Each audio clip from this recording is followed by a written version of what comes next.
some breakfast, tea, and coffee outside whilst we are waiting for the next few minutes. Maybe those of you want coffee, tea, let's grab it. At least we are not that bad in Parliament. We've organized coffee for you, you know. Let's just grab it and then we'll start in the next 5 minutes or so.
But now, Yeah.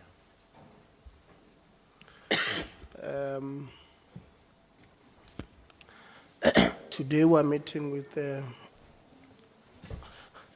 let's try and put our phones on silent so that it does not disrupt our, it's okay, does not disrupt our meeting.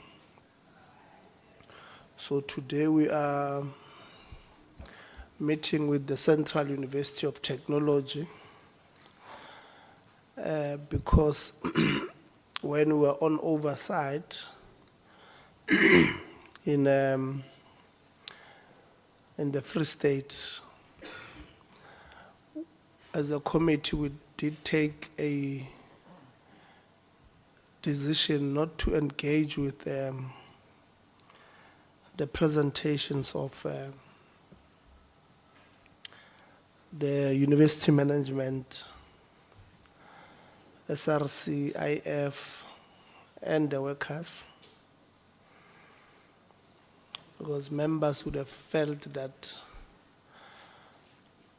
a number of issues that were raised in that meeting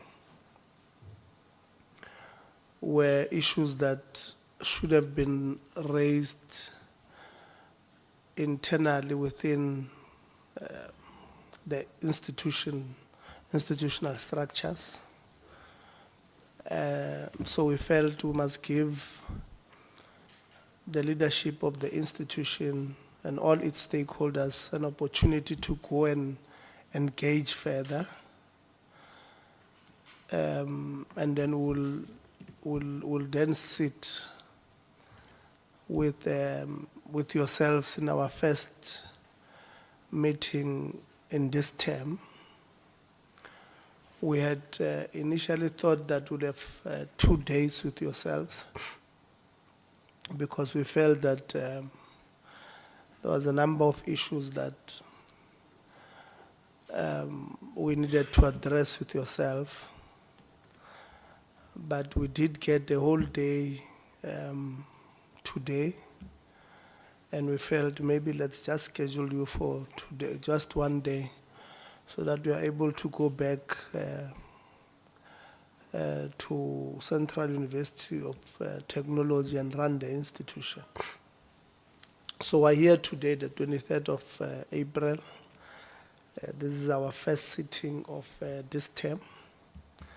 We have scheduled the whole day. I'm not sure, Anela, if when we send the invitations, we informed the university that they must not book their flights out today. In any case, flights to Bloemfontein, they finish at 1, so.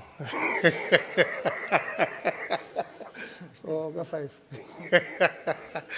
Yeah, that was on a lighter note. We had asked that we don't book flights out because we had booked ourselves until 6. But most often than not, we do go beyond the scheduled time because we don't want to tick a box or to do an exercise of a box ticking. When we engage with institutions, the intention is to really make a difference.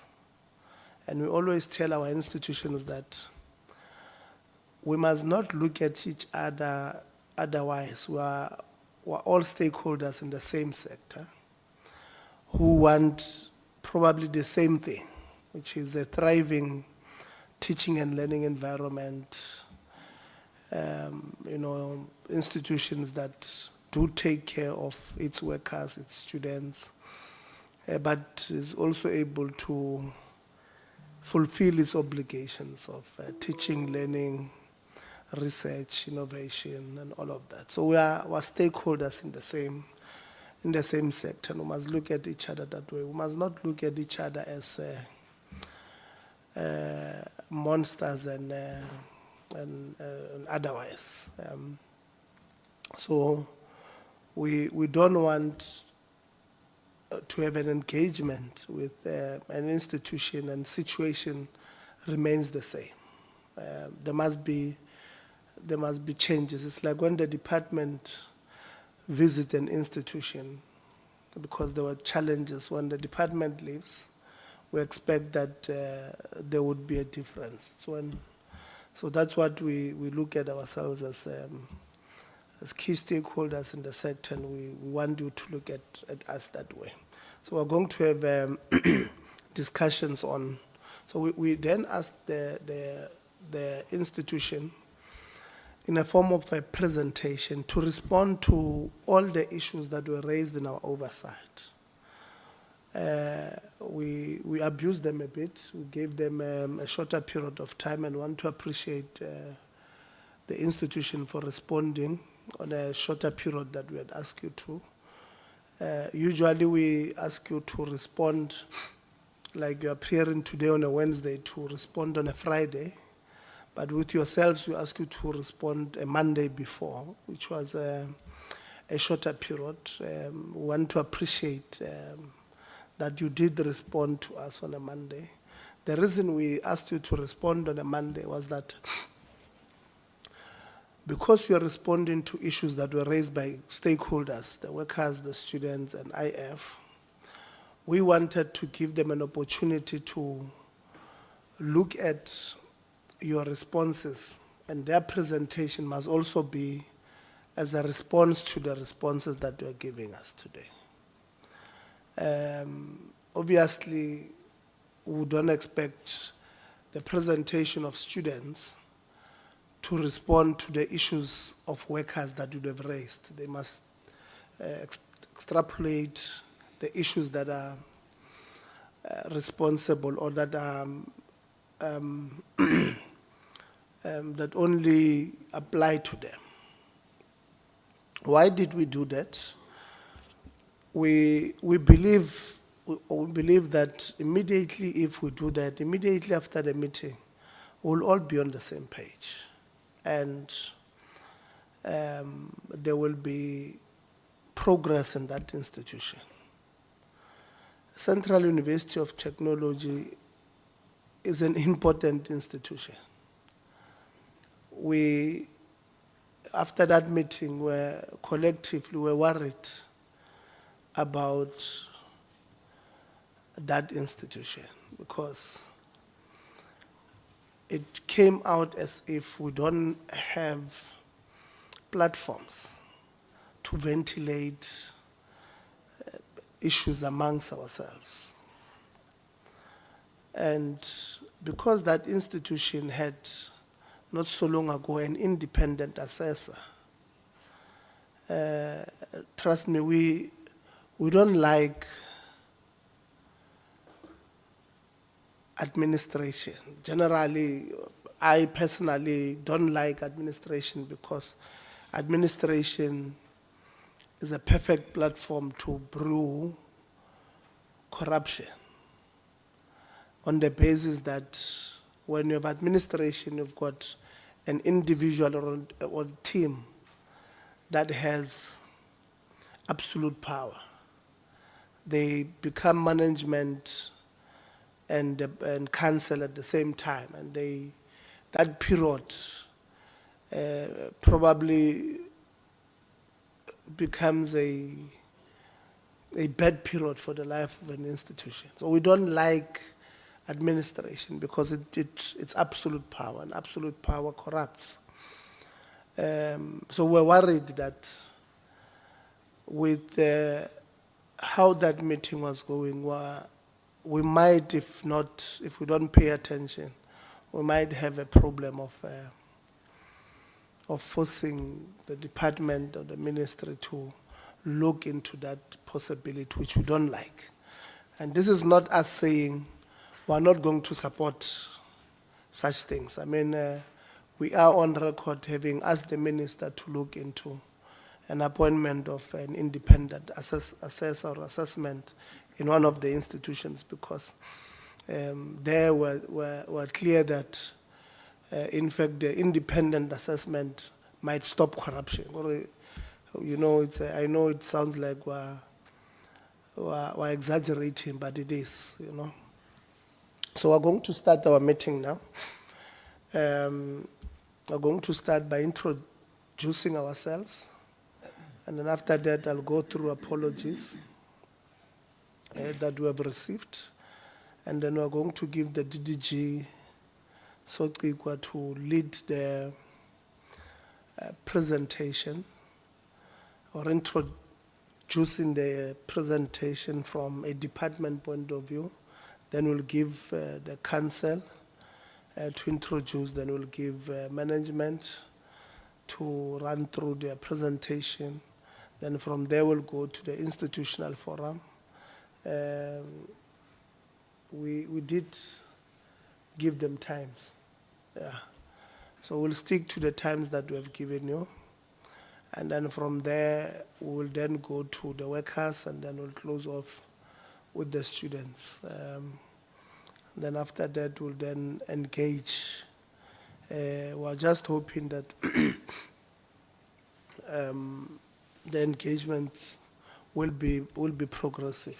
So my name is Tebogo Litsie. I'm a member of the Portfolio Committee, or member of Parliament, member of Portfolio Committee on Higher Education and Training.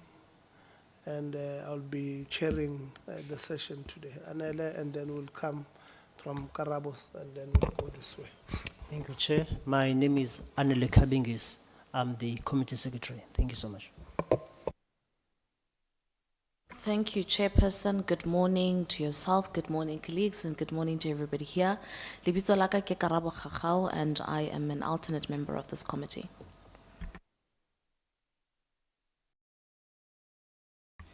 Morning, Chairperson, and the department and all our stakeholders and colleagues. My name is Desiree van der Walt, and I'm a member of the Portfolio Committee.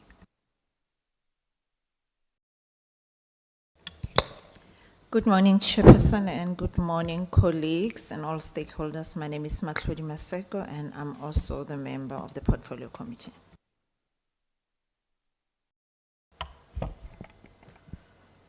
Good morning, Honorable Chair, honorable members, colleagues, and everyone in the House. My name is Khabu Majane. I'm the Chief Director in the Office of the DG. Morning, Chair, honorable members, Executive Management of CUT, and the Chair of Council. Colleagues, I am Fundiswa Sotenjwa from the Department of Higher Education and Training. I'm in the directorate that deals with student support and sector engagement. Good morning, Chair, honorable members, and the executive of CUT. My name is Marcia Sotikwa. I'm the DDG for University Education Branch. Thank you, Chair. Good morning, Chair. My name is Trivali Mgondeleri. I'm the Senior Manager responsible for University Support at NSFAS. Thank you. Good morning, Chair. Good morning, everyone. I'm James Malesela, Deputy Director responsible for University Governance Support. Thank you. Good morning, Chair and members, Department and CUT. My name is Mampaho Mudiba. I'm the Committee Content Advisor. Good morning, Chair, members, Department and CUT. I'm Agnetha Ardense, and I'm the researcher for this committee. Thank you. Good morning, everyone. I'm Tanya Kleinans, and I'm Executive Secretary to Chairperson. Good morning, Chair, honorable members. My name is Steve Mampehu. I'm the PLO in the Office of Deputy Minister Manamela. Thank you. Good morning, Chair. Good morning, honorable members, parliamentary staff, colleagues. My name is David Motlame, Parliamentary Liaison Officer in the Office of the Director General. Good morning, Chair, honorable members and colleagues. I am Mantwa Molete, Chairperson of the Institutional Forum. Good morning, Chair, honorable members, colleagues. My name is Pax Makwale, the Deputy Chairperson of IF. Thank you. Good morning, Chair and the members of the Portfolio Committee and staff and colleagues from CUT. My name is Sylvester Masweu. I'm known as Master, Chairperson of NEHAO in Bloemfontein. Thanks. Good morning, Honorable Chair and members, our colleagues from CUT. My name is Anele Nkoyi, the chairperson of NEHAO on the Welcome campus. Good morning, Honorable Chair and honorable members, as well as colleagues. My name is Wendy Sitlalintwa. I'm the Acting Deputy Vice Chancellor, Research, Innovation and Engagement. Thank you. Good morning, Chair, and good morning to Portfolio Committee members. My name is Troyes Mageta. I'm the Executive Director in the Office of the Vice Chancellor. Thank you. A very good morning, Dr. Joe Moleti, Principal, Welcome Campus. Thank you. Morning, everyone. I'm Manyagala Mohau. I'm the Deputy Secretary for NEHAO at CUT. Thank you. Greetings, Chairperson. My name is Tepiso Zungu, and I'm the current president of the SRC CUT Welcome Campus. And I would like to simply greet the House and everyone that is here. Thank you very much, Chair. A revolutionary greetings, Chairperson and the House. My name is Tlale Thomas Makoko, the current Acting Secretary General of the SRC Welcome Campus. Good morning, Chairperson, and honorable members and colleagues. My name is Rajesh Mahabir. I'm the Chairperson of the Council of CUT. Thank you. Good morning, Honorable Chair, honorable members, and colleagues from the DHET and NSFAS, as well as our Chairperson of Council and ESCO from the Central University of Technology, our executive management and student reps and all the stakeholders from CUT. My name is Pamela Dube. I'm the Vice Chancellor and Principal, Central University of Technology, Free State. Thank you. Good morning, Honorable Chair, honorable members of the Portfolio Committees, Department of Higher Education, NSFAS and colleagues. My name is Milingoni Nemuchili. I'm the Chief Financial Officer. Good morning, Chair, honorable members and colleagues. I'm Situ Molale, I'm the ED RESOPS. Thanks. Executive Director, Resources and Operations. Thank you very much. Revolutionary greetings, apologies. My name is Jemina Mokoena, the current president of the Central University of Technology students. Thank you. In Bloemfontein. It's Bloemfontein campus, sorry. Good morning, Honorable Chair and all the stakeholders that are here. My name is Mbulelo Moyake, the current sabbatical and Secretary General of Bloemfontein campus, CUT. Thank you, Chair. Greetings, Chair, members of Parliament, colleagues, and the support staff. My name is Moiketi Sifika. I am the Deputy Chairperson of the University Council. Thank you. Good morning, Chairperson. Good morning, members, honorable members, and the colleagues of CUT. My name is Palisa Moshanyana. I am a member of council. Thank you. Morning, Chair. Morning, everyone. Sipiwe Hlongwane, external member of council. Thanks. Honorable Chairperson and all protocol observed. I'm Pataban Tungiti, Deputy Vice Chancellor, Teaching and Learning at the Central University of Technology, Free State. Thanks. Good morning, everyone. I'm Lizelle Venter, Committee Services, CUT. Good morning, Chairperson, members present. My name is Sally Zengwa. I'm the Institutional Registrar. Thank you. Thank you very much, colleagues. Steve, we did ask colleagues to try and put their phones on silent. please help David next to you how to put the phone on silent, because David doesn't know how to put the phone on silent. Colleagues, thank you very much for introducing yourselves. We do have a number of apologies. We have the apology of the minister who is on an official state visit, accompanying the President of the Republic of South Africa to the Kingdom of Lesotho on an official state visit.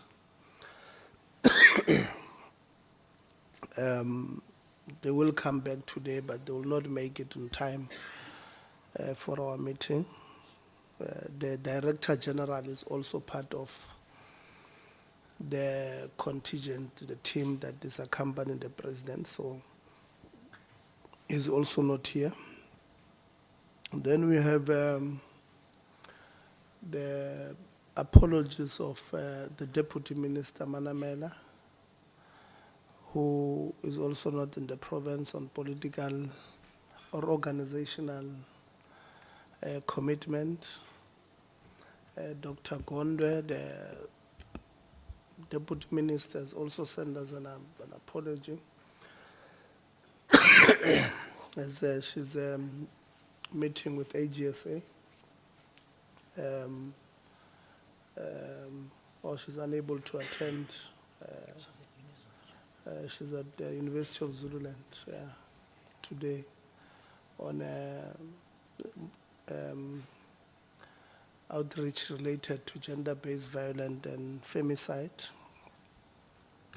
And then on members, we have the apology of Honorable Governor, who's not feeling well and not in the province. Honorable Khabo, who will join a bit later, not feeling well, just went to the doctor. Honorable Low, who's not in the province on a organizational program. We have Honorable Msezana, who's attending a graduation in KwaZulu-Natal.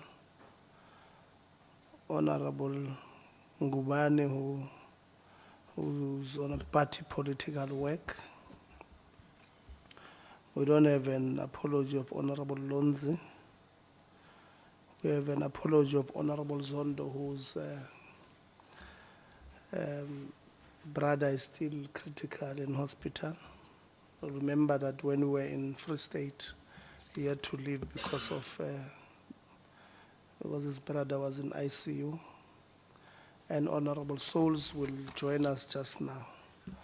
Those are the apologies, and we don't have another apology of Honorable Khakau. She arrived, she was the first one to arrive. So maybe that should be an apology that she arrived first today for a change. That's on a lighter note. Yeah, so those are the apologies we have. We don't have any. Yeah. So DDG, we try to give you a bit of a background on our engagement with Central University of Technology when we were there.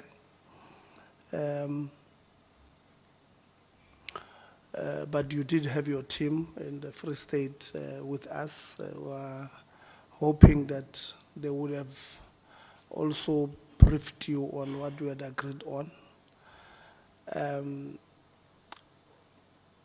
We still require a report from the department on the 28th of April.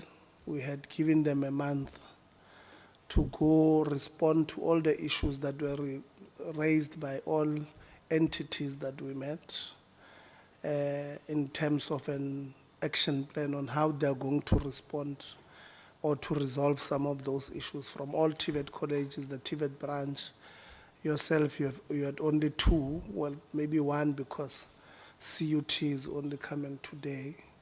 But University of Free State, there were a number of issues that were raised, and we had informed the team that because the last day of our oversight was on the 28th of March, on the 28th of April, we'll give you a month to go put together an action plan to respond to all the issues from the oversight. Like I said, because we don't want a situation where we go interact with an institution and life remains the same. After that, NSFAS was also given the same responsibilities. NSFAS, we are lagging behind there because we're still receiving a lot of problems with the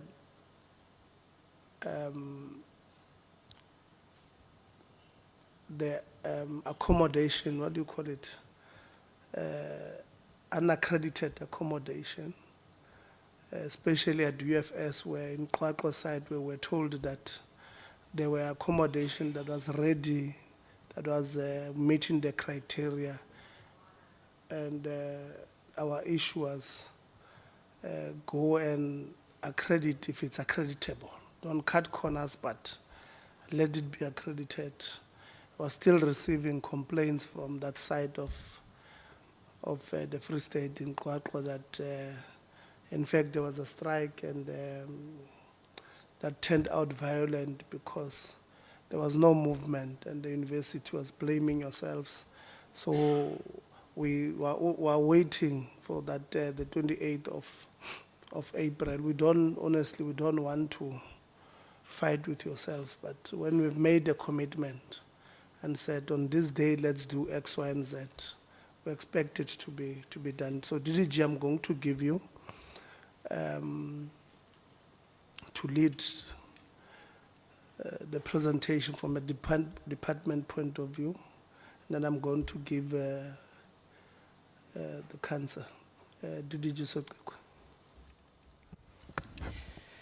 Thank you again, Chairperson. We welcome these opportunities to allow all parties to speak for themselves and demonstrate their accountability before the legislature. Chairperson, the Central University of Technology, as we all know, was established in 1981. It spans 2 campuses, one in Bloemfontein and the other in Welkom. Following the suspension of the Vice-Chancellor, then, in 2022, Minister Nzimande appointed an independent assessor. The assessor was required to do the following: investigate circumstances that led to the suspension of the former Vice-Chancellor, disciplinary processes, and his departure from the university. Investigate financial management systems and practices of the institution. Investigate human resources and practices of CUT. Investigate the situation of the university's governance and executive management structures, the operations of the Office of the Vice-Chancellor, and finally to investigate the veracity of allegations and complaints received by the Minister. The assessor's findings did not show Council in a positive light, and in a letter dated March 2024, Minister Nzimande wrote to Council to make written representations in accordance with Section 42(3)(c) of the Act on the recommendations of the Independent Assessor's report before making a final decision on his intention to issue a directive. Council Chairperson responded that it will collaborate with the Minister and attend to the challenges recorded in the assessor's report. The Council then furnished the Minister with a report in response to his letter, providing an account of the measures they would take to address the concerns of the assessor.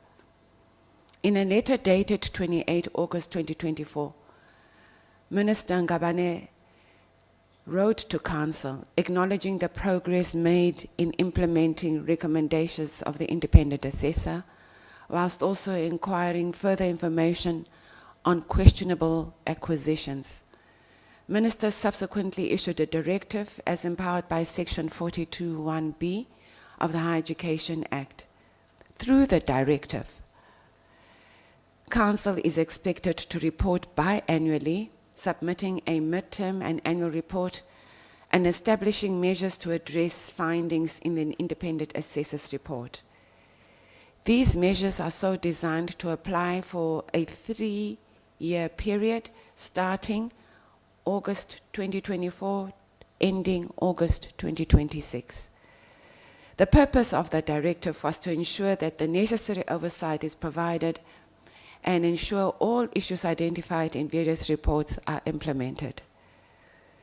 Chairperson, we wish to indicate that the department has received positive reports on the filling of key vacancies, the stabilization of the university, and we are happy to report that CUT attained an unqualified audit report with no material findings identified regarding compliance with legislative requirements. Further, there were no significant deficiencies identified in the internal controls. The department hopes the council is working towards receiving a clean audit, while we are delighted to also learn that the university has completed its institutional quality improvement plan for the CHE. As we conclude, Chair, we wish to confirm that CUT is indeed an important institution in the higher education landscape, and the restoration of its reputation is critical to its ability to attract students and staff. I wish to indicate, Chair, that the council and new management are trying, and they need to do better as we progress with the turnaround strategy. We will continue monitoring their reports, their performance against the turnaround strategy they have formulated themselves. Thank you, Chair, for this opportunity. Thank you very much, DDG, Chair of Council. Thank you, Chairperson, and thanks for the opportunity in responding to the previous meeting. I'm here today with the Deputy Chair of Council, Dr. Safika, Councillor Shlangwane and Councillor Moshinyana, together with the VC and her team. VC and her team has worked extremely hard to put together a transparent but responsible response to the many points that was raised during the last meeting. Council delegated to the EXCO of Council to oversee the report that was subsequently submitted, and that report is before you, Chairperson, and will be discussed today.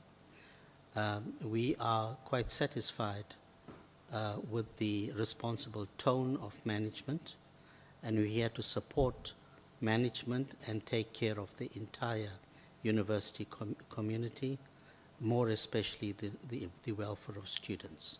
Thank you, Chair. No, thank you very much, Chair. I forgot to say, when we were at CUT DDG,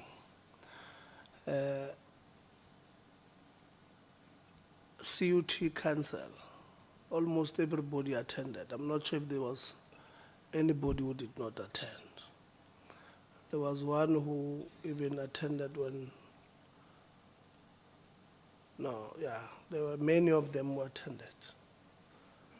Some of them attended virtually. So it's not, we're not taking that for granted. I thought it was just mentioned that it's, we really appreciate the commitment of council members who take their responsibilities very serious.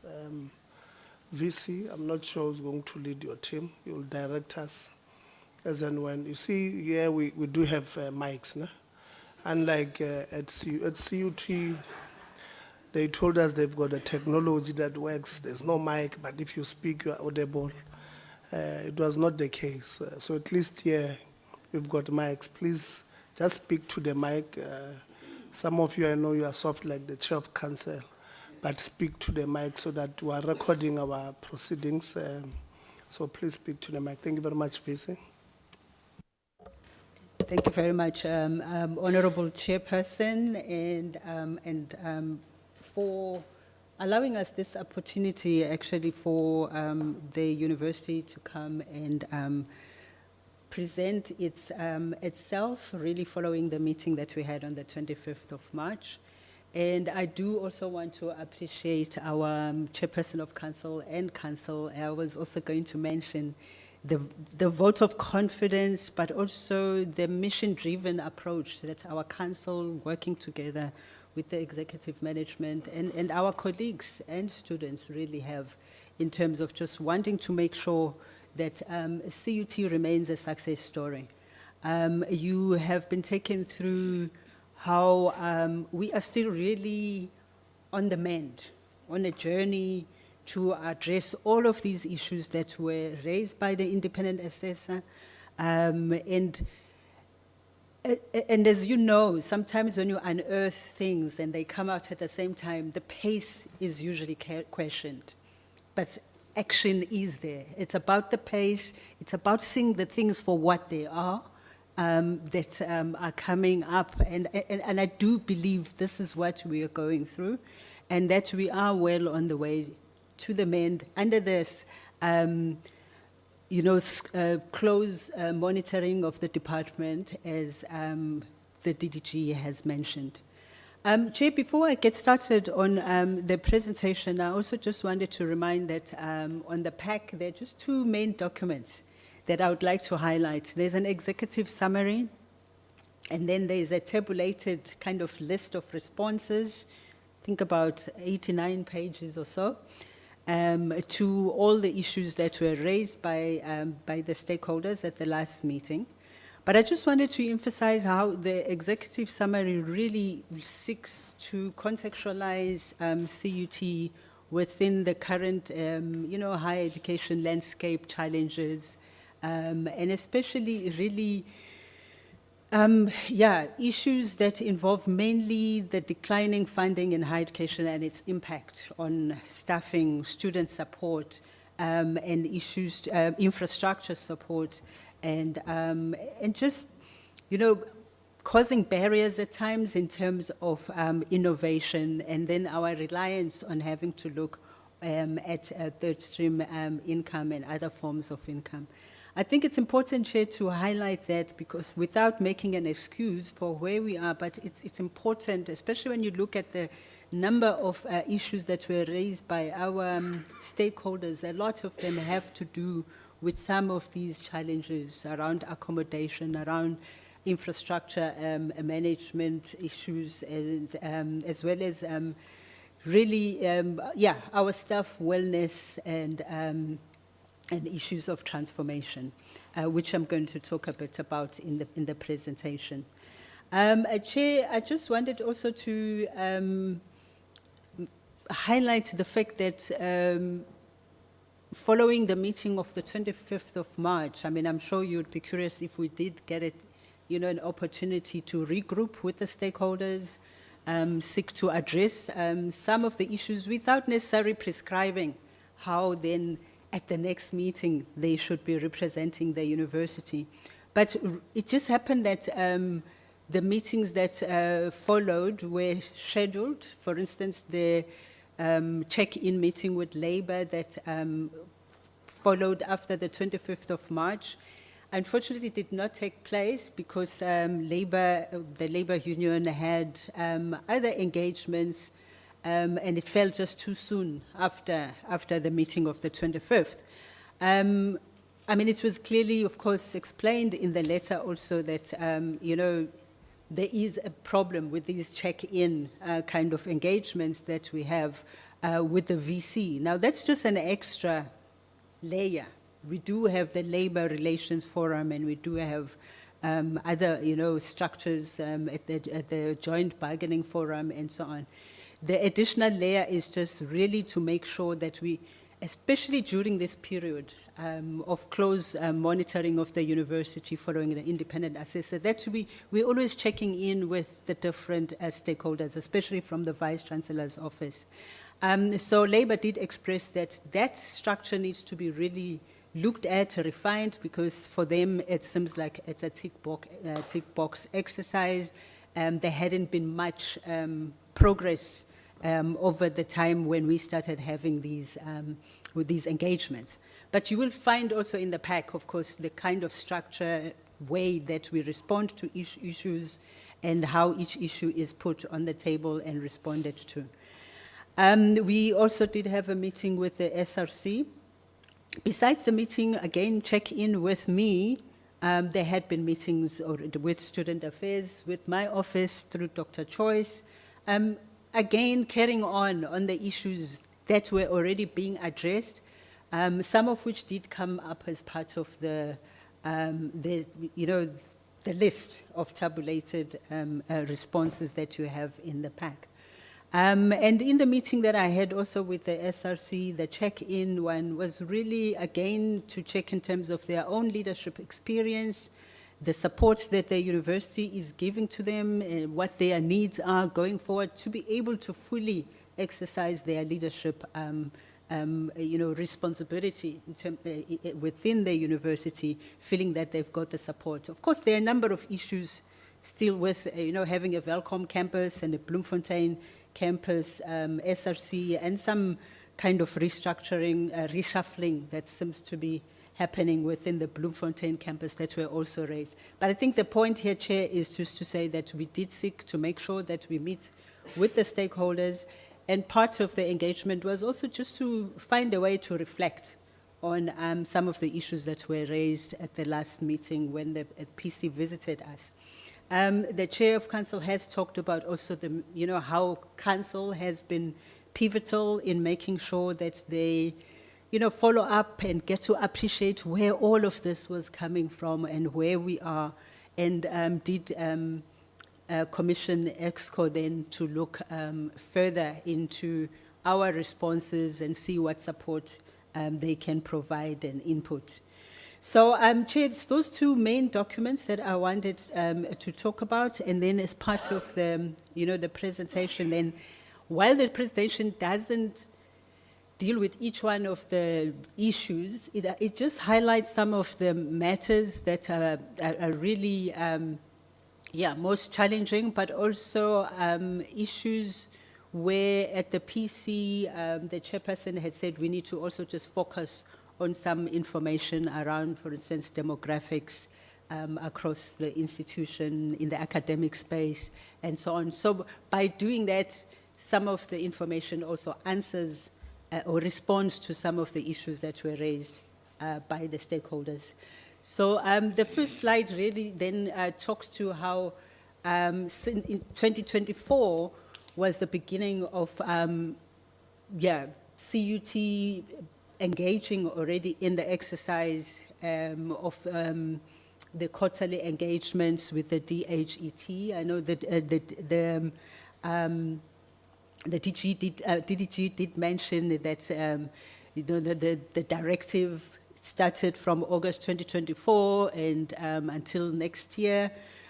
So we started the engagements already in November and provided as much information as was required by the department, but especially really in terms of the tracking that we are doing in terms of implementing the recommendations of the independent assessment.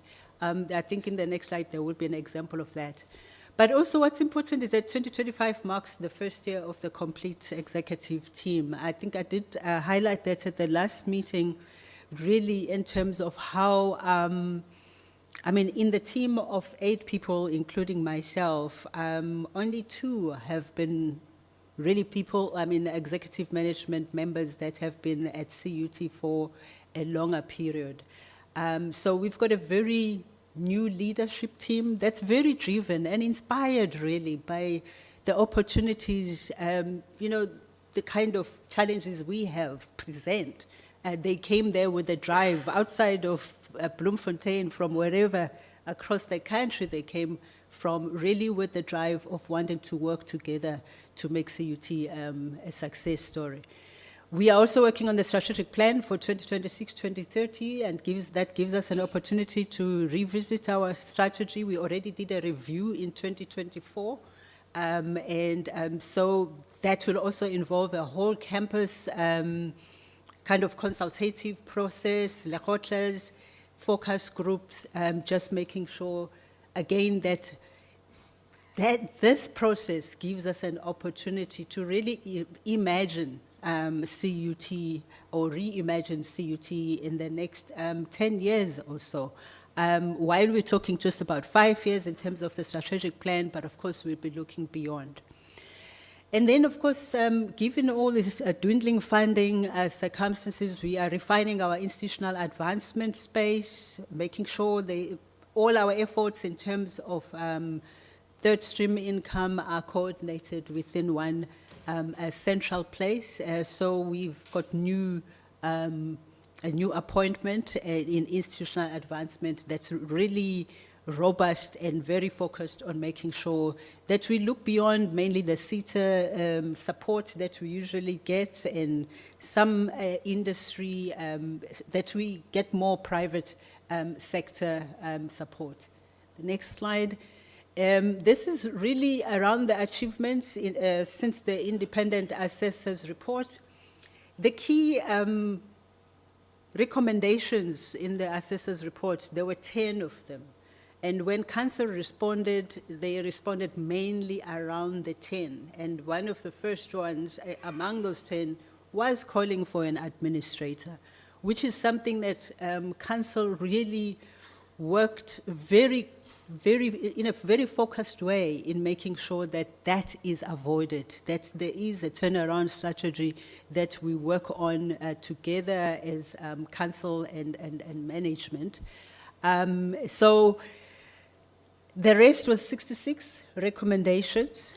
And this was just an extract from the quarterly report, the quarter 4 of 2024, which was around December, where this kind of instrument that we're using is from our internal audit. We've made sure that, to make sure that we validate, there's a validation of our progress in terms of our responses to each one of these recommendations, that internal audit looks at it. So this is an instrument from internal audit where they divided every, recommendation according to the portfolios. And so this is a picture that was given in December, but there's lots of progress, to date. Like for instance, in the committee services, while it's written that there are still 5 partially implemented recommendations, that number is going to change soon because that had to do really with the restructuring of the governance committees, the structures. So as those structures are being reorganized and so on, so that number will be reduced. So I'm not going to go through each one of them, but you'll see that most of them seem to be under the registrar's line, which is very much around academic administration, ICT support. There's a lot of interdependency also in terms of the, that line. But again, that number is also going to be reduced because of some of the projects that are taking place in addressing the recommendations that have been made, especially around records management, around quota management during registration period, and so on. The next slide. This talks to really, I think it was just mentioned now, the kind of oversight mechanisms, the annual mechanisms for oversight and monitoring visits at CUT, and the ones that have already taken place at the beginning of the year from the department at Bloemfontein campus, and then Welcome campus, where Deputy Minister Dr. Mimi Gondwe and her delegation also came to really also look at how we were doing in terms of registration, what outstanding issues were there, and both came with NSFAS, colleagues who also remained behind to look at some of the issues that were still really outstanding at that time. We've had also visits from CHE in terms of their work on quality assurance arrangements, especially for the themed, for the themed responses.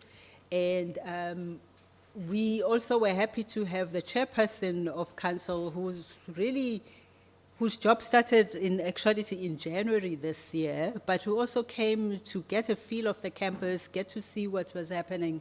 And that to us really talks to that commitment also with our key stakeholders in terms of making sure they are in touch with us and they keep us on check. And then the next slide is really talking to the organizational structure of the institution. This came up a lot in the discussions at the PC from some of our stakeholders about the bloated senior management structure. And I think while it's explained and clarified in the tabulated responses,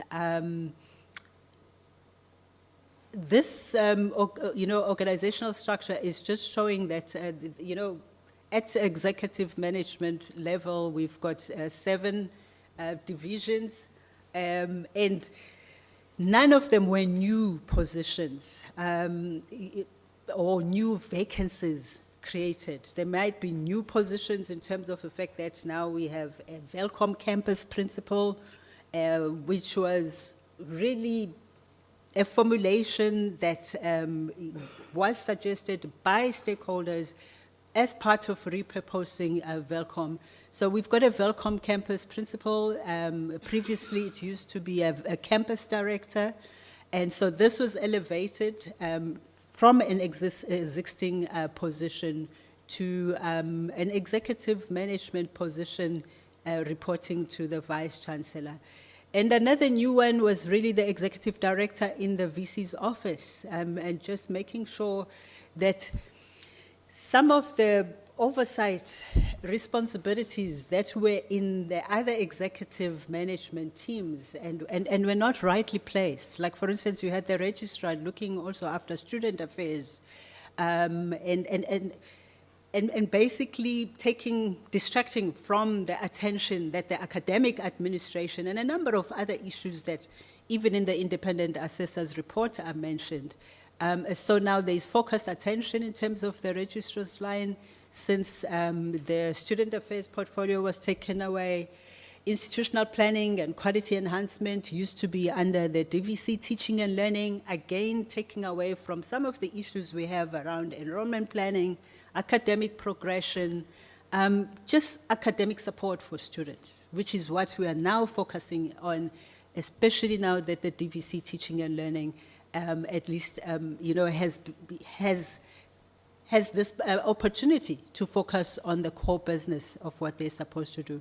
Otherwise, all the others, there were existing vacancies, others were reduced. Like, for instance, the resources and operations is now at an executive director level instead of a DVC level. So there are only 2 DVCs. There used to be 3 DVCs. So I thought I would just highlight this because of the impression, in a way, that's given that there are too many senior managers and that every director reports to a senior director who reports to an executive director, and so on.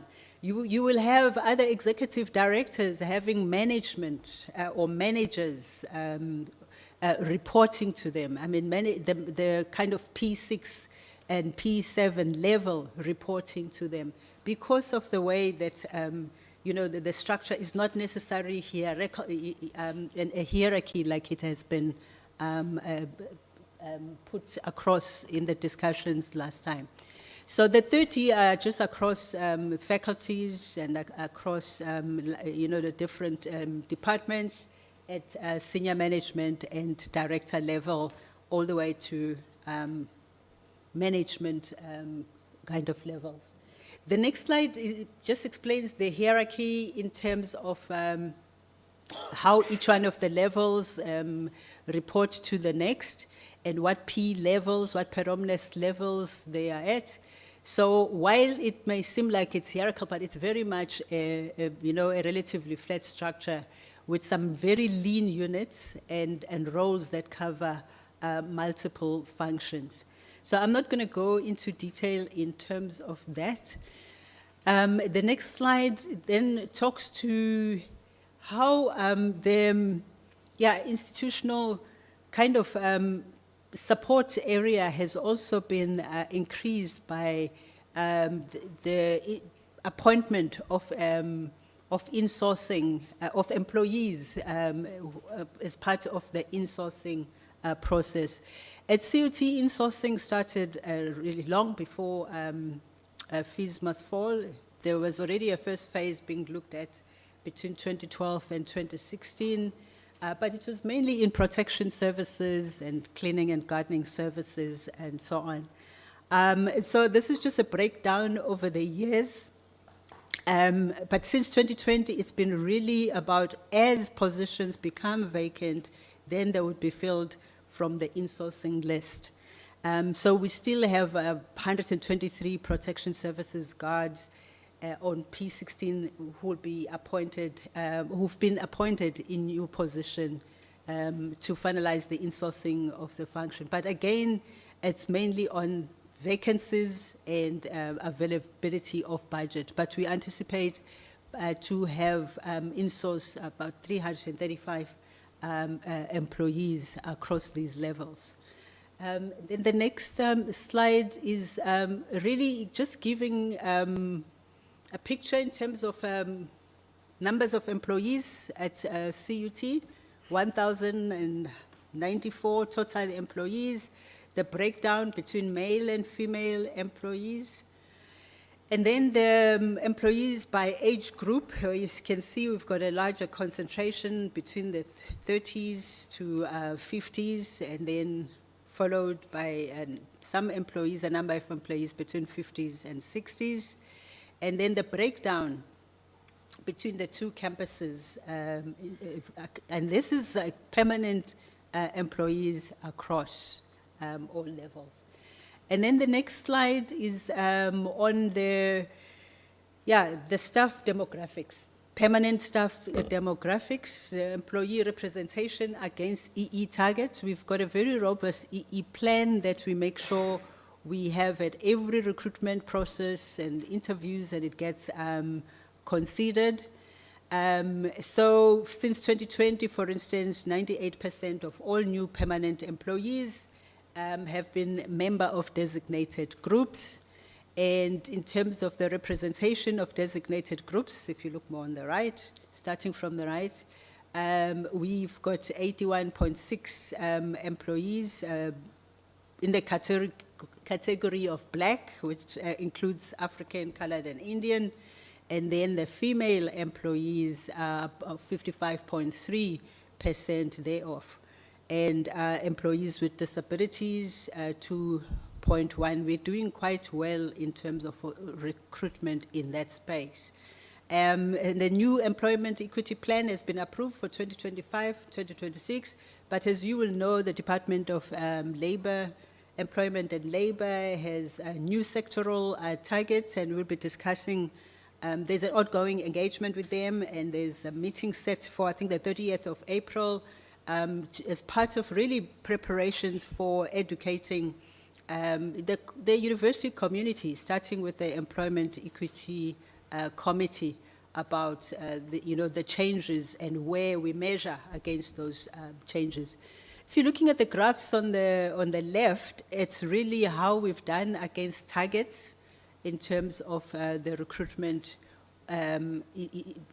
within the EE targets that we have. So how, for instance, in terms of the target for African male, we're just slightly below, but almost everywhere else we have actually exceeded targets, or like for instance, or almost exceeding the targets. Like for instance, when it comes to African females, because they've been very concerted effort in making sure that we address equity, but by also looking at African females, especially in the academic space, as well as in the support area. So for instance, where the target was for 2025 is 40.9, we've exceeded already, we're at 41.6.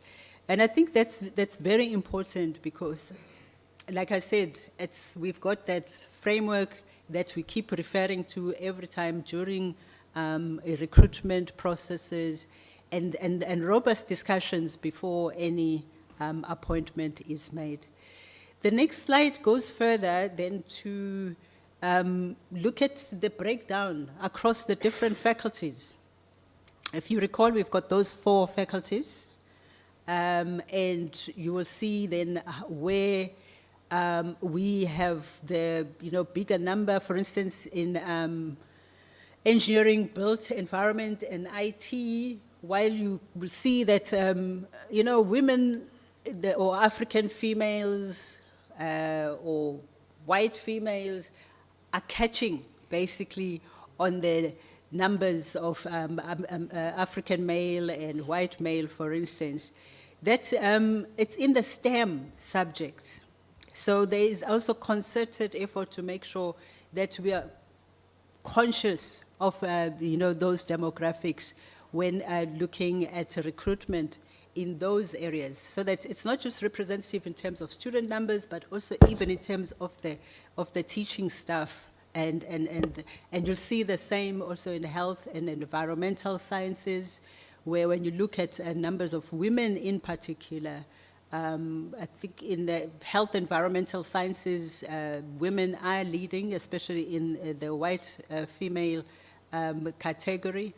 But it really is part of the examples of the focus on making sure that there are concerted efforts in increasing, especially the women or female categories.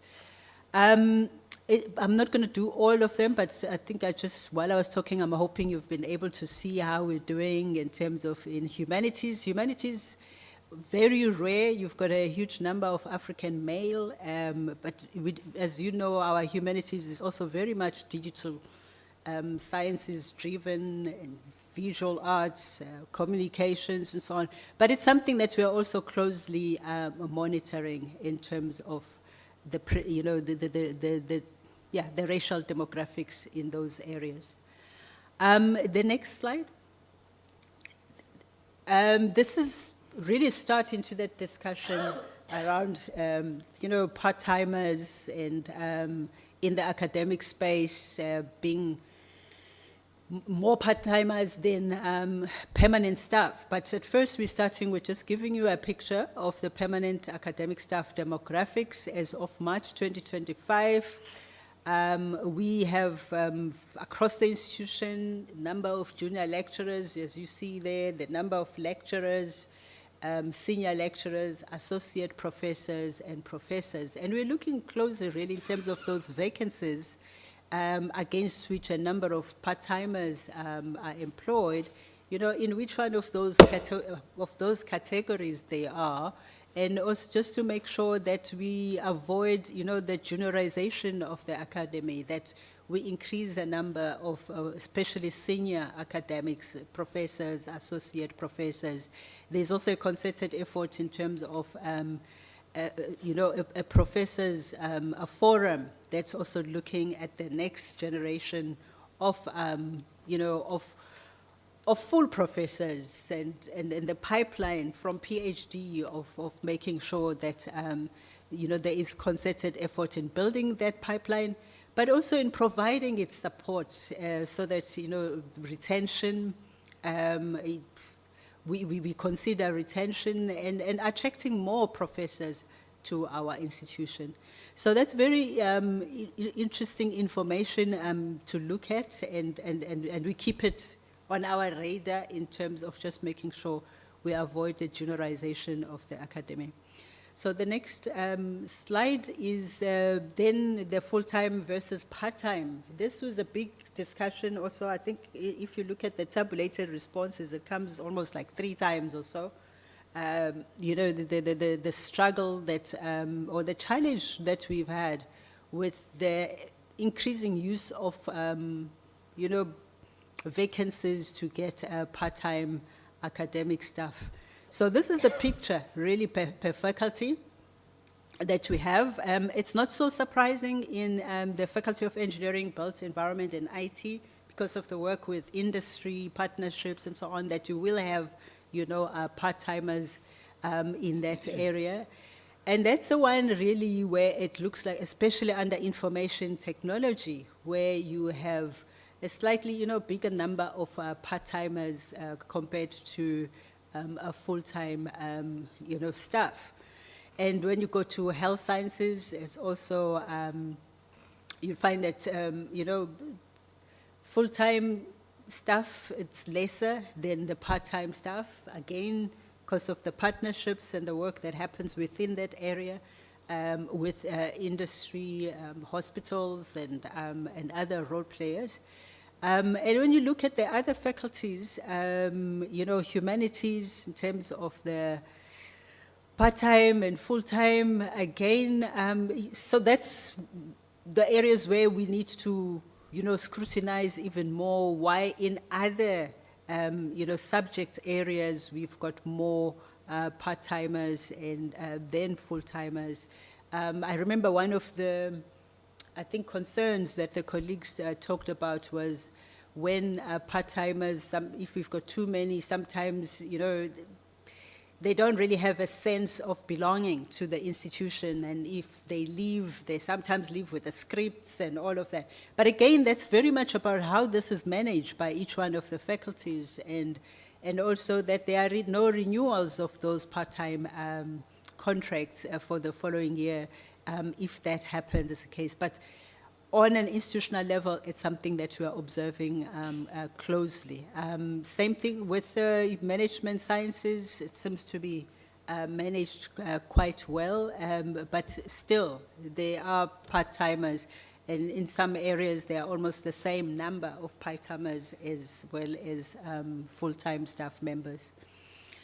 The next slide, I thought, well, instead of all of these statistics, let me get into really how much, as an institution, we want to drive institutional renewal and transformation in a very focused way.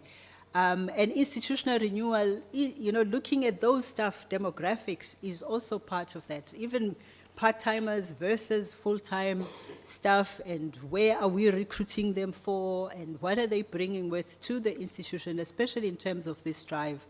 And I'm mentioning this because we've been struggling with, the unit that was put together for institutional renewal and transformation, I think came also as a push from labor to make sure that, there is that kind of unit.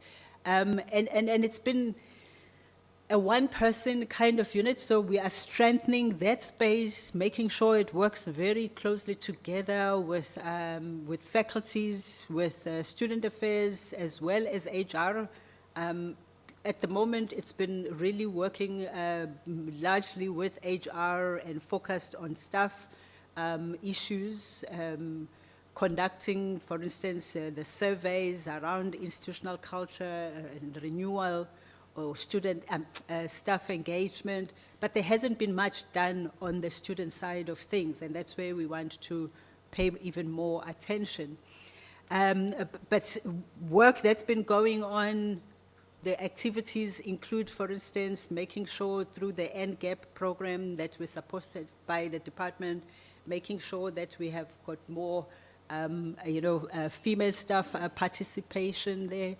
And then as part of the initiatives, also going beyond just the support from the department in building the next generation of women leaders, but working with our partners, international partners, the University West in Sweden. We have a program that's looking at the next generation of women leaders that is coordinated also from this area, working closely with faculties.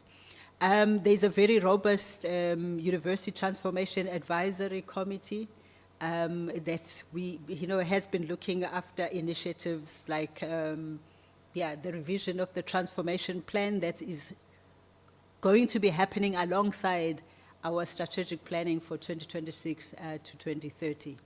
And they've been looking at the different policies around for instance, issues around naming of buildings and so on. So the next slide. Going back now to the registration period, especially this year, and how we've done there, while the total, headcount target was 23,339, I think the total headcount at the time of extracting this information was 21,405. You'll see that we did exceed when it comes to FTEs, but the issue has been mainly around returning students. And it's something that we've been paying closer attention to. And you'll see in the next slide, because it also shows the different years and where we've seemed to have been struggling, and especially since we increased the focus on the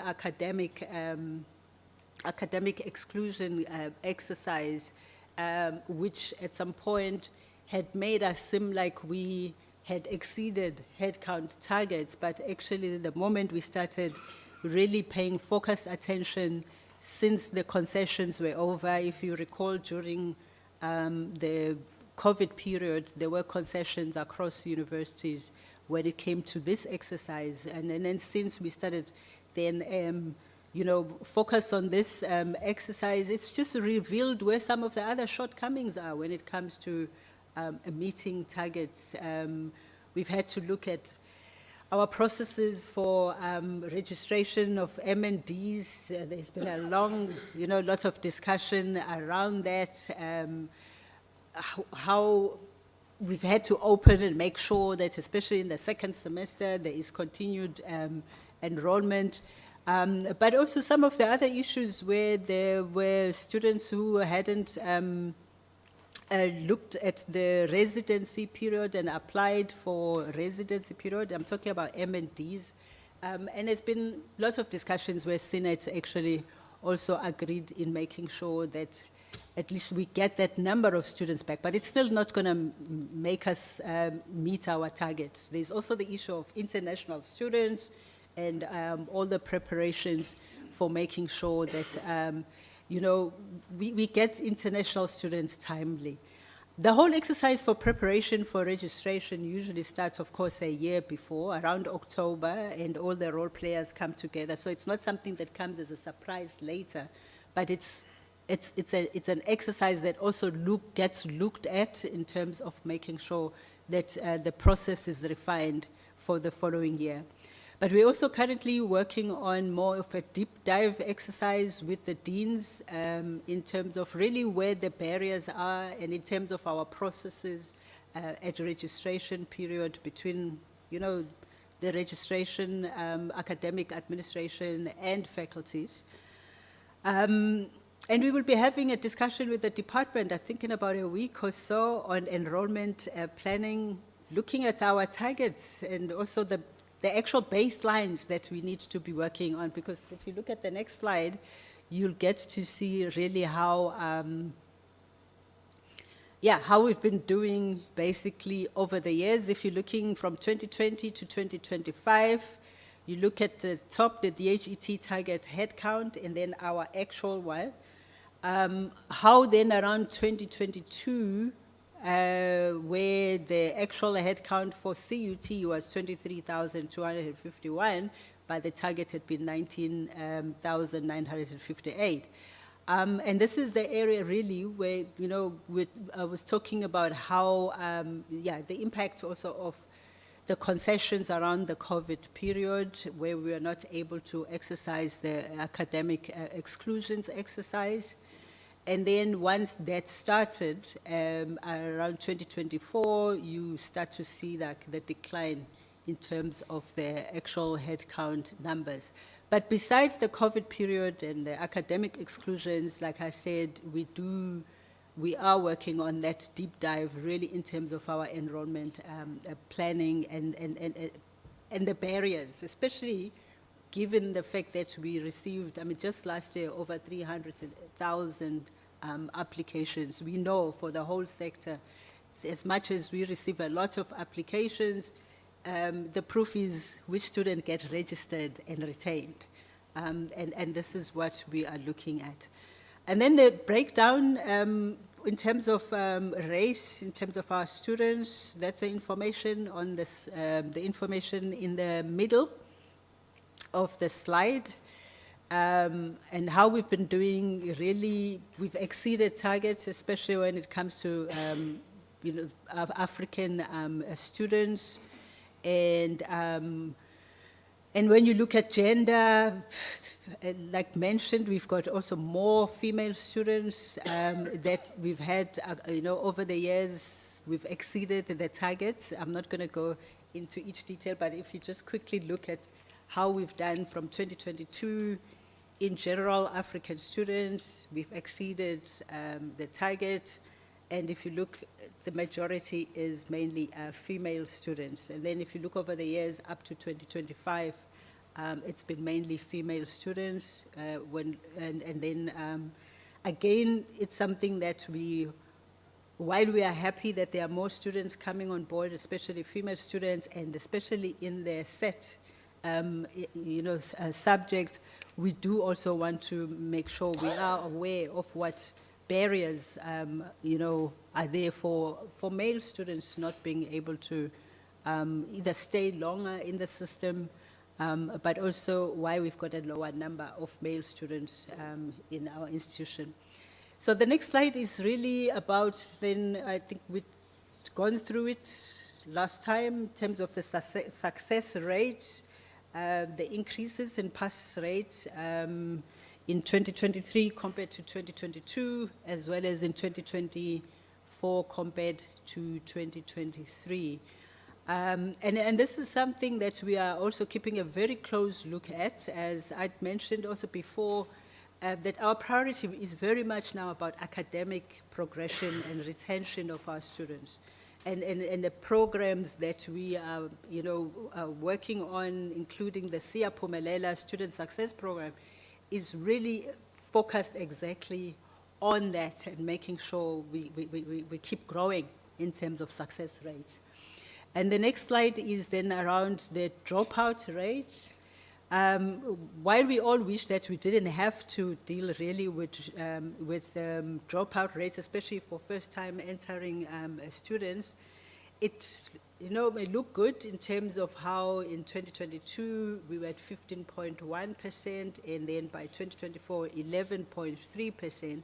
But it's something that we're keeping also a close look in terms of what are the barriers, how can we support students and make sure we retain them in the system.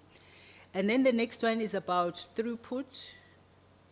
Again, in terms of how at least about 94% of our students graduate within a minimum period, so in record time, or +1, you know, additional year. So if you look throughout the years, how our students then have performed, and this is something that we also keep a close look on, especially knowing that we haven't really been having ideal academic support, you know, numbers of programs. The ones we have, supplementary instruction, peer mentoring, programs in residencies, they're minimal.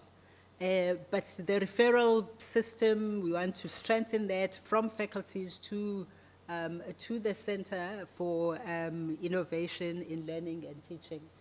Then the next slide then just talks in general to some of the factors, we know them very well, that affect student retention and success. But I think in this slide, what's missing here, I mean, the focus on the consideration to improve success rates, I've already talked to some of it. It's not just about compulsory class attendance and all of that, but really the programs that we have in place to support students, the early warning systems that we are working on, and also just tracking progress of students, that it's not just referrals to SILT, to the Center for Innovation, Learning and Teaching, but also tracking how those students are doing and how much support that they need and how far does it go if they stay in residence, if they stay on campus, basically that all kind of wraparound academic support. The next slide is Yeah, the support measures that I've talked about, I'm not going to go into detail. I've just mentioned supplementary instruction, siyaphumelela. There's also academic advising and the dedicated support for academic writing in the Writing Center, the focus on students with disability, which really is an area where we want to improve even more. We're doing well in terms of the academic support that's given to those students, but really it's reasonable accommodation when they stay in residences. So it's basically their health and wellness and student experience of the university that we want to pay even more focus on. And then the next slides, yeah, the information on the accommodation issues. I think we did share it last time in terms of really how, as a university, we are very short in terms of bed spaces on both Welkom and Bloemfontein campus. I mean, as you know, Welkom campus has got about 5,500 students and Bloemfontein just over 16,000.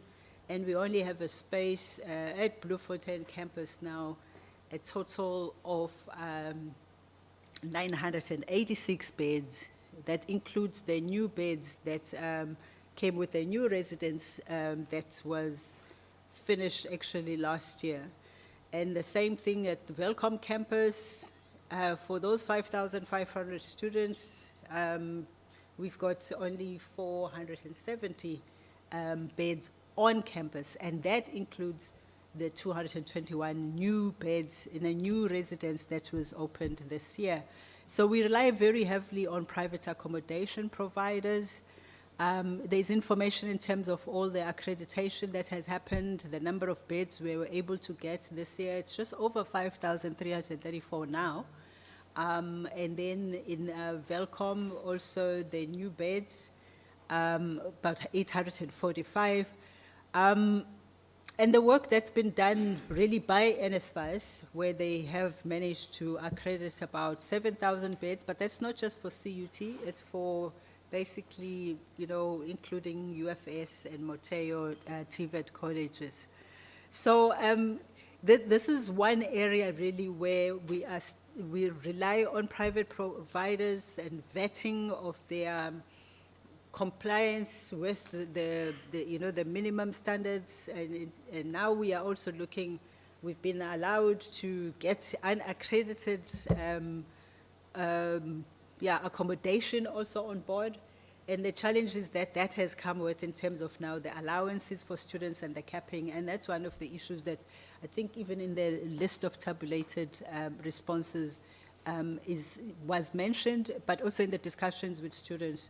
That is being looked at in terms of, the unequal kind of allowances and the capping that NSFAS has exercised on that. So that's probably also going to be a good point for more discussion later. So the next slide is, we did discuss this in terms of our financial health, how we as an institution try to make sure that, in the midst of all the the rising student debt and declining block grants, that we keep improving in terms of our cash flow and in terms of our long-term investments, short-term investments, how we deal with student debt. There is also some information on the tabulated responses. But really, since 2024, student debt has been, the outstanding student debt is over 2.5 billion. And that's something that really we're working very closely in making sure that, we address that, and even together with NSFAS in terms of also even monies still owed to the university from the closeout report by NSFAS. Reducing block grant, you can see from 2019 to 2025 where we are. Just last year, from last year to this year, from 805 million to 777, that kind of 3.6% decrease has, had an impact.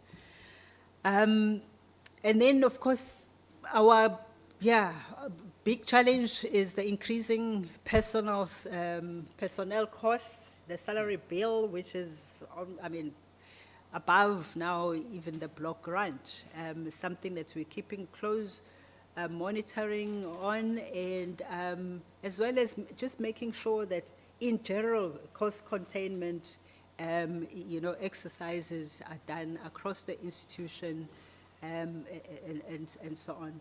So the next slide is on NSFAS. I think we shared this last time. I think it just as a summary, really 69% of our students are funded by NSFAS, and that includes then 9,421 continuing students and 4,166 first-time entry students.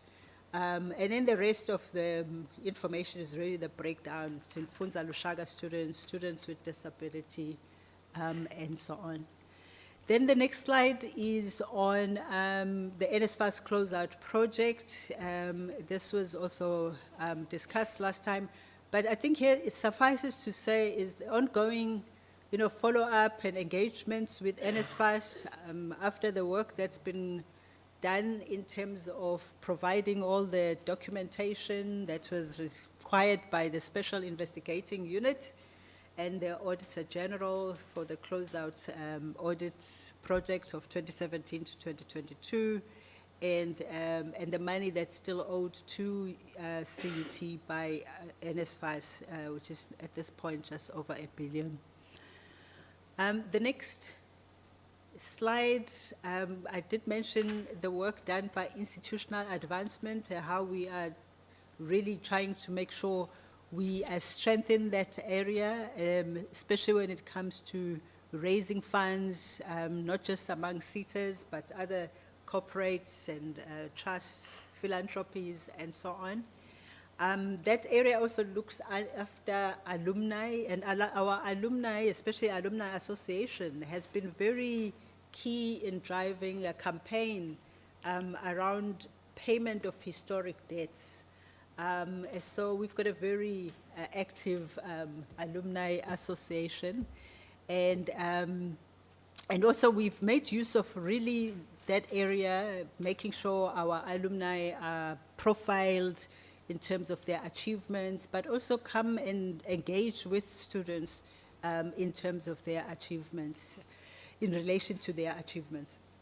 There's a new, as part of our new statute, so there will be a convocation, or a convocation has already been established, which has changed in the status where as the Alumni Association used to act as convocation, so that's been now cleaned up. And the next slide really talks to, again, the money that's been able to to be sourced from SETAs, and the key SETAs that we work with. I think there are 10 counted, but the last one, Mia SETA at the bottom, it has been very helpful in assisting us with paying historical debts. It worked together with the Free State province.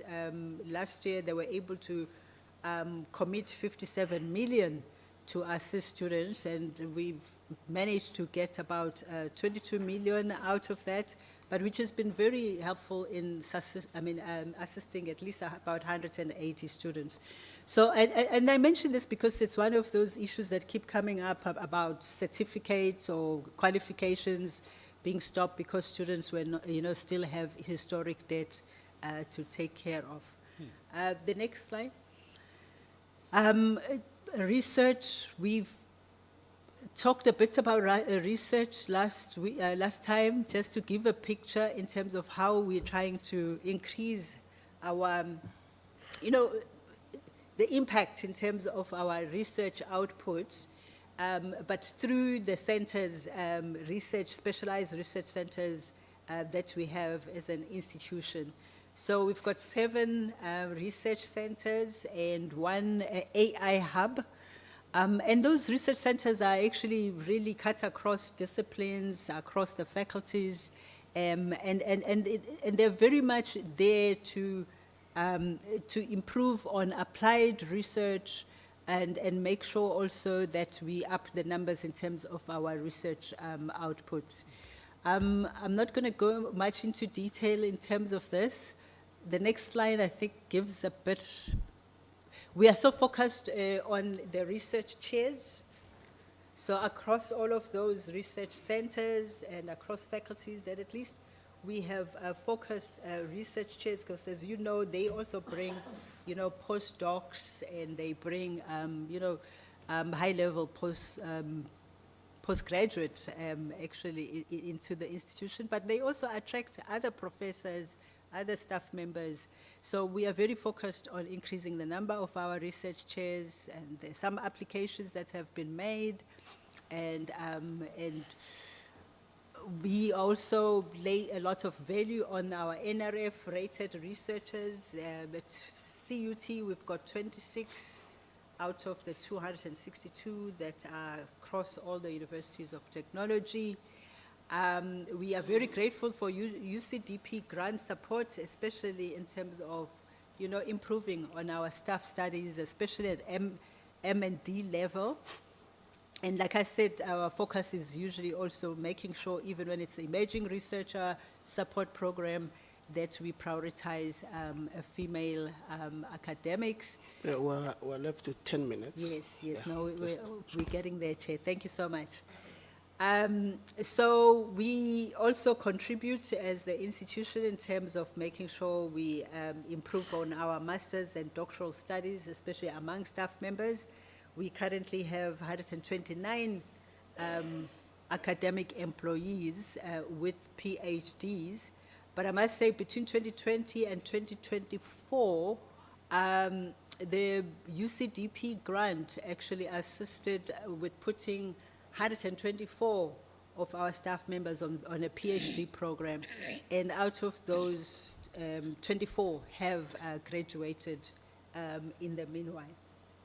The next slide is just really a representation. It might look very busy, but it's very much about our entrepreneurial education ecosystem and the connection, in terms of growing entrepreneurs via our work with community members, using our facilities, the support staff and academics using also facilities like the Fab Labs, the iGym, at the institution. Of course, our students, and not only students in IT or direct entrepreneurial education, but students that basically can come and realize their business ideas, develop them within these facilities. And of course, school learners as well. Our work with especially Matrix in partnership with Standard Bank and so on. So I'm not going to go into detail, but our aim is to just make sure that every CUT graduate, as far as possible, leaves the institution having gained some entrepreneurial skills, having had a chance to grow their own or develop and be exposed to development of business ideas. The next one. This is our applied research and innovation advanced manufacturing ecosystem. I think I mentioned also last time.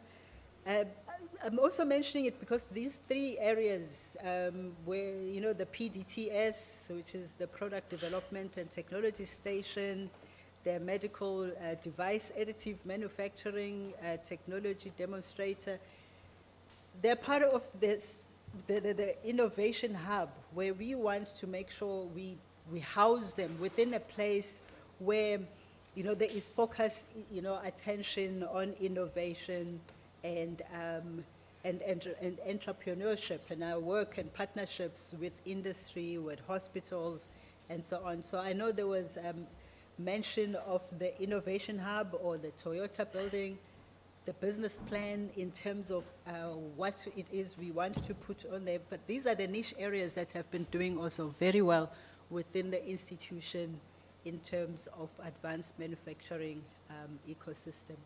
And then the next one is, I will just breeze through these ones because we did just talk about them. We talked about how much we were behind in terms of infrastructure development across campus, and how then from 2023, 2024, we made sure that there's just dust up in the air so that we do not lose the infrastructure grant and make sure that we deal with the backlog that was in the institution when most of us came on board around 2023. So the Welcome Campus Teacher Education Building, that's due to be finished this year in October 2025.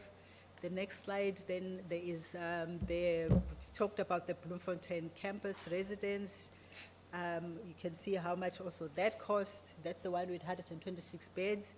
And then the next one would be, I think, the Welcome campus residence with 221 beds. And it's already finished, students are staying there. It's a pity, I mean, I think these pictures help a little bit because the PC, when you came to visit, you were not in a position to see, to visit these areas. And then the next slide is really some of the general infrastructure projects that we are working on in terms of upgrading of the main entrance at Welcome campus and even at Bloemfontein campus, really as part of the, brand identity for the institution and improving on the image of the university. The ICT upgrades across both campuses for safety and security of our students, but also even our own campus security guard rooms. I think that came out also in the discussions last time. Improving how those places, their safety, where even our own guards are. The teacher education building has been mentioned also before. In the tabulated list, it's also there as part of what might give a solution to the growing number of students, especially at the beginning of the year, that end up standing in classroom because of space issues. We've got the multi-purpose hall that was launched already this year, was used for the first time at Welcome campus, and then the jewelry school at Bloemfontein campus that's coming up. So there's been lots of dust in the air, as I mentioned, but we're also looking at water filtration system to make sure that we, address issues of reducing costs and plastic waste. And then the next one is the PC had wanted to know in terms of our policies and procedures and what we're doing in terms of campus safety and security, and just especially around GBV and crime prevention, kind of interventions that we do, the policies on harassment, sexual harassment, gender-based violence. I'm just picking those because this is a perennial issue that we share also as across institutions, and it's something that as a university we also take serious beyond just the policies and procedures, but also even in terms of interventions and the work that we do collectively with campus security, SAPS, and so on. And then the next slide is, the priority areas as we shape our strategic plan that we are focused on, and including some catalytic projects that we want to make sure come out of this around institutional performance, improving institutional performance and individual performance plans around infrastructure. So I'm not going to go into detail, but it's really those key areas. And one of the main ones, of course, is around continued institutional financial health. Thank you very much, Chair. I hope I've tried to fast track this as much as possible and that it addressed the relevant issues, and that as we go forward, really, it does talk to our commitment as an institution to make sure that we, there's progress in what we do, and we are grateful for your support. Thank you, Chair. No, thank you very much, VC. You were not short at all. Maybe you tried, but you were really not short. Institutional forum.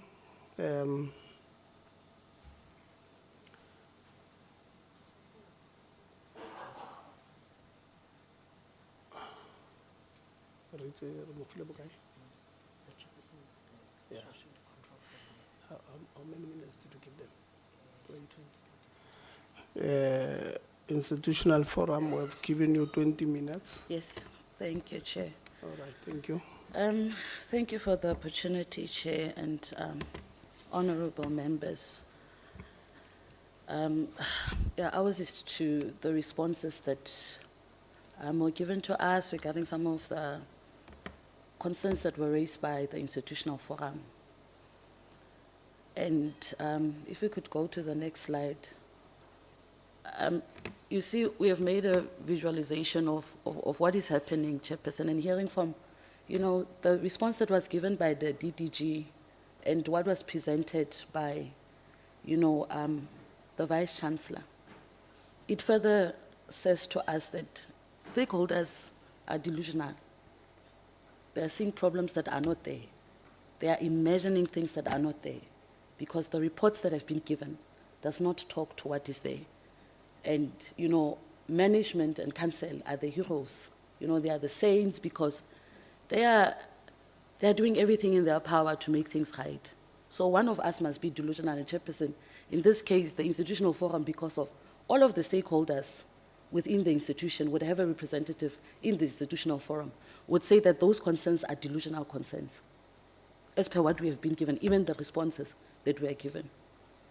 If you go to the next slide, because, Chair, to what has been there, that's why I've placed the pictures, is that for internal stakeholders, it's survival. They're surviving. The minute you enter the gate, you are surviving. But to management and council, it's a city on a hill that is just rusty, you know, just need to be soaked in vinegar here and there, and then it will be shiny again. That's what they are. And the reason for that is that we are compared to other universities and we are not extraordinary. That's what the report is saying. You know, that what is happening to the Central University of Technology is not any different from other universities. But it is. Our situation is not like other universities, Chairperson. And I'm sure where you have visited, you would have seen what the challenges are. Now, Chair, we will go there to the next slide, where we went and, you know, and looked at the responses per our presentation. And on top there, we have highlighted the things that we would have raised and the responses that would have been given by, you know, by management regarding what has been there. And, you know, you see there with IF's response, we ask about the duration of a specific study, because if you look at the responses, the current status of why postgraduate students, masters and doctoral students cannot register, it's firstly because it is said that some of them have been there for 10 years, but your policy says that they must not exceed. What did you do? And this whole situation that is happening, the second thing, it's talking about how do you, there's a verification process that is happening where the students are verified. And then management come back, Chairperson, I must say it on record, I'm a member of Senate. That response that said that Senate was against it, Senate was not against it. Senate went as to go even to vote, to say that let all of these students be registered and stop this vetting process because of it's too late. We are now in April, Chairperson. You would have seen from the communications that I have sent to your office, and one of them that is here in the other slide, that even to date, there were still questions that were asked. When the director of research was asked about why the students are not registered, he said that the list was cleaned, Chairperson. The email is there. The list went and AGU cleaned the list. And when the list was accidentally, some of the students were omitted from that specific list, the list that was signed by Senate, per the Act, who is responsible for academia. So that's why I'm saying that we are delusional. We are imagining things that are not there, that is happening in other institutions. Then we have said that, you know, we would have highlighted that, you know, if the institution wants to work on an academic exclusion basis on M&D students, they must just say it, because that's what happened. A student did not give a progress report, therefore, you are not going to allow them to register. until the progress report is there, the progress report which is going to AGU for them to do the vetting process. And in that Senate meeting, Chairperson, when this postgraduate, the minutes are there, they can give you the minutes. Senate members questioned who is doing the vetting based on what, and why is that vetting done? And what are you doing with the progress report of the student for you to allow them to register for their second year? So all of those students, the ones with the excessive extension of residency, students who are supposed to give just an LS 262A document, all of them are there.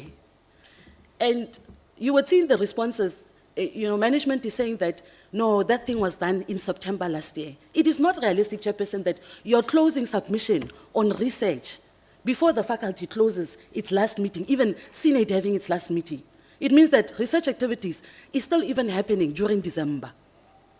So now you want them to give progress, and because of the progress is not there, you are saying that, no, you're not going to submit it in September.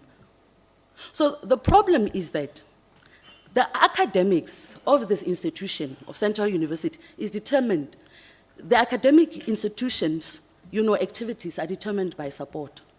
And that's why you would see that those unrealistic dates are there, are placed there, because it does not fit into the faculty's activities or academic activities. You would see there that I've said that there's FRIC meeting, that is the faculty's research committee meetings, which would be around, your Octobers and there. And in that FRIC meeting, Chairperson, it's where the LS262A, that is also a concern of why others could not have been registered. It's where they are signed and approved and agreed upon. So that meeting has not said.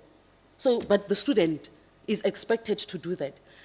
In brackets there, I've said that this is contrary to the grant reports of researchers within the institution, where you, for an example, NRF would want your activity report for the year in January, because they know that there's a possibility that even during December, there are changes to, whatever activity they are supporting or whatever research project. Going to the next slide, there is the example, Chairperson, that I said I will put there, of the omission of the list that was happening. And you would look there at the dates. What time was that? We are now in April. Postgraduate students have not, some of them are, now it's a one-on-one, where, identify the student that was not there. Why? Because Senate gave us the whole list. Who said you must go and vet? The resolutions of Senate is there. Then you go to the second one, Chairperson, where you would see that is an email of a week ago of a student. You would see that student is a doctoral student in their second year. This is not a student who's been there for 10 years. They're there, April, last year. But the student was not able, on the 11th of April, there it is, not able to do, who registered on the 11th, of April 2024. But on April this year could still not register because they are not part of the list. And when they are asked, the response of the first example, Chairperson, was that these people might have been accidentally, I hope you understand when I'm talking about delusional. So we are measuring things. Then we go to the second responses about teaching and learning. Now we come to the ratio, of 70-30. Chairperson, if you go back to listen to and some of the honorable members that would have been there when the presentation was made by management in 2020, you would see there they say that insourcing happened, the last time it happened was in 2020. If you look at when we presented to the portfolio committee and the ratio that was there, it was not 70-30. It was, actually, when we said 70-30, management went and corrected and showed their evidence to say that it's around 40-60. So it can't be that today we are still using insourcing. And by the way, some of the positions of people that have left in insourcing have not been filled. They have not been filled, some of the positions of the insourcing. Some of them have passed on, some of them have retired, some of them have resigned. Those positions, some of them have not been filled. As a matter of fact, some of them were repurposed. When Estate and Infrastructure came to Institutional Forum, they said that some of the positions, where they started to repurpose them to have management positions. So that cannot be the reason that is there. Then I saw that they spoke about a phased-in plan to create full-time academic. positions in 2025 to 2026. It's good that we are here, Chairperson, and we can see that at least now it's the first time that I saw it when they responded, that there's actually such a strategy to improve that. Now, Chair, this situation is not a yesterday situation. It's a long situation that has been happening. For the 3 years that they are talking about there, deans were given a budget of 2 million to say that the 4 faculties share that budget amongst yourself for you to work on funding positions for academics. It's not about the pace, it's about what you prioritize. It's not about the pace. We know, we ourselves have gone through the system of education. We know that you need to be patient about where you are going to. It's about what are you prioritizing, where you are going to Vision 2030. Now, then you say some academic positions were not approved and some of them were approved as part of the workforce plan. They are approved without funding. So council goes and approves the whole workforce plan. Every faculty comes with their department to say, these are the number of staff members that I need for that. But those posts are not funded. So what must then happen? They are just, it looks like a pretty document. So how do you prioritize? And the current positions that are there, Chairperson, there are positions there. Many of positions inside of the institution that are already funded. Why do you not use them to fill the academic positions that are there? Now they say that they have a strategy to bring there. No, academics will not be attracted to Central University of Technology. Chairperson, if you go to the next slide. That is the salary scale of the institution, where you would find that academics there, I wish that thing could be opened, a full professor. You see, when we talk about, you must be realistic, a full professor would be there. And their maximum salary would not even be close to a executive director salary, who is in support. A director salary, their entry-level salary is not even the maximum of an associate professor. And then that is when I talk about prioritization. Why are we here? So on top of that 70-30 that is happening, and they're talking about the salary budget, this is what also is there in the salary budget. You said, Chair, like we share the same view that, administration would be very sad, but you see things like this. What are you prioritizing? There was a report that was done, Chairperson, you would have seen, I've given you the REM channel report. Was also an opportunity for the university to go and, critically analyze the situation that is happening there. The report says that you are having black academics, female academics that are being underpaid. Meaning all of them, they are there at the entry level, minimum wage, they are there, identified. University goes back, does its own report. I've also given you the report. They do their own report from an external report. They go and do an implementation of that report. I was part of that task team, Chairperson. We then wrote to the Vice Chancellor to say that, let Transformation Office tell us that what has been there is correct. So what that report is, what, CUT is saying that, look, previously you were disadvantaged. Injustice was done when you were supposed to be paid because you are black. But we have justification for that now. So we are not going to correct it because we can justify. It was the system that was there. But you went and corrected that system because of now a lecturer that enters into the system is far from that one that has been here 10 years, produced 10 master's or doctoral students. So how are you going to attract people to come here? If you look at the retainment of special skills or scarce skills of the university, if you go into those areas like your engineering away, and you go and be realistic, they come and they go, they come and they go, they come and they go. There is one, the department like accounting, where you'll find them, CAs, they come here, then they leave. And then we are told that they are looking for greener pastures. No, they are looking for a salary that they feel that they deserve. And you would see there at the bottom, the other people that forms part of the, sustainability of the university, which is the HODs and the departmental managers, the assistant deans.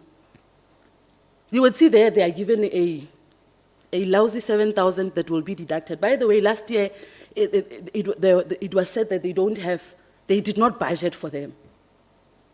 And then you have a senior director or a senior director that has 2 people reporting to them.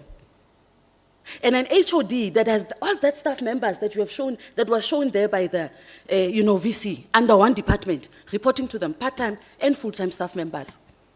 And dealing with student issues, research, and you must also do third stream income, because that's the responsibility of every department to contribute towards that in their faculty.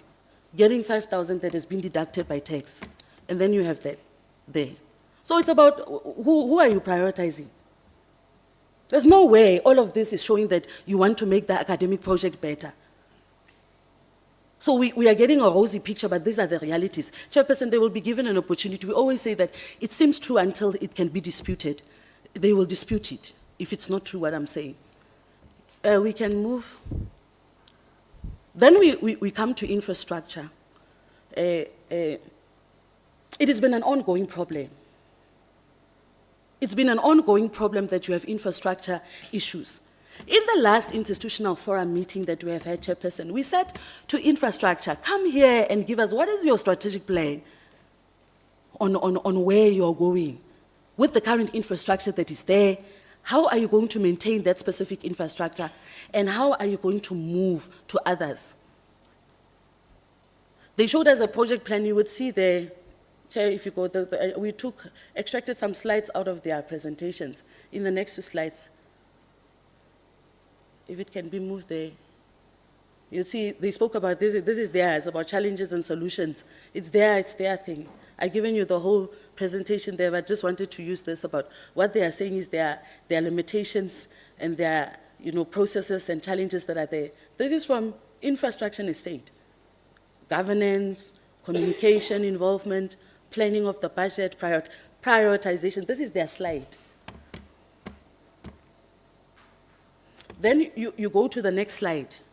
This is the budget, but there's no maintenance budget. And you would have heard from what the students were talking about, and people talking about, current challenges like aircons. It's in buildings that are existing. So what is the institution planning to do? Keep on building buildings and disregarding them. And by the way, those buildings that are like that are buildings where, the institution is hosting, staff members. But Chairperson, over the time frame that has been there, we have seen offices of executives being renovated, renovated. It's there. Everybody comes into office, they renovate their executive office. But you don't have money to fix a hole in a ceiling where students are sitting. You don't have money to put a decent aircon for that, lecturer that's going to spend the whole day there. You don't care about ventilation of the students that's bringing the money into the university, but you're renovating. Yeah. Chair, let's move to the next slide. Now we come to the issue of I think this is our last slide, where the whole statute situation, saga that is there. Chairperson, we went back and looked at our records. Now wrote they wrote to us and to council to ask us about, the position of the registrar being permanent and what our view was, because the Act says that, the responsibility of the institutional forum is to ensure and advise council to implement the Act. And in the Act, the statute is part of the Act. Chairperson, unless they're going to prove us wrong, we did not form part of that. As a matter of fact, on record, we need to say that when those things are sent, they must not say that in consultation with. Institutional forum was not consulted on the holisticness of the statute. There was a workshop held, and Chairperson, the thing that I like is that the registrar is very good with compliance and telling us about compliance. She, for one, would know that a workshop cannot be where you're expressing issues that you are submitting. It needs to be resolutions. The last resolution that we took and submitted was in our last institutional forum meeting of this year, where we said, this is our terms of reference. We are requesting that these terms of reference be recognized and be approved by council. So the statute has been, they engaged other people, but not that. And council cannot say that we have advised them. They don't have a submission of institutional forum. You would see that the minutes that I've given you, Chairperson, about the responses that have been given by council, you would see there that they said to them, by the way, let us just know about the things that we have done in our meeting. And one of them is that we have approved the statute. It's there, I gave you the compressed document. So, you see, so it means that, that's why I was saying that we are not given an opportunity as the institutional forum to perform our duty as per the Act. Even now when, you know, they are talking about engagements, nobody came to the institutional forum to say, no, you have raised concerns, let's hear your concerns. They spoke to SRC, they went to Labour, but that one that is in the Act that is there, one of them, they did not bother to come to us, to talk to us about engagement. So we can't come here and say that there's a facade of something, you know, when it's not there. The other aspect, Chairperson, that we went to, the second one, it was said that we must respond to the things that we are saying. Council has not listened to. The statute is one of them. There's the proof that I will show you, that what is our resolution in our records. We went back to 2020 from the inception of when this whole, you know, process was starting of, you know, the statute, you know, revision. And all of those minutes there, Chair, does not say anywhere where I see a document that talks about institutional forum submitting anything about the statute. It talks about its terms of reference. The second aspect there, Chairperson, Towards is that- conclusion. Yes. The last one there, Chairperson, was, the other example was that now there's an anonymous process of, you know, how the selection of executives, meaning they're taking away their names and everything else, and then they just give you a biography of that person without their names, experience in that. The institutional forum said that, look, the Act says that we need to deal with transformation, and we cannot be found controversial. So if you are giving us people who don't have faces, who don't have anything, and you want us, how do we even start to analyze that person when you don't know where they are? Because we are supposed to safeguard the transformation agenda of the institution. We went and submitted it to council. For the second time, it was noted. And you know what? They invited us to go to the interviews, continuing with that for the DVC research and innovation, which they did with the executive director, you know, resources and operations, and anonymously introduced himself. So what we are saying, we are just talking to ourselves and walls, Chairperson. Thank you. Thank you very much.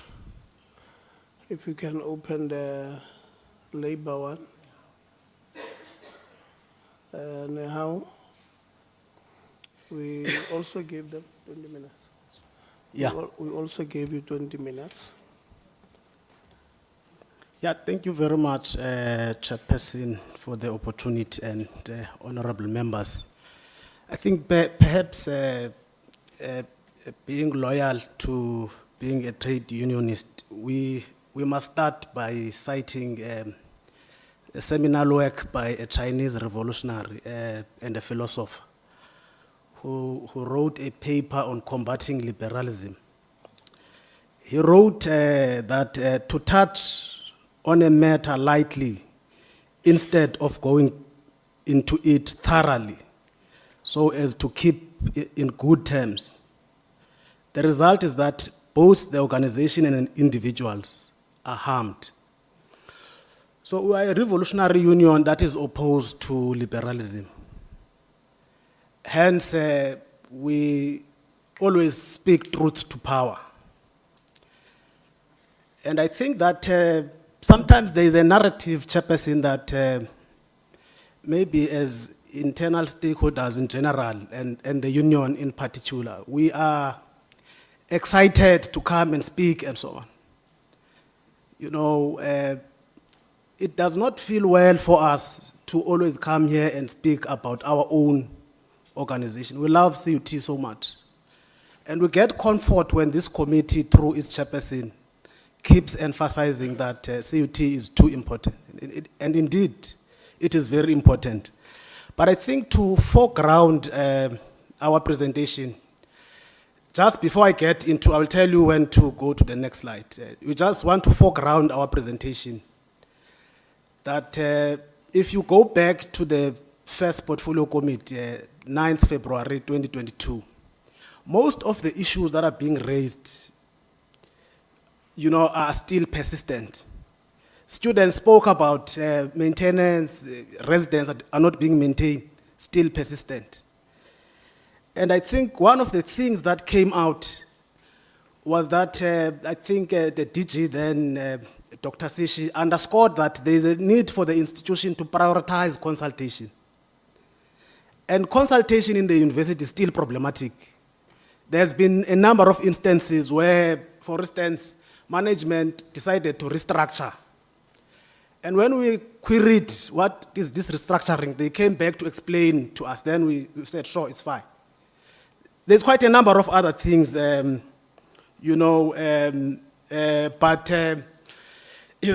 in terms of the general overview, we believe that the institution is moving on a backward, and downward trajectory. It is actually concerning that the institution, in most of the issues raised by stakeholders, they are still in denial. And the chairperson of IF speak about delusion. And our presentation is titled Delusion versus Reality. And in some of the responses that and rebuttals that we're going to offer here, we'll demonstrate some of the things that really are still problematic. The institution admitted on the existence of directors, and many managers during the initial oversight in Bloemfontein earlier this month when we met there. You could see that there was a lot of attendance of people during introductions of people. I'm a director of this, I'm a deputy director of this, many of them, unprecedented.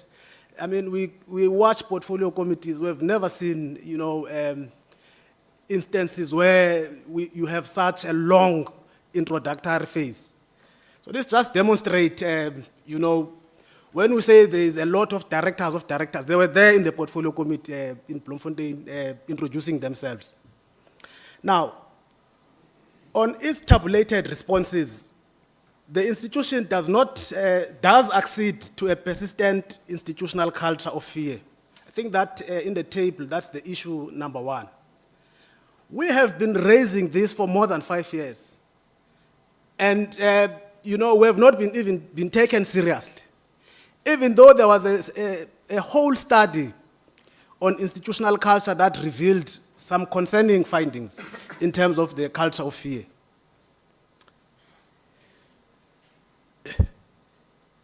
So it is up to this committee, Chairperson, to decide, on this issue of delusion and reality. If you can just go to the next slide.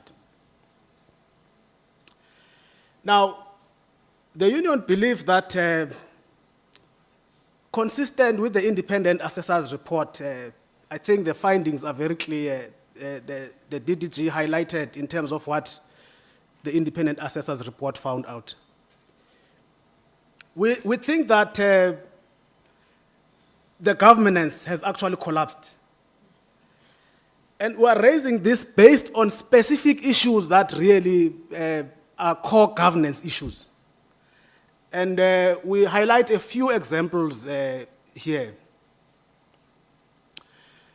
Management, for instance, in Bloemfontein admitted that there is 70 to 30, or 7 is to 3, support staff to academic ratio.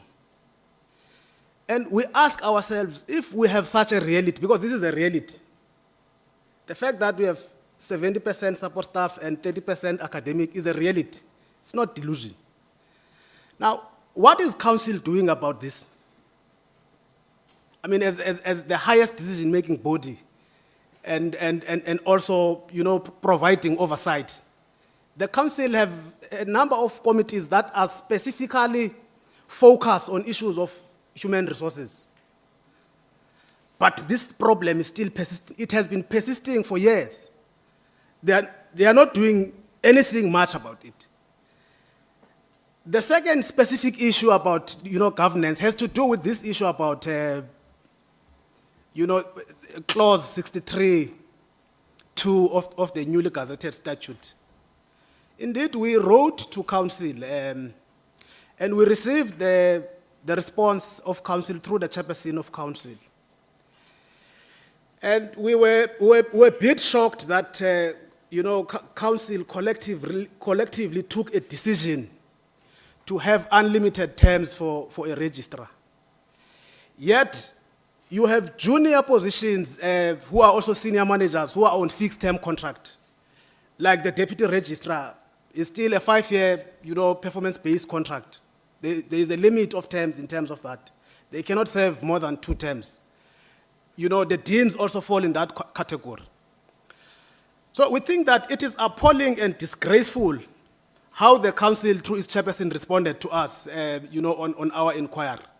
We briefly got a response from IF to say that they are still looking into the records so that they are sure in terms of what is it that they are responding. So we're still waiting in terms of IF whether they have given advice, to council as it relates to the whole process, not just that clause, but to the whole process of the statute review.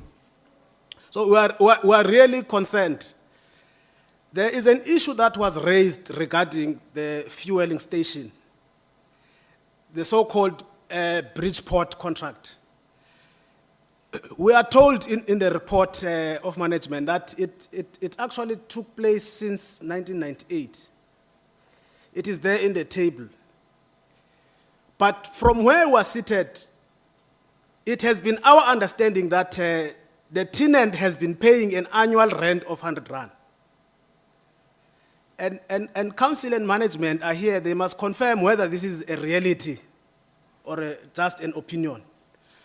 So for a university to own property but to suffer such a loss, we believe that this is a matter that really both council and management could have handled it much differently.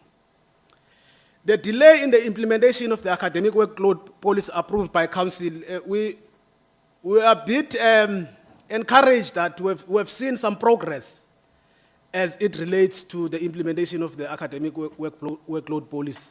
And credit, chairperson, must be given where it is due. We appreciate that progress. There is a lot of work that management through the responsible DVC in that area.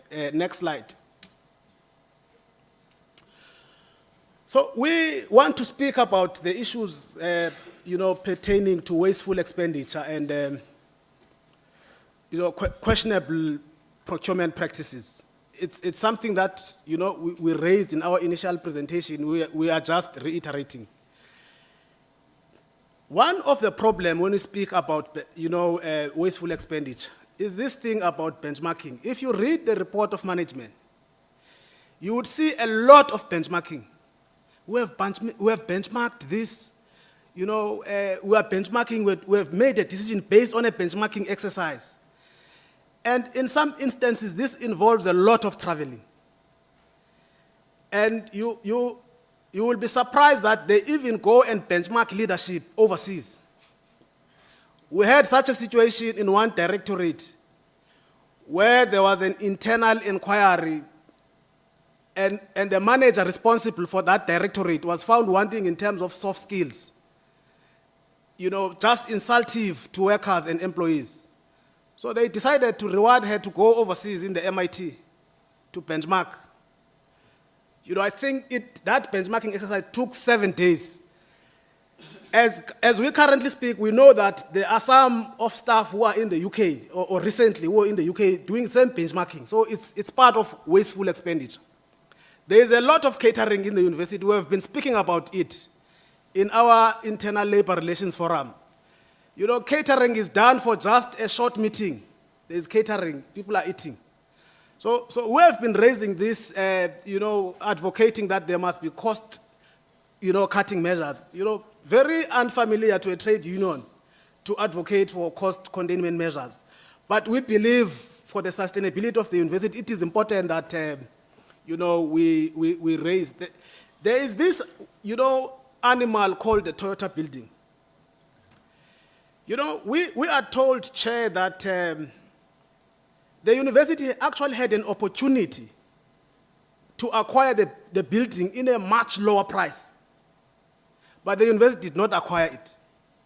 Decided to wait, and somebody bought it and then went and bought it to that person in a doubled price.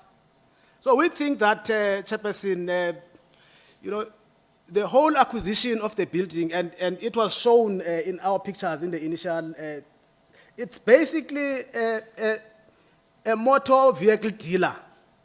So how do you acquire a motor vehicle dealer for the purpose of a university? And to make it worse, it has become evident that there was no clear business case. We have requested, as early as 2023, through the Labor Relations Forum, can management furnish us with the business case of what was planned for this building? How was it, what purpose was it going to serve? We're told it was going to be an innovation center, and Chutis, another problem, was going to be housed there in that building. But that business case never came to the fore to date.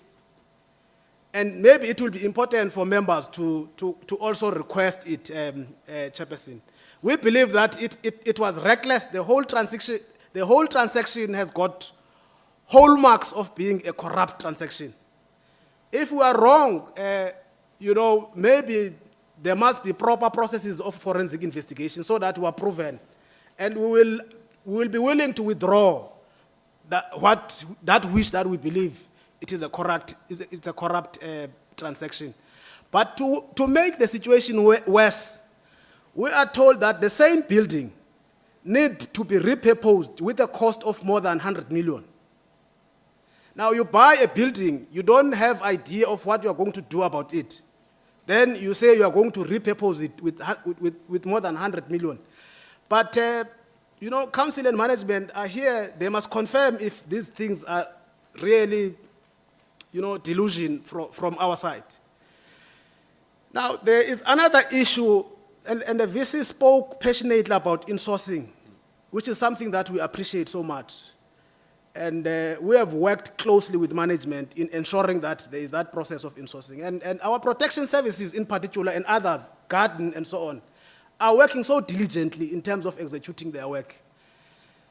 But due to this building that was acquired, it was being looted. Then there was a decision which we supported as unions that they must introduce additional support to protect the asset because it is now belonging to the university.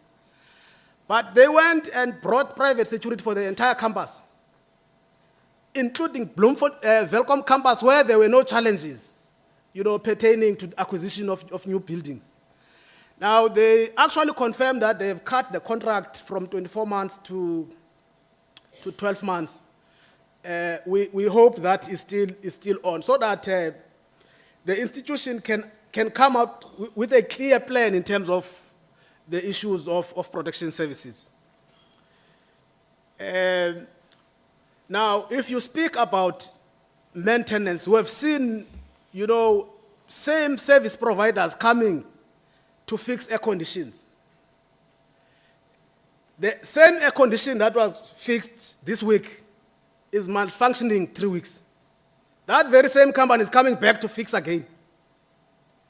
I mean, we had one of the deputy ministers conducting oversight on the Welcome campus.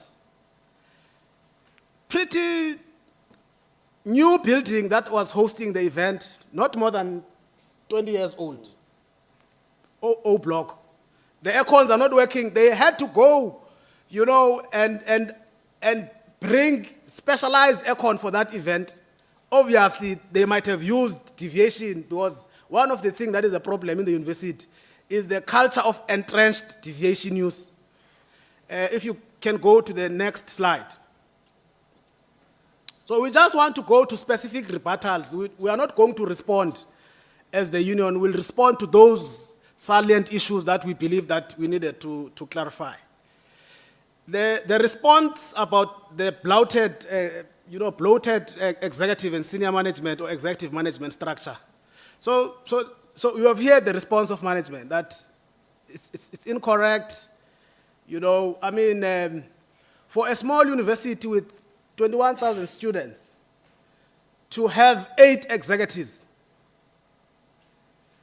But I think one issue that we want to highlight here, fortunately, you know, the union has been involved, and the VC highlighted that we're instrumental in the development and positioning of the Institutional Renewal and Transformation Office. That is one area which we were consulted. And that was the only office or position in the Vice Chancellor's office that existed. We did not have a position of Executive Director in the VC's office. It's totally a new position. Otherwise, if we are missing the point, maybe management can just tell us which position was repurposed to make, you know, to create that executive position. So we just want to highlight that indeed there are new positions there that are there. Just go to the next slide. So the issue about the climate of fear in the institution, I mean, Chairperson, the response of the management is very clear. They now admit that there is an entrenched culture of fear. We have been saying it for years. They are only seeing it now and admitting they've written it black and white. Delusion versus reality. There are concerns about new CUT statute. We have spoken about this. We have written to council. In fact, we have attached the response of council in our list of issues that we've submitted. Basically, they are saying they did a benchmarking. You know, benchmarking, I've said it already. It's very nice at CUT. They went and conducted a benchmarking exercise. And their benchmarking actually revealed that there are varied approaches to this. So other institutions, they are doing what we were doing initially. 5-year term, renewable, you see. So they are saying, basically they are varied. There is no common practice. But they go and decide to go and decide and do this other thing and with no limits in terms of the terms. So basically their own benchmarking was futile.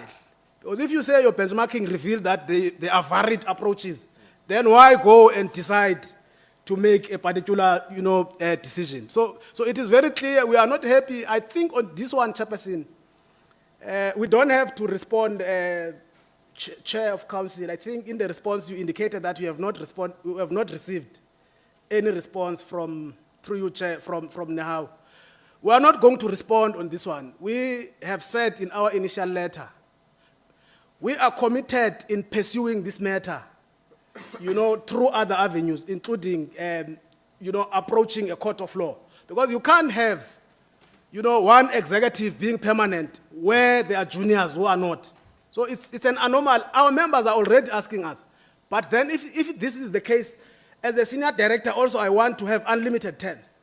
So it creates a problem for us also as organized labor. Next slide, Chair. As you move towards conclusion. Yeah, we try to wrap up. The fueling station is there, we have mentioned it. The issue of deep cleaning, what is concerning about corruption is that the institution indeed communicated that they are having what is called whistleblower, what? An audit committee. Through the audit committee, whistleblowing thing, that if you see corruption, you must call or email. But members have been telling us who were willing to make whistleblowing that this thing, we're getting a feedback that it has been suspended. We have put that evidence there of one of the emails that came back. So it's just one evidence. Next slide, Chair. I think I'm left with just only two or three slides. Lack of foresight of the massification of students. Student numbers have been increasing. Infrastructure has not been growing. You know, Chair, the institution was given grant for infrastructure in 2017. They only started to do construction for that grant a few years back, last year, to be specific. Now, first-year economics students will tell you that money does not, you know, there are inflation issues. If you get money in 2017, obviously the cost, you know, of material after 7 years will not be the same. This is why the quality of buildings you know, we have what they call multi-purpose hall there, which is, I mean, indeed shocking. So that's the issue about, you know, lack of foresight. We still have students overflooding. You go to a classroom, it's so painful. You are going to a lecture. There are students standing outside, can't feel into the lecture hall. Next slide. Deviation made a norm instead of following standard. I mean, they have responded here that they have this. They are not saying we have done this. We are planning to do this, we'll do this. Next slide. No financial accountability. It talks about, you know, these issues of wasteful expenditure. We believe that it's a general view that we have as a union that perhaps if they say they've got unqualified audit, we do not believe that they will get the same from AGSA. Well, you can't acquire a building in a manner in which you have done, but still get, you know, some good books. So it's confusing, Chair. Next, probably the last slide. So we have these issues that we think that it is important that we must highlight.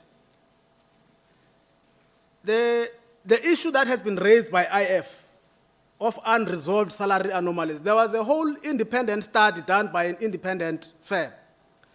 That study was very clear that, to be specific, there were approximately 124 individuals who were affected by salary discrimination. They were either discriminated because of their gender. The report said they were either discriminated because of their race. Nothing has happened. What happened is the establishment of some internal committee, which we did not even understand what methodology was followed in terms of arriving to what the chair of IF was highlighting. Now, we are very concerned that, as indicated by the chairperson of IF, that IF is being relegated to a non-entity. The Higher Education Act is very clear in terms of the mandate. We express our existence in the university in terms of governance through IF. We have membership in IF. We are clear that one of what IF needs to do is to basically advise council, not only consult, but advise council in terms of the implementation of Higher Education Act, as well as the national policy on higher education. Now, if you have a situation where, and one of the roles of IF is to advise on appointment and selection of senior managers and executives. If you have a situation where they are given an anonymous process of selection, then how must they advise without knowing who is being considered? So it's a glaring, you know, governance issue. So the other part, just the summary last part in terms of the recommendations. Just leave the pictures, go to the recommendation, the last slide. Leave the pictures. The pictures just show the quality of infrastructure that we have, and I'm sure you have seen. So we still insist that the institution needs a restart button. You are not comfortable, Chair and the committee, but we believe that it's a painful process that is necessary. You know, we insist that we still need the appointment of an administrator. But most importantly, with the Toyota building and the fuel garage and many other things, duties issues, we didn't speak and elaborate on it. We need a deep dive forensic investigation, and this must be done through the special investigation units. If there are monies that must be recouped and be recovered, because SIU is empowered in terms of SIU Act, to recover monies lost. You can't have a garage that is renting 100 rand. So those are some of the recommendations. They are clear. We have stated them there. We rest our case there, Chairperson. Thank you very much. Thank you very much. Now,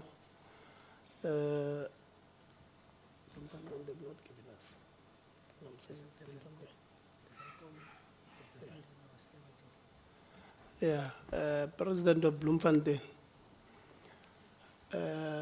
we had asked that we must submit by Friday last week our presentations, because members must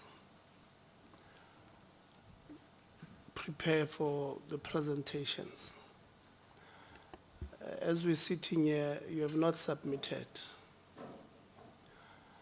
which creates a big problem for us because we gave you the responses from the university on Monday, the 17th, or the 14th or something, the 14th. If you are not going to send to us in the next 5 minutes, we're not going to allow you to present. We'll take CUT Velcom because they've sent to us. Are going to take you. We have 15 minutes each that we had communicated with you, which is 30 minutes. 15 minutes each campus because it's one SRC, but because of the problems created by the institution with the SRC, we then agreed that you'll present differently, but you'll share the time. So you'll have 15 minutes. President Zungu, take us through. Thank you very much, Chairperson. I can't fully see you on the board due to poor eyesight, so I'll just be referring from the PC here. So on our point, as you can see, Chairperson, our focus points, it's merely just from a report of the previous presentation. Then the second one, again, will be the emphasizing of non-accredited accommodation. Then will be conclusion, which will be then, I'll be then summing up everything that I possibly didn't include in the presentation. So, Chair, if you can go to slide number 1 of our presentation. So, the first point states clearly that from when we started, we did indicate that the state of our both residences that we have in Velcom campus are not actually yet up to code or in standard. But up to this day, Chairperson, there's very little improvement that has been done except for just putting stoves and everything. If you can check the condition of showers that, and toilets that some of our sisters have to be exposed into in terms of so-called infections, it is really disappointing. Then it comes to point number 2, which is football fields or fields in general. Up to this day, Chairperson, weekly, the cricket team sends me emails weekly complaining to say, President, you are not doing anything. We have been complaining to you that our fields are still not yet ready. The soccer team was complaining to me that since January they are told to say the field will be ready, but till this day, even Easters, we had to actually go somewhere to play our games. To simply show that our institution is not fully student-centric, but it's more of a corporate world that is based, I don't know on what intentions, because everything that has to do with students, actually the institution deviates from. Then the general wellness of our campus. Chairperson, up to this day, we still have a sewerage that is not completely closed or sealed out, but when we were there the last time, we were made aware to say it won't even take 2 weeks for that sewerage to actually be there. And that sewerage has caused an increase of an intake of our students actually to clinic because they're exposed to harmful gases that come out from the sewerage, Chairperson. Then the third one would be the institution's poor intervention in terms of students who are actually not funded. Chair, we've been complaining and trying to meet the institution to say, at least for those students who have complications and issues of NSFAS, may we find ways to be assisted. But up to this day, we are always referred to one person, to another email, to another email. Up to this day, none of those students have actually been assisted at all. We continuously play the game of duck and dive going around and not actually being fully assisted, Chairperson. Then if you can go down, I believe we would go to actually the main thing that I believe brought me here and actually forced me to say whether I'm sick or whatsoever I have to be here. The issue of the cap of the 25,000 rand for this year, Chairperson, of non-accredited accommodation. And also, while I'm at that, I will also request that this message can also find the minister because we are told to say NSFAS apparently can assist us with this matter because it's a ruling of the minister. But Chairperson, we will find ourselves, all of us as student leaders, being like Sisonke from Wusu at this point, because we keep on being fought every time when we bring these issues. At this point, we will all be the same as Sisonke. And when I'm here, I'm not talking only for CUT, Welcome Campus or Blom. This will happen in UFH, which is Fort Hare. They have an Alice campus that is also affected by the same matter. This also includes University of Free State, Kwakwa campus, which also severely is affected by this matter. This also speaks to University of Limpopo, which is also affected by the same matter. It has caused a chain reaction of struggle to say, but how do we then fight this issue? Because, Chairperson, honestly, I can't say to myself I should allow my sister to be subjected to a poor background or maybe a poor accommodation due to a lower cap. The painful part is that if we are given this cap in our institution, the institution deducts 5%, meaning students will be left with 2.3 or 2.2. That will then actually subject them to very poor quality education. The mere fact that we are busy chanting and shouting justice for who in terms of GPV, our sisters will actually experience the same place. Because in some of these places, they then get to stay on due to actually lower allowances. It is very unsafe. You find that they are subjected to places where there are a lot of twilight activities. And yet again, we are saying when we come here, we have to make sure that we provide the best conducive place for teaching and learning for our students. Yet our sisters are always subjected to these things every day. Must we then, Chairperson, say that until a girl child or a boy child passed away due to maybe some sort of endangering in those accommodations, then NSFAS and the minister can take this issue into consideration? Because it can't be that last of last year it was 3.7, last year it was reduced, this year it was reduced more. That means we are going backward as a society. Because last time I checked, we have a VAT increase just now. We have inflation skyrocketing. We have geopolitics mingling with our lives. We have a lot of politics in our society actually tossing our lives away. What we need as institutions is just being secured, or as students. We just need security, assurance from the state. So it can't be somehow in principle be correct that we keep on being reduced that way. That is not correct. Because if I'm doing IT, I'm an IT student, I'm staying in some sort of a room that is cheap, is a cheap budget. It means that my laptop, my Wi-Fi will be stolen because there's a lot of gangsterism. We know that thing. The corruption and crime in this country has skyrocketed. So, Chairperson, we really need intervention. We can't say nothing. We can't keep quiet about this issue. We can't be that there's a reserve of profit or budget in the lives of students that are actually endangered. If you say I must just live in any place with a low budget, then that means the quality of education I'll be given will drop because I can't focus if there's a shebeen here or a tavern. That is not a space for students. President, I think Stefan is calling and Sorry, Chair. disrupting our meeting. No, it was on a lighter note. Continue, President. You can just WhatsApp in. Continue, President. Oh, thank you very much, Chairperson. As stated before, surely the minister and the CEO of NFS have received actually emails that we have written, combined as institutions, not only as CUT, but combined as institutions, to say, can we please find ways to mitigate this issue? Because we can't be silent anymore. The mere fact that there's havoc in University of Free State, Kwakwa campus, indicates the dire situation of this matter. So if it's not taken into consideration, must we also find ways to trigger a revolution, then we'll be attacked by the same security and rest managers when we actually try to fight for our own rights? Because the way at which this matter is handled, it doesn't fully align with the Constitution, specifically Chapter 2, which is the Bill of Rights. As a student, I have a right to dignity. I have a right to privacy.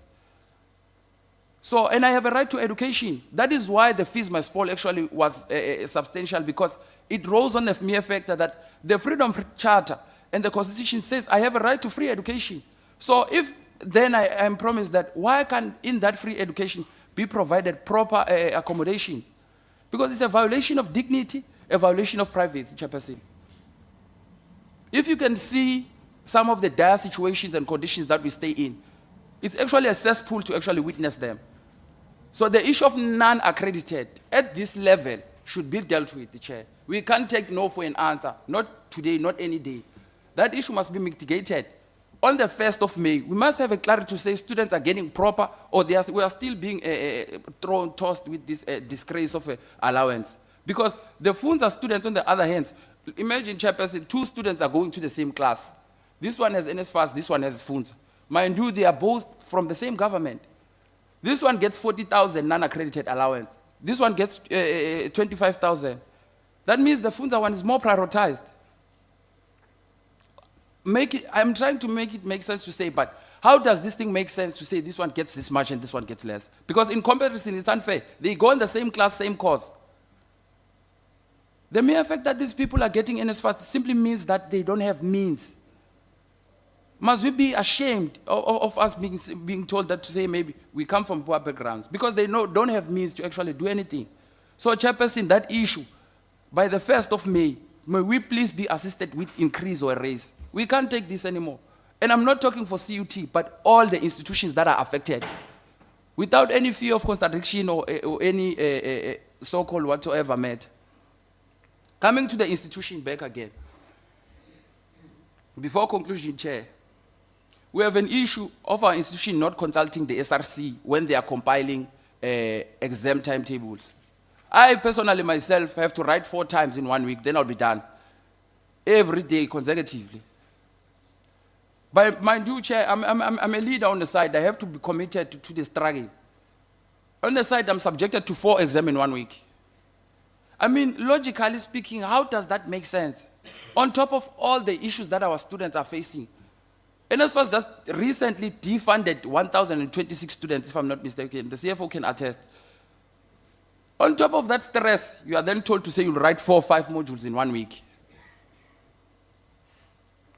Chairperson, we can't have intellectuals, doctors, subjecting us to such. There should be the epitome or the mere example of the society, of how a society should be. I'm told to say, but President, you are not important also. You have to write those 4 exams. Chair, can we please be assisted in this thing? Or else, even the ratings, the quality of our education, the pass rate of our institution will drop. Because my sister is back there, stressed about this 2.5. Actually, it's 2.1, because institution takes money, Fundi takes money. The service provider. She's stressed out to say, what should I do? Should they be subjected to prostitution? They won't even be able to focus. Then we'll have more dropouts. Then we'll come back here and be told lies of how progressive we are as an institution. Because it's lies. Chairperson, it's lies. There's nothing we can do. It's not all glitters. I've spoken about this thing on my first speech during the opening of campus. I had to cancel my speech and focus on the issues. And yet again, I find myself here to say, if I say this thing, will I be suspended, maybe expelled, or maybe somehow find ways to be sabotaged? But I'm saying to myself, as a student leader, I am fully committed to the cause. If we must sleep at the doors of NSFAS, we will do so for this thing to be sorted out, Chair. We will fundraise, our students will do so in all institutions to say, NSFAS, we can't go away until you actually correct this matter. We know their offices, and we'll go sleep on the grounds there, and we'll shan't. Because always we are subjected to violence. They will call police. If they want to shoot us, let them shoot us. I don't think there's any revolutionary who goes to a revolution not ready to die. Because the end goal of a revolution, as per Marx, is death. It's basically arm. So we can't reject our students. What Sisonke did was a true commitment to the revolution. And I believe those who are revolutionary within the student leadership will do the very same thing. We recommend that what he did, and we support and demand justice for what happened to him. But what we hope for, Chair, is that tomorrow I don't find myself in that for a futile exercise. If we are all to be butchered and shot when we are on the NSFAS offices there, may God be with us. But we are willing to do so. Because there's nowhere we can run from. Apparently, at this point, Chairperson, I don't even think diplomacy works. We have spoken with NSFAS since last year. There are videos, YouTube videos, telling us to say, okay, CUT, we understand, we'll increase it. Okay, University of Free State, we will increase it. We are not lying. We can play videos on YouTube. But when it comes to this year, without consulting the SRCs, without doing anything. Even South didn't send anything to us. It was just posted as a circular on the 7th of March. I was stunned myself. Then I started receiving a lot of emails and messages from students to say, President, then you are subjecting us to all these things. Because remember, in my campus, we live in the locations. We don't actually live in the urban. Welcome is situated, it's basically a rural area. Well, a sub-township. So the woman told President, you know the corruption and crime and everything that happens here. What must we do to survive? Towards closure. Okay. No, Chairperson, I'm about to close. Then there's this culture of ethics in our institution, Chair. People have seemed to lose purpose of why they actually exist, or maybe why they actually go to a higher higher institutions. Because if you go to a higher institution, it's a place of research. It's not a factory, Chair. People must stop treating universities like factories. It's not a 9 to 5 that you can just go in a Chinese sweatshop, you take this thing here and here. You have to apply cognitive thinking. You have to apply intelligence. Some of the actions that are taken in our institutions are very questionable. To say, but we are here for research. How does this person of such caliber thinks to this low? So we can't be having people who can't even treat a student properly. Last time I was a bit shaken, but now I told myself I'm committing what we call class suicide by Karl Marx, to say, either way, those who want to continue with me will do, and those who see me as a friendly person will do. Those who don't want to shall cut me off. Without wasting any time, Chairperson, I believe from the first presentation, I brought a lot of operational issues that were on the institution. Right about now, I want to just clarify the systematic issues that will be brought forward by these issues that I brought forward, Chairperson. There are two agenda items that I wanted to focus on. It's this capping of NSFAS, which will actually cause a genocide in our nation.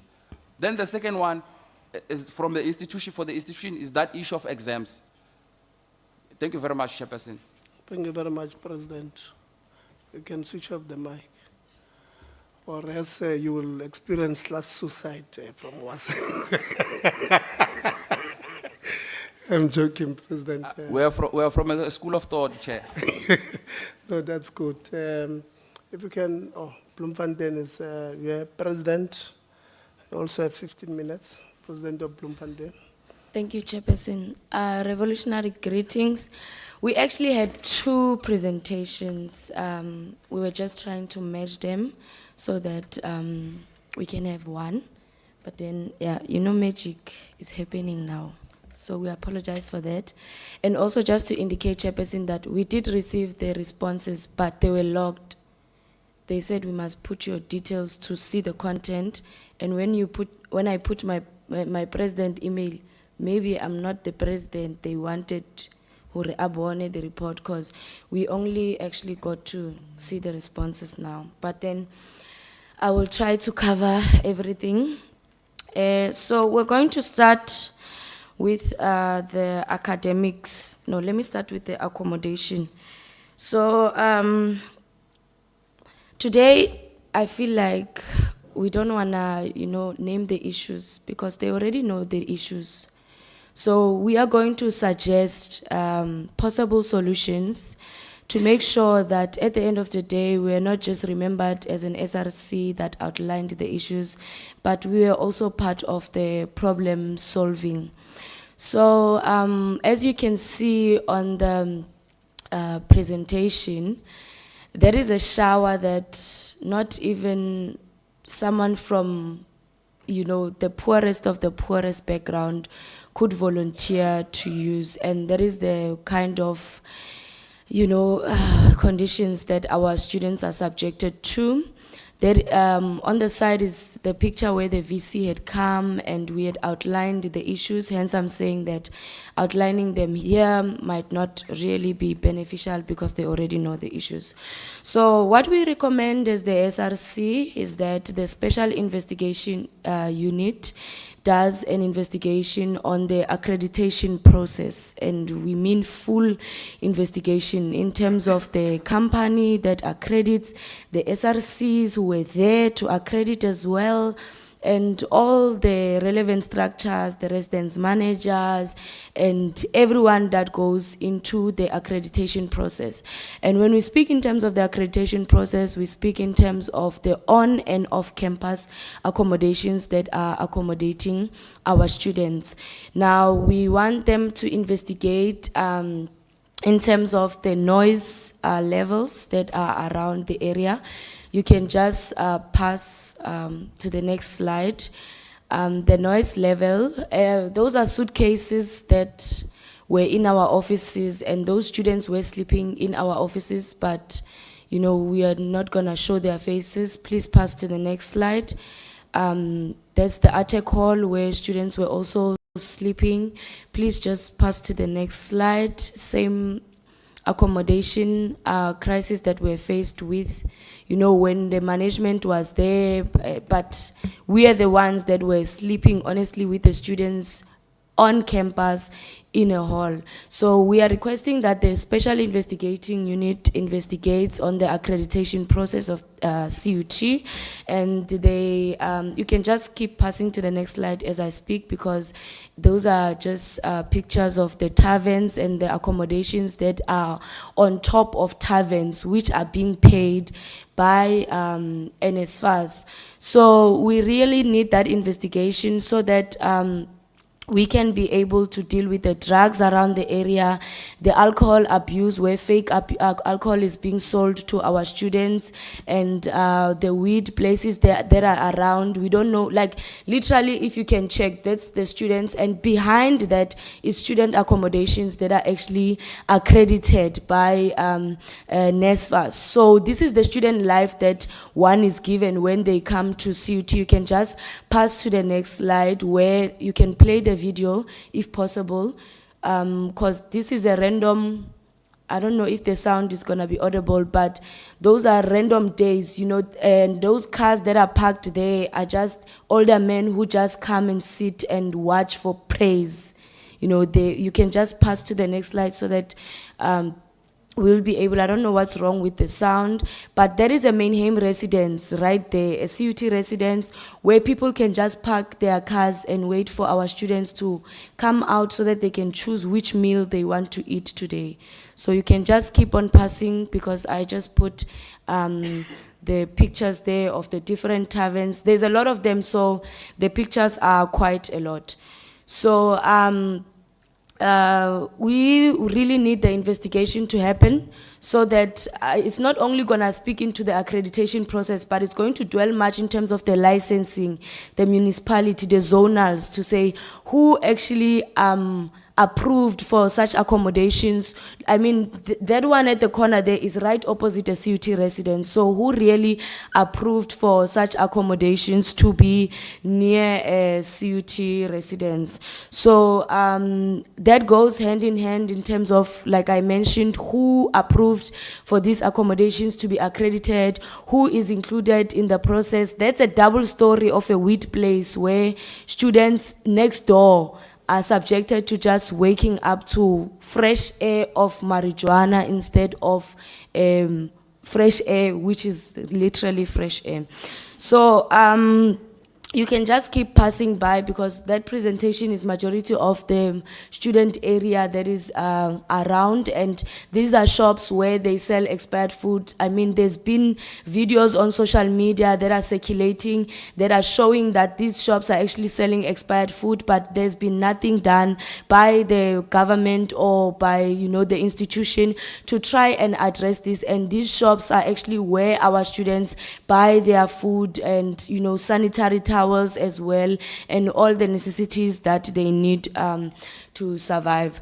So that is it with regards to the accommodation, and the landlords should also be included in the investigation, because they threaten our students and tell them that there's nothing going to be done to them, because they are, you know, friends with some of the people that are in the institution.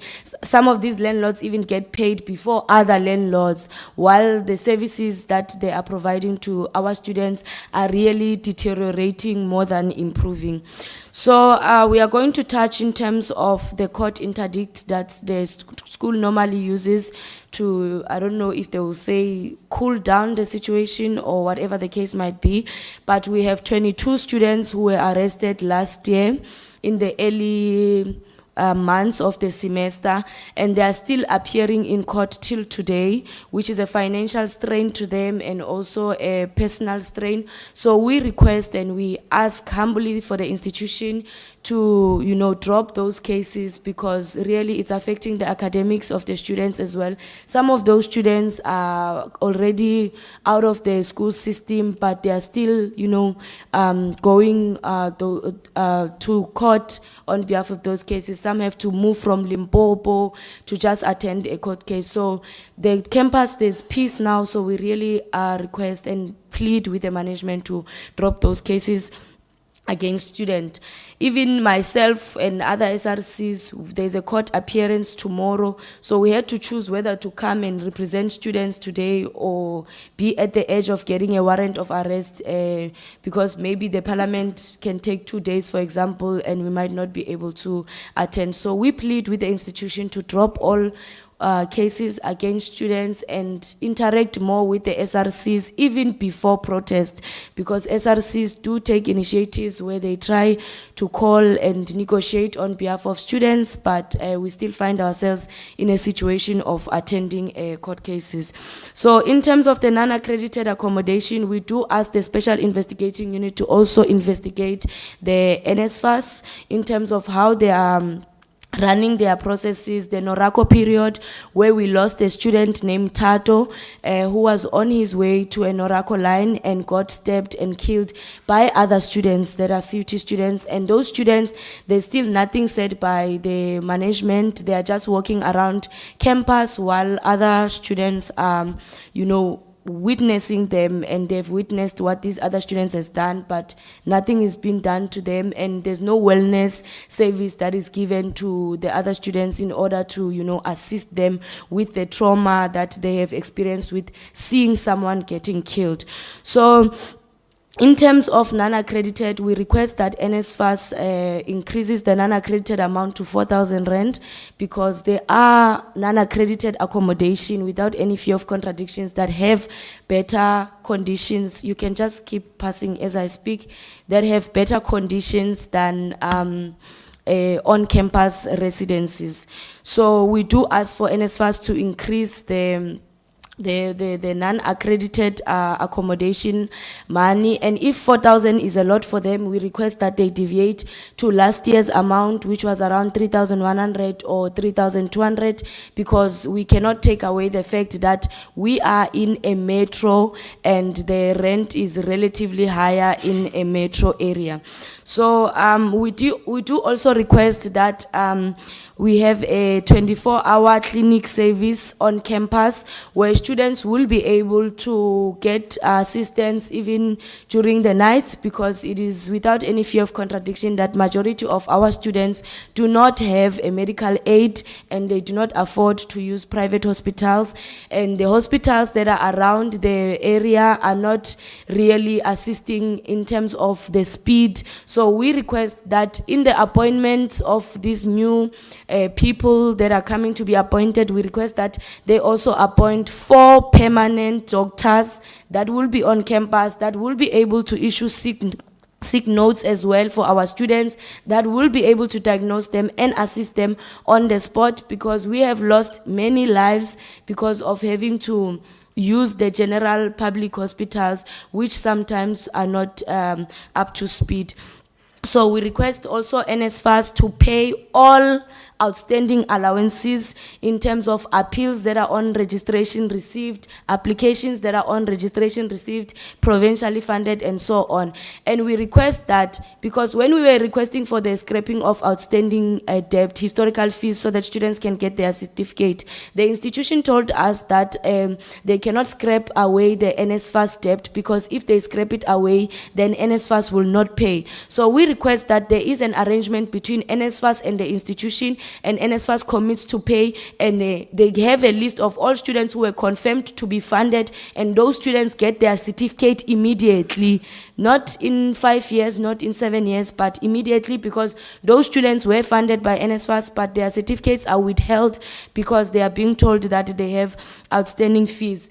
Then we do ask that while the Special Investigating Unit investigates on the accommodation crisis that we face, they also enforce the bylaws of the area, because there should be a student precinct around the Central University of Technology. I went as far as finding a landscape of the Willows area, and when you check the on Google Maps, you'll realize that majority of this area is really student housing, and without students, there is no Willows. So we request and demand that they remove the weed places, they remove the taverns, they remove Small Street and make it Big Street, because we have lost a lot of qualifications based on the temptations that are there. So we do request that they remove, not make them comply, remove, absolutely remove the weed, the taverns, and all these places that are subjecting our sisters to become prostitutes.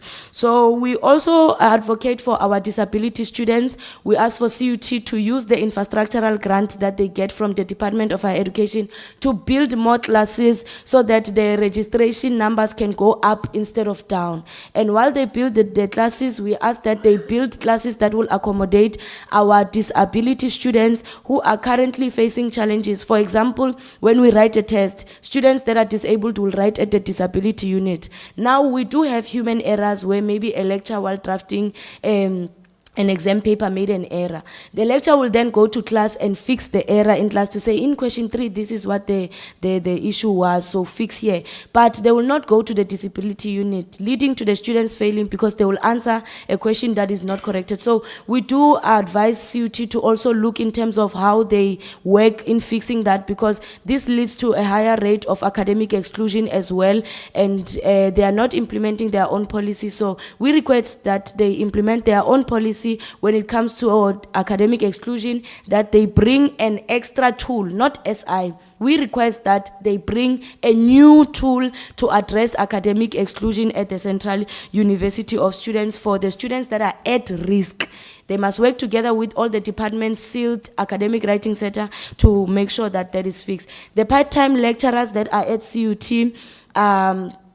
doing as they please. You know, if a part-time lecturer gets a job there, they just leave. The scripts get lost, students get 0, nothing happens to anyone.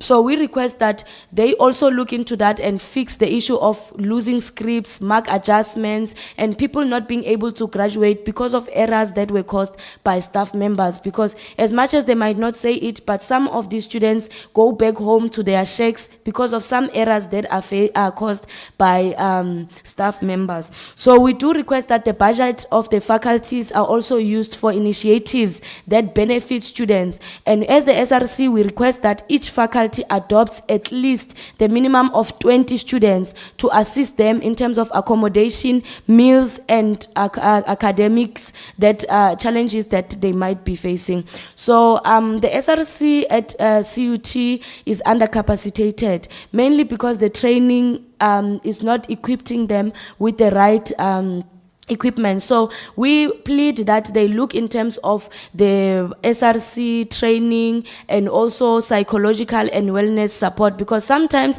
we have to help people that have been raped while we are victims of rape and we don't even know how to deal with that. But at that moment, you can't say to someone, I'm also a victim. You are the one who must fix the issue. So we request that they put strong support there, and for the elections to be free and fair, because the elections at the Central University of Technology are not free and fair. So we ask the Special Investigating Unit to also look into the SRC elections for the previous 10 years and have a report in terms of the complaints that have been there and fix that. The staff at CUT, some of them are not equipped at all. They leave the administration to the SRC, FFA, sometimes they will tell students and tell them to go to the SRC, and we are the ones left with them. So we ask that CUT also looks in terms of equipping their own FFA staff, and we request that they remove them in one area, because currently they are in one area. So we request that the finance officer of management science must be situated somewhere in the management science. FEBIT must have an office in the FEBIT department. All of them must be separated so that they can start working more than talking. So we also request that there is academic support in general for all students, because students are not getting academically supported, not because the structures are not there, but I believe it's because of the strategy that they are using to attract the students to use the facilities, because you cannot correct something if the people who are supposed to engage the area are not there. So they must look in terms of redirecting or repurposing how they market the whole area for students to use it. So like I said, issues are many at CUT, and the only way we can fix it is for things to start from scratch. I have read the assessor's report, and there were recommendations that were made in the assessor's report.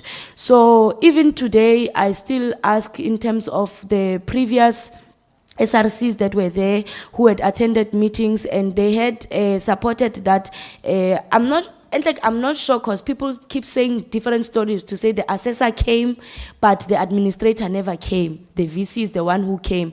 So now people are lobbying us to say, when you get to portfolio committee, you must say this, don't say this one's name, don't say this one. And that thing, honestly, it's boring, because when you are SRC at CUT, you have to choose whether you protect the students or you protect your qualification.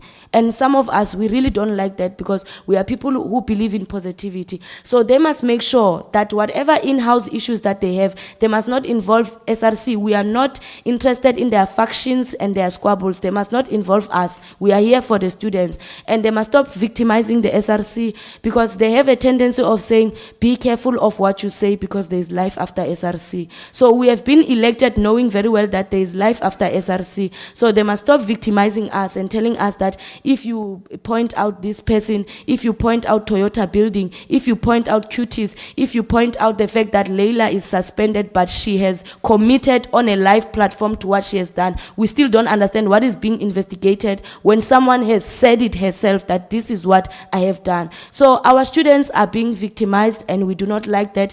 It must change, and we ask for the Department of Higher Education, the Special Investigating Unit, the Portfolio Committee, and all the relevant structures to intervene in ensuring that the Central University of Technology reaches its goal by 2030, because if things continue being like that, SRC come and go. So even this thing of ISRC, when I did research, allegedly it was there before. So they must look in terms of that structure and ensuring that there is ISRC at the Central University of Technology to avoid this thing of sometimes Welcome and Bloemfontein, they don't see eye to eye, and it's like they are happy when the SRC is divided. So can they please look into that matter? And like I said, today I'm here for solution, and we hope that everyone who hates us will unhate us, because they must expect our calls, and those calls will be calls of solution, and we need them to be implemented. Thank you. Thank you very much. President, you can also switch off the mic. Thank you very much. So there are a number of things that I'm going to open to you, colleagues, but I just want to summarize the observation. So there are a number of things that I want us to agree on, coming from us here, or the presentation, which I believe the department must pay attention to. Firstly, department is that we must know that the relationship between management and stakeholders it's either at its lowest or it does not exist, which is a cause for concern.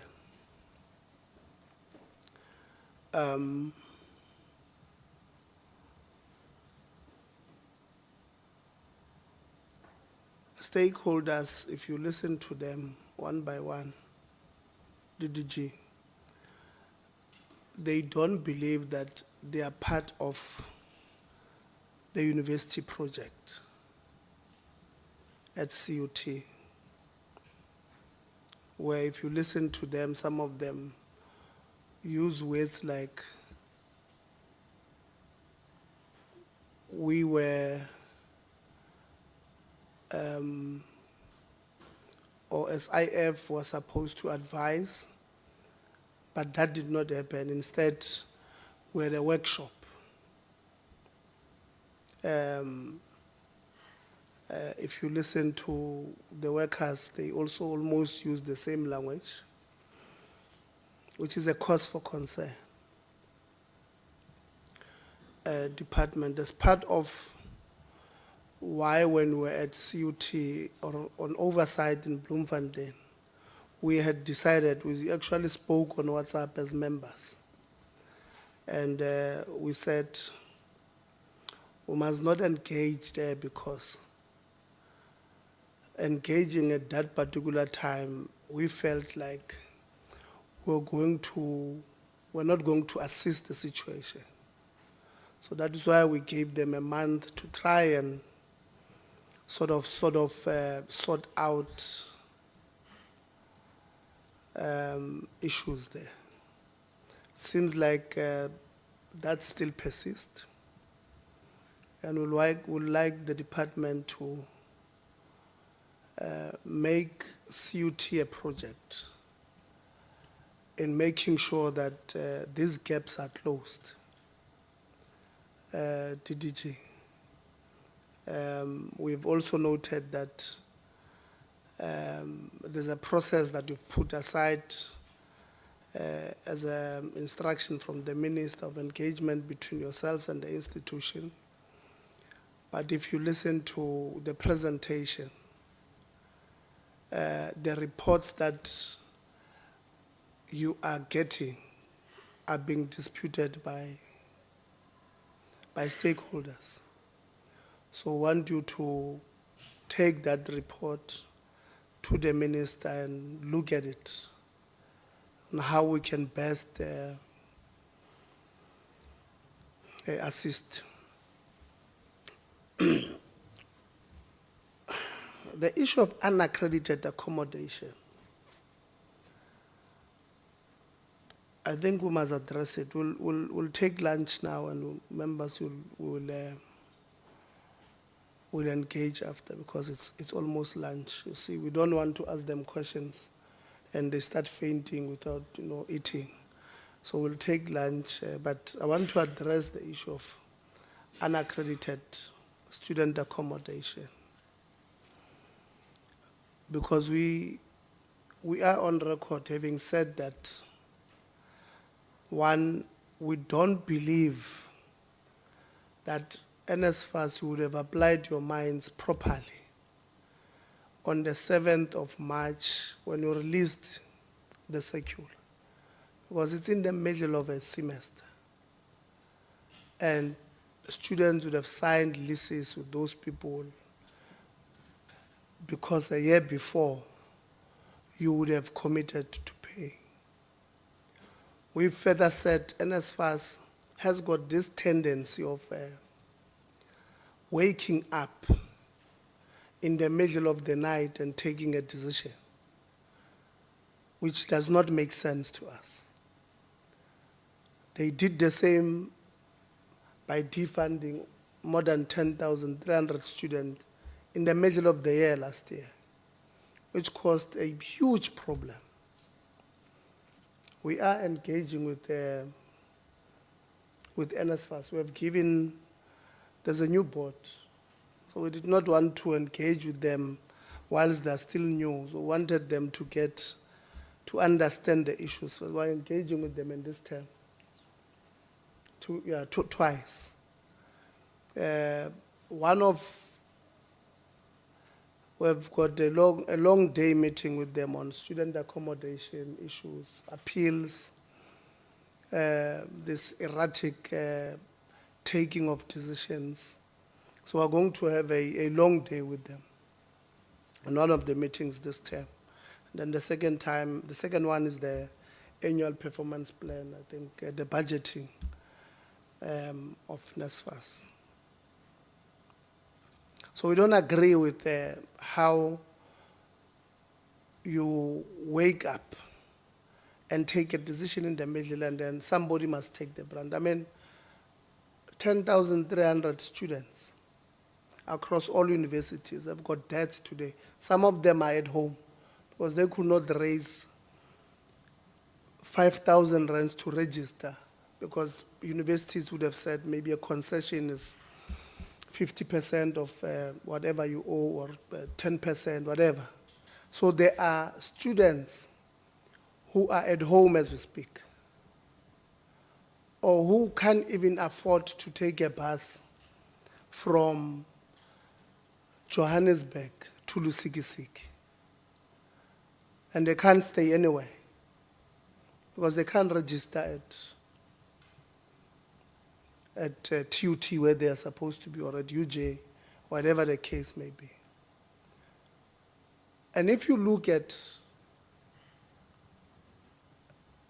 what causes this student to be there, it's because your system in February or March said you are funded. The grandmother took pension money, SASSA grant, slaughtered a chicken, baked a dombolo for this person, put them in a city-to-city bus to Johannesburg. And in June, you said you are no longer funded. Turned the life of this child upside down. Where they are now, they don't know how they will get back home. We don't even know where they are staying.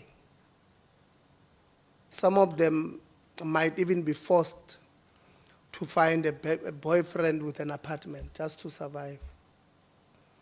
Are creating a problem for us. You can't take erratic. I said it when we saw it. That letter, we were with the Deputy Minister, Puti Manaman, in a meeting. When we saw that letter, I said, I don't know what, I can't remember the meeting was about what. But I said to them, you can't. This is, NSFAS can't. You can't do that. Because we behave as if we don't understand what's happening.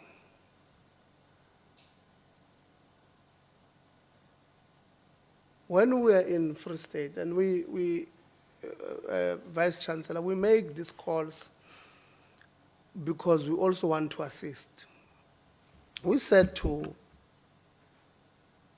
Free State, University of Free State, you can't tell us that there's no accommodation in Kwakwa that can be accreditable, or that is accreditable.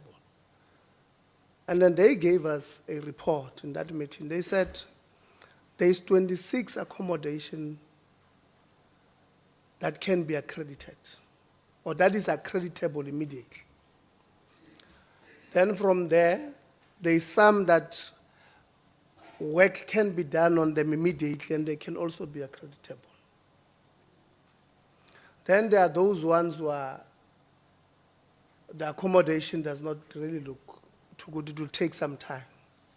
So we said to them, NSFAS, and because Free State was not part of a pilot, the people who were accrediting in Free State were institutions. So we said, University of Free State, because it was on a Monday, is it possible that by Friday this week, your team working with NSFAS and the student leadership there can go and evaluate as of the following day, which was Tuesday, when we came to you on the 24th, to evaluate this 26 that you are saying can be accredited immediately.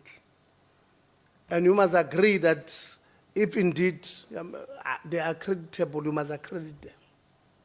Because if you don't accredit them, NSFAS won't pay. And the argument from NSFAS of reducing unaccredited accommodation comes from this, that some of them, they've been unaccredited for 10 years,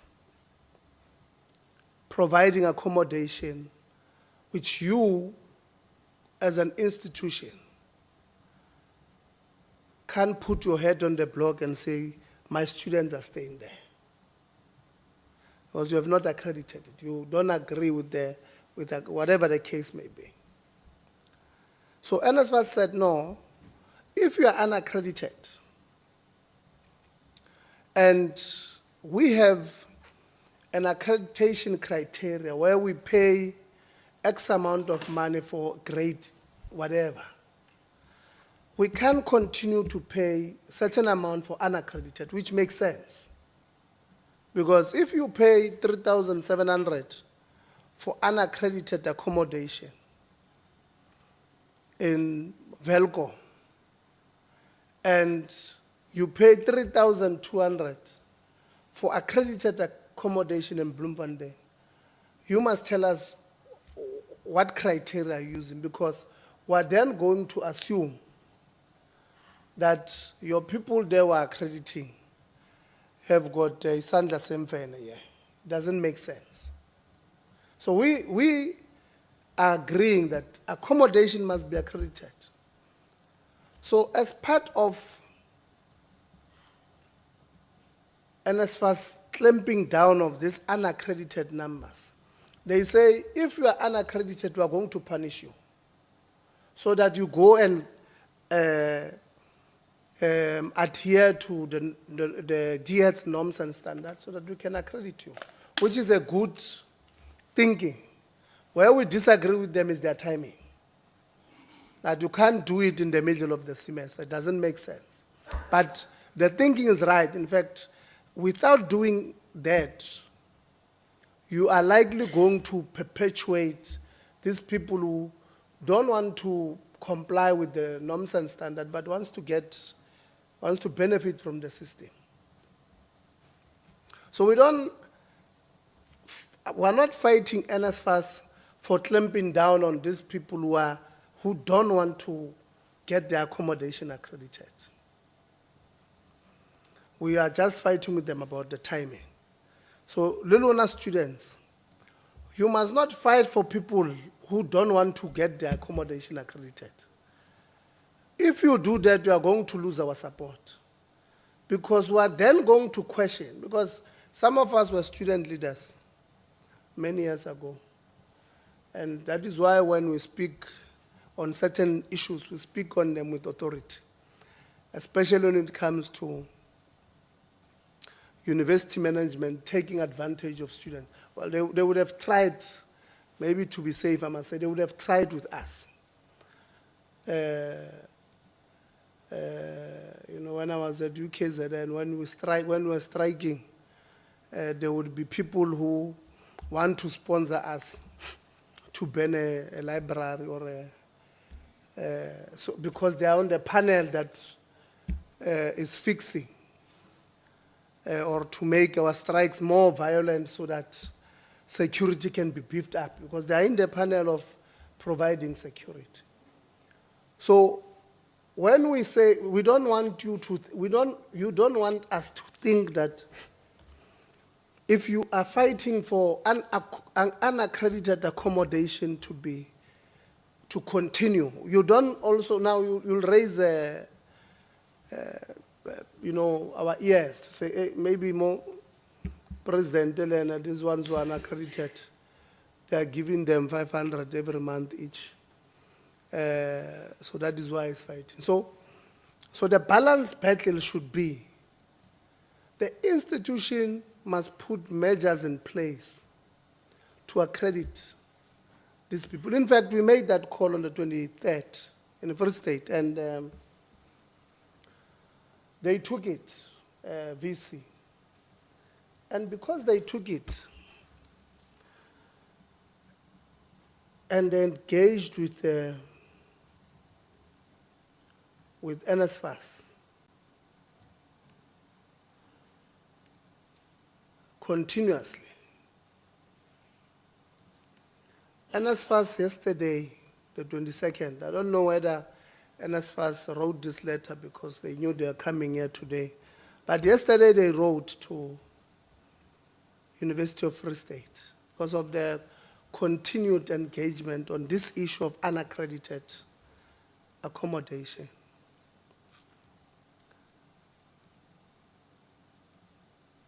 And they are saying on their letter that they've reached an agreement with the university, and the approval will be in line with the 4% increase by the Minister for 25. The approval is therefore valid for the 2025 academic year. So literally what the letter says is now, it says that the appeal which the university took to NSFAS about Qwaqwa and all of that has been successful. What does that mean? It means there will be a deviation from the 2025 cap of 25,000 in that space. But it's because the university would have appealed, put their point across to NSFAS and said, this is the problem we have. These are the number of students we have here and in this accommodation. This is how much difference will be to the poor students if this thing, so they then appealed. So as we speak, yesterday, the 22nd, the acting CEO wrote to the CFO of UFS to inform them that that appeal of theirs has been successful. Ourselves and UFS were still going to have a conversation because we had said to them there's 26 accommodation that they accepted, that they meet their requirement, who are supposed to be accredited. And it's the university, they can't blame anybody, it's the university that was supposed to do so, and all of that. So we want to appeal to you, management, that also put together an appeal for CUT to NSFAS. I think we're meeting them in 2 weeks or so. By that time, at least, we don't want them to say to us, no, you CUT only sent us the appeal 4 days ago. We're still looking at it. We have 2 weeks. You see if you can send now. We'll be able to say, but why are you sitting on it? Because the situation is dire for students. We also have disturbing pictures of your student accommodation. Maybe before that point, students are also making allegations that some of the unaccredited accommodations are better off than your own university own accreditation. It should not be. We have a tendency of people, and when I said this in 2023 VC, Yusuf felt like I'm saying university vice chancellors are corrupt. But I said,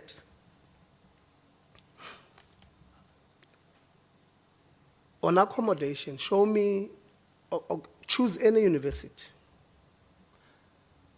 And I'll tell you where they are corrupt. Maybe in retrospect, and I did confirm that, maybe in retrospect, I was a little bit reckless with that statement. But I still maintain that out of the 26 universities, I'm sure if you can show me 20, I can show you where the problem is on student accommodation. Some of your people who accredit student accommodation are so corrupt. And we can say it clearly because we come from communities. We come from constituencies that has all kinds of people, including business people who you accredit. We stay with them. Some of them will go to churches with them. Some of them will socialize. We know them. So when your official says, I'm not going to accredit you before you give me 300,000, we will know, trust me. So when we make that claim, it's not because we're bought. We come from the same constituencies with these people. So there's a tendency here in a number of institutions to downgrade university-owned accommodation in exchange of privately owned. Because those who are in supply chain here and finance and accommodation, those who take care of this accommodation, they are in cahoots. They know that if university-owned accommodation is well maintained, students will want to stay in it rather than these ones that are outside. In fact, some institutions,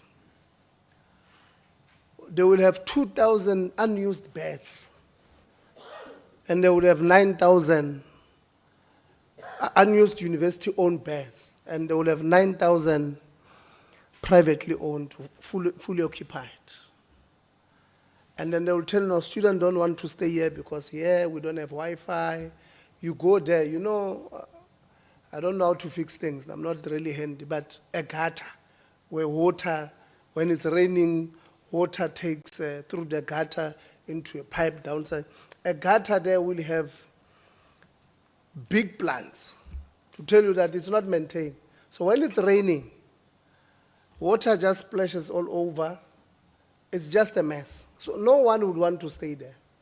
When you look on the floor there, in that particular student accommodation, there was a pavement. Because you know where water stays. I don't know what to call it in English. I don't know what is bulele. Because you are from Free State, you should know.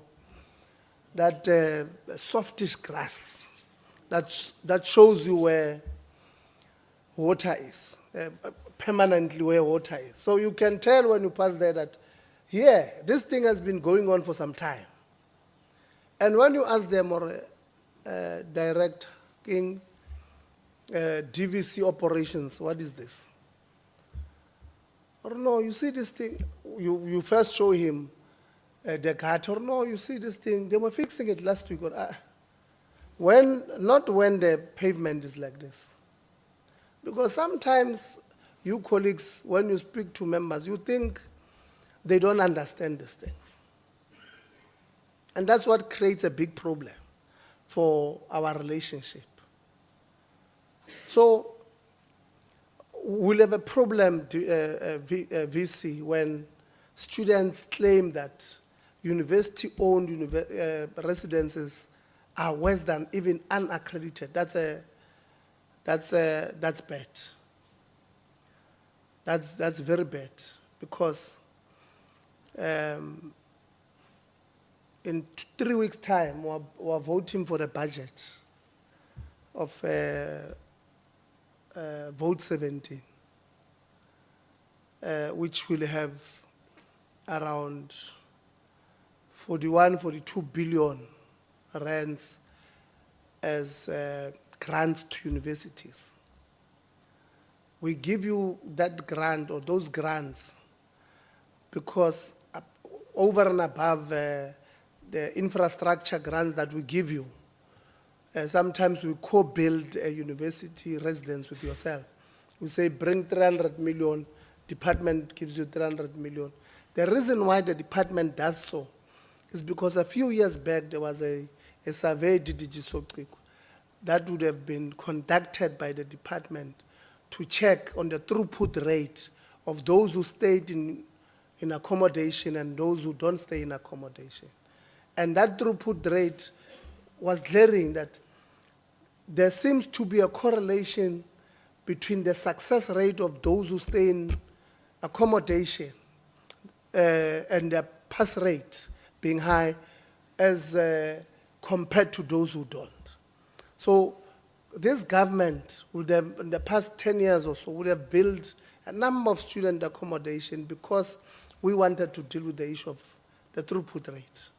Now, when we don't take care of these assets, we're going to have a problem, especially in most cases, because some of the people that we have here, they've got no ethics, no morals, nothing. They just look at a tender of fixing. I mean, we went in 1 January when we were doing oversight, went to one institution, and they said to us, it's an institution I had adopted, because it was not really far from where I stay. I told them I'm adopting this institution. So I went there in around October, and they claimed that in January, February, when academic year starts, it will be ready. And I went to 2 residences there, one male, one female. It was shocking. And then we then convinced the committee we were going there at the end of January. Academic year was starting the following week. And then we went there on a Thursday with the committee, Mampi, if you remember. We took the board of NSFAS to go see what is it that they are paying for. The CEO of NSFAS at the time. We arrived there in Vanabale Park. We arrived there where they told us that the students, and we then got a presentation first. Then they said, no, students are moving in there next week. And then we said, I know it's late, but we're going to do a visit at these residences first. And I chose which ones because I knew I was there a year before, but also because I don't stay far from there. Politically, in my political life, I was deployed in that area. So I know a lot of people from my political organizations. Some of them are students there, and they would have told us nothing would have changed. So we knew that there's this thing. We went there. I think, yeah, we went there in the Val. I'm not sure if you were there, Honorable Kaka. We went into a rest. Barno, shower. These kids are moving in next week, weekend. They're moving from weekend. Schools are starting on Monday. It's Thursday. When we get there are no shower caps. The doors of showering there, there's no, that rail is not there. The toilet has got no toilet seats. They are telling us the kids are moving in next week. Sometimes, and when you tell them, stop taking chances. Because we will take a chance. I mean, to go to, at least Honorable Kakao is from the Free State. You can tell us that residence, that the student are talking about, no, it's fine. And then when she's home, she can decide, no, in fact, this Monday, let me go do a dry at CUT and get shocked. So when we ask you questions, because we are from everywhere, we also know we've got family members everywhere. I can fly to Bloemfontein tomorrow because I've got family, and go see these things. So when we ask you questions, let's not take chances. Just like I made the examples because I wanted you to understand, but we will have a serious problem. There's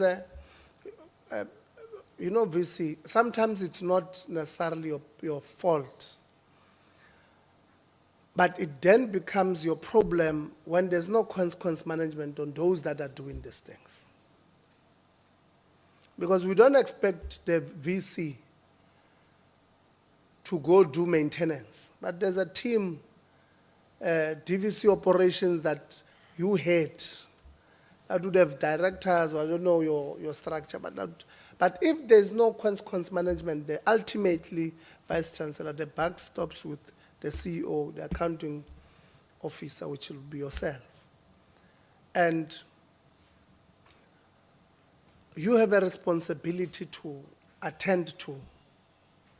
Even when you get the reports, don't take a report that you get on paper. And you saw the presentation there from at least the two, I think CUT also spoke about it, the imaginary or illusionary versus the reality. It's an indictment on the leadership, because it means you would have been given reports, and because you trust the leadership, you then submitted those reports to the department. They believe them, but those who are there, they are saying that we're imagining things. For me, it's a cause for concern. It's something that if I'm you, I was going to start looking at it, to say, how do I put measures in place to confirm the reports that I'm getting from those who are reporting to me. And they themselves, they must then put measures in place on how do they validate the information that they get from those that report to them. So we're going to take lunch now. And when we come back, we'll are going to engage your presentation thoroughly. When you come back, register. We wrote to you. They responded now. Oh, I see. You have responded, register. I was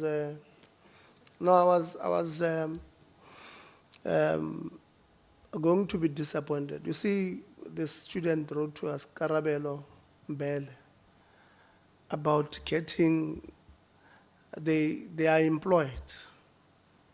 And now, at work, they are beginning to believe that she has faked a qualification. And they write to you and say, please, and then you guys have a conversation, but you agree you'll do it, but you don't do it. Up until when a student writes to us, it's because they've lost hope in the process between yourselves and them. And this one was saying they are now losing their job. You know, it's not easy to find employment. And then I was going to read, I see you have responded now at 12:10, or around that time, 11:36, yeah, you responded now at 11:36 to the student and gave them their completion letter, which is good, but please attend to what she's saying, or what, I don't know whether it's a male or female, but what he or she is saying is that she's not the only one, or he's not the only one. His or her case might be in front because she had money to take you guys to court and win. But there are others who don't have money to take you to court. So go and look at the whole thing and let's solve it. So you'll write to us in 2 weeks. So by the 7th of May, you'll write to us and tell us how far you are in finalized. Don't tell us you are finalized, because I will ask them to write to me, and then they'll write to us. So let's solve this problem of these students who need their completion letters. We're going to take an hour's break. It's 1 o'clock now. We will be back at 2 to engage your presentations, all of them. Thank you very much. Let's go to lunch.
with all the stakeholders. It's an interactive, so let's try and get as many questions answered as possible.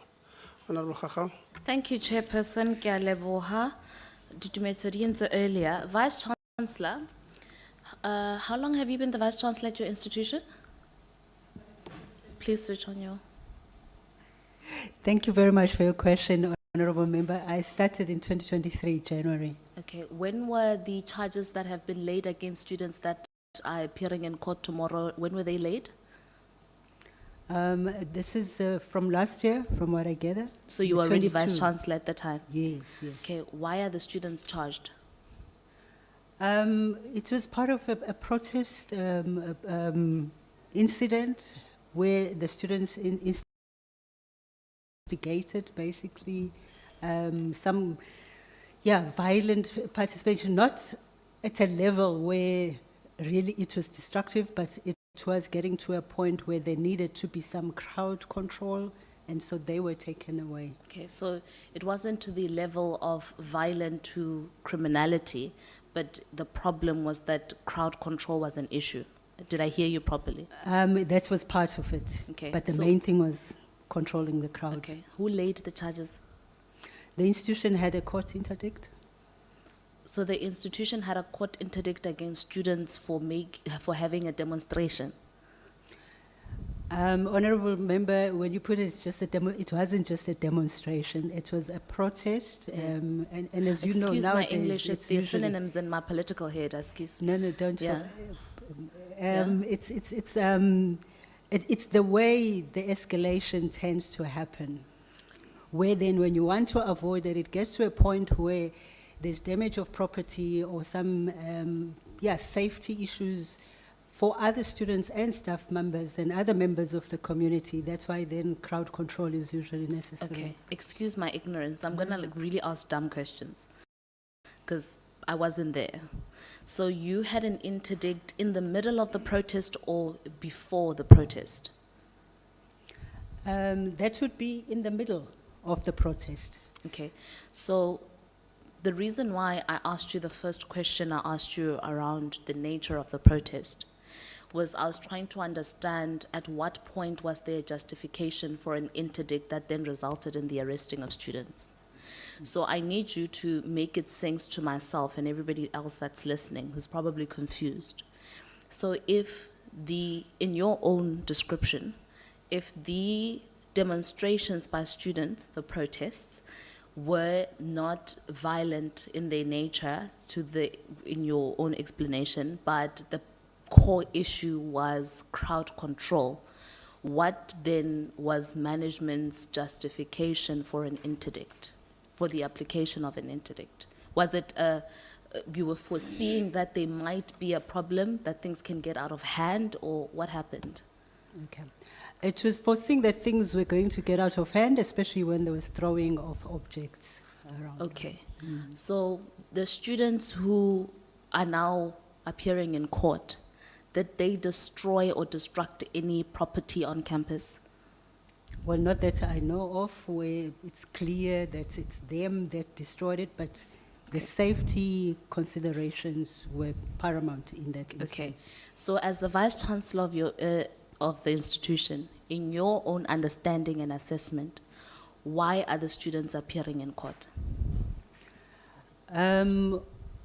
Honorable Member, it has to do with, the period when the students were protesting. There were a number of national protests that were happening around NSFAS and accommodation issues. Now, 40 minutes Yes. sounds like it's a lot. It's not. So Okay. I need you to be direct. You've already given context. I don't need you to give me a history lesson of South Africa. Specifically to your institution with the students who are currently going to court tomorrow. What's the issue there? What, in your assessment, if you're asked now as the Vice Chancellor, the executive head of the institution, students are going to court, they were arrested because of your interdict, why? Well, because they stopped basically progress of the academic agenda. Okay. By the protests that could have been dealt with by other means in terms of engagement. I hear you. President, UFS. Yourself, you are President UFS. No, not UFS, Bloemfontein. I'm so sorry, President Bloemfontein. Is the narration of the Vice Chancellor true to your recollection of the arrests? Leadership, there's actually two interdicts. Okay. There's one from last year where the whole SRC was interdicted. And then the next day there was a protest. That's where 22 students were arrested. And then there's another court interdict now where there's, I can say 6 or 7 respondents, because the last one says any other person that can continue. So for the one where we are appearing in court tomorrow, no one has been arrested. There was a court interdict that was put in place, and then the protest did not continue. And then, yeah, we have a court case tomorrow. So for the one that we are appearing tomorrow, there was no one that was arrested. There was a court interdict that was there, and then the strike did not continue. So why are you going to court tomorrow? Leadership, I don't know. I'm the first respondent, maybe because I'm president, but so what happened is I woke up from my rest, right? And then I went to consult the students in terms of what are the grievances and what has caused them to do the protest and barricade gates. Then they indicated that they had sent communication to the dean of students and escalated to everyone regarding their issue, but they feel like they're not being heard, so hence the unrest. So I then did a video on my TikTok to say that there's currently an unrest at the Central University of Technology because services are not being provided. So those are the attachments of my TikTok that they have put on the court interdict. So I guess maybe because of that video, that's why I'm going to court tomorrow. But the interdict further indicates that I was barricading gates and all of that, which is really not true because I had come out of the room after everything had happened. So I think there's just an confusion because there's 2 court interdicts. The first one was there, the protest continued, and then 22. Let's deal with the first one of 22. Yes. What is the status there? The students are currently going to court, and they've been going to court from last year, around April. I can just get the order so that I can get the dates right. But from last year, first semester, they've been going to court, and the last appearance was now, not the last, but the before now, it was on the 9th of April, and still the court case is just continuing without any proper way forward. Okay, Vice Chancellor, what is your understand or your definition of disruption of classes? Disruption of classes, Honourable Member, is when, we've got a calendar year and a program for the calendar for attendance in classes and so on. So, and there's an understanding that students should attend classes and the university academic agenda should carry on with minimal interruptions. If at all, maybe it's a medical issue and so on, but not when there is unplanned protest on issues that usually, under normal circumstances, actually are already being addressed in other fora. Okay, so in your understanding, when the students protested, they went into class and they stopped teaching and learning?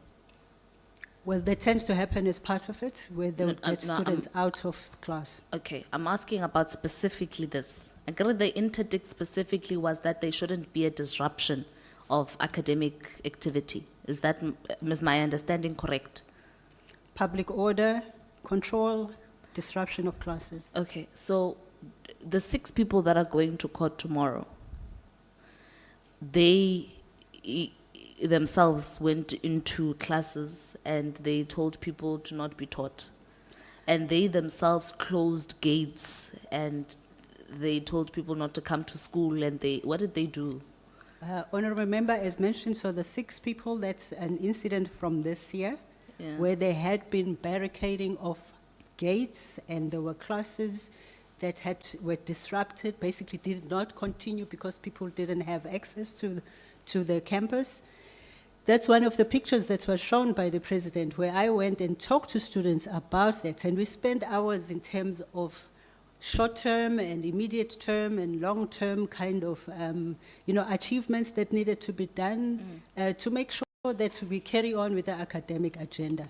And a few days later, when actually delivery of some of the services that were expected by a certain date did not happen, so students were not happy about that and went back to barricade gates so that there would be no entrance to campus. And that was something that was seen as really, where is this coming from? We are engaging, there are reasons why the delivery didn't happen at the time it happened. So again, out of concern for the continued kind of disruption of continuous university, continuity of university services and academic agenda, so the court interdict then was applied. Who has the authority to drop charges in the institution? Well, the university would have to look at in engagement. Answer the with question, Chifesi. Who has the authority to drop charges in the institution? Well, it depends on the veracity of those. If they need to be taken to council for their Okay, the approval, case we're yes, but talking about it would now. come through the vice chancellor. So you yourself have the power to consult council to drop charges? What, depending on the veracity of the work, Emma yes, Vice it would be the Chancellor, I don't want us to go kena hanong ka bong ene ko hlompha jwalo ka motswadi wa ka hoba ke monyane ho wena. But I don't want us to have a general conversation when we're having a case-specific conversation. So in this case that we're currently referring to, are you saying you have the power to drop charges? When it's put as power, yes, it would have Okay, to be the I'm vice chancellor asking you that now takes it up. then, if you yourself have the power? Consultation. Yes.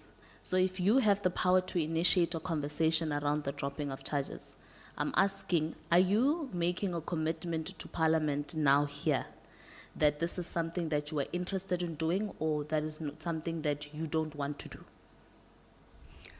It's something that is not a straightforward black and white, honorable member. It's something that you need to look at what, the context, where we are. And of course, we wouldn't want our students' academic records to be tarnished by, such experiences. And so we would want to look at it with that understanding in mind. Vice Chancellor, the first question I asked you in this engagement was how long you have been Vice Chancellor. So, and you answered honestly. So the response you are giving now around it depends on having an understanding of the challenges of the case and whatnot. That's something that has happened throughout your term. So you have a full understanding of the case. You don't need to go consult anything about what is happening. All I'm trying to get from you here is, because students are crying to say they have a threat of potential criminality attached to their records for life. And in my engagement with you now, you said that there was no actual destruction to property and there was no violence. The issue you're referring to was that there was crowd management problem and that there were barricading of gates. Those are the two cases that are a problem, right? But in your own words, you also said, Vice Chancellor, that there was no violence in itself, that the demonstrations or the protest were not escalated to a point of violence altogether. So I'm putting this question to you on the basis of your own responses to say, given everything you've just said right now, I'm asking, are you of the opinion as the executive head of the institution that the charges that students are currently facing should still continue, or are you moved to consider the possibility of dropping the charges? Yes or no? Well, yes, in terms of making sure that this doesn't happen again, but it wouldn't just end there. It would have to come with an educational and a kind of advocacy around, the consequences of these actions. When you say advocacy, do you mean somebody must come and advocate to say, we, the students, via the SRC, I assume, commit that we won't disrupt academic proceedings, and if that's a commitment that is made, then we can drop charges? Well, the commitment, as much as we understand where most of the time the protests come from, but really The commitment towards responsible leadership Okay. and student agency. Responsible leadership, I'm asking this as a politician now, not just as a leader. What are the rules in your understanding that permit public demonstration and protest as per the South African Constitution says is the case? Under which circumstances can in your institution there be a protest? Well, the freedom to protest, that's in the Constitution, but as we know, Honourable Member, it comes with responsibility as well. So I'm asking very simple questions. Answer the question, ma'am. Under which circumstances? And sorry, what was the question then? My Under which- question was very clear. Under which circumstances do you as the Vice Chancellor think it is okay to demonstrate at CUT? Well, at all times, it's part of the freedom that comes with, the right to be able to protest.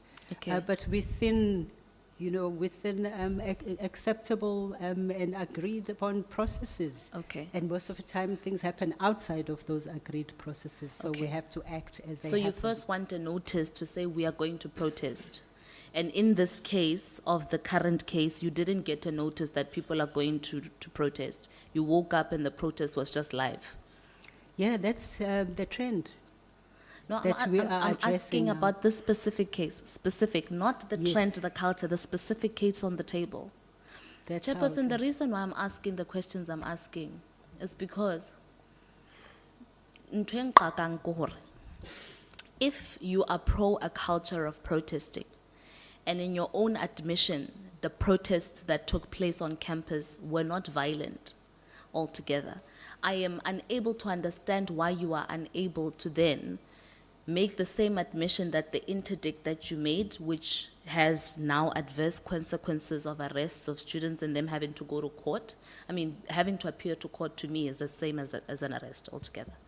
That to me means hore there isn't really a case for you to be taking these people to court. That is my own observation. But I'm going to leave it there because your answer to me, an inability to be clear on a yes, is a no. So I am hearing you right now in my question of whether you are willing to drop the charges as a no. And I'll take it as that and leave it there. The second question, Chairperson, IR, Institutional Forum, yes. IF, sorry, Institutional Forum Chairperson. You spoke about a list of names that has had omissions to it. Did you get to the bottom of the truth on why the omissions were there? Sorry, can you just repeat the question? So we had a conversation earlier. You were presenting earlier that there were lists that were approved by Senate that had to be, and you indicated that there were omissions Yes. on that list. Did you get to the bottom of the truth on why the omissions were there? Yes, Honourable Member, if you look at the first slide that we had, you would have seen that we have attached the response from the Director of Research in the Research Office. And according to what they have said is that the lists that came from Senate were then taken to, for enrollment. And when they got to AGU, they then realized What's that, AGU? oh, Assessment and Graduation Unit, sorry, that Yeah. would be in the Registrars Division. yeah. Then when the list came from, the Senate approval, they were then, vetted or something happened. And then some of the names, there in the, he's actually admitting to that the names were then not appearing. And then you would see the second slide is showing one of the students where that student has not registered, which was before we came here, that was before Easter. But they have not registered, and that is post, the decision that was made, a resolution by Senate. Okay, Yes. Registrar, do we have a reason for that deviation? Thank you for the question, Honourable Member. I just think that maybe in responding, can I just maybe clarify if I'm understanding? So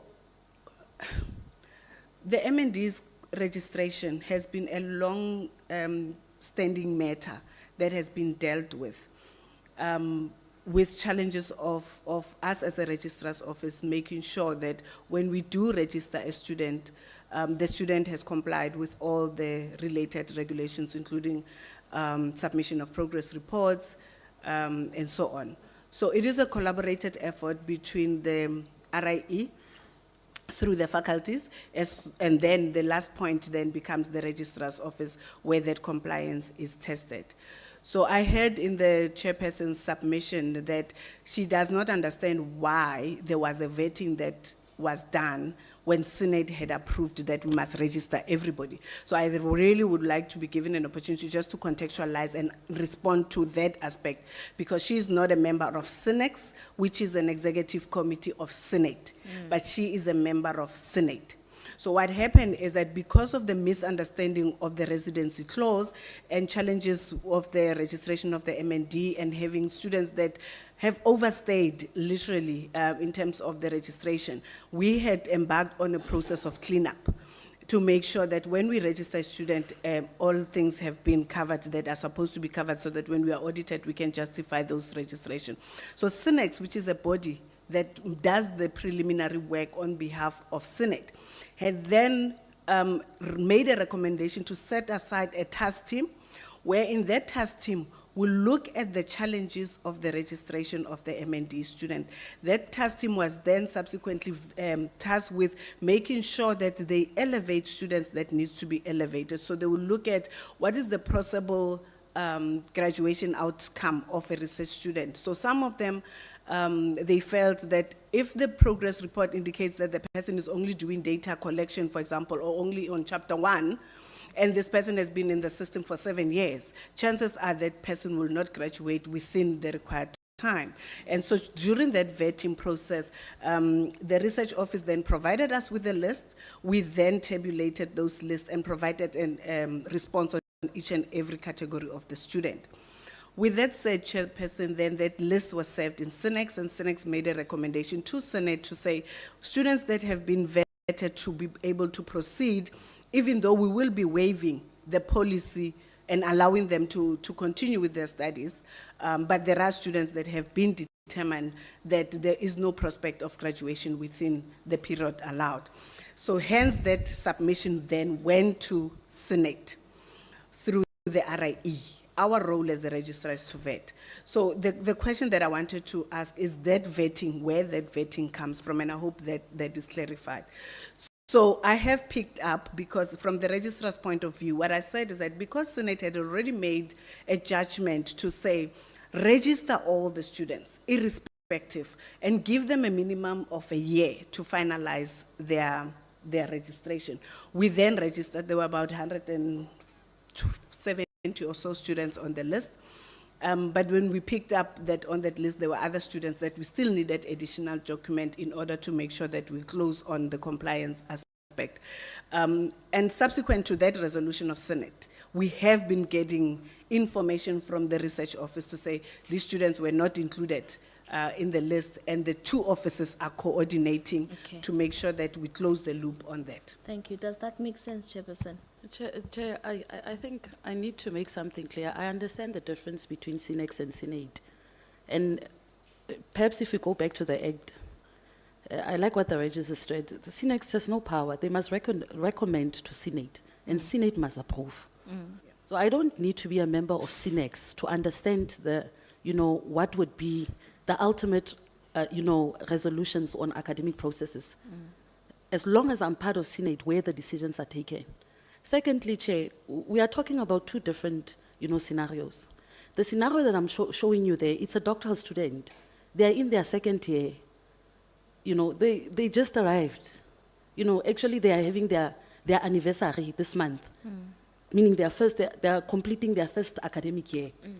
So that student would have been requested for them to submit a progress report or LS262A, which was the justification of why the students were not registered, because they said that some of those things were not submitted, Chairperson.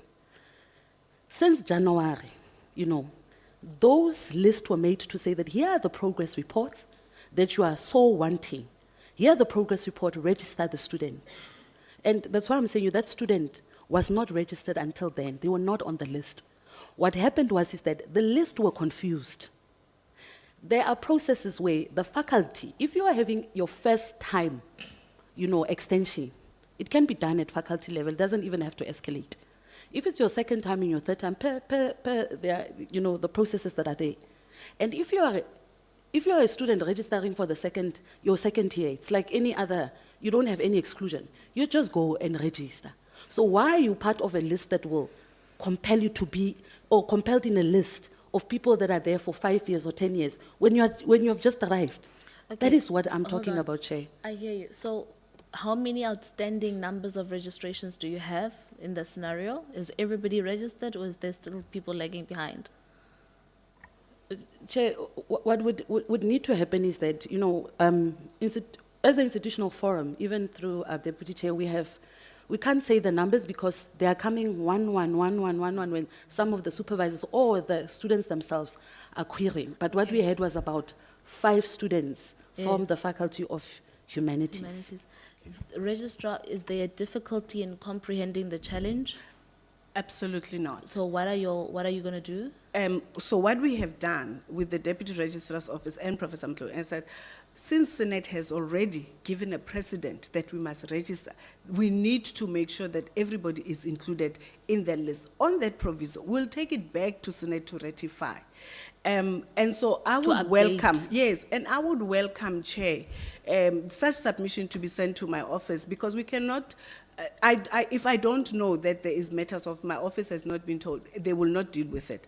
But So I are am, you saying, yeah, Registrar, that what the IF chairperson is talking about is not being brought to your office's attention by them? the RIE office is dealing with it. And so we went, I've taken a note of it, and we will check how many students are still out. I'm asking a very clear question. I didn't mince my words. You were saying, Hore, the challenge you have is that if things are not brought to your office's attention, you can't deal with them. So I want to correct if there's a relationship gap problem. So are you saying that obviously there's a person that is dealing with them there? Are you saying you yourself have not been made aware, and like there's no It was the first time I direct- see the email. Today? Today, yes, that email. But I've taken note of it, and I will engage the chairperson also to look at it. But Mr. Mavungu's office must also be consulted as a deputy registrar. But our undertaking is to assist all those students as a premise that has been laid by Senate. Okay, so you are saying they are interacting with which office? The Deputy Registrar's Office and Research and Innovation. The Deputy Registrar's Office? Yes. So the Deputy Registrar's Office is not communicating with your office? No, all what I'm saying, Chairperson, is that from the point when this started, which is the resolution of Senate was taken in March, between March and today, we have resolved most of the students, except the 40 that we're still waiting for documents on the Senate list.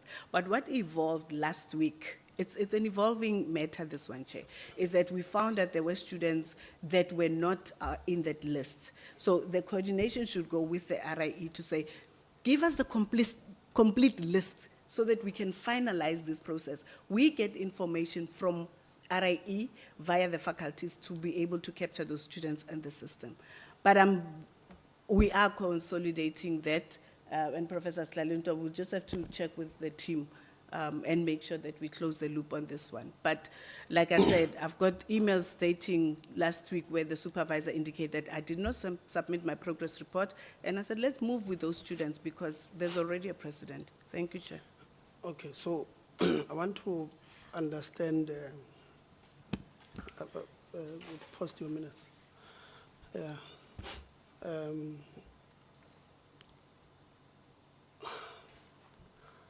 We are an institution of higher learning. We should be proud or towards being obsessed about having automated systems, general. From what I'm gathering from yourselves is that you have created a system now to validate whatever through a manual process. And this manual process it's like NSFAS saying they are dealing with appeals on XL of 1.2 million students. Doesn't make sense. So you have we have put together a process to validate this process or these things through a manual process. Why that is the case? Why is that the case? It was when they presented, they said, you introduced this reviewing. I don't know, I can't remember the exact words. You introduced the reviewing, and which they believe that will not work. And the point in case is that PhD student who's now affected by the system when they are not ordinarily supposed to be affected. Just take us through that part properly, because for me, it has gaps now. Okay. Chair, in my submission, I did indicate that there has been challenges with the registration process. It's a system issue. We don't necessarily have an automated process to get progress reports online and so on. So it relies heavily on human beings, which means the burden of vetting requires AGU to also look at whether the progress report has been submitted and has been loaded onto the system. Hence, NET put aside a task team that will look at the gaps in terms of the process, make sure that at least there's optimization of systems in that. But there's also an issue that was raised by the task team of the policy itself. So there's two parallel processes that needs to be looked at. One, a system issue, improving system deficiencies, but also looking at the policies on whether it is clear to everybody and everybody understands, or the institution needs to probably review their policy and make it more enabling, and also support for research students, because we need to also get to the bottom of how is the student on the system for 10 years? Where are the gaps? Are they not getting support? And so there is a collaborated effort to look at those challenges holistically, Chair, and address the very same issue that we are dealing with now. You would also notice that, and I think this is also coming from the independent assessment as well, the use of the system that we're using at ITS. There seems to be system challenges as well, which we are also looking at fixing and making sure that we improve our business, Chairperson. But for the purposes of the MNDs, the task team, which is including faculty members, staff in the registrar's office, staff in the research and innovation office, will look at the best possible processes in as far as the MND's registration are concerned. So there's a lot of work to be done. We do concede that the process is not clean, and that is why we work with the information that we have been given and trust that we can activate those students on the system, Chair. But the IF chair is making it very clear that they're not referring to dinosaurs in the system.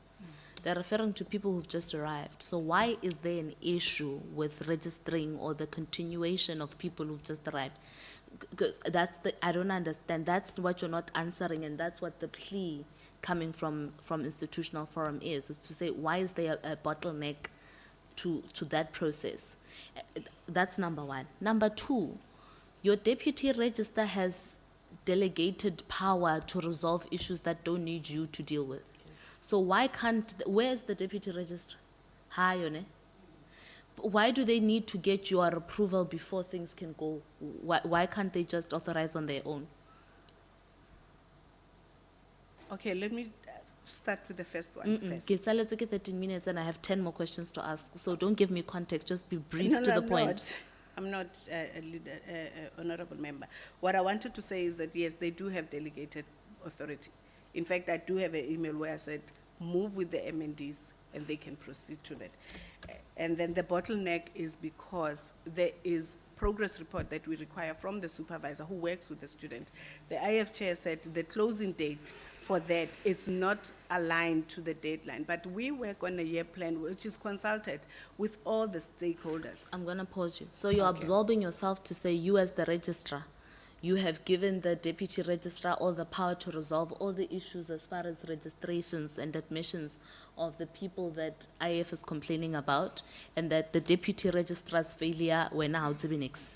No, I'm participating, Honorable Member. You can't participate when you said things were not brought to your attention, and then in the same breath say things were delegated to the power of the deputy registrar, who was supposed to have resolved them. So how we in Tira? No, I am in it, Chair and Honorable Member. We are resolving these issues. I am even indicating that I even have a report on the MNDs. We even shared a report to NEHAW on the progress of the MNDs.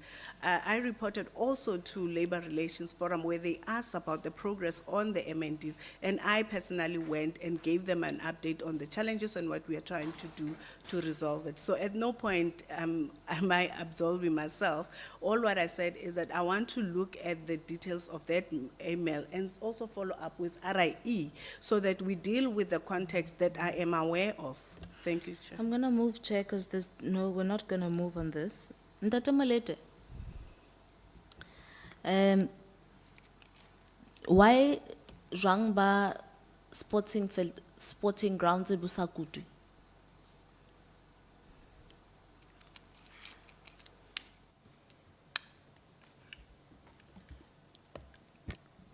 The ground is getting attention, Chair. Ntate, why unzo sa bukuti na kwe kaofela? Ke botsitse ka sort, let me try it in English. Is there a reason why you have been unable to keep the grass kept for people to play soccer and cricket?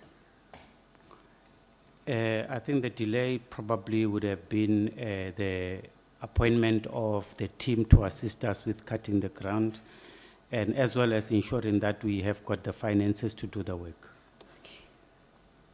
How na 1 ranta 50 ranta that you can use to pay motho a tshwarang ngeyane tsa lerata ya ho kuta jwang? In your plan, you don't have those rents available. Because you're saying a problem is a finance. So let's deal with that. So you are saying, you're committing to say, the reason why you have been unable to cut grass is because you don't have money to cut grass. No, that's not what I'm saying. Remember, the issue has been addressed around insourcing, outsourcing. So we do have currently the staff that deals with cleaning and the ground and everything. But in the work, in the event of doing the work, some of the work was probably not done accordingly, and hence we try to get additional support for staff to attend to the So problem. you have staff that you pay salaries Yes. inside the institution, insourced, who have the Yes. responsibility to cut the grass, who have not cut the grass. The challenge, as explained earlier, is that The question is a yes or no question. yes. Okay. When you engaged the staff to ask them why they didn't cut the grass? Yes, I What have. did they say? As explained earlier, the institution has been growing over the years, but now the challenge we have is to decide on the model, whether we continue insourcing a whole lot more people versus outsourcing and looking at the model that balances with the Dr. Milito, you're not finances. answering my question. The conversation of a person who comes in at a particular time who's saying, "Ha kana mosebetsing a tjhaisang, a patalang salary, a kgolang at the end of the month," means or when they go to work, irrespective of whether you're expanding or you're not expanding, it means they must do their job. So you're saying what there are people that you pay to cut the grass. When you ask them why they're not cutting, I can't believe we're at Parliament talking about cutting grass, but here we are. When you ask them why they're not cutting the grass, what did they say? The grass is being cut. They're The not- fields are big, the campus has grown over time. Maybe you're not getting the point. The point is the campus has been growing over time. There's few staff members, so they are not keeping up with the workload that is there. So we have to explore on how to beef up the staff, and that's the process we have undertaken. Hence, I'm saying currently that has been attended to. Ntate Melete, how many people do you have employed to cut grass? I'll have to check the numbers. They're not on top of my head, but we can check.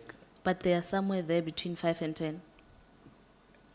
Yes, not only grass, they clean. It's Yes. like the cleaning stuff. Yeah, they clean the campus, they Yes. clean the grass, they clean The everything else. reason why I'm asking you, bane, heso ke Jerusalem Park, ke tseba hantle campus ya hao, e ke buang ka yona.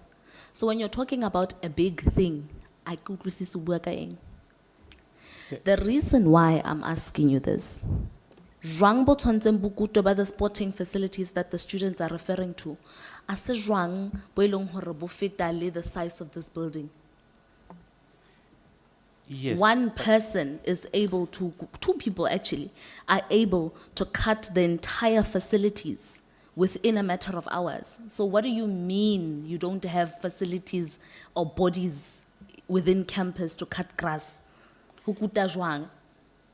The issue with the grass, Chair, is not just as simple as cutting, it's the repurposing of the whole soccer fields and the sports fields. So as you read in the report, you will see they have been doing a whole lot of work in maintenance of the whole field. So cutting the grass is not like you cut and people are gonna play. So we've got a plan of working on the sports fields, putting new soil, and making sure that the sports fields are appropriate for the work that we do. If you have been on campus, you will see how big the vacant lands are. That I'm needs going to attention. pause you, Ntate Molete. So when there is an imbalance and you need to rebrand and revitalize the grounds, it doesn't mean that in the meantime they cannot be used until the process itself of revamping can start. That is the issue that students are crying for. Unless, President, I have a misconception or a misunderstanding of what the problem here is. And I need you to come in and correct me if that's the problem. But my understanding here is the facilities, if you have a planned budget coming in and you're going to start working to revamp it, in the meantime, the bottom line is just kutajwang. President, am I confused? Thank you very much, Honorable Member. I don't find anywhere where there's confusion in your sentiments, because that is what we are told, to say they haven't maintained the facility in that way. And it's not only specifically the soccer one, the cricket one, the crease, the field for playing cricket, it has been completely removed, and no one seems to even patch that one or fix it. Yes, that's It's true. something that is not actually taken care of completely, it's abandoned. And the storage of our sport facilities is merely just a shack that was temporarily built, I don't know when, and that is where our students put their equipment and everything on basis. Thank you very much. Ntate Molete, so you said you have people that you employ for overall cleaning. Di toilete tsa batho ba bomme ba neng di sa kolongwakwe? I'm assuming you've talked to your staff and they've given you reasons for why they're not cleaning the toilets. Ba re mathata a bona ke bokae? They are being cleaned, and they are clean now. The previous challenge we had was when we changed from one service provider to the other, there was a smaller period where maybe things went a little bit off, but Right now, Ntate Molete, re dutse mo di toilete di a kolongwakwe. very well. Ho na le di dustbin ka hare ka moo. Yes, the dustbins are in the process of being placed. President, Ntate Molete is saying by submitting hore things are all right, says your presentation is false, that you are lying. Thank you very much for the opportunity. I did send attachments to the committee on my first presentation, and on this one I did say, I reflected firstly to say there's nothing much that has been done based on the first presentation, or unless otherwise I can also resend in about a week from now more images that prove. Because last time I checked, some of them are even closed, some of them, females can't even close them, they are just open like that. They don't have closing pins, don't have anything. Then the sanitary towels dispensers, they are not there. Last time I checked, they were removed everywhere. There are no even toilet papers as we speak in most of the toilets in our campus. Ke a leboha, President, ke botsa tjena because ke tseba ntho o buang ka yona hore ke nnete. So I'm struggling to understand, Ntate Molete, why is there a disjuncture between the information I have, that the President has, and the one that you have? When last were you inside the lavatories yourself? Your body itself physically inside? A few days ago, the toilets were fine. O ile sa mannete wena ka nama ya hao? Yes.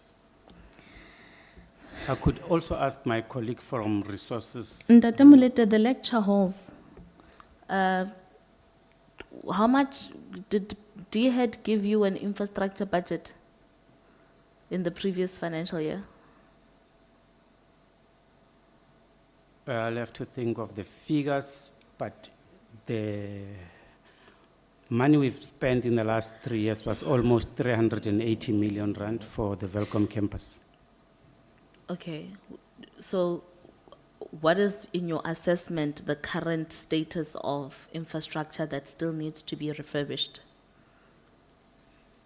We do have a maintenance agenda, and I do agree there's a slight challenge because the budget we have is not sufficient to cover all the problems that we have for the many years.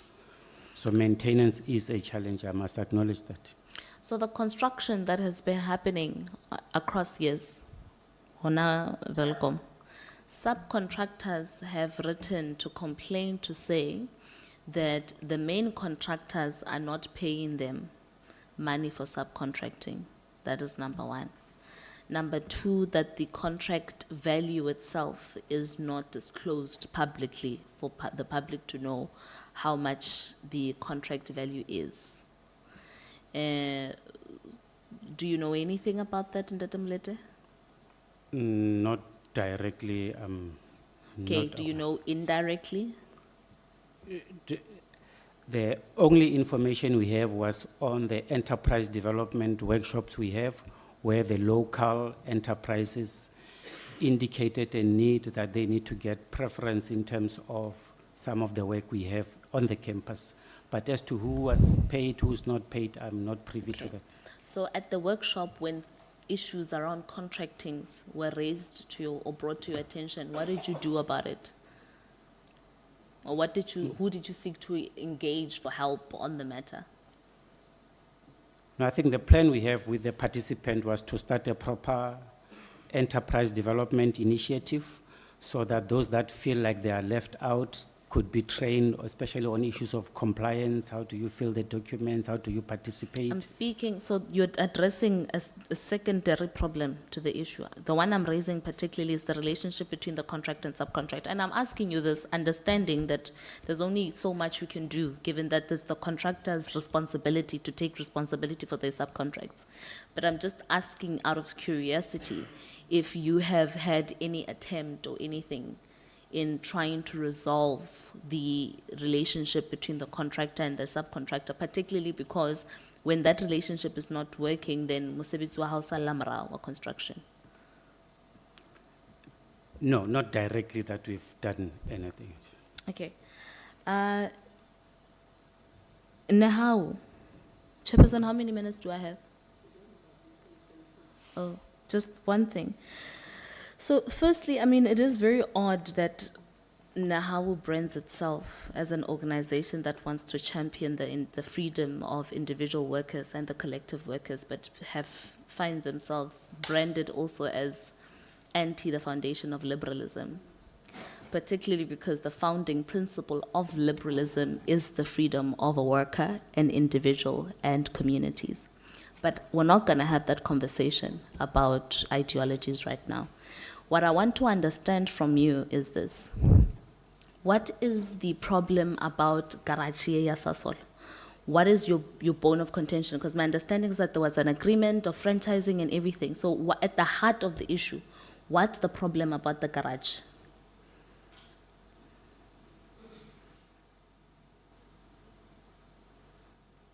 Yeah, thank you very much, Chairperson, Honorable don't Member. answer the question. He was not going to, there was No, no no, so question. Of liberalism.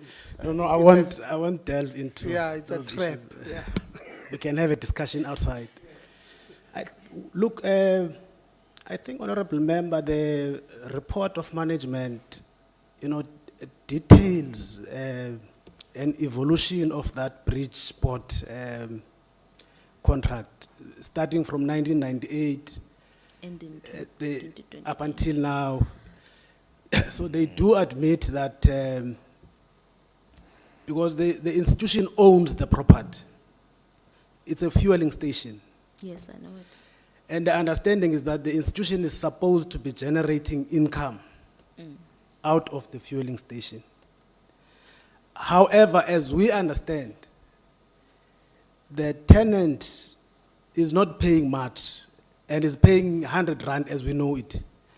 Hence, we're saying it's incumbent on management to clarify whether a business that is making a lot of money, selling fuel and other things and so on, is renting in a property 100 rand. So that is our bone of contention, that as a university we are supposed to be generating third stream, and I think the idea is good, but we feel that there is something wrong when a tenant is only renting Is that the kind of. CFO here, Chairperson? Okay, CFO. Hi, CFO. Are you taking 1 rand, 100 rand? What's going on? No, through you, Chair. I think I just want to clarify the transaction that we are dealing with. This is a transaction, is a triple P. On the agreement, yes, initial payment was about 1.2 million rand, of which it's an administration fee for 100 rand per year. But after the period of 30 years, which is coming due in 2028, we are going to take over as a ownership of the entire infrastructure for being now under the university. It means that from the 2028, that's where now the university will take full control of the transaction. The putting together the infrastructure, building and everything was done by the party.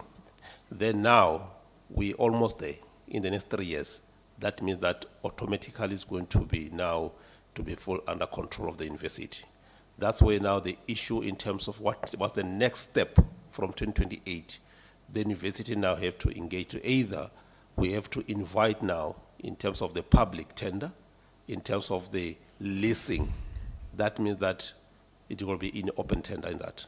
To look at the issue of in terms of the fair value in terms of the rentals from 2028. Does that make sense, Lip? Yeah, it does. They've explained it, we read it. We just wanted to know how much they are paying per month. That's all. Chair. Yeah, thank you very much. Thank you very much, Honorable Khakha. I know you'll step out for a second to attend to your meeting. So, CFO, maybe let me start. I'll come to that later. There are 1 or 2 things I was not happy with. CFO, you are saying this was a transaction that happened 27 years ago. And we paid 1.2, or the institution paid 1.2 million. Through you, Chair, just to clarify, they paid us 1.2 million rand. They used our land to develop the infrastructure, which is a garage. Okay. Then we didn't pay any cent. Now the agreement was after the lapse of 30 years, then the institute will take control. Now the infrastructure now is going to be ours in the next 3 years. They tried to engage with us with the issue of either they pay market related, which we never actually conclude on that. Then we are waiting to lapse this so that at least the university have a full control by 2028. Thank you. Okay, thank you very much. Ntate Molete, go at Velcom, what is your position there? In that Principal. or principal? Or who's responsible for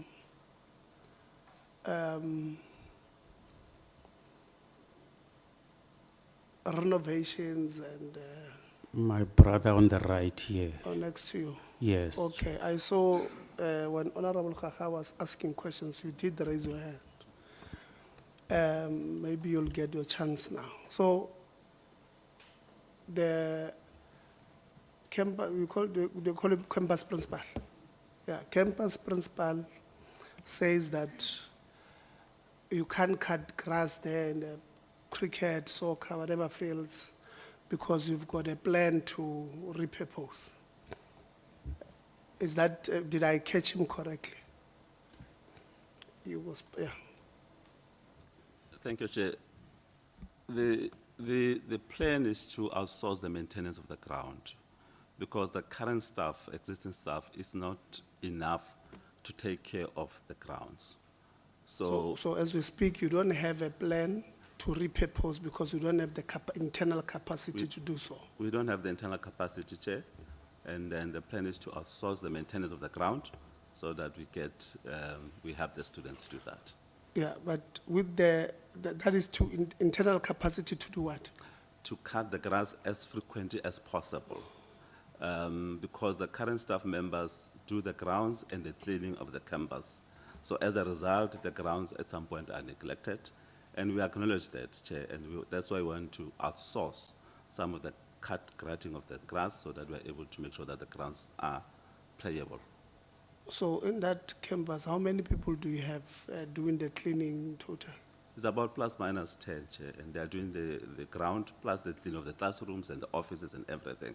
So that's not enough to take care of the whole entire campus. Okay, and the students, even when we were there, the students did put photos of toilets that, female toilets which looked very bad. Yeah. They put pictures of the grounds themselves, the cricket, the soccer fields, and all of that. What have we done, at least in just over a month, just under a month, since the last engagement? Well, it's a day before a month. Tomorrow it will be 1 month or two a day after. So what is it that you have done to try and fix the problems that we have, noting the long-term capacity problems we have? So the first thing that we've done, Chair, was to fix in the pump for the water to come out so that it can water the garden, so it can water the ground, so that it keep the ground green. So that has been done.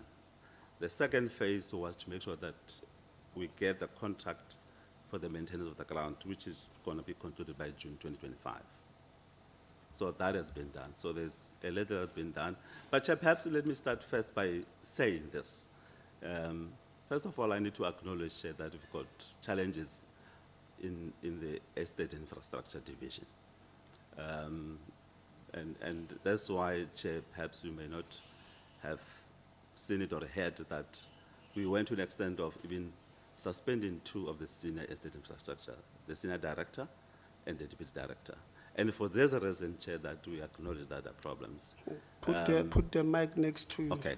So I was just saying, especially Chair, when you speak about suspending. Okay. Yeah. No, I was just saying, Chair, first of all, I don't want to defend the indefendable, right? We personally acknowledge that there are challenges under estate and infrastructure.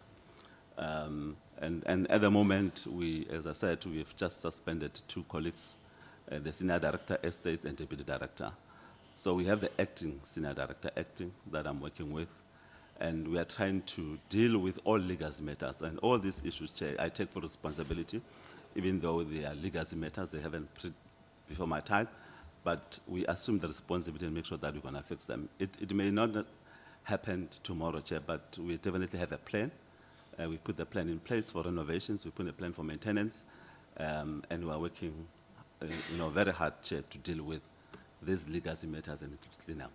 So grounds and toilets and the she bins are part of the problem. And the Chair, I also need to mention that the contract ended somewhere in December, and the reason why we suspended the people is that they got delayed in making sure that the new contract kicks in. And there was a delay in appointing the new contractor, which was only appointed now in March. And we are now busy completing the sheep bins in the bathrooms. We have almost done with the Bloemfontein. We have put the 45 sheep bins in Welcome, and we're going to complete the whole project by mid-May. I must admit that it's taking time, but we rely on the support of the contractor that has been appointed. Thanks, Chair. Okay, thank you very much, Honorable Masako. Thank you. Chair, I just want to find out. Maybe before you come in, Yeah. let me just clarify this, because it might have come out wrong. Students and management, we don't condone violent demonstration or strikes. We don't, we've always said it. If students, you are striking, we will support you.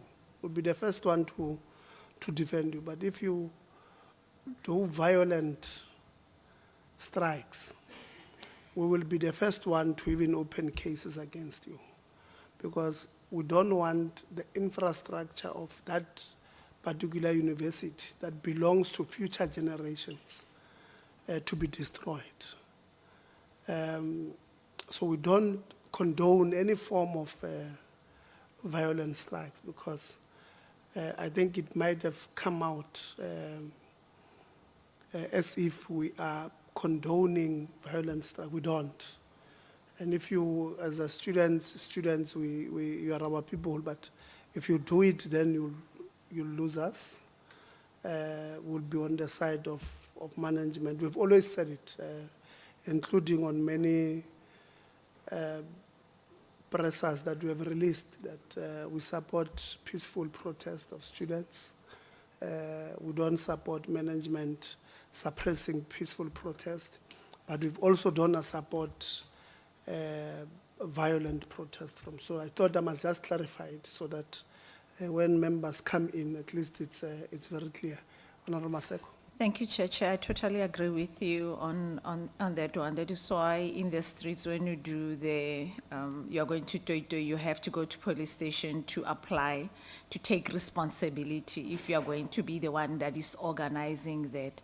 But that doesn't sort of also scratch off the frustration of some of the things that it might be you highlighted that you wanted the attention from management. But every action comes with responsibility, whether from students and from management. So all the time you have to think about that as you voice out your frustrations. But the question I wanted to, the follow-up is, on the in-house services for the cleaning, what is your priority? Because if you have the staff that is for the university, especially in Welcome, because the pictures of Welcome were very horrible, if I might say. So what are the priorities of those in-house staff members that are there, irrespective of their suspended directors, blah, blah, because in my head, there need to be the monthly or bi-monthly meetings with the executive to check if everything is running okay. That will come when I interact at the time of my questions. But for now, just a follow-up of those who are there, the 10, what are the priorities? Because those are the people that you'll be saying that it has to get attention when cleaning. What are they doing? Well, thank you, Honourable Member. The priority, first of all, is to make sure that the teaching venues are clean, because that's where is to make sure that the teaching venues are clean, because that's where the activities happens. And then, of course, they go to offices, and then they'll do also the ground stuff around the offices and around the teaching venues. So those are the priorities. But of course, when they do have time, Madam, they go and do the grounds. Sorry, just the last one, Chair, before I'll attend to my time. The teaching venues exclude the toilets. You don't take the toilets as the teaching venues. No, the issue of the toilets was the she-bins, the removal of the she-bins, which were removed by the previous supplier. So now that we have appointed a new contractor, those she-bins are now being installed. So it was not a question of not being clean, it was a question there were no she-bins and toilet papers and all that. So that is being addressed with the new contractor. Continue, I'll continue. So I continue on this. Okay, thank you. So I just want to the she-bins, I listened to the president. He talked also about the issue of the health hazard of, us as ladies. And surely you don't give us that beautiful sheet that I can put on the seat when I go that I don't get the infection. Now, it's not about the she-bins only, it's about the cleanliness of the toilet. That is why I'm saying, are you separating the lecture venues from the toilets?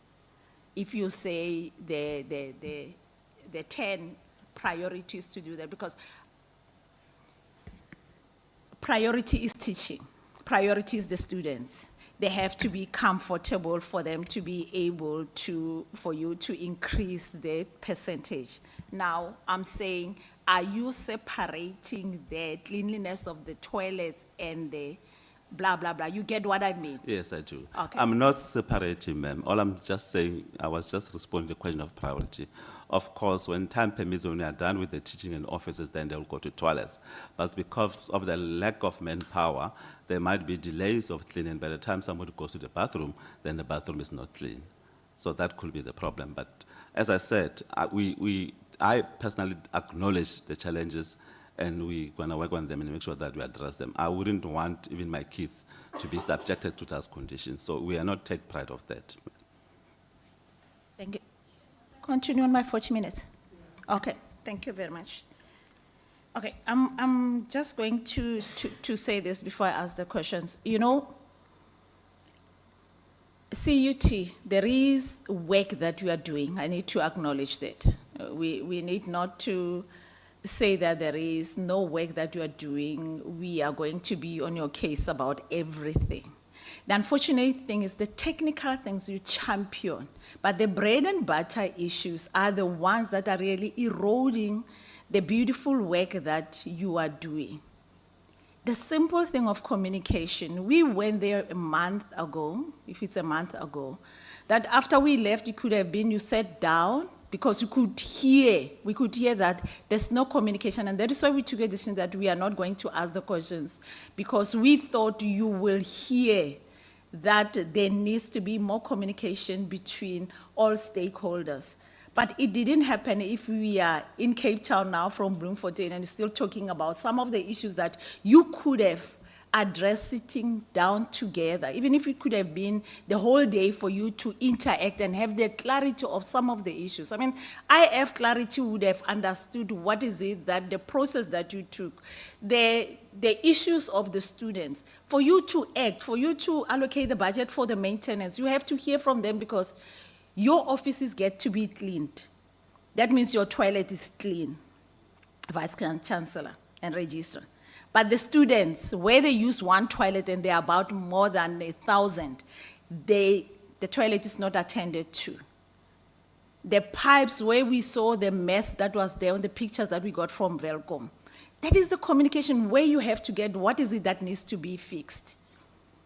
And there are things that are short-term that you should have attended to. There are the long-term that you should have attended to, that we don't have to come and listen to this here in Cape Town, because we were hoping that when you come here, you are going to talk to us about the progress you have made and some of the suggestions that you heard from the NEHAU or you heard from the IF advising and the students also. It cannot be you are in a space where the students are afraid to communicate with you because there is this dark cloud of the court. Remember, if I'm a parent, and I'm a parent of very older kids, the other adults, when I bring the kids to you after the high school, I entrust you with the responsibility to make sure that you are going to give the guidance. But surely, the police cannot be the guidance. Somehow you have to take responsibility and say, I'm going to put these kids in the hall and I'm going to make sure that they do understand why they are in this space. And I'm not taking it away that they have to also take responsibility as the young adults they are, that every action comes with the responsibility. But it cannot be all the time we talk about the communication in each and every higher education institution to say that talk to each other. It's embarrassing because the unemployment, you are contributing by not talking to each other. How do you have, seriously, the academic staff that you do have the casual that don't have the responsibility of you sustaining, that you increase the numbers of the graduates in the universities? There's no, the funded mandate for those lecturers, do you have it or you don't have it? And if you change the organogram to have the restructuring, what is your priority if the students are not the priority? So seriously, we have to look at what is it that we are doing. Now, I'm coming to the question, I've entered that it's just something that I had in me, I had to say this, but still we have to communicate. I'm going to start with the Department of Higher Education, DDG. When you addressed us, you talked about all the progress that is being made by CUT, based on all the lists of the recommendations of the independent assessors. And surely you were here, and I tend to believe when we went to Free State, you listened to, if the recording was there, you listened to all the interaction, or maybe you saw the presentations. Now I'm asking, what are the interactions that you had with the issues that I'm calling the bread and butter that has to do with the students in CUT that you talk to the university about? Is there any other issues after you, or you never had a time to look at what is it that we talked about when we were there, or was presented to us?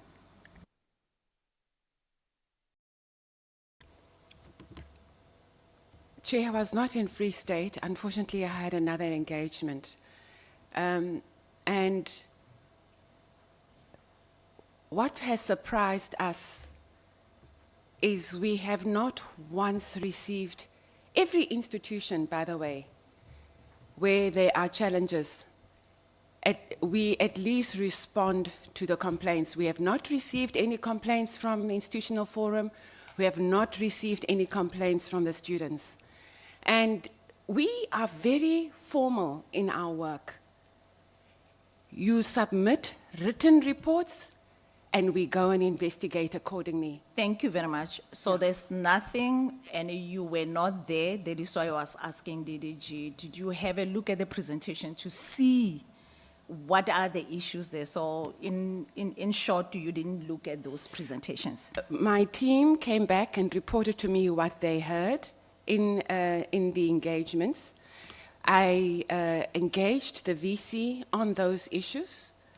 And what we have decided in our correspondence with the VC is that in our next monitoring visit, we will engage with her and the stakeholders. I didn't stop there. I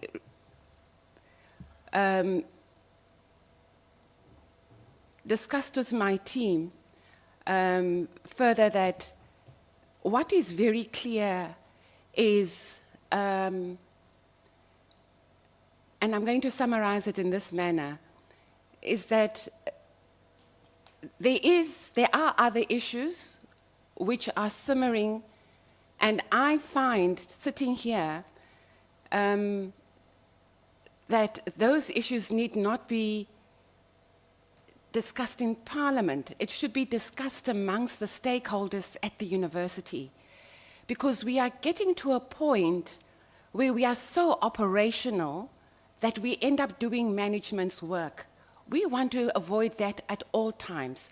We hold management accountable to very clear KPIs. DDG, I'm going to stop you. That is a conversation you have to have with the university, and it's not CUT only, with due respect. It's a lot of universities that we have interacted with that you need to do that. Have that conversation, not in Parliament, like you say. Have the conversation with the universities about all this. You've got the University CUT here, that brilliant with the audit outcome, perfect. I still have to ask the performance auditing. If I'm listening to what the students are saying versus the performance auditing, how does it look? Is it also the unqualified or not? Chair, we wait for the audit report. So we are waiting for the information that you have is based on 2024. We then wait for the audited information, and then we act. We do not do the sequence the other way around. I understand that there are years that are past. I'm not talking about one that still have to come. I'm talking about the past one. We have not received it. What we have received thus far is the audit report for the past financial year. That is the other 2023, not 2024 yet. Okay, it's just the financial, not the performance. For now, yes. Okay, thank you very much. IF, you heard what DDG said about no communication to the department. Was there any communication to the department from your side? Chair, our first line of communication as the institutional forum is to be with council before we can even go to the department. Okay, the complaint that you have is only for now. There has never. This then would then have to be escalated to the department, because it would mean that, you know, the institutional forum has not done what it is responsibility per the act. I hope I've answered. Okay, so what you are saying is just a specific, the communication between you and the university is perfect. It's just, it was this specific act that you were not happy, you didn't get joy about the process that took place. Any other thing, you have been having a very good working relationship? Look, Chair, through you, Honourable Member, I think it was this specific act that you were not happy, you didn't get joy about the process that took place. Any other thing, you have been having a very good working relationship? Look, Chair, through you, Honourable Member, I think the examples that I've made there was true. That to us, to exhaust the internal processes that are within the institution as the institutional forum. And I think one of the other aspects is that, you know, the institutional forum itself went through, you know, leadership transition, where new leadership, you know, were elected into it. And for us was then to test, you know, the communication given, you know, what the independent assessor would have said. So this is the second incident that we have written to them twice regarding the recruitment process, and therefore see whether that will come out and council respond back to us. Okay, I'm asking this because if that was the process within the CUT and it didn't work, I think the next had to be the department before the parliament. That should have been the case from IF, so that there is the way of understanding, and then the mediator had to be the department before it comes to us. Because when you come to us, that means you don't have joy about it. That is why I'm questioning the DDG about that. Through you, Chairperson.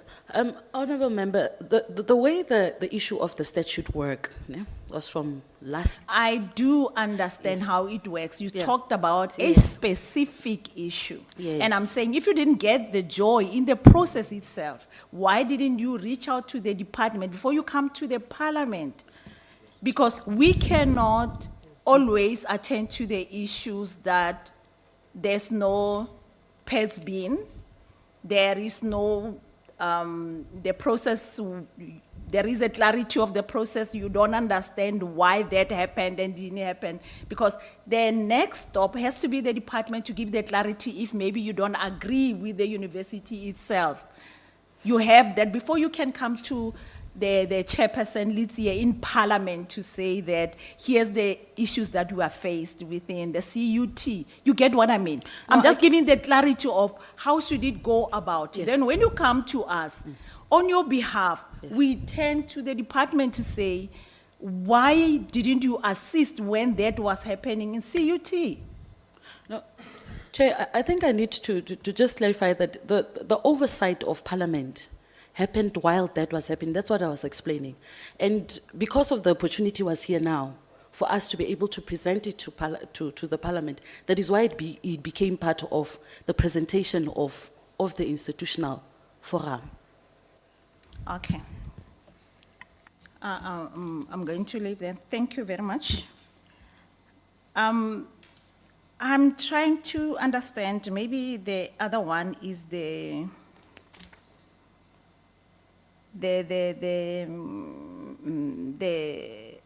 vacancies of the academics. What are the action plan that is going to be implemented? Because it's an outcry from the students and now talking about where you get the students to be outside the classes but attending the classes. Vice Chancellor or Registrar, if one of you can respond to that. Thank you very much, Honorable Member. Through you, Chair. I think in my presentation, I did mention the expansion in terms of buildings and looking at space and space allocation. Vice Chancellor, I heard you. Yes. That is the long term. So I'm saying now the students are outside the classroom and they have to write their exam and you have to increase the pass rate within the institution. What are you going to do?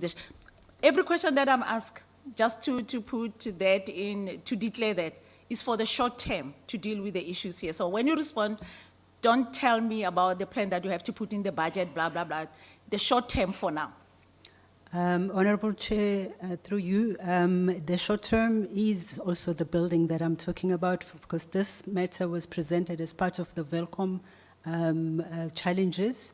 And then the redistribution in terms of allocation of spaces. There's a whole plan in terms of how the spaces then are going to be used optimally. And that problem really of students writing exams, it wouldn't happen that they would be writing exams outside the classroom. There's a whole plan in terms of reallocation of spaces, making sure that there's space provision made. In the past, we've even had to use marquees, tents, especially during exams when we didn't have enough space before the new building, the multi-purpose building. So there will be plans around all of that. And these are all immediate to short term. Okay, so you didn't anticipate that that will be the case? You didn't know the number of the students attending the lectures in those specific halls where the students are outside? That's part of actually the planning and the management from the academic space to space allocation. I mentioned there are 5,500 students. We have exceeded our first year or first entry students. So once that is realized, there are plans then that are made in terms of accommodating Vice Chancellor, those I'm students. asking, you didn't anticipate that the students will be more than in the class, in the lecture hall, that you can do the planning, because you can't say that it's planning. When you started the lecturers, but there are students that are outside. So I'm asking, you didn't anticipate that will be the case, or what are the reasons that that is happening?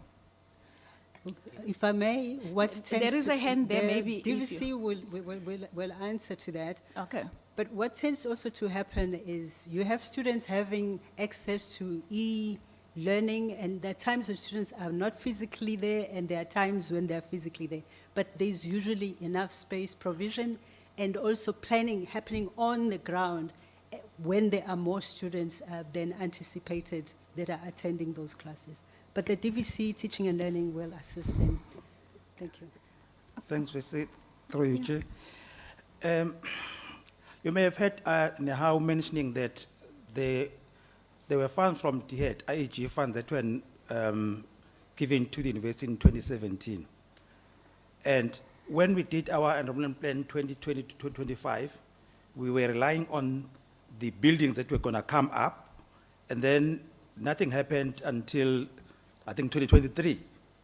That's why the problem started. But when we worked on our midterm enrollment plan, we kept the number of F10s for 3 years, 2023, 2024, and 2025, to make sure that we don't increase the number of students beyond that point, especially for Welcome Campus. Thanks. Okay. Can somebody just answer my question? You've got the classroom that takes 40 students. You end up with 60 students. 20 is standing outside, the lecture is happening, and on your records, you've got 60, but you know for sure that that classroom is only going to take 40. What is it that happened that is the case? Because immediately when you see 60 and you are doing a plan, automatically You are going to take the 20 and put them in 3 dots. That's where you come in answering me. I can try. Okay. I don't think that is a norm that is happening now that the classes are full, people attend. I was only informed that it happened at the beginning of the year during the registration, because during that time you find students switching classes and enrolling, but when I checked, I didn't find that that exists. And Nehal? Yeah, Chair, you know, the good thing is that some of us are academics. We go to classroom. It's a lived experience. We see it. I don't know what to say with the response from management. We see it, we pass classroom, I'm going to another class, there is overflow. Again, it goes back to what I said. You've got the support, you've got the academics that knows what's happening on the ground. But you sell yourself short in interacting so that you can know. There's no way you can be everywhere in every campus. You've got people that are on the ground that knows what is happening exactly, not what you get as a report from your executives. The interaction is what is important, because here's the reality of what is saying is happening. Now I'm going to ask the people that gets to impact it. Welkom, Bloemfontein, SRC. Is that happening? Start with Bloemfontein. Thank you, Chair. So, Chairperson, normally in Bloemfontein, the lecturers would share the classroom because we do have capacity. So you find that, for example, if we have 200 IT students and the lab can only take 20 or 80, then the lecturer would normally open 2 labs and have separate times with the separate classes. So it's not much of a challenge in the Bloemfontein campus. Welcome. Thank you very much, Honorable Member. In our side of Volcom, I don't know, but according to the calendar that we are using in CUT, there's no way where it says actually we should be writing tests and all those kind of activities on Saturday. But due to the congestion that we normally have, where we get to be subjected to writing actually tests on Saturday, to further prove that we actually don't have much capacity in that side of Volcom, in terms of those ones. And then in terms of classes, I can attest to say there are classes that get to be very full. And to further rubber stamp on that, even lectures, when they mark, they become so strict in such a way that there's no sense of research, but just to tick according, because they are saying they are overwhelmed with the amount of scripts they are having. So it can't be that a lecture have a lot of scripts from which students, basically it's those very same students that are congested in classes. As far as I know, on my second year, while I was doing mathematics, surely we were around 300, if I'm not mistaken, in one class, or 250. So I'm not sure whether that number is a small number for a class, but yeah, I can definitely say so. Okay, thank you. IF, is it the first time you hear about this? No, Chairperson, it's not the first time through you, Chairperson. And just to add that Welcome does not have any, lecture hall that can even take more than 200 students. So if President says there were 300, it means that what Neha was saying is true. Thank you, Chair. The unfortunate Chairperson, the unfortunate thing is, we are here, we were in Bloemfontein, we are here today, and you get the information, you ask the management, you ask the VC, and they say, it's not like that. And then you ask the SRC, they say, it is like that. You ask it's like that. And you ask the IF, it's like that. We end up like we are going in circles without really anything being considered. And when we interact with the institutions, the reality is we are also trying to help to find solutions to the problems that are there. And if we don't get the honesty of the problem, there's no way we can contribute accordingly. We are not SAPS. It has to be clear. We are here to add value in already the system that is difficult for you as management and difficult for the students and the employees and everybody else. But immediately, if you are not going to be truthful to us, it makes it difficult because we are not going to be able to, when we get the budget that we have to approve from the department, to say, like, look at this and that, because there's no honesty in our interaction. So how do we continue from here? A simple thing of the students, they're more in the classes or the lecture halls, and then you get a response from the VC and the deputy to say, no, it's not like that. And then the students and the unions and the IFS said, in fact, it is like that. What's the use of us getting such information that is not correct? Who's right, who's wrong?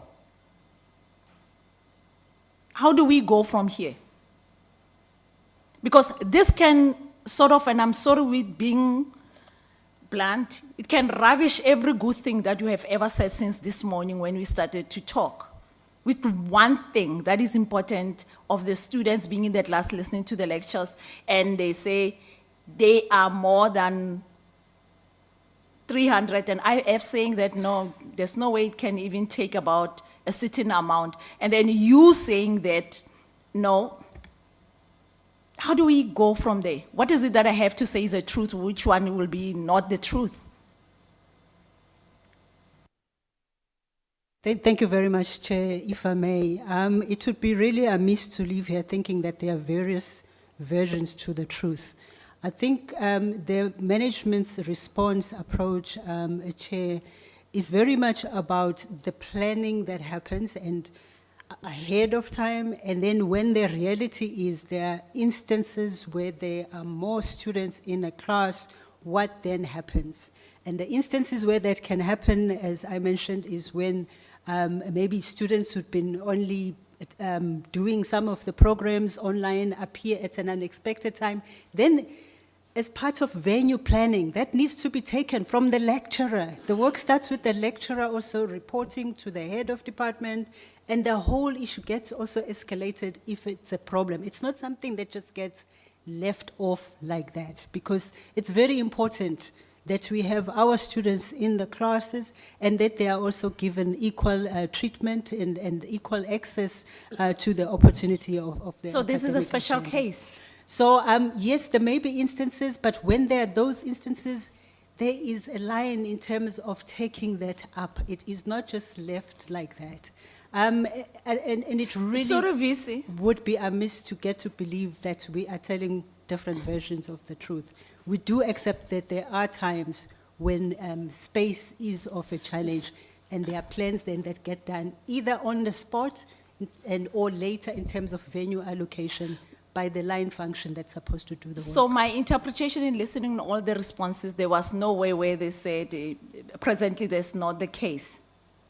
I just thought it came out of my mind. There's no one who said that, no, that is not the case. It's specific, because I asked the question. I was clear when I was asking the question. Is that a norm that is happening now?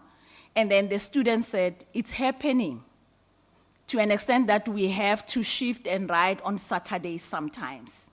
Now, my initial question is, when you take the students and you know the lecture hall can take about 40, and in your record you see I've got 80, and I was generous with about 60, now it's 80. What is your plans so that the cases like that mustn't happen? And you talked about the plans, but after that, it was another management saying that it's not happening anymore. Now, as I was listening, it's what I heard. That is why I had to say the students have to talk and how and IF.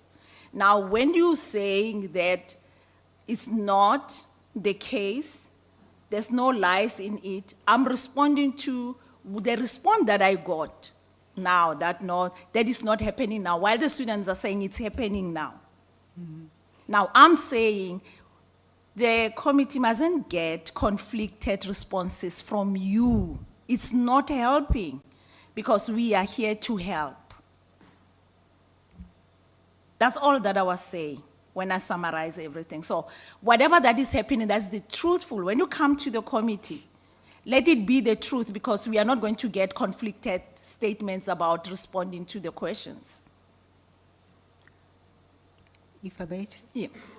Yes, thank you very much, Honorable Member. I do recall that the campus principal did say that he was aware of an instance during the registration period, but as far as he's aware now, that has not been the case. And the colleagues have corrected to say, no, that is still the case. They are also themselves lecturers. They have seen this. So it might have happened that it hasn't come also to his attention that this still continues. But like I said, there are structures that are responsible actually for making sure that that is addressed immediately. So the structures that are in place, remember I talked about the short-term solution. The structures that are in place, it seems they are not working. You agree with me? That would have to be tightened, Chair, through you, if this is the way it's coming through, that this still persists. So the whole reporting, the reallocation, dealing with the outflows, using other venues or rotational, there are lots of nuances in terms of how this gets done. And it's not unique just to Welcome campus. Who's responsible for that? The DVC Teaching and Learning will explain. Thank you. If I may come in. Yeah, maybe it's something that we need to investigate, because normally under institutional planning and quality enhancement, there's a timetable officer. So the timetable officer allocates venues according to the number of students registered for the particular module. So if there's an overflow, then it means, I assume, that the records that are in front of the timetable officer are not maybe tallying with the actual number of students that are attending the venue. Deputy, sorry, before you continue, don't assume it's happening. So talk to me about the solution, what needs to happen. You are responsible, what's going to happen. The SRC is here and the unions are here so that they can say what's going to happen. Yes. Now what's going to happen is we'll request the campus principal to gather information, the proper data, and so that we know exactly where the challenge is, and then we're able to resolve the matter. Who's the campus manager for Welcome? Chair. It's you? Yeah? It's me, Chair. As I indicated, I think the picture that is being painted here is that we've heard about an issue and nothing has been done. And I'm indicating that since we've heard the last time you were with us that there's a student overflow, I contacted the planning team. They looked at the venues, they looked at the schedule. They indicated to me that this matter happened earlier on when students were moving from one class to the other, but the matter is under control. The second thing that they did was to make sure that certain, as they indicated, exams happen on Saturday so that people are not in a crowded space. The third thing that happened, we have a multi-purpose center which is new. We even stopped all sporting activities to prioritize the academic calendar so that people can have access and use that facility, which is currently being used. So there are matters that or plans that we've put in place to ease whatever pressure that is there. However, if there are any other challenges that we are not aware of, they need to be reported to the office so that we can attend and make sure that every student is treated fairly. But what is surprising here, there's also a picture that is painted that we are not engaging. After the last meeting, we did meet with SRC, we've met in our own management meeting at Welcome Campus to look at different issues. Now, I don't understand why now there's an impression that the stakeholders are not talking. We have got an LRF forum where we engage with the unions, and those issues, those forums have been sitting. The last one said almost 2 weeks ago. And we keep a dashboard of all the other matters that have been addressed, that have been tabled that we address. Some we are able to address urgently, some need time to be addressed. So now I don't understand now all of a sudden all those forums that we meet with students, with unions, are not recognized, as if we just wake up and go in separate ways. So I don't agree with this phenomenon that the university is at loggerheads, stakeholders are not talking. This cannot be, especially if we sacrifice most of our time sitting in forums with all these different stakeholders. So those forums need to be acknowledged. The issue might be, of course, there are issues that are raised that we are taking time to address. Maybe we can collectively look at how to fast track those issues. And another issue that I have while I'm still on the platform is this issue of generalizing. I mean, there was something like all the executives' office are renovated when they come, while staff office are not. My office is not renovated. The time that you are using, if you're interacting, you would have spoken that into the forum where you are supposed to. This is my time to ask the questions. The issue of generalizing has nothing to do with me. You have to talk to it when you are at the institution, because here we are talking about facts. We are talking about things that we saw on the presentation. We are talking about the issues when you give the response and I do the follow-up. So when it's me that is talking and saying there is the issue of generalizing, what did I say to generalize? No, I was just using the platform to indicate that I'm surprised and perplexed when I come here.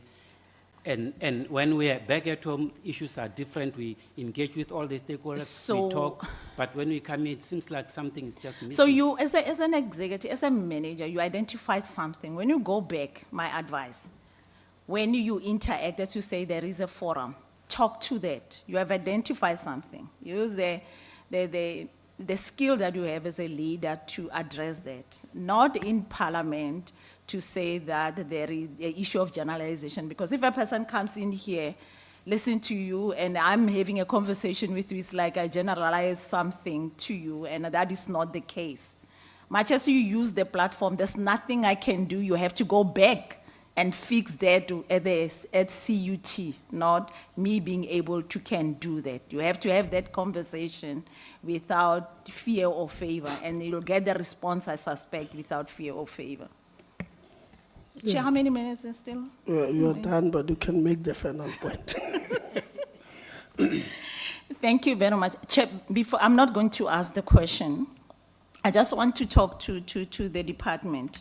You know, we have gone through different institutions, DDG, and some of the issues that we get in different, and in universities, some of the issues are the issues that, if you can do us a favor as the committee, to listen to our conversation and look at the presentations.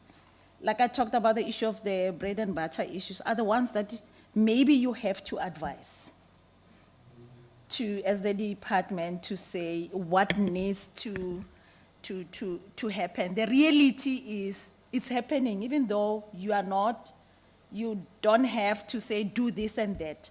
Maybe if it comes from the department to say we're identifying there is a lack of 1, 2, 3, 4, and this, maybe it can help for advice. More especially that there are some institutions that you don't have the ministerial reps in there to can tell you what is happening. But we are doing you a little bit of a favor by going around and an oversight to interact and to hear some of the issues that needs immediate attention for the sake of the students. Because remember, the priority is the students, but most of the time as we interact, it's not about the students what we listen to. And if really we are going to say we want to reduce the unemployment in this country, the department has to help us as we do an oversight to really take a whip to make sure that things they do happen in the universities. But as it stands now, these kids are demotivated with what is happening.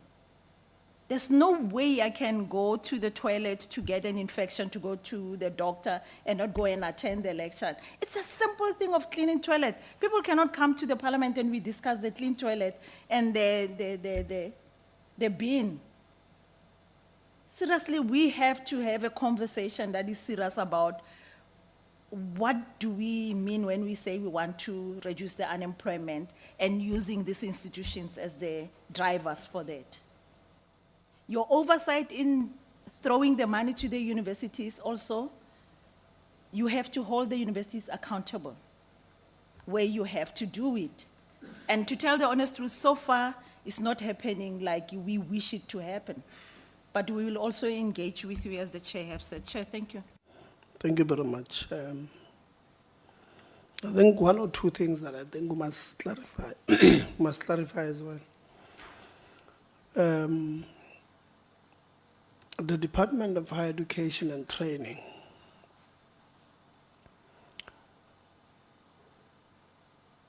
has created an entity called Higher Health to deal with the rising numbers of mental issues, or with students. And one of the reasons why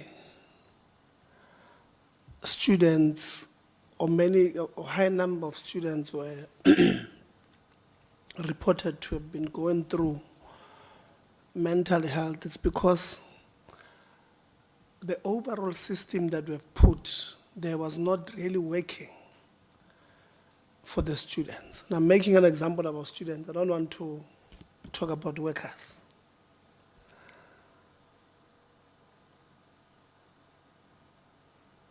So the department then puts together this system to respond to a challenge affecting one of our key stakeholders. Why?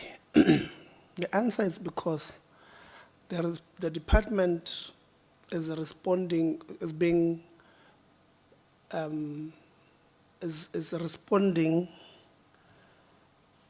to a problem. It's proactively, well, I'm not sure if proactively, but they are responding to resolve a problem that is emanated from the system that we thought was perfect.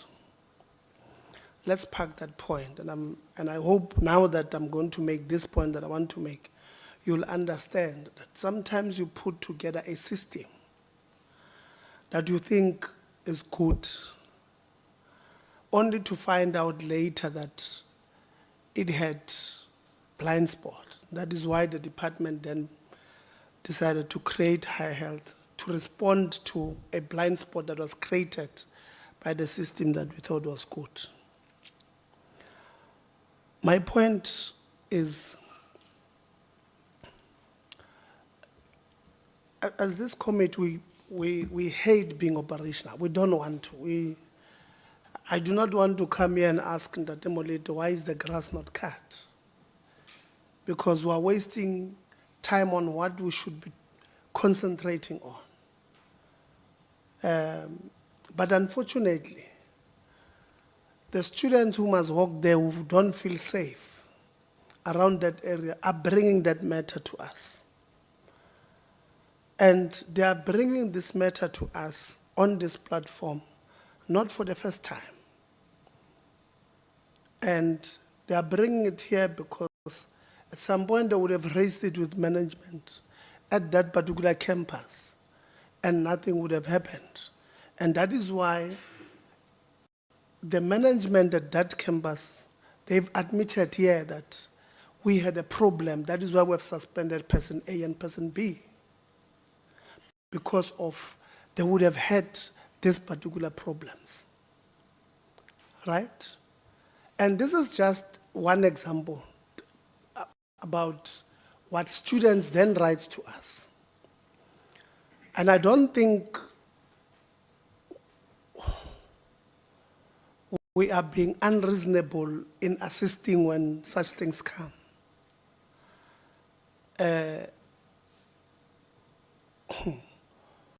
When we interacted with the University of Limpopo, DDG, the department itself, which in that meeting was led by yourself as the DDG, confirmed that the University of Limpopo is in fact ignoring you. You have written to them about a particular matter where they acted outside of the university statute. by rejecting a ministerial appointee from council there. They've not responded to you. Yourselves, you said that in that particular meeting. We told you in that particular meeting that there were cases where the university, like I was attempting to do with the register here, with that student where they managed to shut my mouth quickly with the response at 11:35. But where the university then decides not to respond to students on email register, literally closing down any possibility of students having conversations with yourselves. They have no choice. When they write to you, I received, I don't know how many emails from students who were looking for their certification from TVET colleges, from who the department was not responding. Then they wrote to us, we must write to you and tell you, DDG, respond to the students.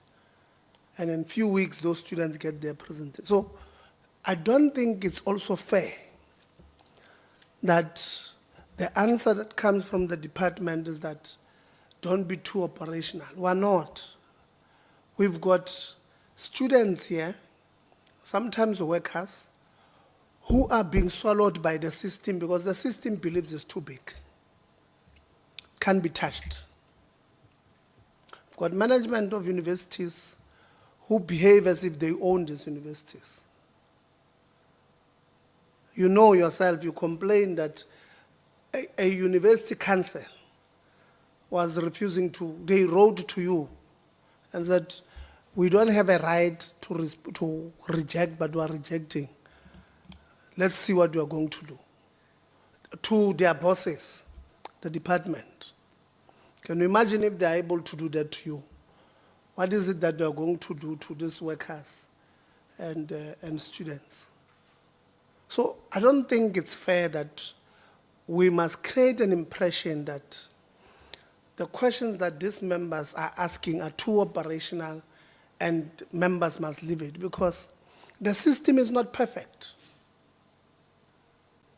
The system that we've put here, it's not perfect and it creates a room for somebody to abuse it. I felt I must just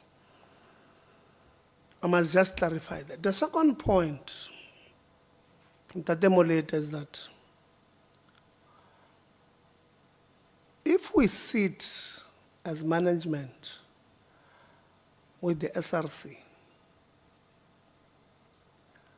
and every time we sit with them, they bring 8 issues, 10 issues.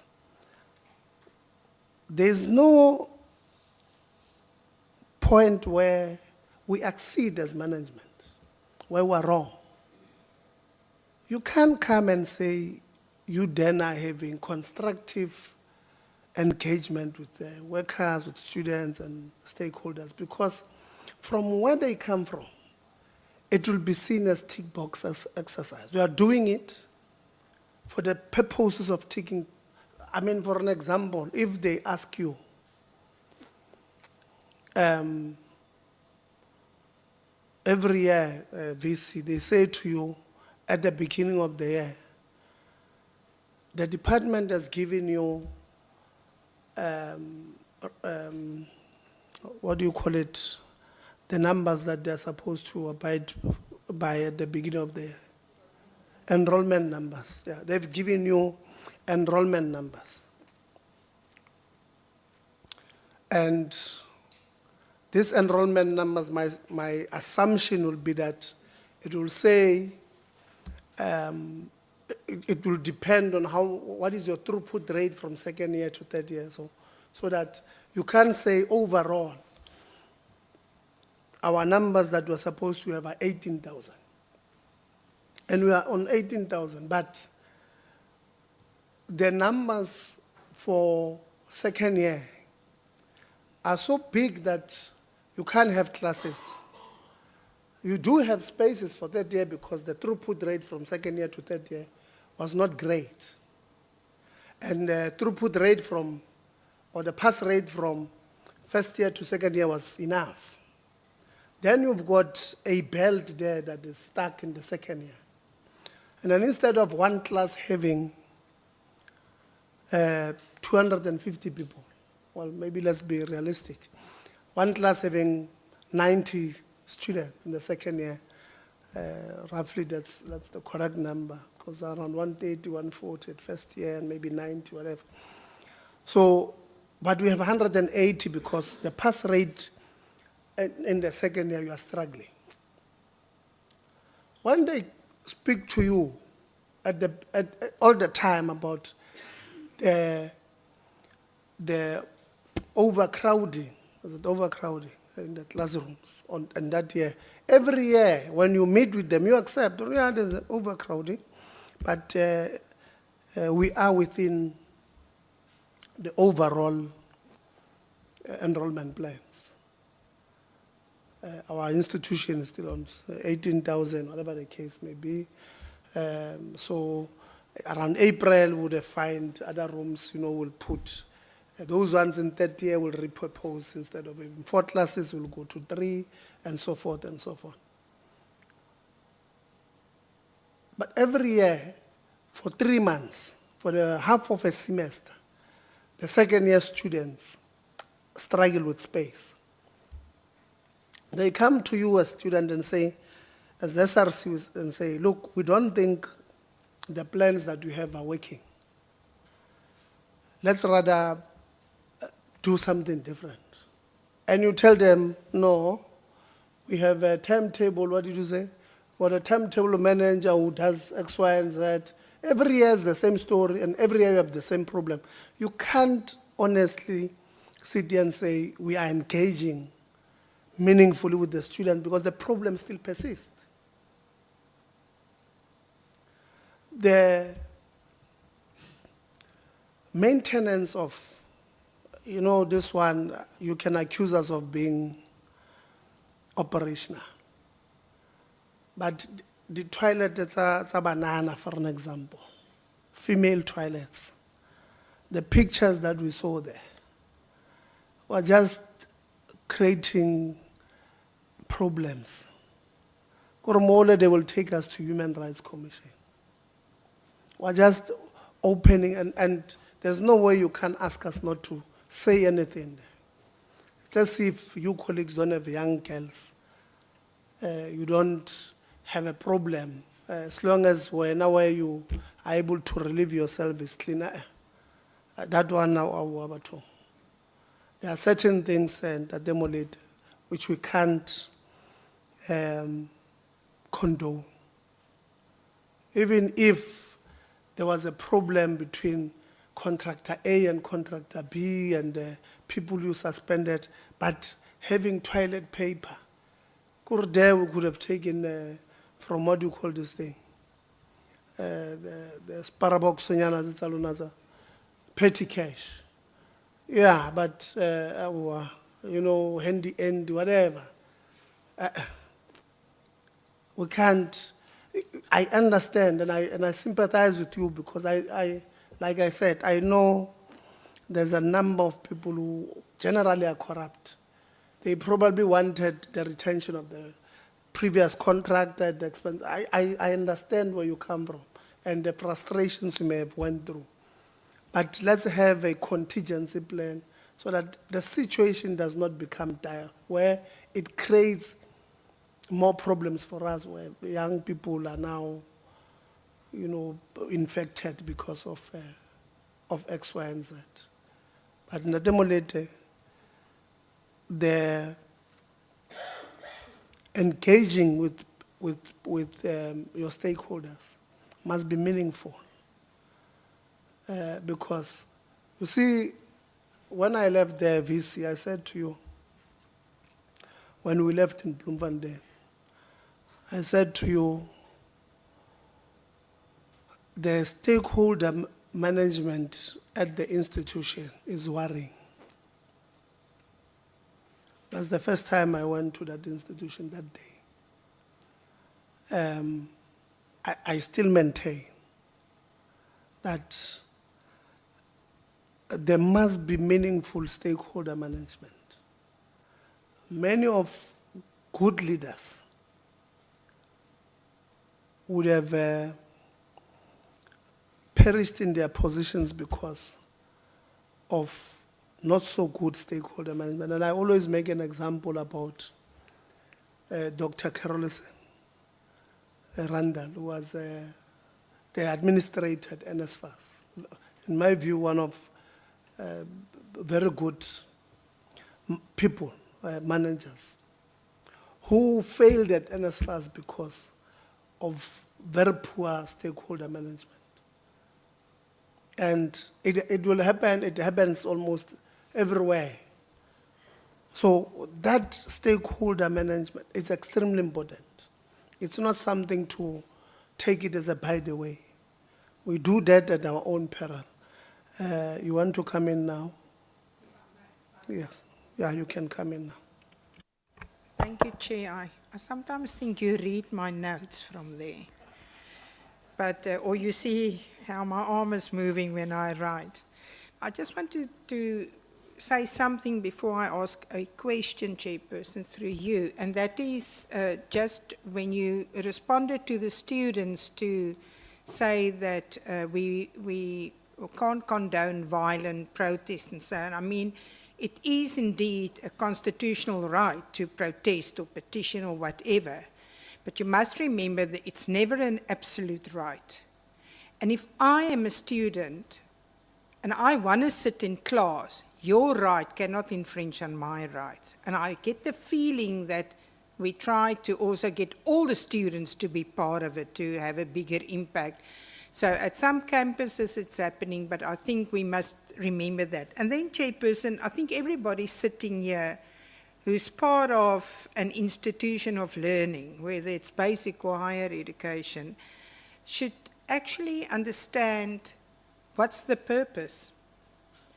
Because we want to make South Africa work, we want our children to get good education, preferably further education, whether it's through varsity or a TVET, so that they can get jobs and look after themselves and grow the economy of our country.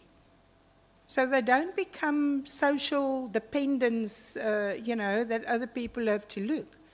But the same onus, Chairperson, is also on everyone that's teaching at a institution of learning. It's the people who manage that. And Chair, you said something about this tick box that we have had meetings with whatever. It doesn't matter whether it's the sports club or the funding or the department. I think you must start thinking out of the box. And you don't have to go and visit. It will take you out of your job and spend money. But benchmark a little bit with other same level varsities or even TVETs.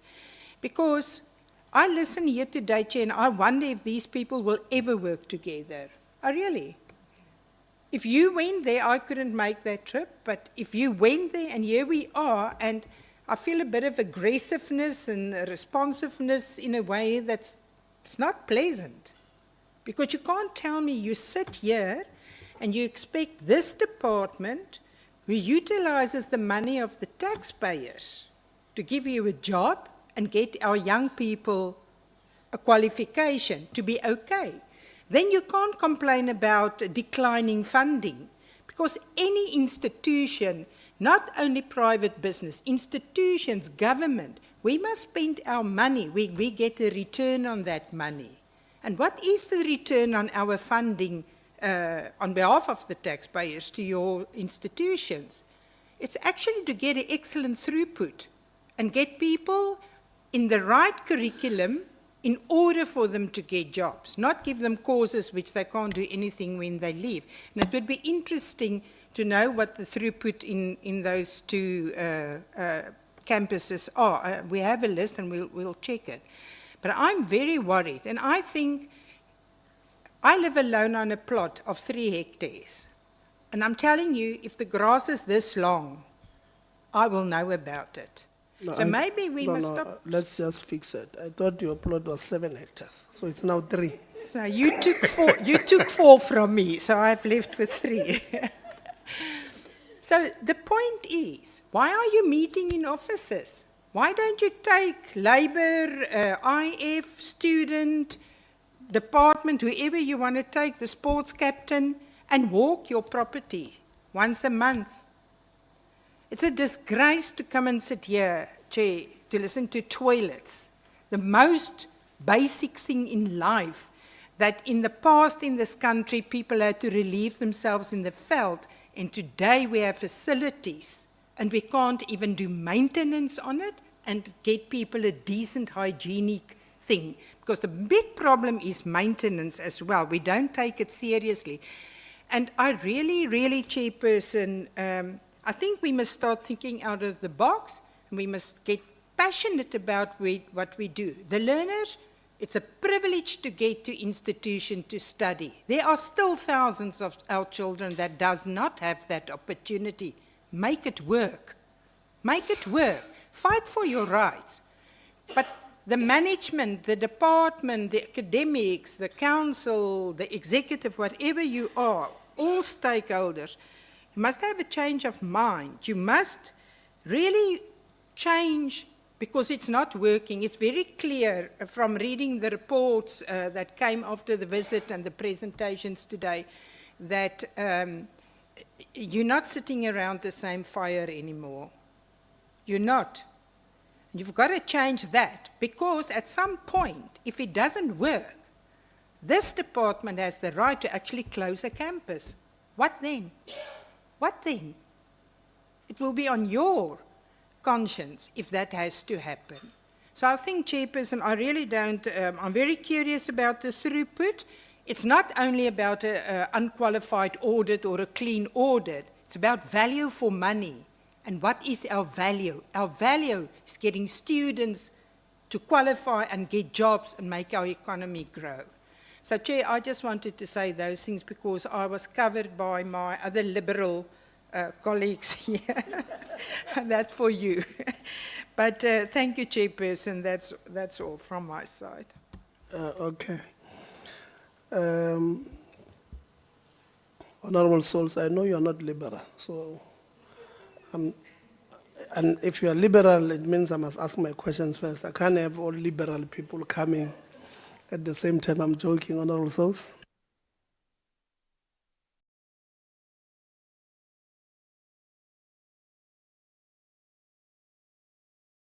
Chair, can I request for the presentation by COT to be flighted again, please?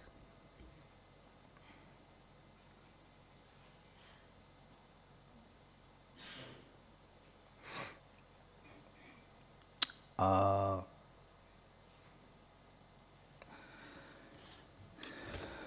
want to go to the transformation slide. I think it is slide number 9.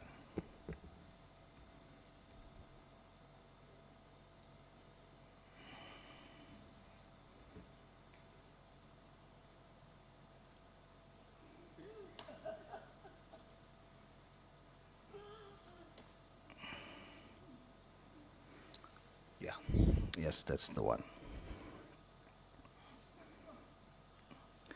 So just a disclaimer to all the leaders of the institution.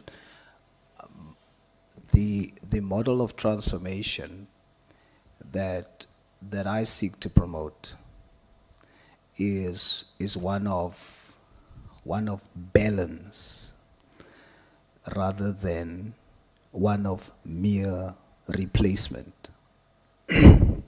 So when I see a celebration around the replacement of white people with black people, and that is considered transformation, I don't view it that way. For me, transformation should be a balance of all races, because we consider black, white, colored, and Indian as Africans in particular. So I go from that premise. So VC, do you agree that the current employment equity plan of your institution is racist towards coloreds and Indians?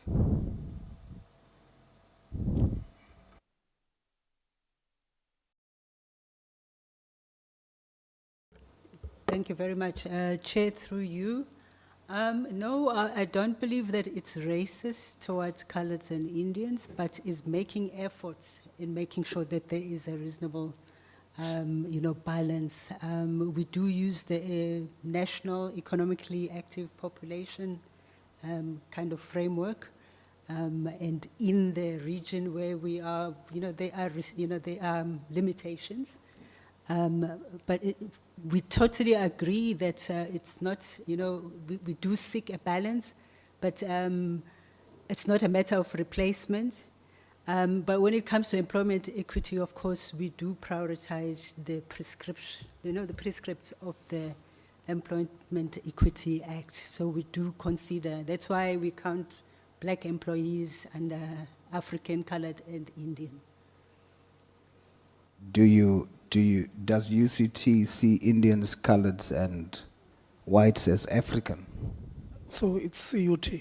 CUT, sorry. Yes, the Central University of Technology does see African, colored, Indian as one group. As Africans? Oh, as Africans, Yes, as ma'am. South Africans, yes. As Africans, or let me put it this way, as Africans in particular. Well, as South Africans, yes, as Africans, because they are from here, and we are redressing the imbalances of the past, and so we belong to one group. Are you sure? In actuality, in implementation, of course, across the country, it's different views when it comes to that. But we are trying to address it with that view of being equal. But others are more equal than others in terms of the employment equity demands and what's available in terms of the Okay. economically active population.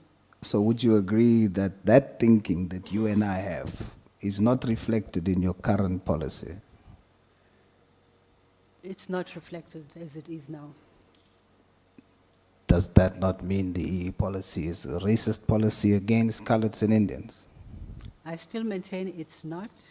It's work in progress. The policy is not absolute. It guides. What ends up really proving our intentions are the actions. Okay, so if you look at slide number 9, your slides show that Black employees is Africans, coloreds, and Indians. So in other words, 81.6% should be for Black people. We should see an increase in Black people. And that Black people should be an increase in African, colored, and Indian, correct? Well, by category, you will see that there are increases for each category compared to the target for each year. Before we get to the targets, let's agree on the principle first. So 81.6% should be an increase for Black employees. And the understanding is that Black employees is African, colored, and Indian. So we should see an increase in all three those subcategories of Black people. Correct.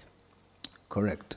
Now, how is it that for coloreds and Indians combined, it is only 7% representation?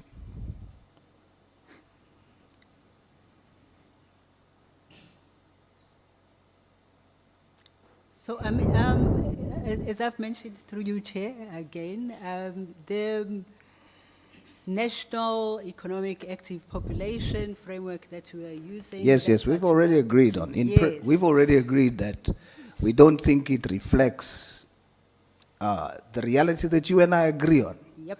But then you take a different route when I ask you, don't you think then it's racist? You say it's not. So now we're delving into it to say that how do you then explain coloreds and Indians are considered black, but in the black percentage, those black people only represent 7%. How do you explain that? Are coloreds and Indians a different black race? No. So through you, Chair. they're the same black as African. In terms of, the employment equity and what we're looking to cover as part of our targets, we look at each subcategory, even if they are all under the main category of black, and the increases happen per category. We'll go category by category now. Yes. I want to understand, you're saying that they are the same black. Yes or no? Are they the same black? Well, they are counted under black, but the numbers are not the same. So They when you say to me in jest that they are counted under black, which you are aware I can see, I'm not sure why you did that now, because my approach with you is in an understanding posture, but you are moving away from that. I'll overlook it for now. So I do see that coloreds and Indians are counted as black, but they only represent as black. They only represent 7% together. Why?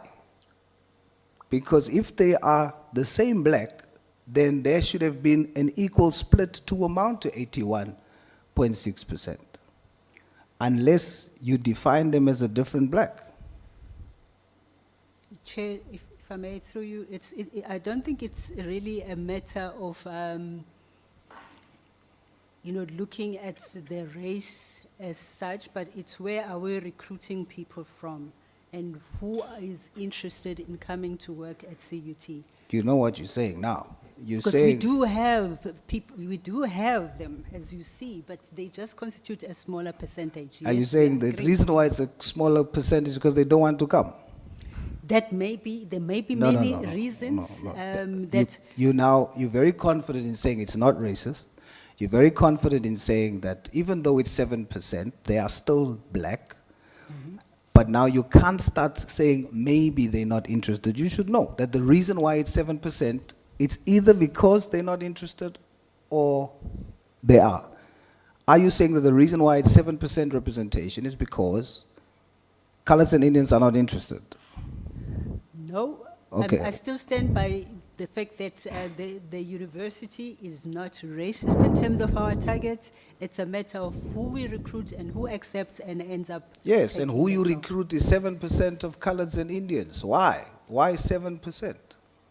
That's the pool that applies and ends up getting to take the job, but it's not for lack of attempts to. So I'm going to repeat again. look You are at saying the everyone. reason why there's 7% is because the pool of coloreds and Indians that applies is that percentage. That's what you're No, saying. it's not that percentage. It's just a matter of who ends up. Who getting you the take. job. Yes. Who you take. Right? Well, who qualifies and. All right, and the but who you interest. take Yes, ultimately. There are criteria, yes. Who you take. So the amount that you took is 7% of coloreds and Indians. We've never been in a situation where we've had to refuse Indian or colored eligible people that we are recruiting. So I would Okay. say we only take 7%. Okay, we're going to go deeper now.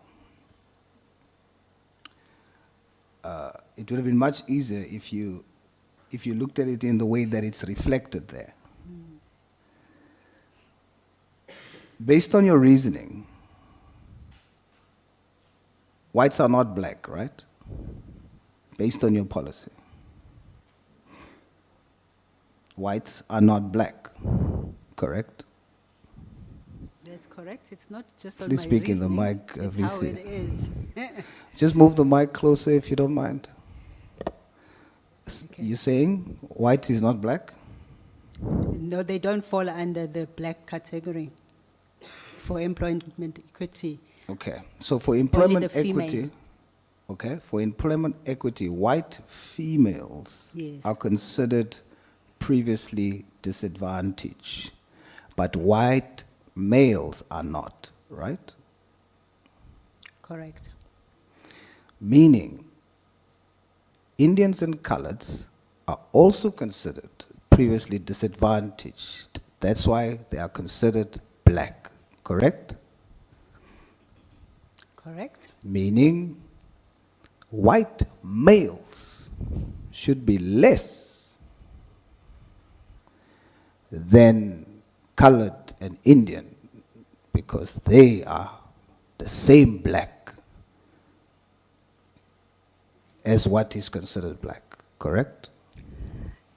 Not necessarily. It's a legacy issue, where the institution comes from, what the majority of the employees were, and as employees vacate, then in terms of our recruitment, we consider employment equity targets, and then we will make sure that, we make sure that we address those disparities.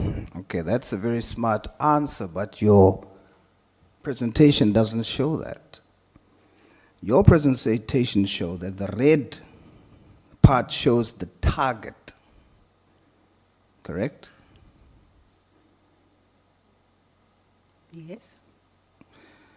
If that's the case, then your target for white male is 5%. In other words, what you're saying to us is, you are intentionally saying that you seek to recruit and employ, you target to employ 5% white people. Nothing to do with legacy, nothing to do with none of that. It's your intention, is that correct? Yes, that's a target for 2025, and Thank then the you. actual, that's where it is at the moment. Thank you, BC. Thank you for not saying not necessarily. It's a direct yes, meaning it's not legacy. Now, according to your policy, white males are not previously disadvantaged. They're not considered black. Coloreds and Indians are considered black. Yet, you target 5% of white male recruitment and colored recruitment, male, colored male, you target 2.2%. Indian male, you target 0.4%, 0.4%. Why? Again, Honorable Member, this is a lot to do with the baseline from which we are starting. And That's not true. and why, VC. yes, there were times when you really didn't have VC. as many Indian This is how males. this happens. Let's Yes. make it simple for the country. Yes. Don't do that. Be simple for the country. You sit here and you say at the beginning of the year, how much white people do we target to employ? Then you say, white people, 5%. That's how it happens. Forget baseline, forget none of that. Then you come to colored people and Indian people, you say for colored people, we target 2%. Then for Indian people, 0.4%. That's how this works. Let me just enter. Please close the mic. Let me just assist the honorable souls. So what the Vice Chancellor is trying to say is that the university has got 2,000 employees. I'm making an example. And the target of African male, their target is 5%. The assumption will then come from the point that maybe let's go to numbers. From 2,000, I want to get to 5% in terms of real numbers. So I must count backwards quickly. So the university then would have 10% will be 200, 5% will be 100. So to get to 5%, they're saying by the end of this year, in order to address the transformation, we must move from 112, because it's 6.8%, 112 white males who are currently employed to 100, which is 5%. So they are not saying, that's where when she says it comes from a baseline, it's a baseline of what's currently there of 112 employees.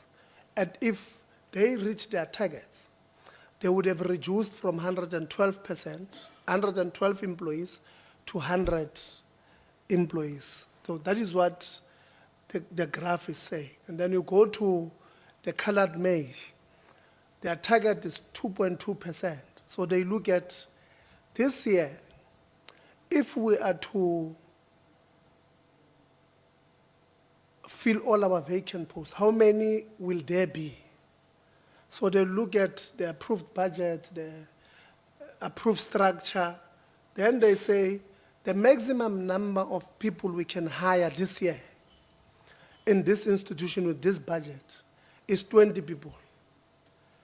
And out of these 20 people, in order for us to move from 1.8% to 2.2%, we'll have to hire, let's say, 6 colored males, which is slightly more than 27, 28% of those who will be recruited that year. So the target of going to 2.2% is not, it does not compare to the target of 5%, because if all of those targets are reached or are met, then there would have been more colored males who are hired than in fact, these white males will be fired or will be retired. Some of them, natural, others resigned and all of that. So there will be no, in essence, if you look at that, they are saying this financial year, they will not be hiring any white male. In fact, if an opportunity arises, they want to substitute, which is a point we were making earlier on about substituting and all of that. And if you look at others, where your issue is, I thought maybe if you were to pin them quickly, we'll go to the colored female and say your target is less than your actual. Why then do you have that situation? But on the colored male, the Indian male, the white male, it's not really, in fact, the same argument on the African female. They are simply saying, if a chance arises, they are not going to hire an African female, which was also part of those who were affected. So the argument which you should have made properly would have been on the colored female, Indian female and all of that. But if you white male, white female, African female and all of that, those ones are not augmenting your argument on the point you are trying to reach, because she's right when she says it has a baseline. The baseline there is that the white male would be 5%. It will look on paper, if you start afresh today, it will look like you want more white males than colored males. But that is not what the picture is saying. The picture is saying you are moving from 6.8, the target is 5%, you are regressing. Then there you are moving from 1.8 to 2.2%, you are increasing. And the argument might be, we can't move from 1.8 to 4.8 because to get 4.8, we will need to hire more colored males than available positions. Because then you'll have to look at the global picture of how many staff members you have, how many vacancies you have. So I thought I must just enter there so that we're able to move away from because I think we're just dealing with semantics without necessarily finishing the point. Your mic is off. Yeah, you see, Chair, I will still believe that you are a very neutral person, despite your contribution now. I've listened very carefully, and I want to submit to you that I maintain my position. If I have to consider what you have said, then I would just merely, if it's a matter of semantics, say you choose to retain more. You see? It comes to the same conclusion. So I'm addressing the fact that colored males and Indian males are previously disadvantaged.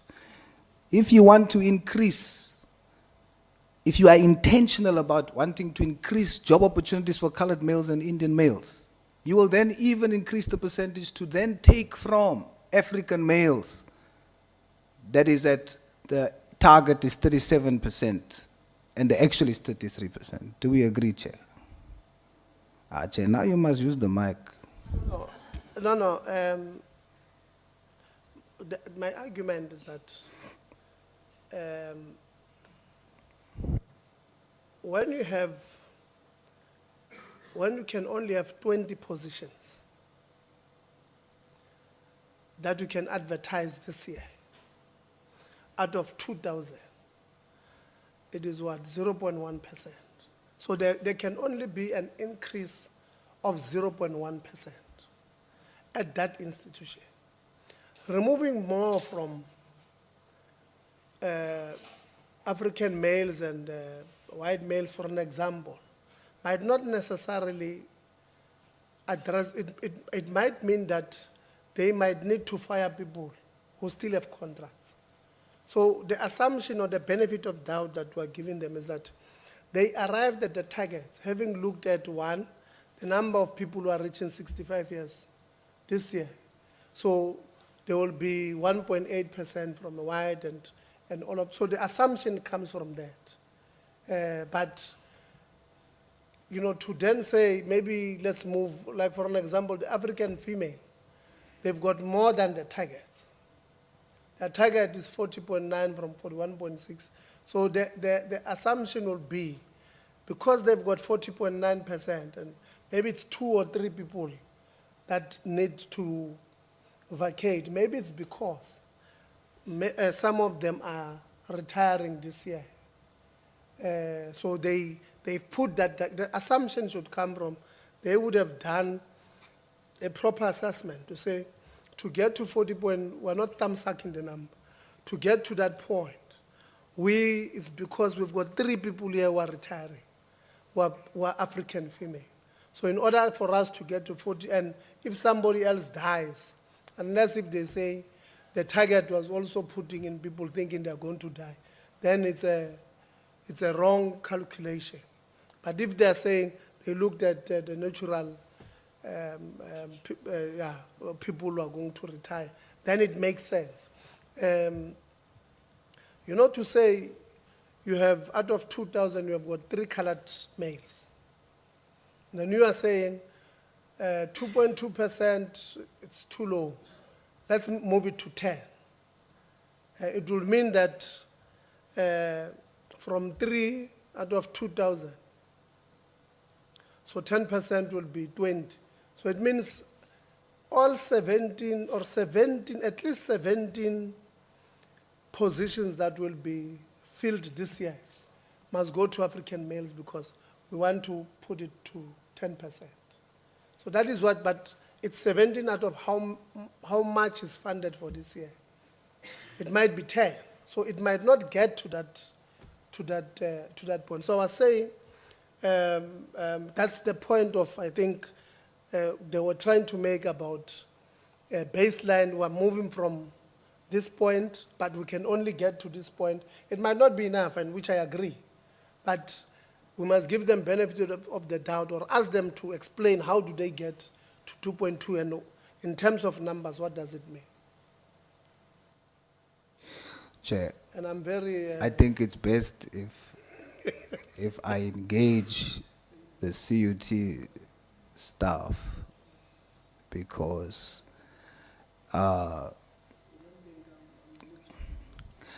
you are coming across as not being neutral, and you are explaining what the assumption should be, and you are justifying such action. And you know how personal this is to me, so it sort of it touches me because why is it so hard, even if we use your analogy of 10% and then all 17% or 17 new positions going for colored and Indian males? Why not? Do you see where I come from?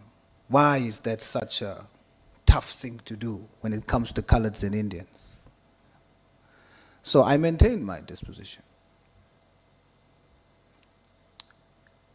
If we look at the colored male target, 2.2%, using the defense that just came on your behalf, 1.8% is what you achieved. When the retaining of white males,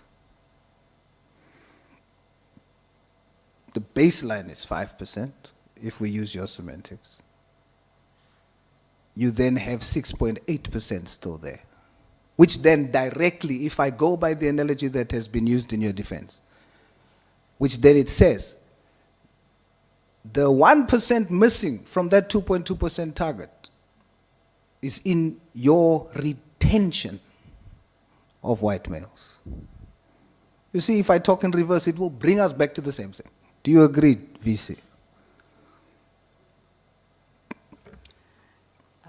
Through you, Chair, no, I wouldn't say it's in that category of white male. A lot depends on really. Please speak in the mic, pool. VC. Sorry, the pool that we have available to us and the eligibility of that pool. And I take the points in terms of us having to like really exercise more due diligence and think this over. And then part of what I said in the presentation is that there will be a meeting with the DOEL to go through the new targets that they've set.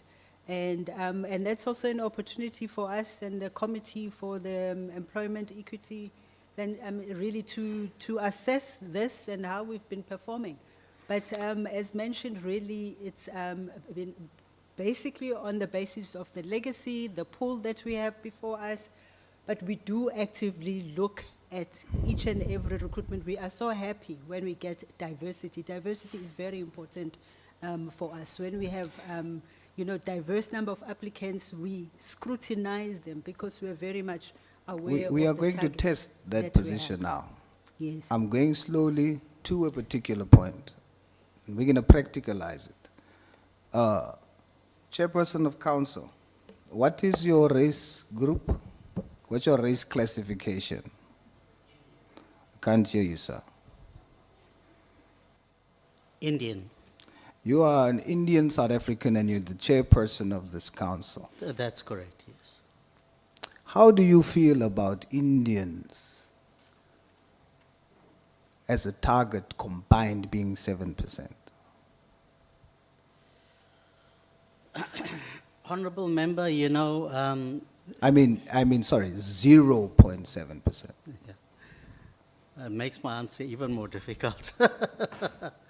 Well, clearly, you know, one would like to see a growth in the percentage split, skewed towards coloreds and Indians, but we come from a legacy situation, and that legacy situation is very real, as I understand it, and also the practicalities on the ground at CUT is quite different. For example, you know, it's in a part of the country where, for example, Indians may not be as prevalent as in, say, Durban or Gauteng.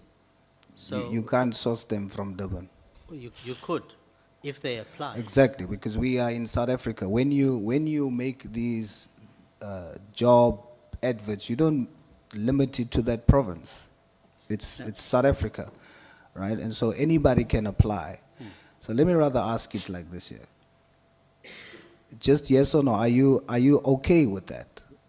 Are you okay with the institution's commitment to recruit that target for Indian males and females?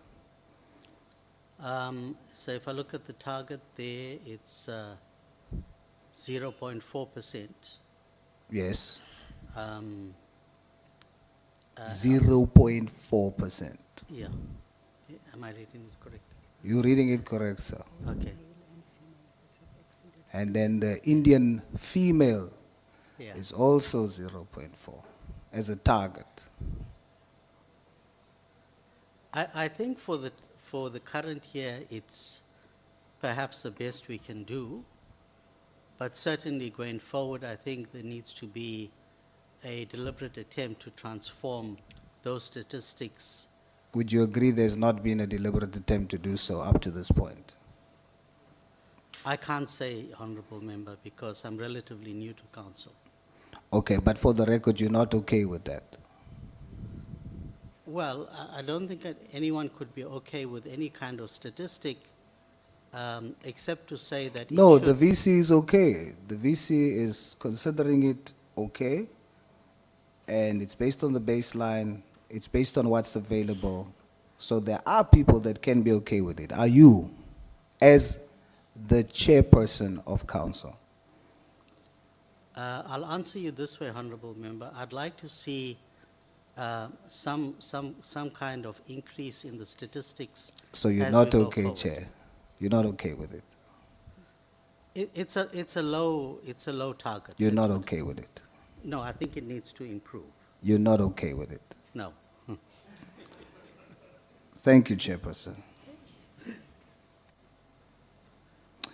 VC, do you agree that the current EE plan chooses foreigners above South Africans?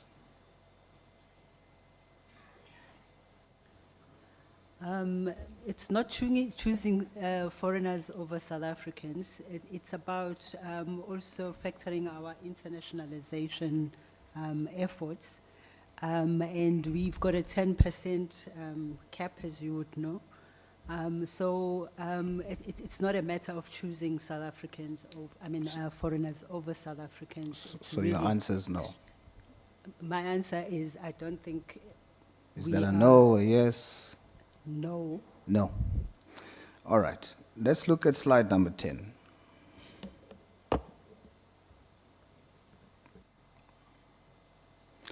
Let's just look at the engineering, build, environment, and IT section. Colored male, Indian male. Chairperson of council, look at that there. 1.0% is permanent academic staff. No Indian female there in that entire faculty. Colored male, 1.6%. No colored female there. Foreigners, altogether, both foreign female and male, 15%.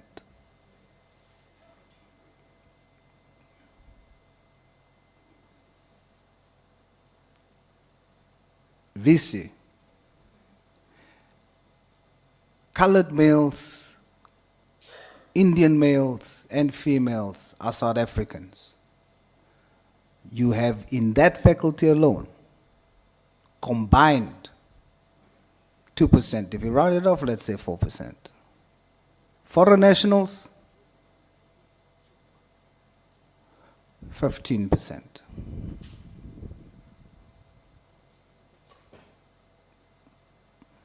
What is the reason for that?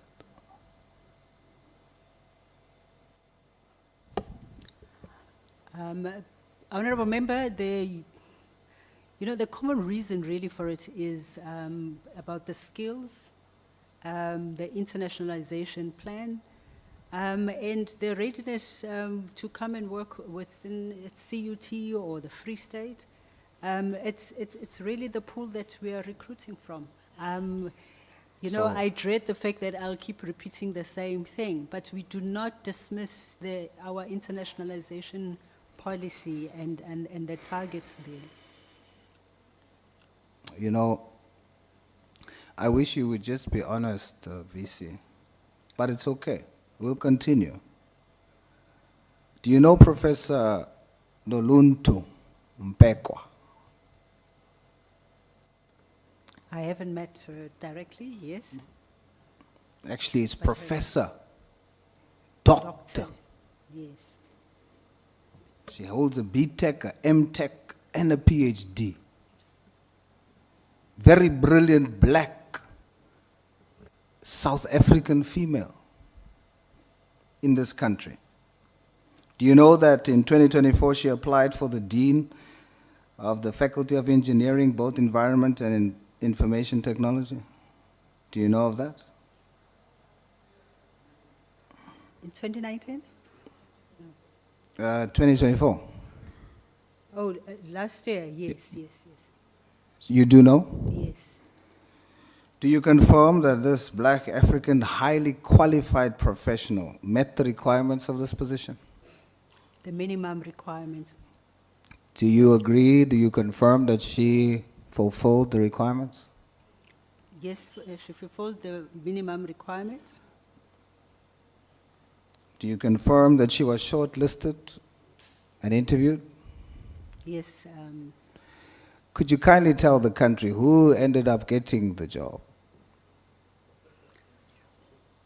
Was it a South African or was it a foreigner?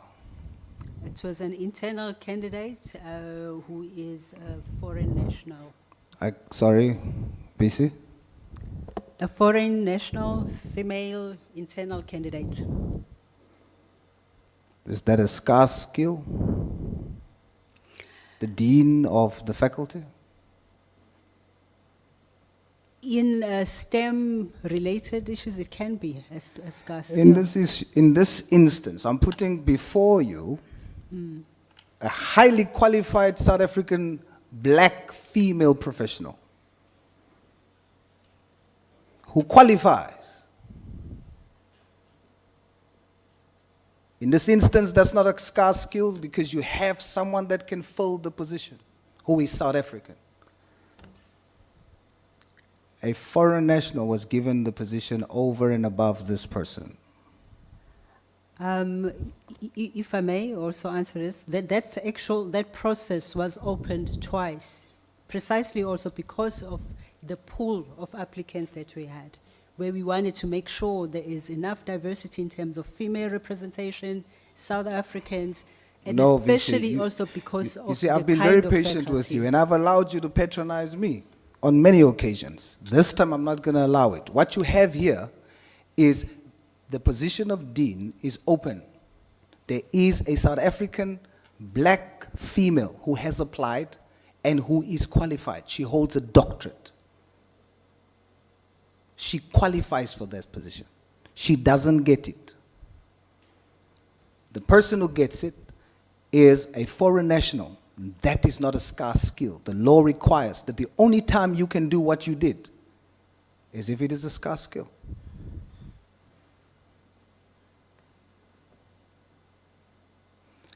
You disregarded, your institution disregarded a black female professional. There's no way around that. And whether you believe it or like it or not, CUT appears to be favoring foreign nationals above South Africans, even if they are qualified.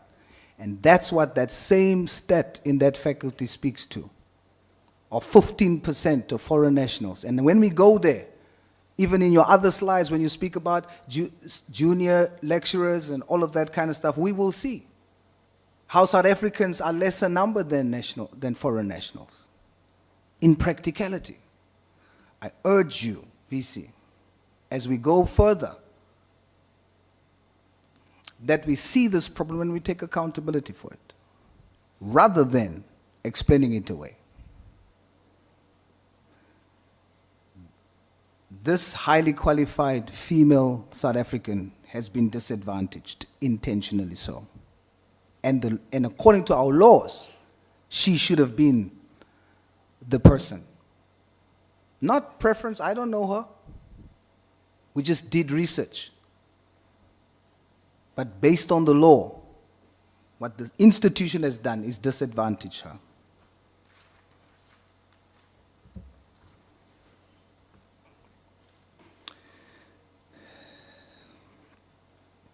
The Department of Higher Education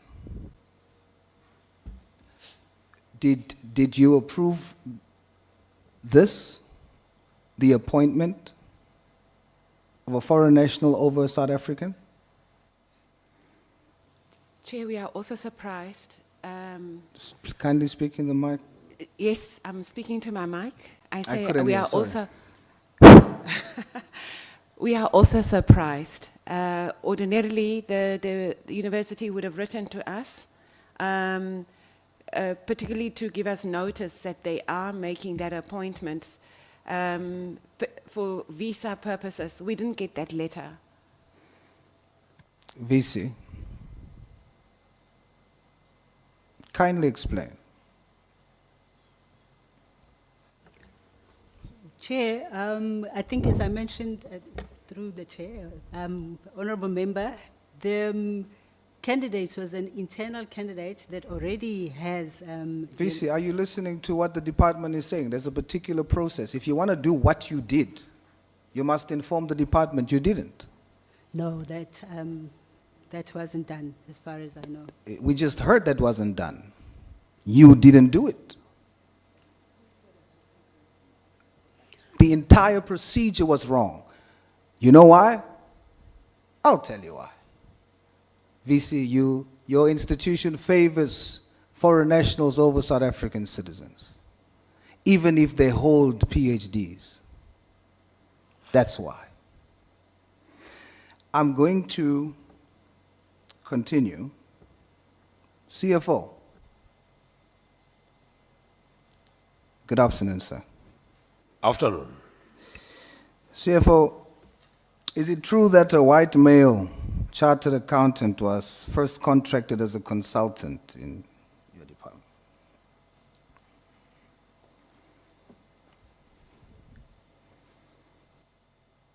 Can you repeat again?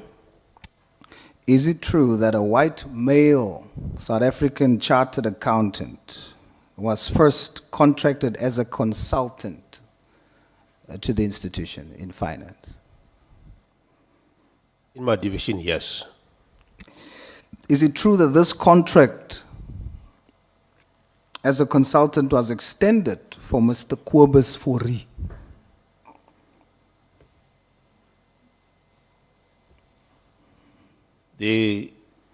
Yes.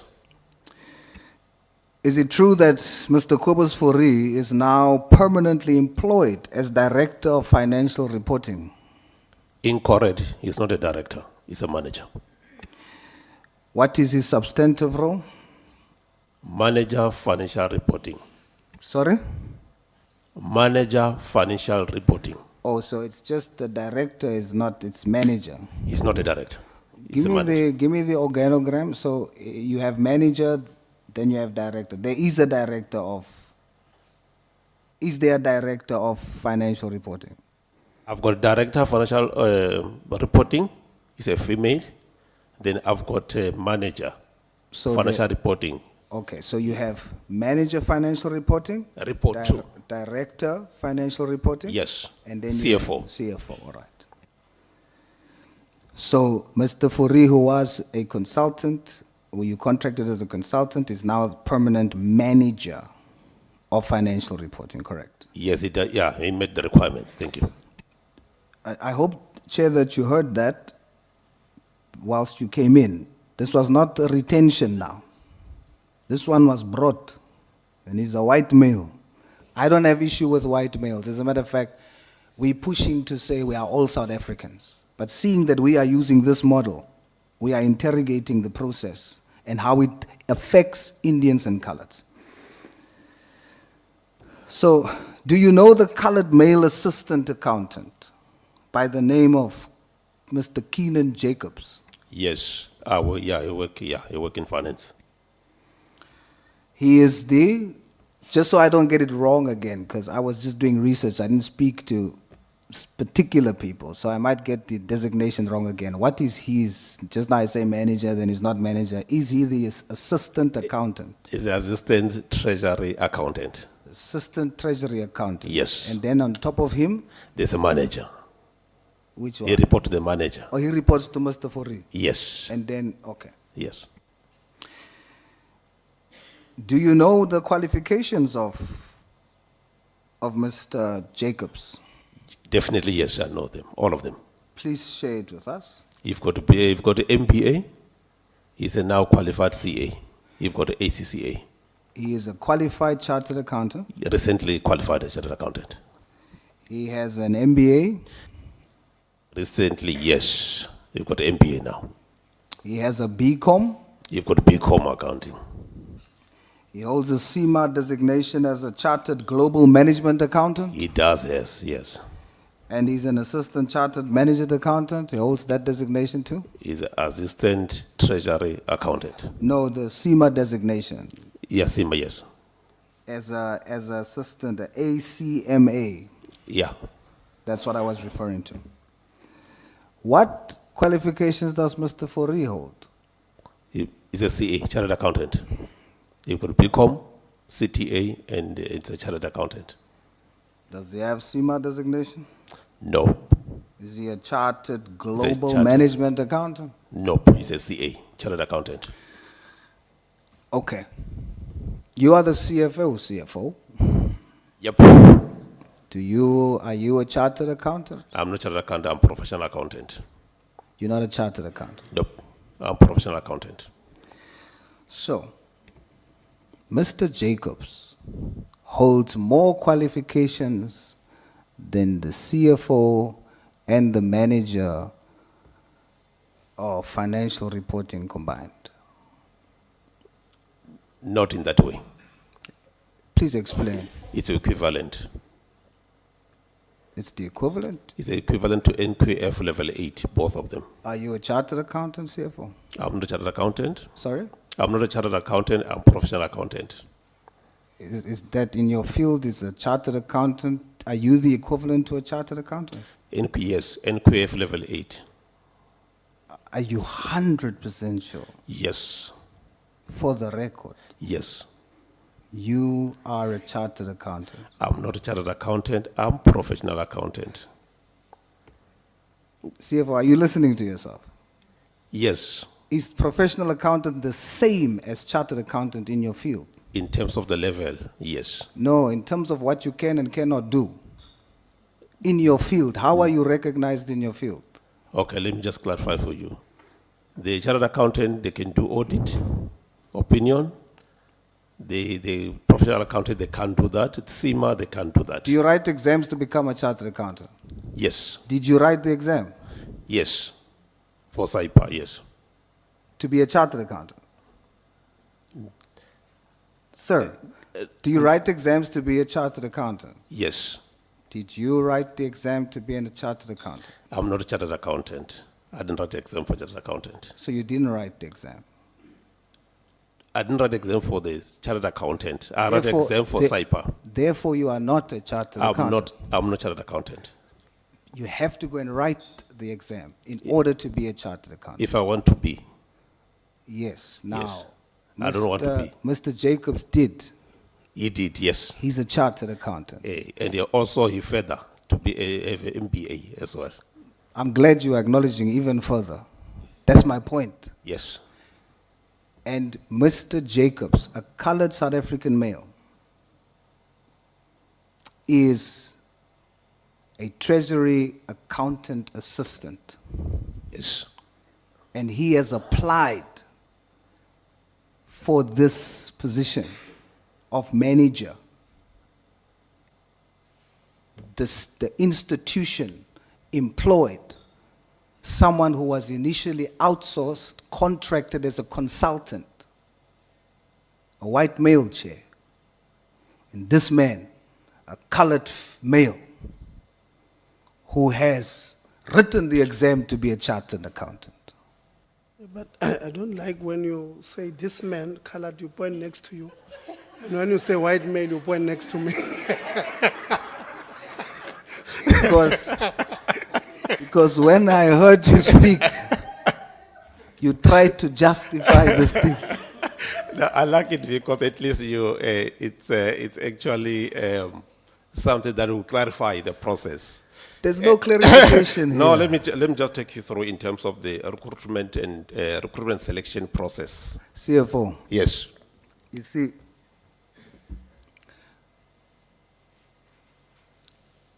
You have in your department a highly qualified person who was and is employed by your institution. A consultant that you brought in and extended his contract. You made and appointed as the manager.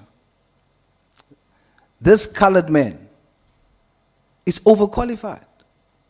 And he is an assistant accountant, an assistant treasury accountant.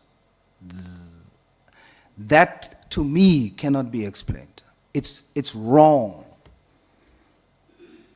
And yet he has applied for years. He has not been promoted at any given time. He is basically in a junior position with the BCom, with the MBA, and the rest of the global things that you just said is higher. Does he not deserve more? I'm working on the succession plan for him to make sure that he's got the right skills in terms of work. In terms of the POPIA Act, I can't just mention all of it, but I'm working to make sure that I build him up to get everything right in terms of the skills for do the right job. You have less than him, you are there as a CFO. That other guy has less than him, he's there as a manager. He must be built up with skill.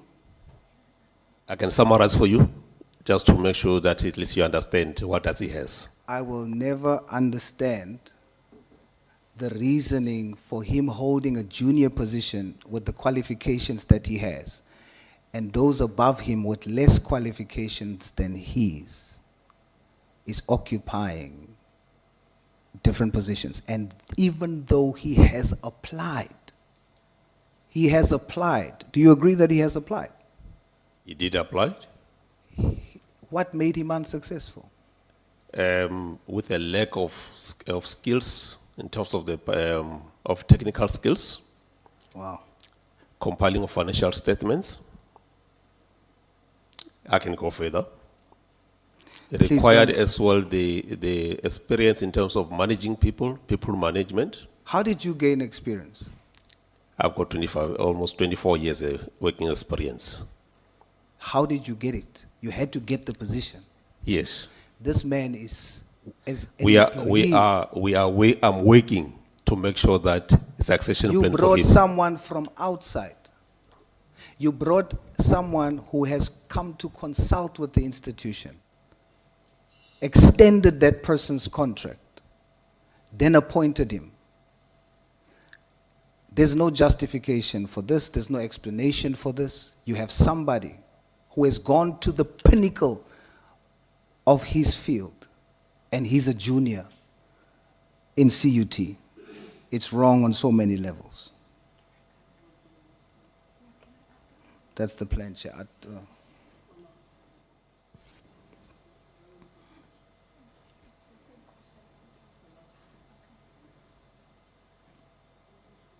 Are you allowing her to? Yo. Chair, wat moet 'n boesman doen? Om gerecognized te word hier in die land.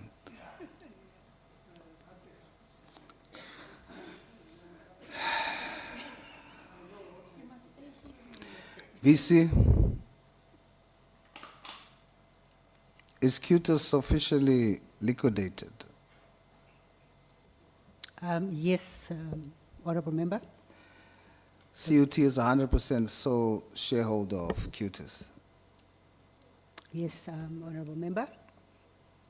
Is it true that the QTIS board was dissolved and an interim board was appointed?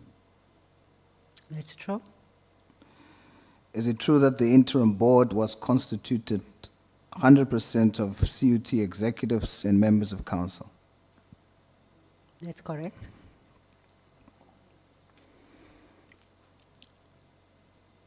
Is that good corporate governance in terms of the Companies Act and King 4? That's what council came to a resolution to do in the interim period as the liquidation But is process that was right? being- Is that right? You have done something wrong earlier procedurally too, where unilaterally you appointed someone as a dean who's a foreign national and did not inform the Department of Education. You've done that intentionally. Now we're sitting with a situation where you represent an institution who's 100% shareholder of QTIS, and council decides that you are a shareholder and you are the executive, or you are responsible for the subsidiary of QTIS. That is not correct. It's not good corporate governance. Chairperson of council, were you there? When VC says the council did that, is it you she's referring to? No, it was before my time, to the best of my knowledge, Honorable Member. And when you came, you saw that? Yeah, when I had joined, it was at the decision point to liquidate, so, and that's what happened subsequently. Do we have the High Court order for? Yes, it was a court application. Do we have the order? Is it the liquidation order? Yes, I don't have it with me now, but there was a liquidation court order, yes. Court order? Yeah. So as we speak now, QTIS is officially liquidated. So the court has said you must liquidate. I just want to confirm that. The court said, yeah. which you, for the record, is going to give us that court order. The court said you must liquidate. Is that what you're saying? So the university brought an application to court through its attorneys to liquidate QTIS. The matter was heard by a judge. The judge then agreed to issue the liquidation order, meaning that immediately at that point, a liquidator was appointed. The liquidator is now dealing with the liquidation process. It'll take at least 2 years or so before the final liquidation order is granted. Before the final liquidation order is granted? Yes, so But you get the preliminary, so yeah. that you can start the process? That's correct. So you are now in the process of taking the assets, paying creditors, that kind of thing? That is a position, Honorable Member. All right. CFO, are you the acting CEO of QTIS? I was an interim. Now it's done after the liquidation. And that makes it right? Okay, and that makes it right? It depends. That makes it right, the fact that you are the CFO of the 100% shareholder who owns the subsidiary, and you are the interim CEO. Is that not a conflict of interest? None. There's no conflict. Please explain that. You are the chief executive officer in the subsidiary, and you are the chief financial officer in the holding, let's say, company. You are saying there's no conflict of interest. It's two separate legal personalities. So you make a decision here, and as the CEO, you execute it. Why I'm saying there's no conflict, I'm not a member of the council on the other side as a shareholder. I've been seconded as an interim for the Cotis operation, because we can't leave it vacant without interim. That's why I said it was not conflict. It didn't have to be vacant. It didn't have to be vacant. I'm taking through so that at least we clarify this issue to say conflict of interest. Yes, I that's said what there was no conflict of interest. Both are executive positions. Yes, you can do that as executive. You can be the Because CEO Curtis doesn't report to the management, it reports directly to the council. You know, I'm not arguing with you. I'm accepting your submission. But I'm just asking you again, are you sure that what you're stating for the record, I'm sure what I'm stating about on the record, yes. it was correct of you to serve as CFO of CUT and interim CEO of QTIS? It was correct. I still said yes, it was correct. Is it true that CEO of QTIS, is it true that you received 600 million award from the Community Safety Roads and Transport Department? It's not true. There was no 600 million received. What was the award from the department that was awarded to QTIS CEO? It's awarded to CUT. Not to Curtis. CEO, are you stating for the record Yes. that there was not a situation where QTIS applied, the department awarded QTIS, and then thereafter, CUT's intervention, the department withdrew from the award to QTIS? I'll give you the correct version of it. Please. CUT applied under the FEBIT, which we've got a civil lab. FEBIT, the one that we were talking about. Falls under which? FEBIT. FEBIT is it's a faculty of engineering, building and environment and IT. Applied through an experts that they have, civil lab, they put together in project management, the proposal that goes to the Department of Roads. So QTIS did not apply? Didn't apply, doesn't even have even a document. They don't But have a document? Yes. Chairperson, I put it to you. Yes. I have a document from the department confirming QTIS as the awardee and the retraction. I have the document. I shall supply that document and you should supply CEO the opposite. You must remember again, you are stating whatever you're stating for the record. I need to clarify as well, just to go further. Here we talk about step by step, member.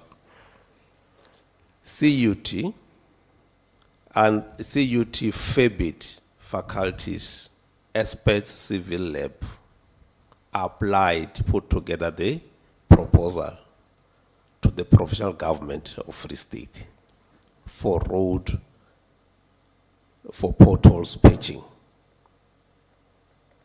Because QTIS is an enterprise subsidiary for university, will be becoming we call it project management in terms of administration work. When they appoint, in that instances, there was an issue in terms of appointment. It was supposed to come to CUT, not to the project facilitators or project administrators. So it did come to QTIS initially? Then Don't lie now, you're already in the corner. I'm So giving speak the you to truth. say where these original applications. Do you know what and you the, And did? the bid document. This chair is not slow. Yes. It's no use you look at him. He heard what I heard. Yeah. At first you said QTIS didn't. It didn't apply. Didn't receive the award. Then you want to go step by step to make us now believe, as the project manager, it did initially, and then it was given to CUT. Is that your version now, your latest version? I'm giving to say the project is for CUT, for FEBIT, and Yes, also I you want have- correctly to the CUT. CUT. And it's still running at the moment. Who did the active. department give the award to? Does the formal document say the initial ones? Does it say QTIS or does it say CUT? We have to check on No, that one you in know. department. You were just confident now to say there's no documentation. I'm the one who said there is. Now you need to go check. And it's on record. And I gave you opportunity to confirm. Now I say to you that it has been given to QTIS as your subsidiary, which you were the CFO of and the CEO of. It was given to QTIS and then it was retracted by the department from QTIS and then given to CUT. I need to clarify that I was not even that I was not interim CEO by then. You're right. I'm now speaking Yes. to you as the one. I'm talking about the I'm now speaking transition. to you as the Yes. one. Because now you are counting as the last CEO. I agree with you. Exactly. That's what I'm doing. And you just spoke as such. And you lied. Almost done, Chair. CUT, interim CEO, is liquidated. Why is that announcement not on the official website?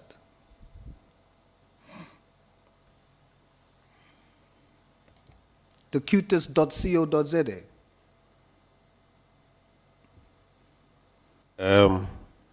That's the work that liquidator does. They have to take over everything, website, everything, administration and so forth. Instructed by Liquidator is who? the one who have to announce, Instructed by whom?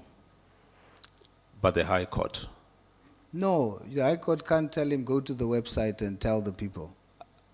I'm saying as it is, the liquidator, when you're appointed, take over everything and notify creditors, notify all stakeholders, notify everything through the liquidation process. Act. Okay, CFO, the liquidator is now dealing with the creditors. The preferential creditors is the previous employees of QTIS, whom you are responsible for as CEO. How many employees lost their jobs? We talk about 10. It's actually 15, CFO. 15 people. Some of the contract already expired. But they lost their jobs. 15 people lost their jobs. How many people were still there when the liquidation, in this liquidation process? How many, is there still people there? No one at the moment. So how many did you retain as part of the liquidation process? None at the moment. You retained 4 CEO. Are you stating for the record that you did not retain 4? Liquidator only asked for the contract for, it's for contract administrator just to get the contracts. It's on a basis of the hourly rate. And also. How many people did you retain?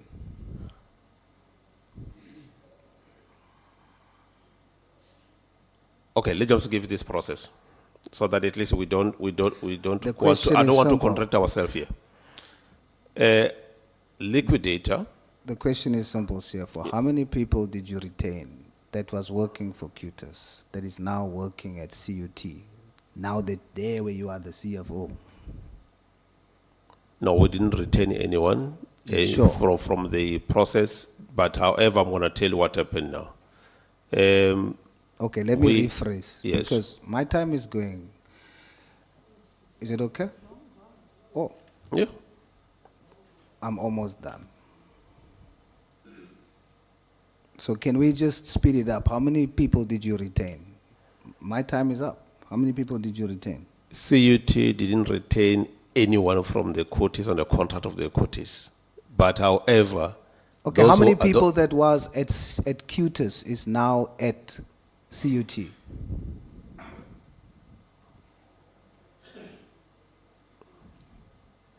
The one applied so far is only one who applied and get a post.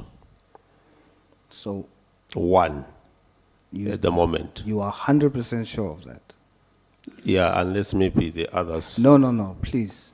I'm talking about for the post by HR, but I can confirm if the other positions that they applied will get the positions. Chair, I don't want to put contradict ourselves on that. I put it, it's 4. 6 was dismissed. Hold on first. Where is the HR person? Are they not here? Well, HR reports to me, Chair, but I'm not aware of any application from Cutis. Then answer the question, how many were retained? Do you know? No, I don't know, Chair. Okay. Okay. 6 was dismissed. You also don't know about that? Out of Chair, we 10? need to clarify to say when the liquidation comes into dismissed, their contract terminated. I think we need to get that right. Yes, but it should be terminated 45 days after, and it wasn't. So I don't have time to go into that. Yeah. So we're not going to talk about contract terminated because that process wasn't followed in terms of the Insolvency Act. Yes? So therefore, I'm using the terms retained or dismissed. Then, out of the 6, you have one that is back now in finance as the CFO. Is it correct? Yes. And she worked for Cutis. And she's back, working now for CUT. The CEO, in the process of liquidation, she's removed or she's dismissed. The CFO of CUT, she's now employed in your department as CFO, one of them, correct? All the employees for Cutis. Okay, but is now that I just want person- to know. We want to give the right because I think I want to follow it right. All the employees for Cutis who work in Cutis, they are given opportunity to apply if there are vacancies for CUT. And all of them has applied. And we're All- going to show you. Yes. We can put to you the applications. All right. So they all have applied. That's why I'm asking you not to do that. Out of that, because all of them obviously wants to be retained. They have no jobs. So all of them would apply. The liquidator is paying, out of the 4 that still remains, the liquidator is paying 2 salaries out of that 4. We're going to show that too. And then there are 2 that are not being given a cent. And they've begged you for the UIF certificates, and then you backdated the date of termination. We're going to show that too. And you know why I'm going to show it, Mr. CFO? Because the 2 that you are paying and the 2 that you are not paying, the 2 that you're not paying is the only 2 colored females that was part of that group. And we're going to show the email exchanges and how unfairly you are treating them and how arrogant you are in your expression to them when they are merely seeking to get back into work. There are vacancies that they qualify for. They are not considered.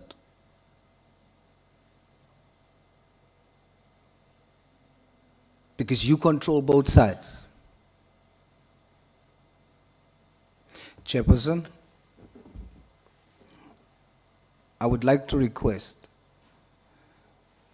these individuals that are negatively affected by how CUT is operating in EE and in terms of this liquidation process, that we look deeper into it and ensure that there is fair treatment, just like the CEO/CFO is doing with the rest of affected staff. They must do the same with the colored complement of the staff. Please, Chair. I thank you. Thank you very much. Honorable Maseko, you had one more question that you wanted. It's just not a question, Chair. I just don't want the CFO to leave this house trying to patronize us by the issue of the chartered accountant and a professional accountant, because chartered accountant is specializing and the professional accounting is a general name without expertise. So don't patronize us when you respond to the questions to make us look as if we don't know what we are talking about. It's one thing that it's a committee we don't like because there's a perception politicians, they know nothing. And today you just have proven that by trying to, because I can graduate last year, I can graduate last year as an accountant. I'm a professional accountant. So don't ever do that to us. So I think with due respect, throw it to us, we'll throw it back to you. Chair, that's all that I wanted to say. Thank you very much. Maybe I must just say here, I've asked what is the difference between SAIPA and SAICA. And it says SAICA, which is South African Institute of Chartered Accountant, and SAIPA, which is the South African Institute of Professional Accountants, are both professional accountancy organizations, which is called PAOs in South Africa. SAICA, which is a body for chartered accountants, focuses on chartered accountants, and SAIPA focuses on professional accountants. SAICA members, typically CAs, often work in audit, tax, and financial management, while SAIPA members, typically PAs, often work in accounting, tax, and advisory services. Key differences would be SAICA focuses on chartered accountant, highly respected qualification, often specializing in audit, tax, and financial statements. SAIPA focuses on professional accountants with a broader scope, including accounting, tax, and advisory services. If you look at these things, I think without necessarily playing the devil's advocate, but the CFO was not necessarily wrong to say that they are both professional accountants. It's just that they are specialized in different directions. This one that SAICA that deals with. So if you are a SAICA accredited or a chartered accountant, you have a right, or you can be mandated to deal with financial statements. Whereas when you're a professional accountant, you can't. So those are the only difference. I think I must just. It's what we can Google it. It will tell you. Yes, Chair, may I also add that Yeah. you should include SEMA as well.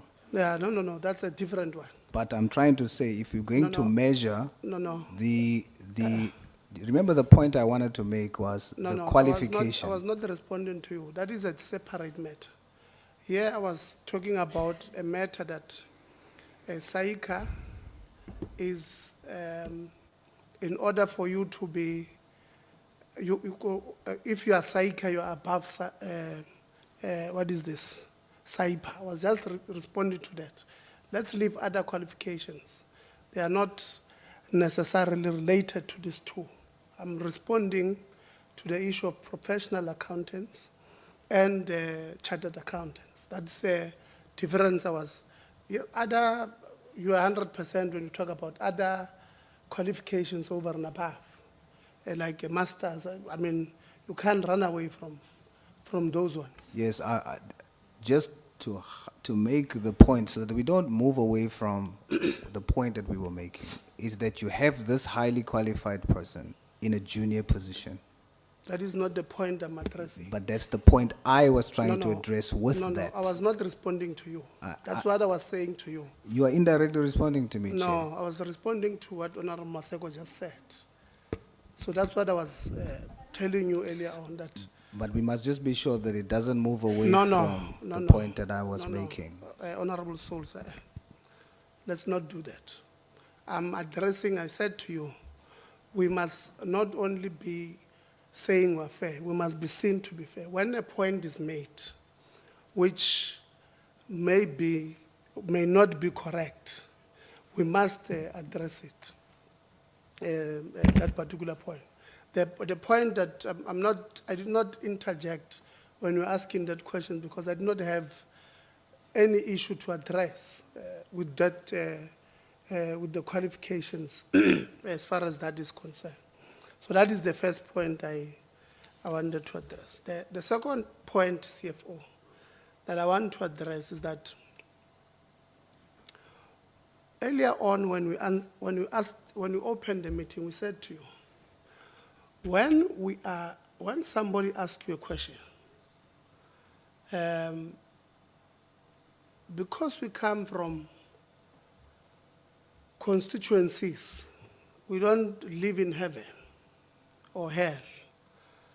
When we ask you questions, it's because we know. We're asking you questions that we know. I actually had to, just to confirm what Honorable Souls was saying, to put in my airpod and listen to verify if he heard incorrectly or you tried to mislead us. And not on one occasion, not on two occasions, but on 3 occasions, you tried to mislead us here, which is not something that we appreciate. Because you see, it's 5:30. It's very late. We've been here from very early in the morning. Some of us to get here were stuck for 1 hour in traffic. Because moving from the north, coming this way is bad in the morning. So we're very tired. And when we get here, when we ask you a simple question, point X, Y, or Z, you say A. And when the facts are being put before you, on point X, Y, and Z, you say, no, I did not say A. I might have said anything between X and Y. It does not assist. No, don't respond. Because you are going to force us to use Section 17, subsection 2 of the Powers, Privileges, and Immunities Act, which punishes people who willingly mislead us. We've always said it, we don't want to be, so the church I used to go to, I grew up in a church, so the church I used to go to, when a pastor speaks, people there, they second. I don't like it because it reminds me of that church. So when I'm saying something, whether you agree or not, don't say yes or no, because it disturbs me. It reminds me of that church I grew up. So I would really like to ask that we don't even though you may want to agree with what I'm saying, but let's just listen, because there's many things that you would have said I would have wanted to also confirm. You see, you are continuing. I think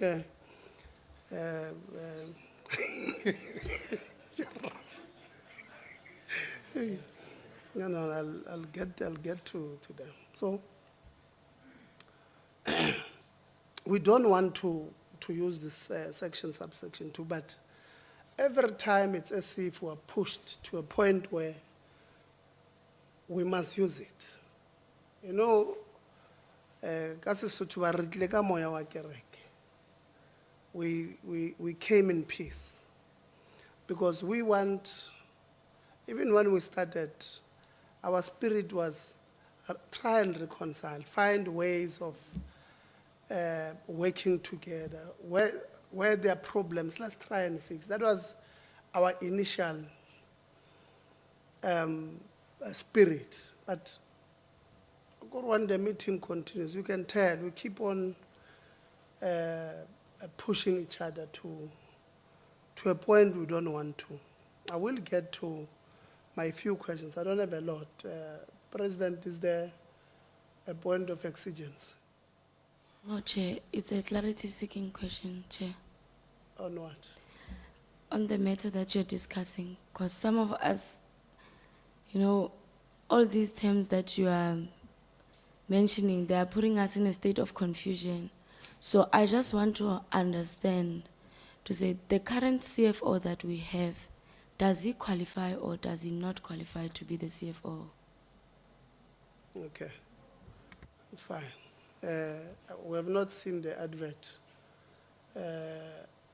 which should have been advertised by the institution to say they would have wanted to have CFO. You continue with the year. So we don't have that advert. It's something that we'll get. I do have few questions.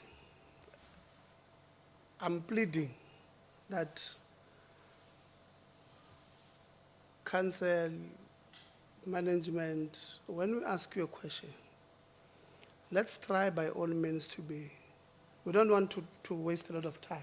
It's already late. Mama Sego must go cook. So we don't want, to take a lot of time. We do have tea outside. Those of you who, I told you at least here in Parliament will give you tea. Just as a sign to show you that, we're not fighting.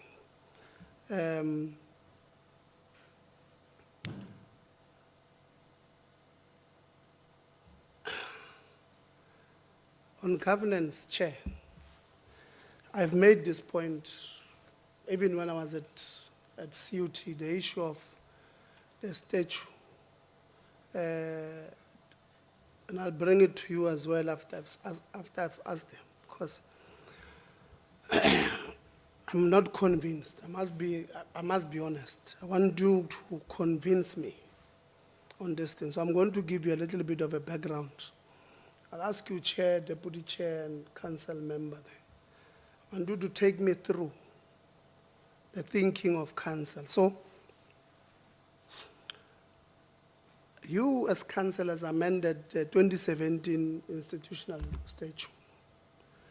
One of the amendments includes Section 53 relating to the terms of office of the Vice Chancellor and Principal, the Deputy Vice Chancellors, Register and other appointees designated as executive management by Council. So you change that statute. Section 53(1) of the 2017 institutional statute provided that the Vice Chancellor and Principal, Deputy Chancellors, Deputy Vice Chancellors, Register and other appointees designated as executive management by Council for such a period as agreed upon in their contracts, but not for a period exceeding 5 years. The contracts are renewable on expiry for one additional term, not exceeding 5 years, based on the institutional criteria as determined by the Council. So far it makes sense. It's what we've agreed on. However, your new institutional statute of the university was published in the Government Gazette, dated 14 February. It was on Valentine's, Maseko. We were sitting with the SIU when I saw that Gazette. It was on the 14th of February. whilst we are receiving issues of problems with the SIU in our institutions. I saw it and immediately I was shocked, DDG, which repealed, this one now repealed the 2017 statute. You had section 63, council to appoint a registrar. Section 63(1), council must appoint a registrar as contemplated in the Act after consultation with IF. Section 63(2), the registrar holds a 5-year performance-based term And then it says there's no limit to the number of terms.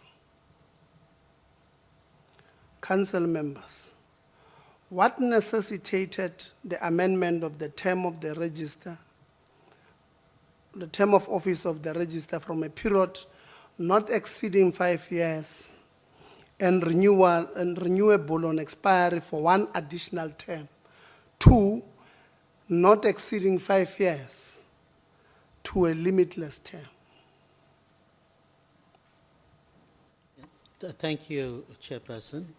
Chair, at the time I was brand new to council, and I didn't have the history to the matter. I'm here with 3 other councillors, including the deputy chair, and perhaps they would like to respond more directly to you. Thank you, Chair. Thank you very much, Deputy Chair. Thank you very much, Chair of Council. Thank you very much, Chair of the Portfolio Committee.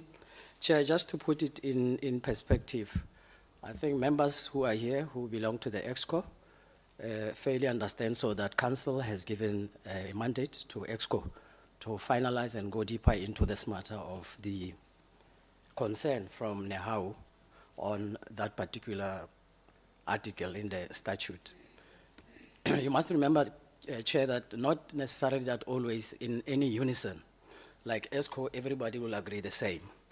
I think recently in the EXCO, where we are trying to respond to the concerns of Nehau, I fairly express my concern to say, what is ideal is that we are stakeholders and we need to build bridges between us, you know, in a case of, as the institution, and the stakeholdership of the union. However, I think membership took a view, obviously with here and there advice from other members of EXCO who are quite learned in the field of law, to say we take it for now, anything shall be read in conjunction with what read with another one in terms of, you know, higher orders of the law. But we say, let's keep it simplistic to say, the union is saying it will take this to the highest point if there's still to be a debate. Hence, one is not surprised where the union is saying the response of council is quite mean and appalling. I will agree as such. But I mean, Chair, in a unison, you'll always have to be dissenting. But if you avoid dissension, you'll always say, let us really create bridges. So Chair, this is, my supposition is that it's the work in progress. So seeing that we learned today that the union is robust to say, we are not going to respond to yourselves. We are going back to our basics to say, we'll go to the apex of argument here. And for that particular matter, it means when we leave here, we'll always have to regroup as EXCO to say, let us look at the previous minutes where we said it cannot eventually be the case of we will deal with this matter when we cross the bridge, because the union is going to be quite angry, and one can get a feel that indeed the union finds this to be a slap in the face.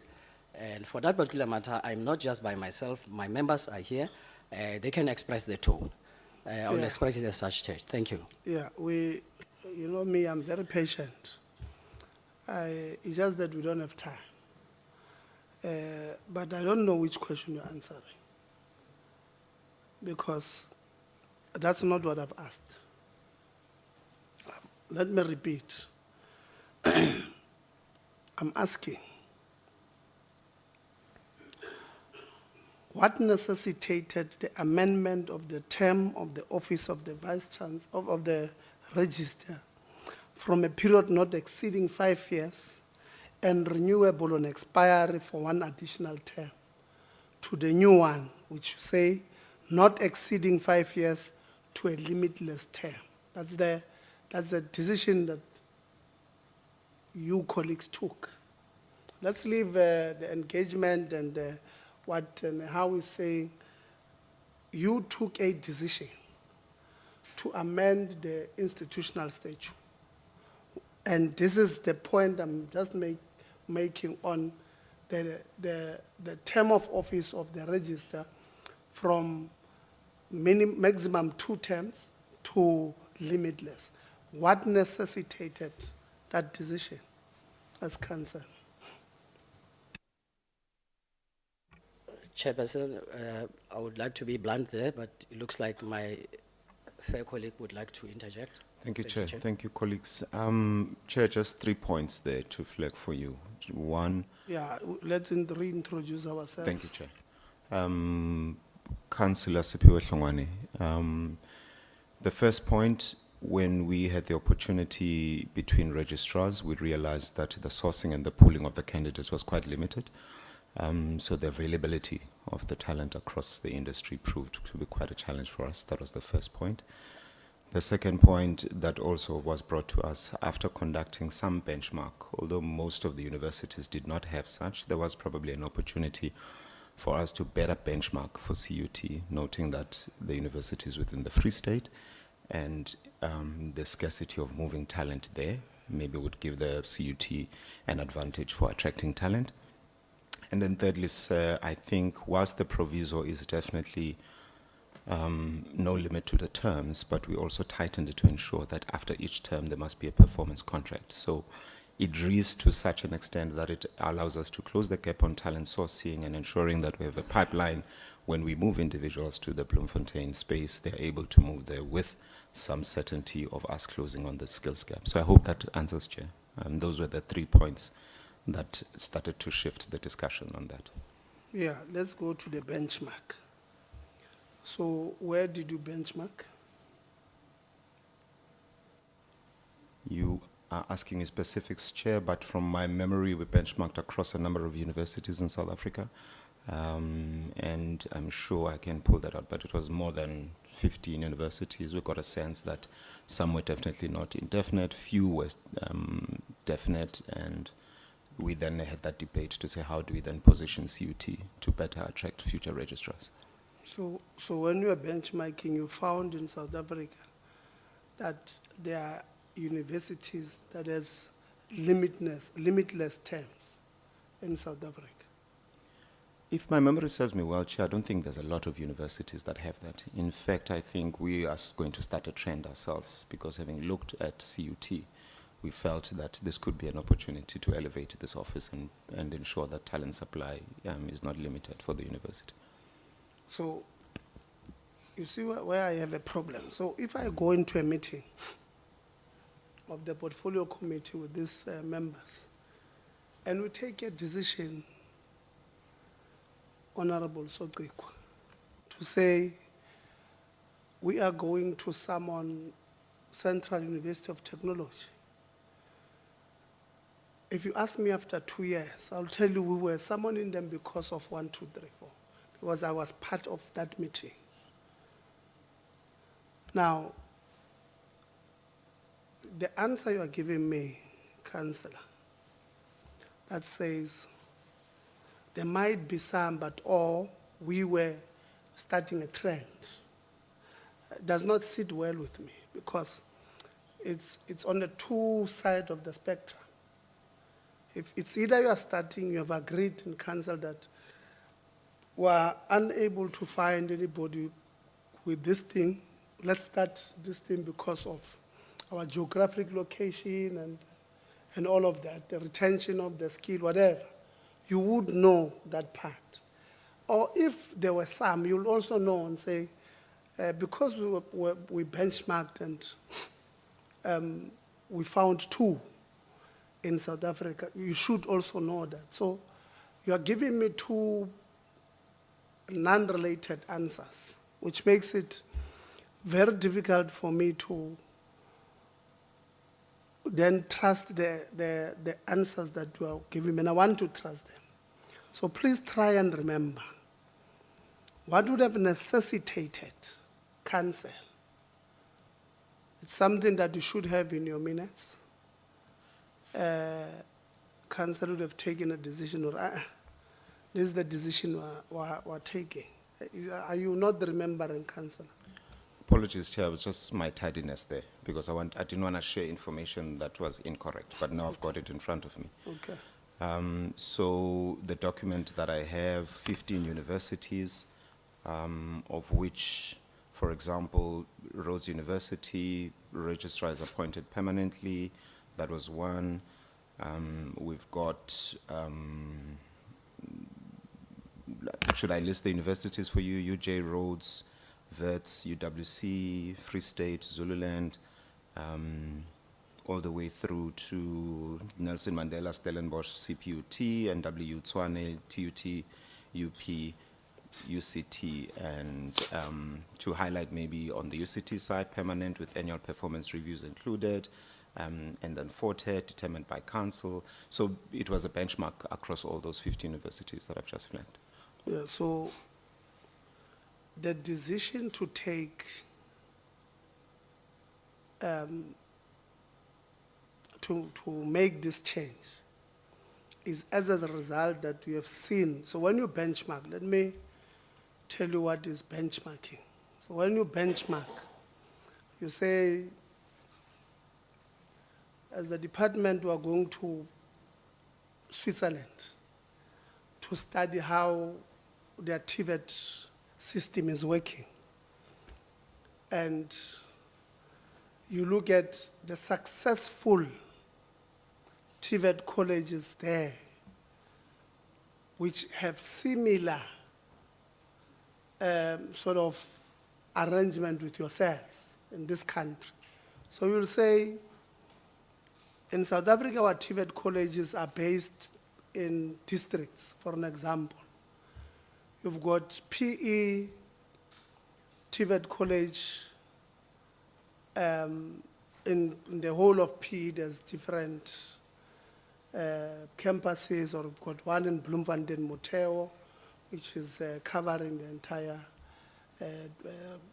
region there, or district. We have Coalfields in Velcom, 1-2 campuses, you know. So you then go to Switzerland, and when you get to Switzerland, they say, our TVET colleges offer courses based on, based on geographic area. Oh, okay. And economic activity, for an example. So in Lausanne, for an example, in Switzerland, they will say the language that is spoken here is French, or mostly they call it Swiss French. And the economic activity here in the Lausanne University of Technology is we're dealing with science, because of we're not far from, we're just, I mean, you can even see France when you're here, or transporting. So the education that we offer here is related to the economic activities that we have here. So when you come back, you don't then come and say, I want to do benchmarking. But your benchmarking is negative from what you've learned. What did you benchmark? Because if you say, if you come here and say, in PE, where we have manufacturing hub of these German cars, we could be doing mechanical engineering. Our TVET colleges there should be concentrating on mechanical engineering and assembly, whatever the case may be. And then you come and say, no, in Lausanne, that's what they are doing. But because I want to benchmark it here in PE, where you've got the economic activities, the motor industry, mechanical, and all of that, as the department, I want to teach agriculture. Does that fit the description of what is benchmarking? You can answer. Or does it make sense to say, you went to do benchmarking, and benchmarking here where you went in Lausanne in Switzerland, this is the college, they teach this, which is aligned to the economic activity of this college. Then when you come here, you do exact opposite. Are you still in line with what you call benchmarking? What did you benchmark? You can answer.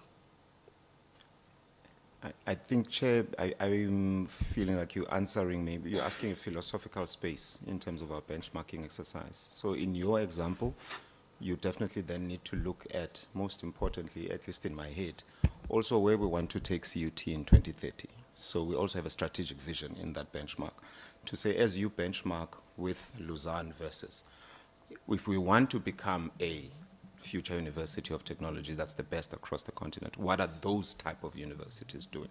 So that also forms part of your benchmark. You don't only look at what you have, but you also look at where would you like to go to. So your question is double-sided. There's the now, and that's where you want to get. When we want to be the best university of technology by 2030. So what are the good universities doing in South Africa, and what will make us more attractive? And that is then, having looked at the benchmark, how do you apply that? So am I correct then to say that irrespective of what you found in the market, you are still going to take this decision? No, Chair. So what did you find in the market that made you to take this decision? Thank you, Chair. So what we did find in the market, that whilst the majority of universities definitely have limits, we are starting to see a trend where this type of a position is becoming so critical to university that at least from a talent attraction, you may want to ensure that there's some certainty. Whilst you will wiggle that clause, you definitely want to make sure, though, that you don't get away with the power from council to be able to manage the registrar. So whilst the universities, definitely from a University of Technology, 5 years renewable, there may be final terms, other universities may be permanent. If you look at the university landscape, we wanted to also say, if we want to get to 2030, how do we become the best? And the registrar's office is critical to the function of the university. And we believe with all the debates that we've had, the thinking then shifted us to say, yes, it may have had a limit of 2 terms, but what could be the potential to attract future talent with a limitless contract subject, Chair, to performance management? Thank you, Chair. Yeah, you're not, I'm not sure, maybe it's my English. General, I come from a township school. My English sometimes vanishes, but you are not making sense to me. Because the argument that you are making can easily be made for the office of the Vice Chancellor. Can it be easily be made for the office of the financial office, chief financial office. So you are not making a compelling case to say the reason why we decided, I mean, DVCs, I mean, the core business there would be teaching and learning. The case could easily be made that DVC teaching and learning, let's make that limitless. That's what you are just brought. You are not telling me the reason why we decided as council on this decision was because of X, Y, and Z. I mean, if you say, for an example, roads is permanent, I can ask you, are you saying then roads, there's on registrars' responsibilities, there are no challenges? But you can't then say, we have decided because other universities are doing it, but what are the successes of such a decision? You can't say somebody has done something, Linda can do it. It does not make sense. You're not convincing me. And that's the point. We're going to close that. The issue of benchmark was never there. It's a decision you took. Was this decision, when did the chair, when were you appointed as the council? Mike, chair. My apologies, Chairperson. I was appointed as an ordinary councillor in May last year. Okay. And on the 1st of November last year, I was appointed Chairperson of Council. Okay, so you were there as a council member when this decision was started? Right at the very tail end. Oh, it started around May last year? Yeah, I mean May. And then you signed it this year? No, the resolution was passed somewhere last year. Yeah, or this somewhere November or May. Yeah, but when I had joined, everything preceding the decision point had already been discussed and agreed upon generally by councillors. And so I didn't have really any context except to say that, yes, I was present when the resolution was passed. Okay, DDG. So they take this decision, you can switch off, they take this decision, which I'm yet to be convinced how it's a good decision. Then what is the process?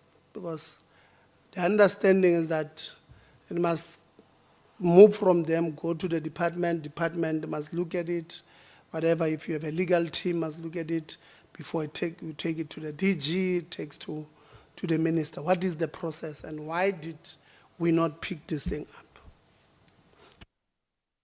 Yes, Chair, thanks. It comes to the department and the minister refers it to us, as in the technical team, to study it and make recommendations.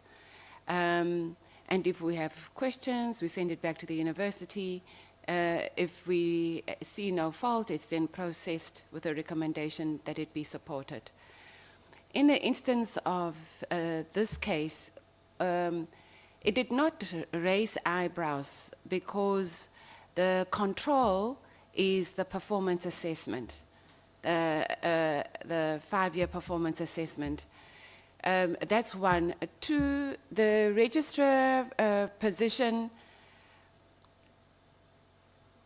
is not, in our view, the most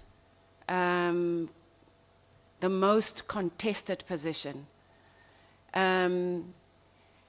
And in many cases, it allows for continuity. It allows for continuity, particularly where you have and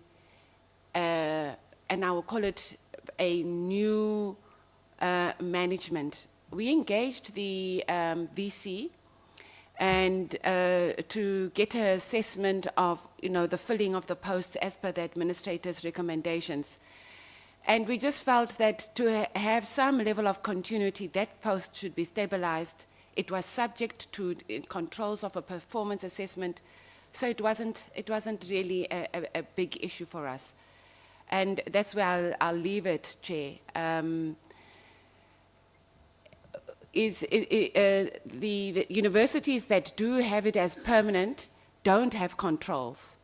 So at least in this case, the control was that 5-year assessment. I must indicate that on our side, at the same time, we hope to review the Act. And in the review of the Act, we were going to, the process is still current, we are hoping to motivate that KPIs also apply to council. In that way, you'd have that as a consistent, because as you know, all the Act says is that council members may not be renewed for more than 2 terms. So we felt that in those 2 terms, we would also have that performance assessment as part of our control. And that would enable us to, in other words, a 3rd layer of defense around governance in the institution. So to us, the concern, and we have raised this, would have been more if the VC was given a limited list or the DVCs. The registrar is lower than those 3 posts. Thanks, Chair. Yeah, so we had the administrator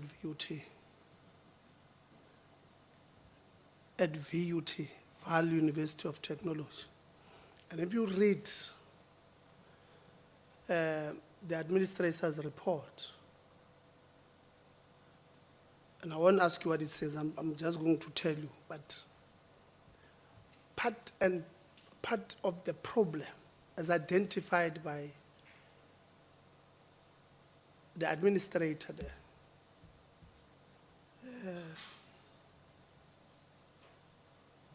the independent assessor.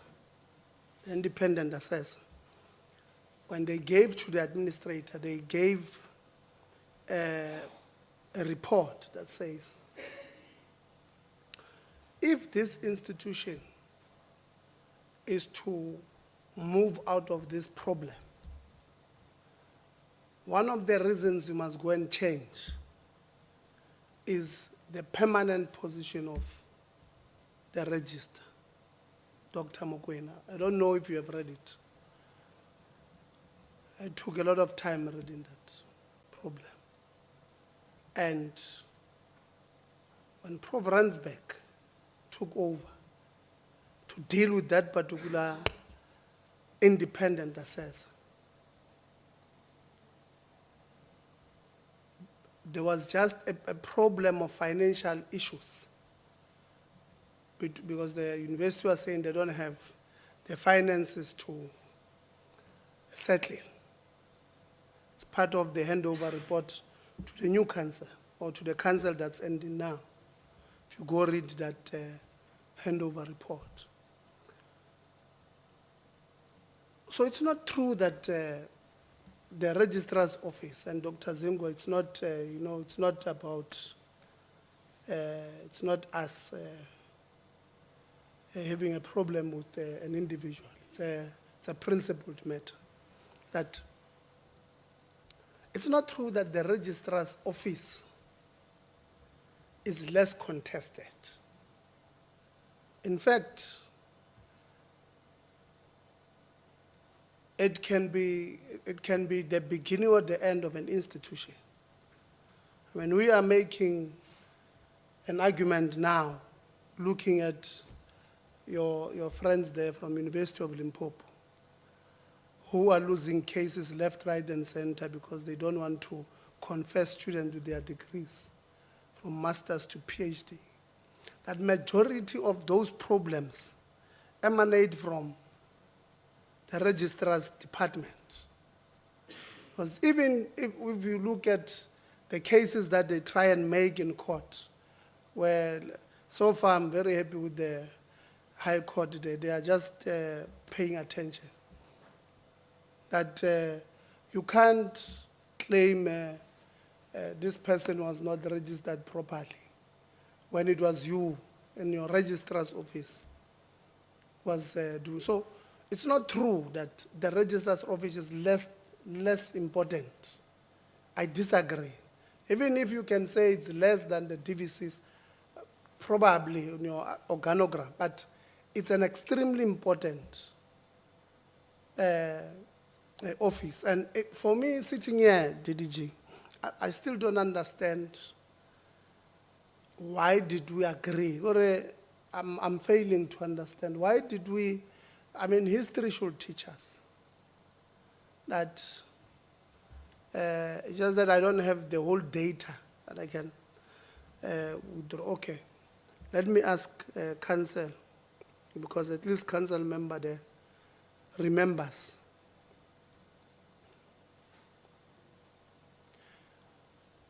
This limitless term of the office of the registrar, does it cater for the DVCs and other appointees designated as executive management by council? If not, why not? NIR register full time, yeah, 5 years renewal for life. Does it apply to DVCs? Because it's the same, they're appointed by you guys. If not, why not? Thank you, Chair. No, this is only just to the registrar's role. Why not? Back to discussing in view of the skill set of the registrar's role within CUT particularly. And also, Chair, whilst we're between conversations, having remembered that we recently had to fill the registrar's role, so we probably had some memory around that and how it felt. But secondly, it's one of those that we just felt from a continuity, rightfully so. So to answer your question and just to add some points to it. So it's only just to the direction. Because you felt it was the correct thing to do. Okay. We felt. Okay. So you said there's no one from HR. It's only... No, Chair, it's only me. What is your position there? Executive Director, Resources and Operations. Or HR executive reports. director? Yeah, HR reports to my portfolio. No, you are the right person I'm looking for. Your executive, your current organizational structure, do you think it's fit for purpose? Chair, it's a very difficult question to answer, but for now I'll say yes, but because now we are about to develop 2026 to 2030 strategy, I think it will give us an opportunity to review and make sure that the structure support the strategy for implementation purposes. Okay, so the 2022 to 2024, or what, 2021 to 2025 Fine. was fit for purpose? Yeah. Okay. And this organizational structure, is it only administrative and not holistic? It's holistic, Chair, because it includes DVC teaching and learning, and all the academics report to that portfolio, and DVC research and all those people report to that. So it's holistic. And it's fit for purpose when your people are saying you've got 70% administrative staff and 30% academic. Chair, I'm just talking about the structure. I mean, if you have to go into details in terms of the numbers of academic versus admin, that is not right, Chair. The core business of the university is academic, therefore one would expect a fairly balanced ratio, maybe 40, 45, something like that. So we recognize that as a problem and something that will be fixed, Chair. So what is fit for purpose? In terms of the numbers, I think I'm saying in terms of the numbers, support visas academic, 55-45 normally, generally, is what many universities are. So I think ours is very skewed to have 70 against 30. But how is that fit for people? You said it's fit for purpose. I was just responding to the structure, Chair. I was not responding to the numbers. What you are talking about is just the numbers of academic vis-a-vis support staff. And I agree with you that those numbers are not correct, are not aligned. More so that higher institutions of learning are meant, the core business is academic, therefore we'll expect more numbers of an academic. That's why I was asking, is it holistic or just administrative? Okay. I was specific. No, Chair. So I think in principle I agree with you. Okay. Some of your faculties, you have a high number of part-time staff than full-time staff members, which is not one sustainable or suitable even for the institution to depend largely on part-time employees. What plans do you have? And if it's not on you, if it's TVC teaching and you must direct it there, what plans do we have to deal with this problem? Or maybe before we get there, DVC, how did you arrive at this point?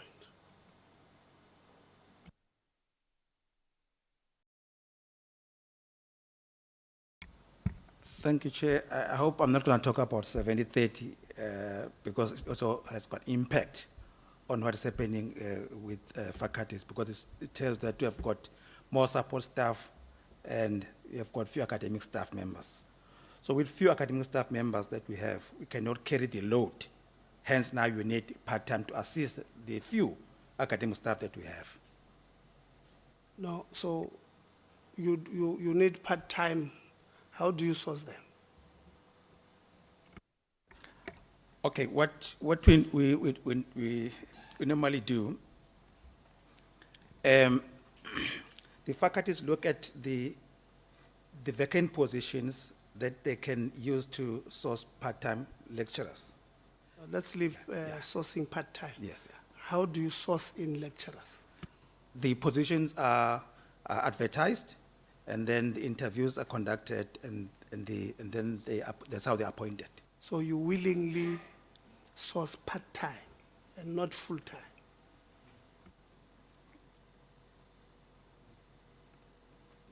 It's a deliberate attempt. You sit down and say, let's go get 20 part-timers, part-time lecturers, and not 15 full-time.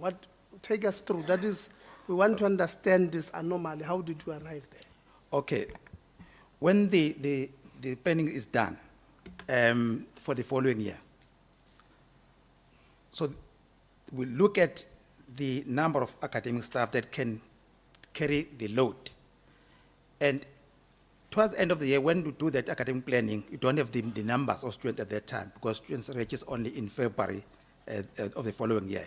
It's only then that the faculties can see whether there's, compared to number of students that have are registered, whether the academic staff, academic staff numbers are tallying with the new students. Let's do this. Yeah. I told you, we're a bit late now. Yeah. Usually I allow people to answer what I've not asked. But today I don't have that patience. So you can't say in November, October, when you are planning, you don't have the numbers. By that time, you and the department have agreed on enrollment targets. So you do have what you are going to be dealing with globally. So it's not true that you only get these numbers in February after students have registered. The reason why we have this process of submitting financials in October, of having a discussion, finalizing, is because you are planning for the following year. Yeah.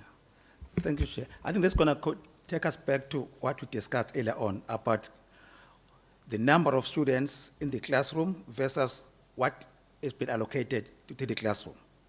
Because when we do the timetable, that is why we're working on actual numbers. So it's one thing to have the target, but it's something else to enroll the students and allocate them the classrooms, not only the classrooms, but also the staff members to teach them.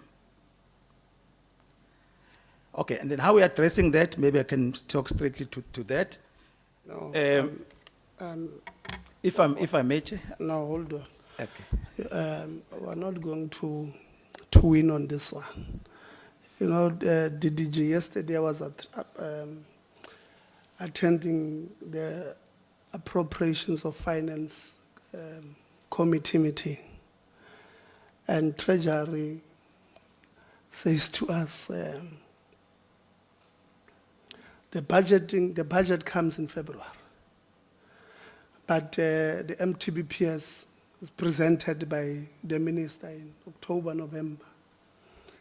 And after the MTBPS, between October and December, the, what do you call this thing of yours, where you force government to give you money? Is that where labor, what do you call it? The negotiations. What do you call it? Bargaining, yeah. Then the bargaining council meet in between. So in October, the minister then says it's we'll have 4.3% across all boards. And then they go labor because they then lose a discussion with labor. The bargaining, they agree on 6%. Then in February when the minister presents budget, we must then look for some money somewhere and all of that. So we told them even yesterday in the appropriation committee, that's a very bad planning. That's why don't you move the bargaining before you put them MTBPS? I mean, that's a very simple thing to do, which on the 6th of May now when the DORA is debated in Parliament is part of what we are going to agree. So I don't agree with, just like yesterday, we did not agree with it's poor planning. It's poor planning. So the issue of projections can't be from nowhere. Say, we're likely to have 112 students doing Maths 1. From where? Where do you get it? And you say maybe in Velgong, when the feeding schools, matriculants there, none of them produce above 20 students with 60% and above. Why are you going to get 120? So you can't, let's not dream the projections must be educated guesses. So you must put in a hypothesis that makes sense and say, this is what we are going to do here. And this is based on a 5-year trend, one. But you then say, in the past 5 years, this school, I don't know the schools there, Karabo is out, in Velcom, would have been producing at this rate. At this time, they are no longer producing at this rate, so the projection might not, the trend might not be an accurate projection. So you can't just put numbers and then you say, that is why in February we must hire part-time lecturers for a year. Okay, let's assume your argument is correct. There's a trend that every year for the past 3 years, you had to get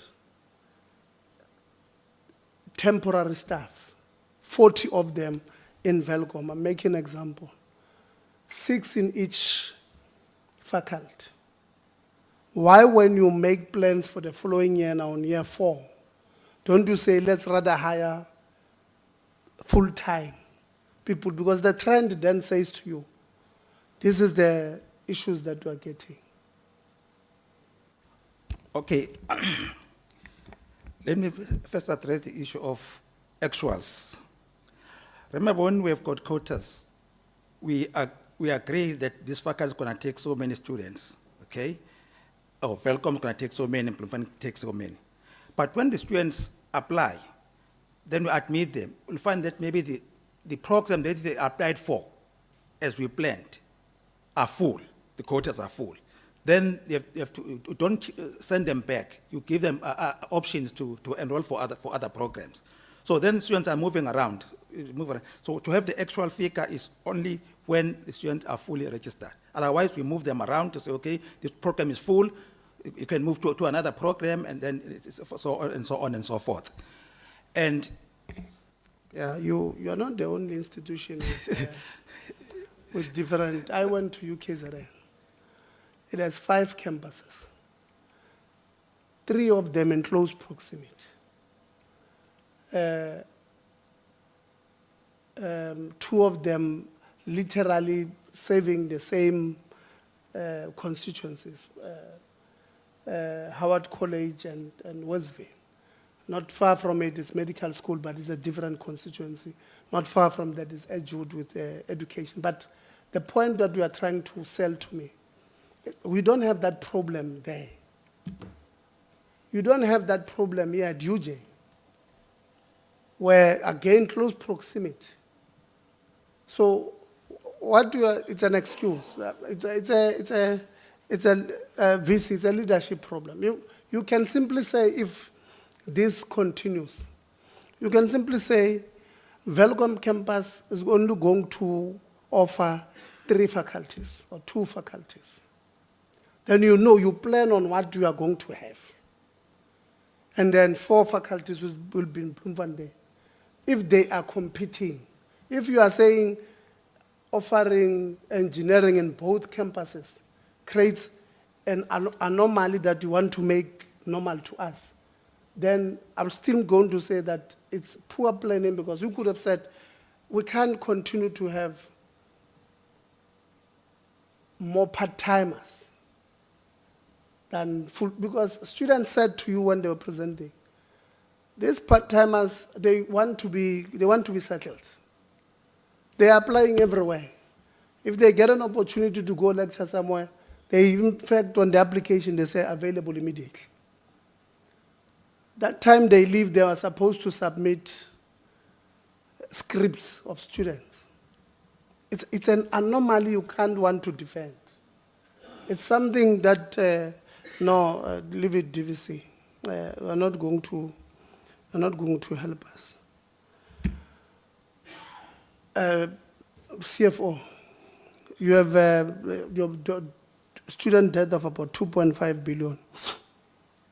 Is NSFAS, or is this 2.5 billion, do we have those that are part of this student debt that are NSFAS students? Yeah, put the mic first. Yes, Chair, it's included in NSFAS 1 billion. NSFAS owes you 1 billion. 1 billion, yes. That, is that the closeout project billion or just, The close-out one, yes. okay. So, and that is a separate matter. So on the 1.5 billion, it's just private students. Yes, as a private student. How far are you with the NSFAS on this 1 billion? So far, we did some exchange of data. Also, the NSFAS, we agreed on the closeout in terms of the exchange of the data validations. Now it's busy. They are busy now, NSFAS, with the SIU and AGSA. Maybe NSFAS, maybe just to update what is the status in terms of that. We are cooperating. We submitted all the documents that they requested. Yeah, you don't give NSFAS to speak. This is still our meeting.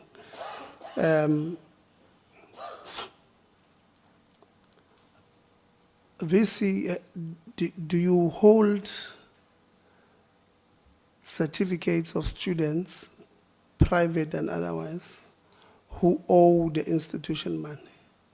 Do you hold the certificates, the degrees?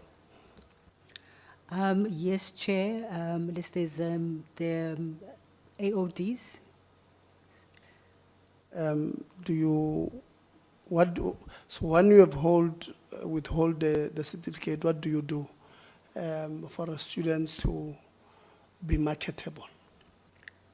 So they would be given a letter of completion just to prove that they have finished, but that doesn't seem to be, to be enough.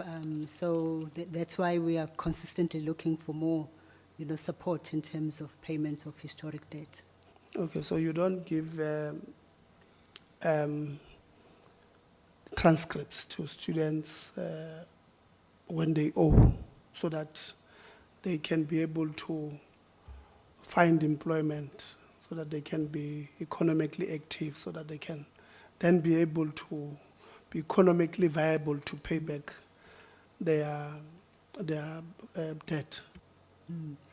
I think the reg will say exactly what we give, because I call it completion later, but in terms of transcripts, if there's a specimen that gets sent first. Yes. Doctor? If I may. Chairperson, we do give a certificate of completion, and we further even encourage students with historical debt to contact us if they've got job opportunities. That way we can even liaise to confirm if they are degree complete. And as far as I know, we do issue a transcript because it would not have a withhold status, but it will just be the certificate. But I'll just have to circle back on that one just shortly. Okay, that completion certificate we were talking about earlier on, of that student that took you to court. Take us through, in that case, what happened, why did the institution, because it defeats the purpose of what you want to achieve. What you want to achieve is that you want students to be able to pay you. You don't want, I don't think there's any university that wants to hold a certificate that's full of hole. You want to give them, you want them to pay you so that you can release them. That's the point. But then if you don't give the certificates of completion, that defeats the purpose. So take us through what would have happened in that case of that guy or girl Mbele. Yeah. Chair, each case has got merits. So when I've reviewed a number of issues that ended up at litigation, most of them would have started where there would have been historical cases where marks were not entered onto the system. Ultimately, when you calculate a degree complete to make sure that the student qualifies for the qualification that they're going to be conferred, then you find that there's missing qualification. And I think this can be parallel to what we have just discussed, Chair, wherein we found cases where some of the marks were not available because either staff members would have left the employ of CUT, But what we have done is we've worked closely with the faculty to give us confirmation that actually those marks have been, those exams have been taken or subjects have been qualified, and with that verification, we would then enter that space. So it has been a process of cleanup, Chair. I think a year ago, Senate made a resolution that we must clean up all the historic marks. So some of the students would not have come at the time when that was open. But when we do get such cases, we coordinate with the faculties, and if faculties give us that confirmation, we process the marks, Chair, and then subject those to further processing where Senate will then approve or ratify the degree. So there are a lot of merits to respective cases, and each one differs depending on where it is. What I also found is that during the recalculation process, there would have been other students that did not form part of the moving to the new qualifications. Subsequently, they would have been left out. And so in a number of cases, we would have to go back and say, can we have verification of this? And a number of times, the faculties can give us that information and we proceed. We had delays, Chair, where we would not have some formal type of verification whether the assessment was taken or not taken, and that would delay the confirmation. Remember, once we do the auditing of a degree complete, all the credits must be on the system, and we need to make sure that the credits that are required for the specific qualifications are met. So there are a lot of different cases, but historically we are trying to push all of those out together with the faculty, Chair. Yeah.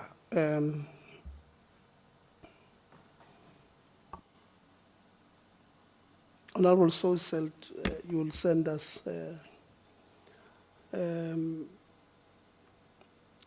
some proof that the CEO must also give his side. So it means we are going to have a working relationship with you, maybe on a quarterly basis. Because I don't understand why, even when we are phasing out the qualification, we are phasing out. We say we are going to phase out the qualification in December 2026. It means in January 2024, we can't take students for that qualification because the plan is to phase it out. As long as we have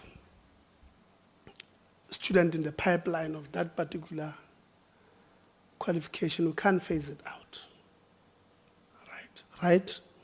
So if it's a 3-year course and you want to phase it out in December 2026, so you will say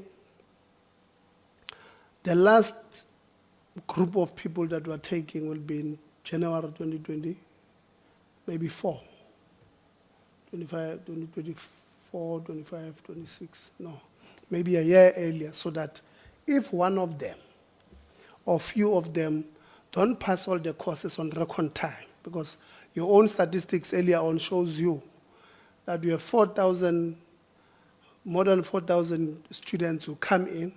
Those who finish in record time are about 10%.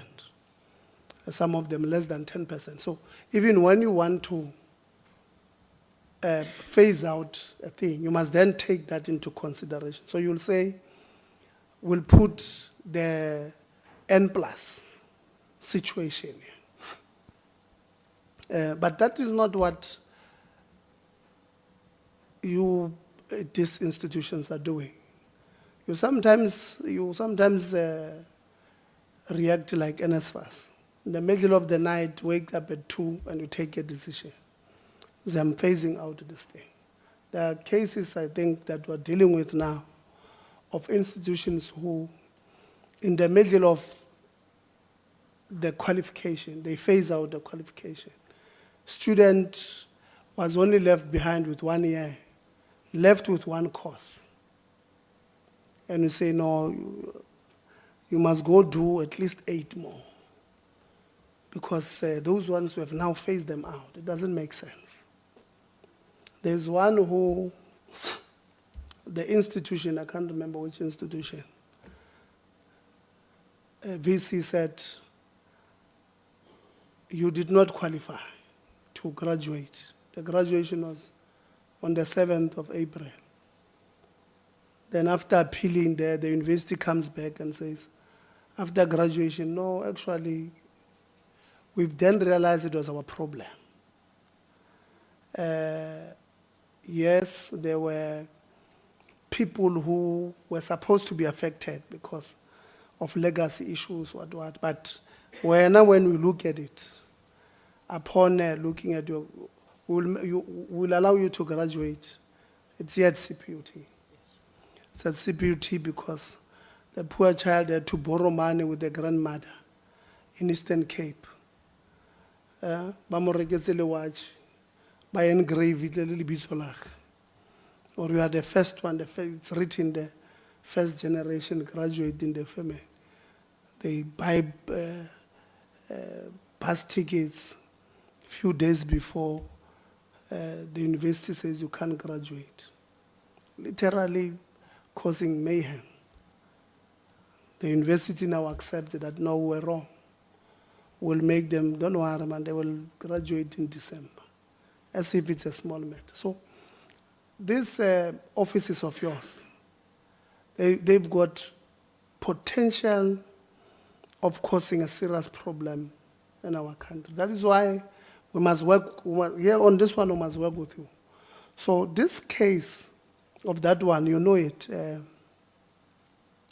You know the cause that they're speaking about, environmental something. Yeah, that one.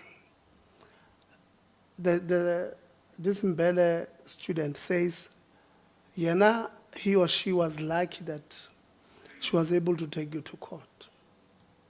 Others could not. So go and extrapolate that data of everybody who's supposed to get this completion things. So you will do your own, they don't have to come through because your system should be able to tell you. Or you just put a student number. You go to those who are doing the final year, these are the 10. You put a student number. Your systems will say, this one we should confer or not. This one should take one course or not. Right? So, and then you must send it to us. But before you send it to us, that list, we would like you to make an effort to contact these students. Because if they are deserving of getting completion letters from yourselves, they must get them. They don't have to write or to come from the same township as me to know as a member of parliament for them to be assisted. So go and make effort to find them. You have the resources. You guys go to court every day. Well, not you specifically, but universities. You go to court every day using the state resources that you are saying you don't have to fight the same people that you are supposed to be. So on that one, we are going to agree that before the end of 3 months, you'll respond to us and say, this is how far we are with this. It's not only, you'll come back and say, it's not only this environmental people, there was something also in engineering, build and what. There was something in humanities. These are the people that our system were able to get. There's a point, I think, that was made by IF, that the system that we have employed now is not particularly productive. Go sit down with them. You yourself, your deputy register, your IR, what did you say, IR, ma? I what? Yeah, RS? Yeah, RIE. Those, sit down with them with the IF and say, show us, because sometimes we don't take advice from people but on the basis that we don't like them or we don't have better relations with them. But their advisors might be assisting us. So sit down with them. And then look at, they probably know the blind spot of that, the system that we are introducing. I always say, Mampi, that, you know, when you are in leadership, sometimes you take reports that are coming to yourself and you dismiss everybody who criticizes them. Sometimes, when you don't know, the people who are bringing you these systems, it's their people there who are doing these IT systems that are not necessarily going to help us. But they will defend it because ke braya ge jana. So it might not be necessarily you don't know. Wena we tshwere ka principle or no, let's defend, I mean my team will bring. That's why I always say, find a mechanism to verify the information that we get, because sometimes it will be dire to yourselves. And the same goes to you, VC and everybody. VC, in one of your slides, I think slide 22, you make a point, a valid point, that the block grants have been reducing from 805 million to around 777.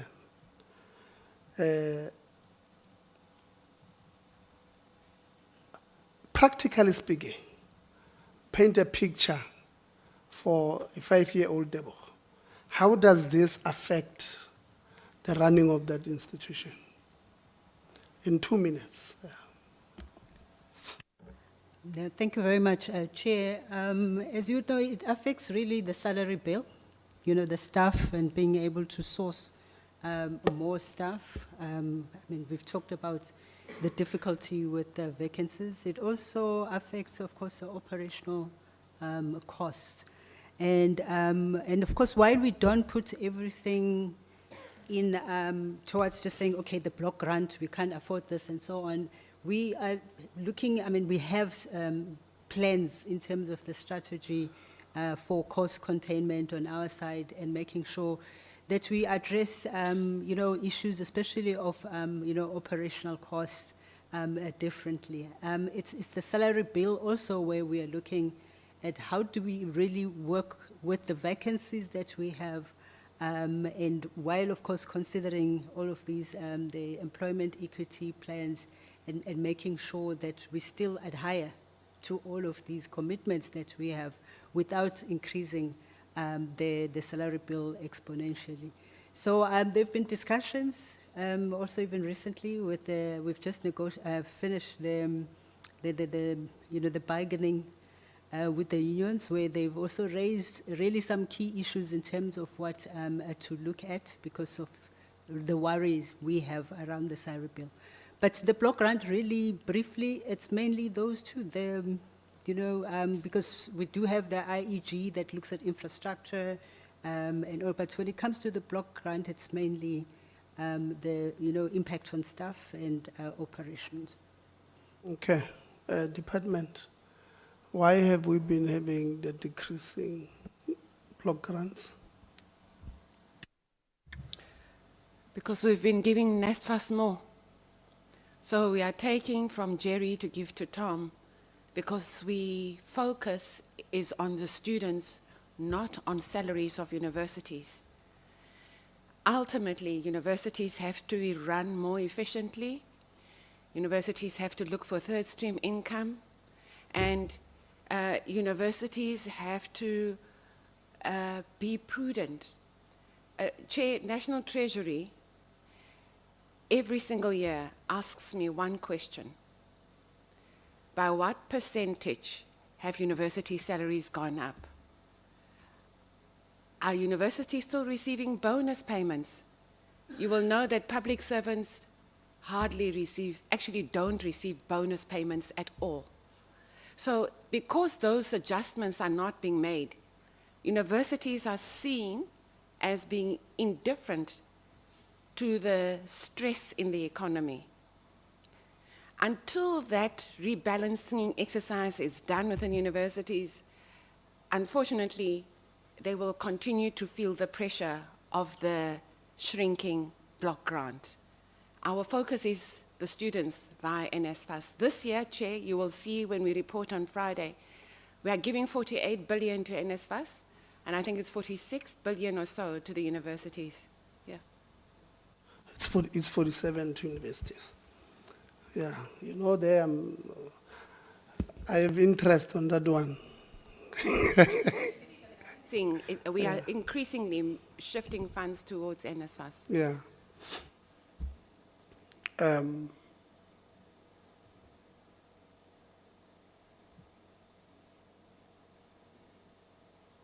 DDG, the council members who were there in the previous council, who are here in this council, how many are there? If you don't have the number, it's okay. I'll double check, Chair. Okay.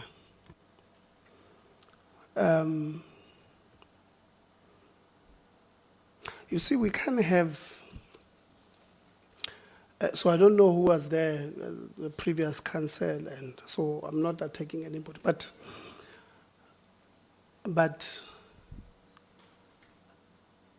the independent assessor last time made a number of findings and says X, Y, and Z must be rectified for this university to move forward. Obviously, the council took the minister to court when he wanted to appoint an administrator, right, DDG? The council took the previous minister to court when he wanted to appoint an administrator based on, or they took the assessor's report to court, CUT.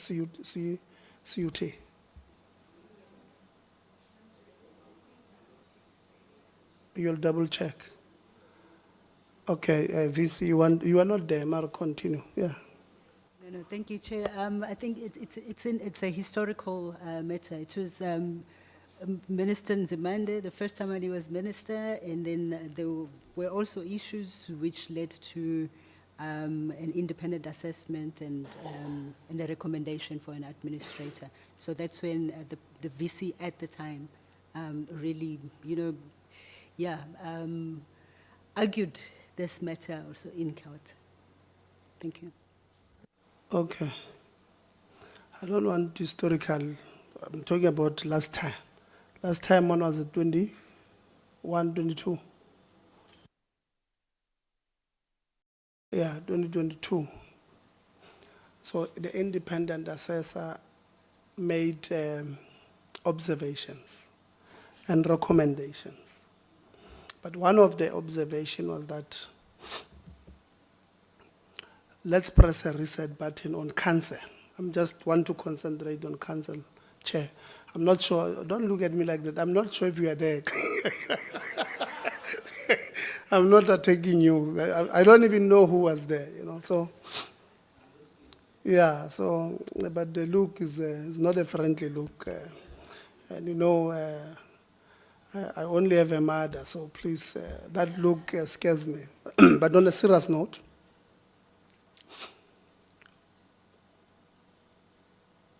the independent assessor makes observations and recommendations and says, part and parcel of the problem is the people you have in council. Because of one reason or the other, this one's balwanela the tender, this one they are fighting over the, certain appointments, and this one, So it makes observations. They go to court, they win, no problem. But the problem is not resolved. The first thing we decide, you know what, let's give them a chance. Maybe the independent assessor was not right. The first thing that happens that catches our eye is the change of the institutional statute that does not make sense. So we now want to see why would then, so we're going to register. You are This statute, they change every week. So are you still the Secretary of Council as a registered? Yes, Chair, Okay. and just for context, the statute review started in 2019, even before I came. I took it over. Thank you. No, no problem. I told you I was not, it's not about you. It's a process. So the decision, or at least the meetings that took a decision on this particular matter, would like you register as the Secretary of Council or asking you in front of the Chair of Council. Please share it with us. We want to go through it with our legal team. Because in any way, for any statute to go through, they must, I saw they've submitted now in Parliament, who are speaking with the Office of the Speaker on it. We must still give concurrence. Well, they were going to object, I can tell you now. We're not going to agree to. So we're going to help you. That process you're telling us about with how, what, yeah, you'll do it on one side. On this side, we're going to also do our part. We don't think that thing works or builds good governance. And it's not about the register, like I said, as an individual. We've questioned the staying longer in council, for some council members, some of them chairs of council for longer than the 2 consecutive terms. Vice chancellors, others, they don't know how long they've been vice chancellors for. So we don't agree, it's a principled matter. Because we don't believe that being, that's why, Honorable Souls, at least in my political party, we have not agreed that we must have a president for longer than expected. Because it creates a problem. It creates a mini-God we don't want. So it's something we don't agree with. Because for good governance, it does not read well. So we are going to request that. President, whilst we are seated here, I received an email here. I've been trying to battle because, you know, I like young people. This email is not a good email. And there are people who like politicking with our reputations that we have built for so long. So they say sometimes people write to us and then we hide things. VC, some of them are naughty. They say we go and extort vice chancellors because somebody would have written about you and all of that. They are just not those ones. So I've been battling here on how to deal with this email, President of Velcom. But in essence, they write to us and say they've written to the Vice Chancellor complaining that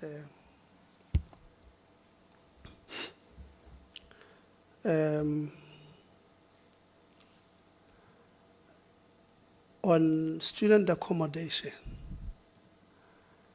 that is unaccredited, President, you are doing business with CUT.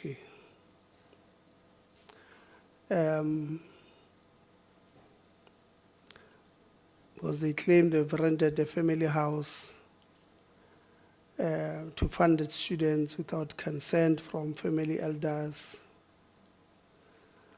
I know that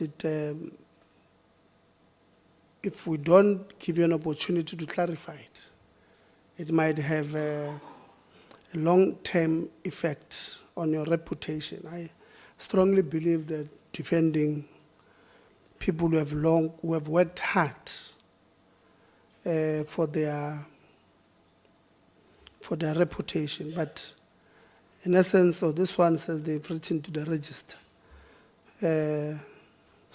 So I've received the same email twice, but the same one says, the other one says Vice Chancellor, the other one says register. So, I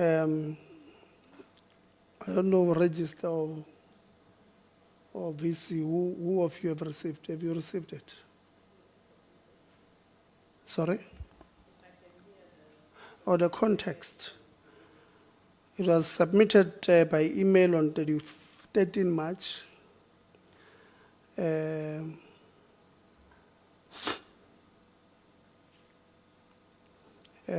So it says, it's actually submitted by, it looks like a family member, Amos Songkwala, who makes an allegation that Snatemba has done this thing. So I'm not going to go into details because it has, we have not seen it. Okay. President, let's clarify our names so that we can move towards conclusion. President? Yes, thank you very much. Chair. I'm confused to say, are the allegations or claims saying myself, I own or I made deals? I'm lost in that one.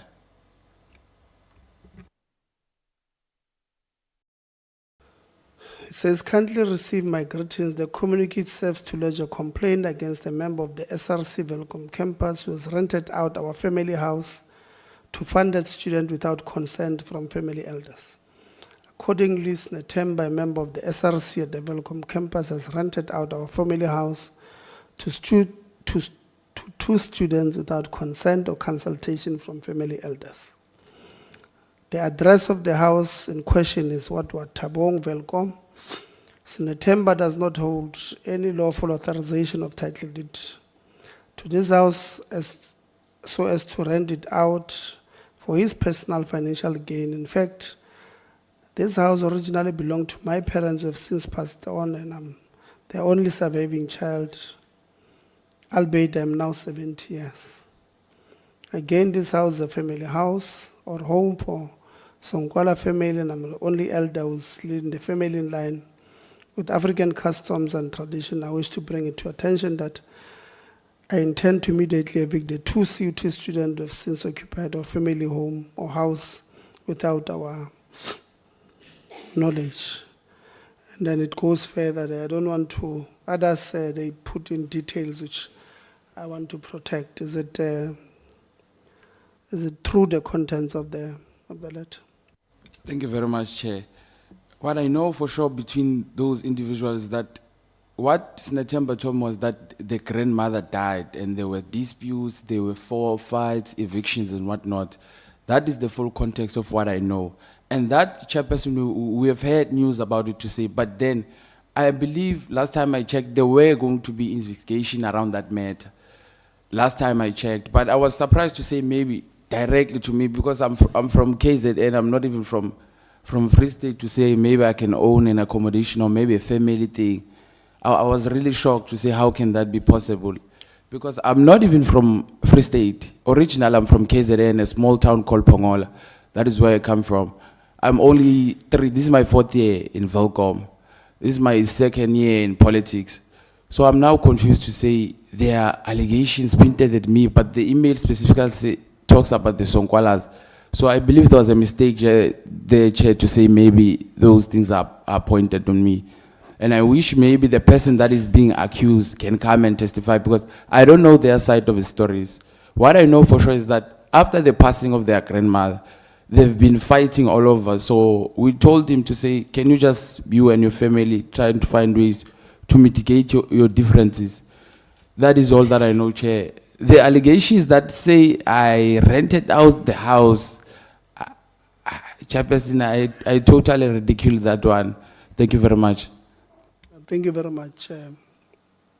It's very important to give people opportunity to clarify because if we don't do it out there, you live here and people say it's you who've done this and that. That's why I always say that I was just battling on how am I going to present it without necessarily creating issues.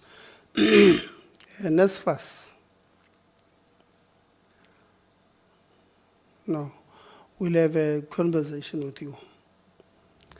You had 2028 accredited accommodation. Last year, today it's 845.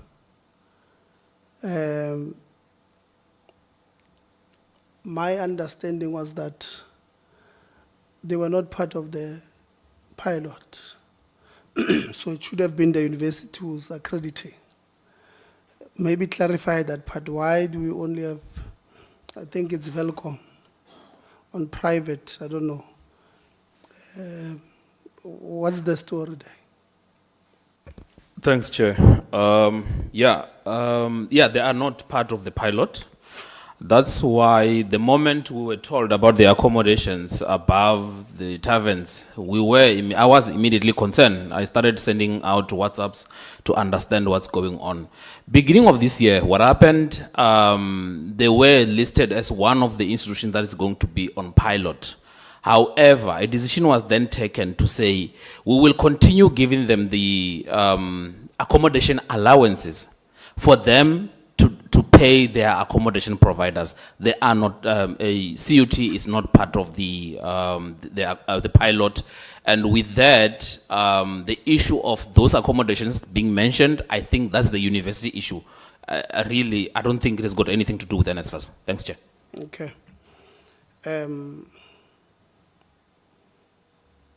Dr. Sotikwa, would like you to, we're concluding. Like I said, I did have a lot of questions. I don't think Labour, I wanted to ask you questions, but I realized that just like IF and the students, you are frustrated. I still hold the view, management, that meeting with people does not mean it's a consultation. So asking them questions for me will not help. They are very frustrated where they are. I did have questions that I wanted to pose to them, but it will not assist any of us. So we're going to make concluding remarks in this fashion. DDG, receiving my voice wants to, or you want to speak first? Yes. Or do you you want want me to? Oh, I thought you wanted me to talk, Chair. Oh, no, not yet. You want to talk? You want to answer? There's a question. Yes, from the information that we checked, we could only confirm 3 from the previous council are still in the current council. Okay. And their terms should be ending this year, 2025. Okay. They are internal or external. They can't be 3 because, are you saying all internal members of this council are new members? Of the previous council, Yeah. 3 are still here. In other words, I think the chairperson was Ranso. So those who were with Mr. Ranso, 3 of them are still here. That's Okay. what the records say. Okay. So the council has 30 members. Yes, I know some of the ministerial appointees are not there, yes, but correct, 30. So 25, let's say 25. So out of 25, you are saying to me there's only 3 people who were there, including external external members of council, internal members of council, from all of those. It's external. External, Chair. Oh, you're only talking about external? Yes. Oh, okay. Okay. Now go verify. Let's get the global number of those who are, including internal members. I know other universities would have 8 from workers, what, and then you have external, then you'll have 5 from the minister and so forth. You know, so Go verify the exact number, because we want to, when we make our concluding remarks, we are going to say to you, when you look at that number, let's,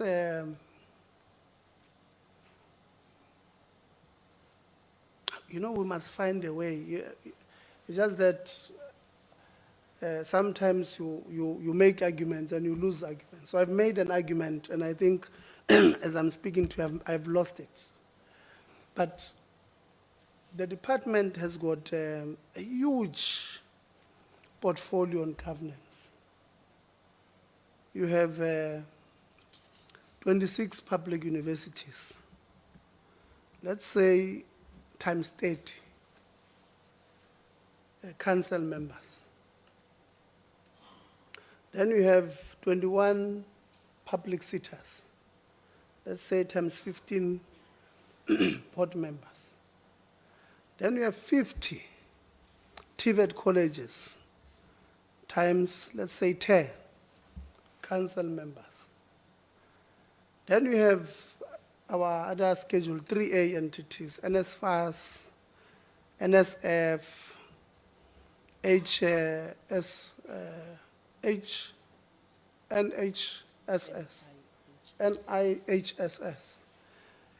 So you've got other Schedule 3A, your higher health, SAQA, CHE, with 15. So let's say that it's 75.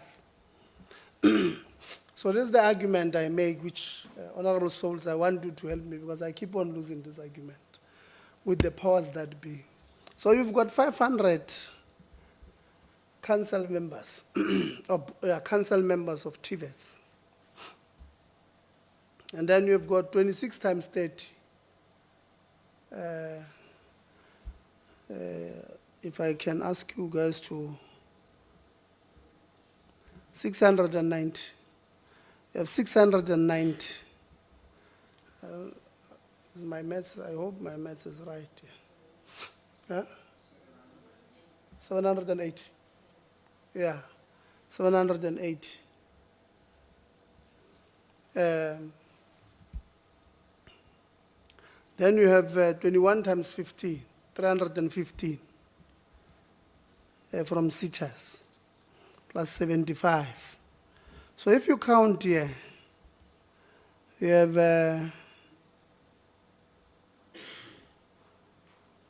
more than 2,000. Yeah. 1,900. Yeah, I don't trust the maths now. But can be 1,001. Can be 1,001. It's not possible. Yeah, 315 and 700 is more than 1,000 plus 500. Yeah. So please, hey, I was worried about your maths. So, but the point here is that we've got almost 2,000 council or governance structures in the department. We have not put, or we've put NSFAS. And my argument here, DDG Sokuga, is that the department can't then have not have a branch that deals with governance. Because almost all our problems in the sector governance, you as the DDG of education branch, you should be concentrating on the core business of education, of higher education, of universities, teaching, learning, research, production of documents, making sure that our institutions compete globally. But you are now seized with the problem of governance, which takes away majority of the department's branch, called university branch, to concentrate on core business. And that is my problem. That it's the same with TVET colleges. When we go, this year alone we've went to what? Northwest, Gauteng, Free State. So only 3. So we went to 3 provinces. When you go to TVET colleges, these TVET colleges, and you look at the core business, for an example, technical teachings there. You go to some of these colleges, they are producing proper artisans. But we never speak about it because the governance problems, they are too big. They are too bad. Principal Habu is chair of council, council member, ubatla tender ya skill center, ya accreditor, you know, madness. They are just fighting over issues that must just take them to jail. But that creates a problem for the core business of what we're producing. We've spent the whole day here, except 1 or 2 instances of talking about the challenges in teaching and learning. We have not spoken about the proud moments of teaching and learning at CUT, which is a big problem. Because it's as if now we're not doing any teaching and learning. I watched your graduations the other day. When President of Bloemfontein was graduating there. We're not talking about those things, which is a problem. So that is why when I make this argument, one day I'll win it, about getting a branch in the department, having a DDG of governance. So everything governance related, we must blame them. And that unit. And then we are then able to say, DDG value of skills. The target is 30,000 artisans per year, we're producing 23,000. Who are our top producers of these skill centers? And who's failing? What can we do to make sure that we reach our targets? DDG Soqikwa. We don't have a university in the top. I'm making an example. I don't know where we are at global rankings, but we don't have a University of Technology in South Africa in the top 200. What is the problem? What can be done? I'm making an example. What can be done to support these universities to get to that level in terms of the research that they are producing, the journals that they are releasing, and all of those things, in terms of producing, which is a target, black female doctorate people. What is it that, where are we lacking? Is it, because you can wake up tomorrow and say it's funding. We don't have enough data to see if you are telling us the truth or not. So we must at some point be able to concentrate on the core business and leave out these governance challenges that we have. So,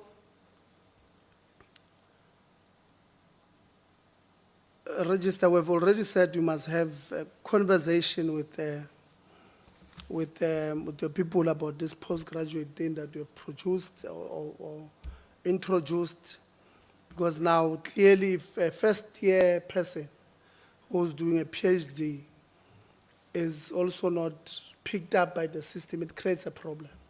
We don't want to go to court. We are making, as the committee, we are making a very strong case that if a university wants to, or a university official, on behalf of the university, want to defend themselves in court and their position as the university, they can do so. But if you lose that case, we are saying, want to make a case that if you lose that case, especially against students, if you lose that case, you must not argue it, but again, appeal it. You must actually pay it from your own pocket. Because across the board, universities make mistakes. They don't give a student On an NQF, you know what is NQF articulation? Kurubara from NQF level 4, we are go 5. From 5, you go to 6.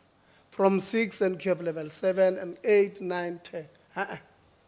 You have a university that says, when you come from Central University of Technology, you did not have a degree, you had advanced diploma.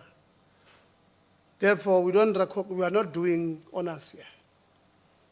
And they don't tell you are not doing honors, but your honors, we registered you wrong. When you are supposed to graduate, they go to court. When you ask them, do you understand the articulation of NQF? Vice Chancellor, the professor, they don't understand NQF level articulation. Or advanced diploma, NQF level among Vice Chancellor.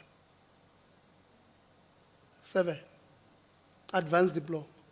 NQF level 7. Degree, NQF level 7.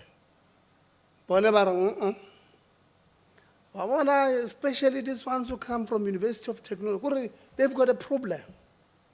Unnecessary thing. We told them, some of them last year, you're going to lose that case. Just that the case was already on. We were arguing with those students to say, ask for punitive costs. Must come from a person's, what do you call that thing?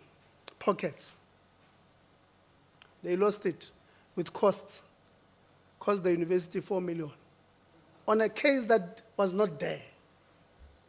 So we're making an argument. We'll win it as well one day. That you take this, especially on cases like that, we'll say to you, if you lose it, no problem. But if you lose it, you must pay it. You must owe the university. Because why would you go to court to just prove a point that I'm in charge here? Students don't have, they are kids of NSFAS. Where are they going to get money to go and compete with your senior councils? They must go to financial aid. Maybe it's legal aid. We're not like a senior council. So we want you to do that thing. Go look at, don't defend it, DVC. Defending has never helped anybody. Go look at this thing of having administration that is bigger and larger than academic staff. Go look at it yourselves. There was a point made, VC. I want to task you on this one. That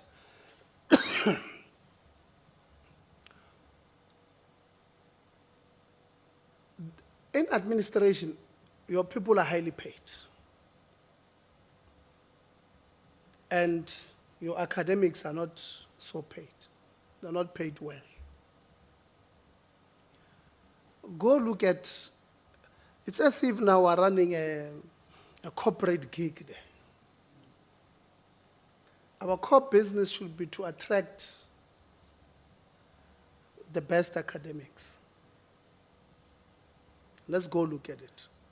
There's a point made, which I want you, VC, to go reflect on it. The Department of Labor makes a point that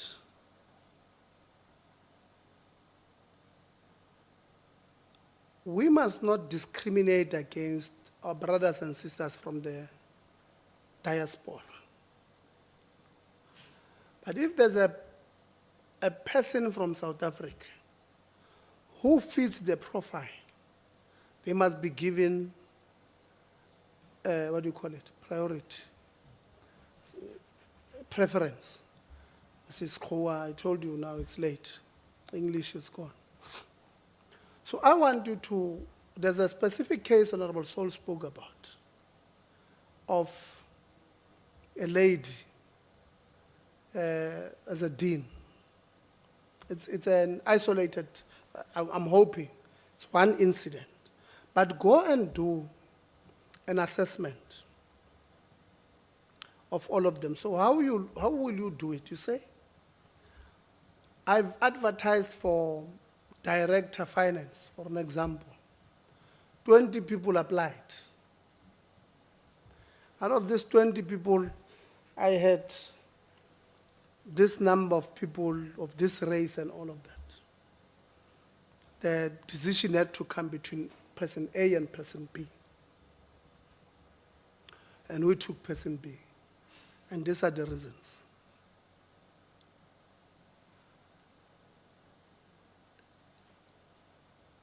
And then maybe put together a report on all of them. The reason why what IF was saying at the beginning of our meeting earlier on, that you can't then remove the face, and then you have targets in your, you are saying, I need to have 4% colored male.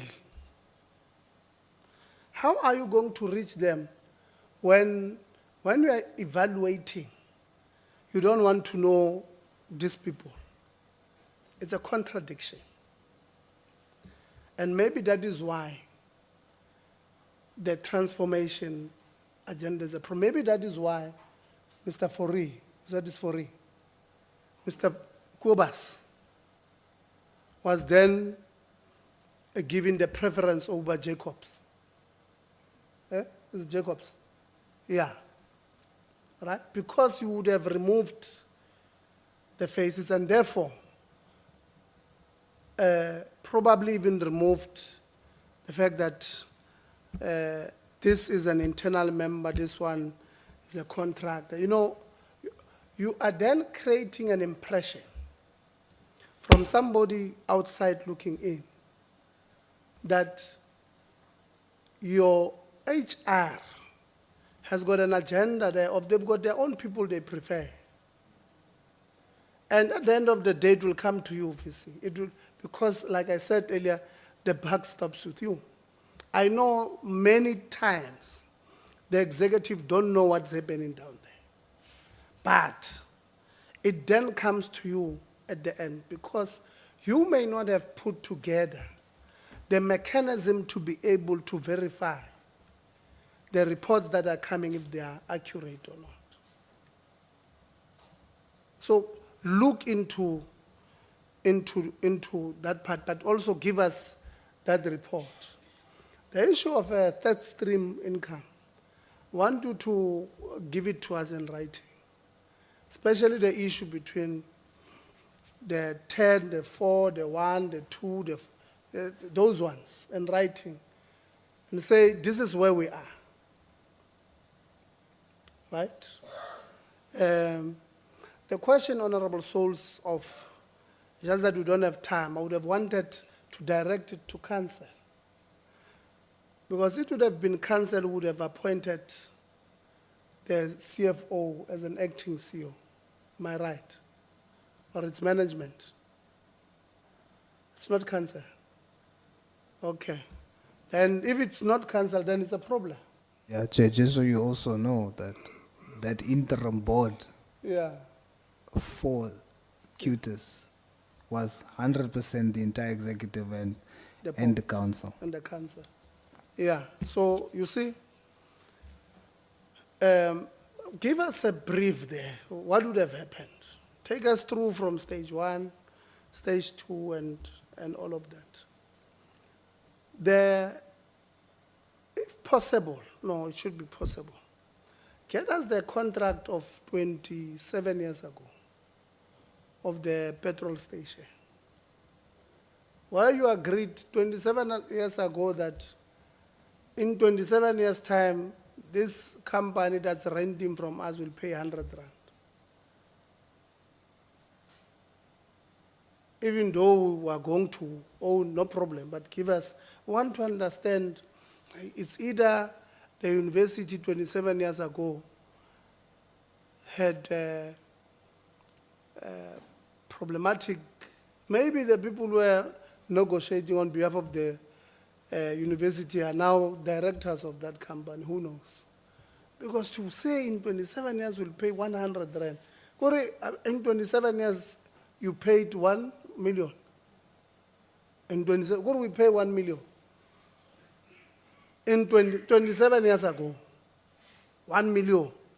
or you said 1.2 or something, but are 1 million, 27 years ago. It's a big man. In today's man, it's properly, it's a lot of money. Ne? But rent 100 rand. Kurchu. I don't know, maybe there was a back room costing 100 rand 27 years ago. But not today. More we're talking about a commercial side. Get us the details there. Because, you know, these are the things that makes us to concentrate on the negatives and not on the positive. So we must get rid of them, these negative things. I'll leave this one of, there was an issue of protection services that I wanted. We also want to encourage UIF. Engage with management. Make an effort. Let's not create an impression that we don't want to. Lona, we're not going to speak to you. We'll find you on the other side. Let's make an effort to engage with management meaningfully. Let them see that this is what you want to do, want to build that institution. The qualification of that institution must hold, it must be heavy, must be respected. In order for that to happen, negative reporting must, we're not saying manage them, but we're saying deal with them internally. You can say, but here we don't agree and all of that. Because we don't want to negatively affect the qualification of that institution. So the same goes to, and how, the same goes to students. The Ronald Dean of Students, not here. It's you. He reports through my office. Oh, he reports to your office? Yes. Go finalize the issue of institutional SRC. Yes. It's in the process. Rapidly process. Okay. Go finalize the issue of institutional SRC. Yes. Because when you have put students apart like this, some of us were born, Garonarma 80s, were born during apartheid era. And the legacy of that apartheid still lives in the issue of segregation, of making sure Basotho stays in that corner, Xhosas in that corner, and all of that still lives. We don't like it. Because it was a strategy of the enemy of what we call the revolution, to divide our people. So when the students are divided, it's as if you are applying the apartheid era tactics to divide and conquer. We don't want it. Arabatli process, we don't. Let's go make sure that we have institutional SRC that is going to sit in council and say, this is us representing the views of the students. DDG, we're going to follow this quarterly reporting that the institution is submitting to yourselves, since also annually from August 24 and all of that, that reporting. We're going to follow it because we're extremely important, was extremely interested in it. Like I said, I did have a lot of questions that I'm not going to. The NSFAS, VC, you and your team, as a matter of urgency, go meet with these non-accredited accommodation providers. Send a team to meet with them and say, this is norms and standards that is required for us to accredit you. You not being accredited, you are affecting the well-being of our students. So let's check who meets these standards. And then those who meet it, let's accredit them. And let's go to NSFAS and say, NSFAS, here are the people who qualify for accreditation. Remove them from this decision, the right decision that you took at the wrong time to put non-accredited accommodation at 2,500. It must happen immediately. But that might take time. So what you must do what University of Free State did about Qwaqwa. You go to NSFAS and appeal. So you go put together a report and say, welcome Tabong, this is the accommodation that we have, that they have 400 students. I'm making an example. This in another, Karabo, we're saying the other areas there. So in Velcom, I only know Tabong, but there are others as well. So you say, these are the other accommodation. We are appealing the decision that you took on the 7th of March. Please reconsider it because it's affecting our students. Then, at least for this year, but the appeal must be clear that it won't carry over to next year. It must not.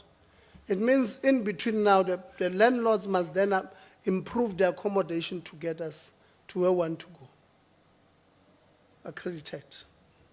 Right? And then you have your own university-owned accreditation. I will visit you unannounced and go to the students.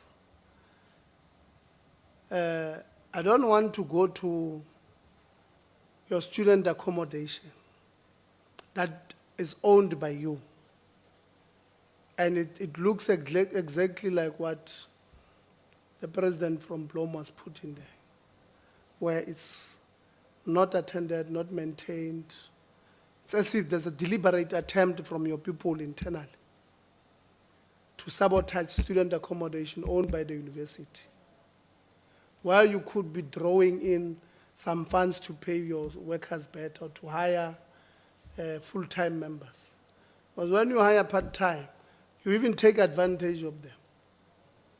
You give them below par salaries.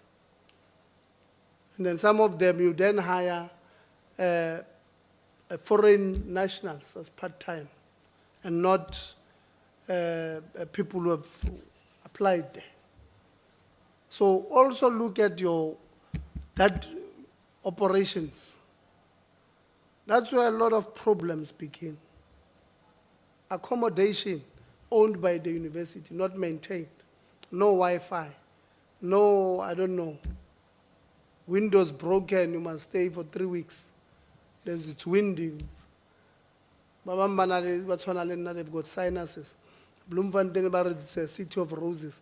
So those roses, they bring you more sinus. You can't take 3 weeks to fix small things. But they are doing it intentionally because they have made commitments to their brothers and friends who are doing private accommodation. Beginning of the year, 300,000. I told you we're not damsagging. We know that we live in constituencies with these people. They'll tell us, hey, let's see, man. These people, they want $1 million because I've got 1,000 beds. Just to accredit me. You know what is $1 million? It means you can afford to give people $1 million. It means they are very strong. So go and attend to these things, VC. The last point I want to make to you is that there seem to be, I don't know the structure of your office, but you may need to restructure your office. Oh, Deputy Chief of Council, Nali Alam. Oh, okay. To restructure your office, to have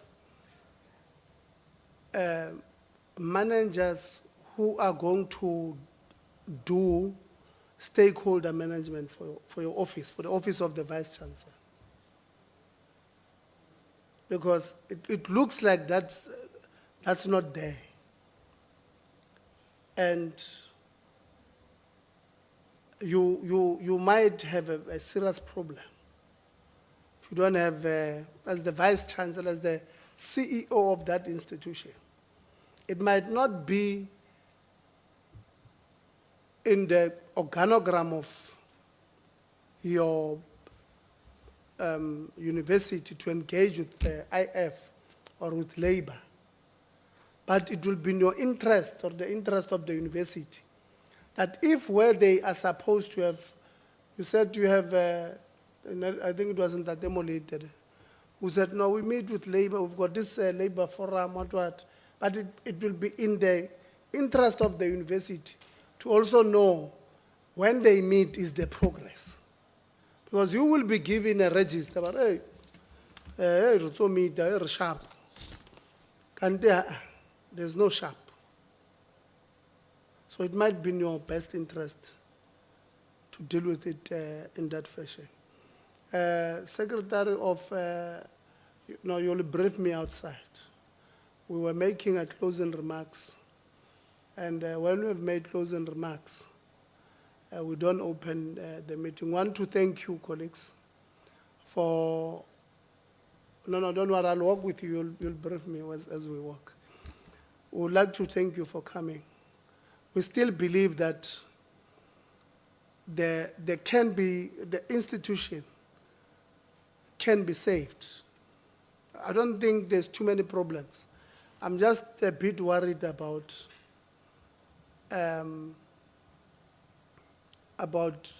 the strategic leadership that council may be, and it's not an attack on you, Chair, but it's what I'm seeing. That I know sometimes it's very difficult when you're in council. That if you ask too many questions, you are accused by management of being operational.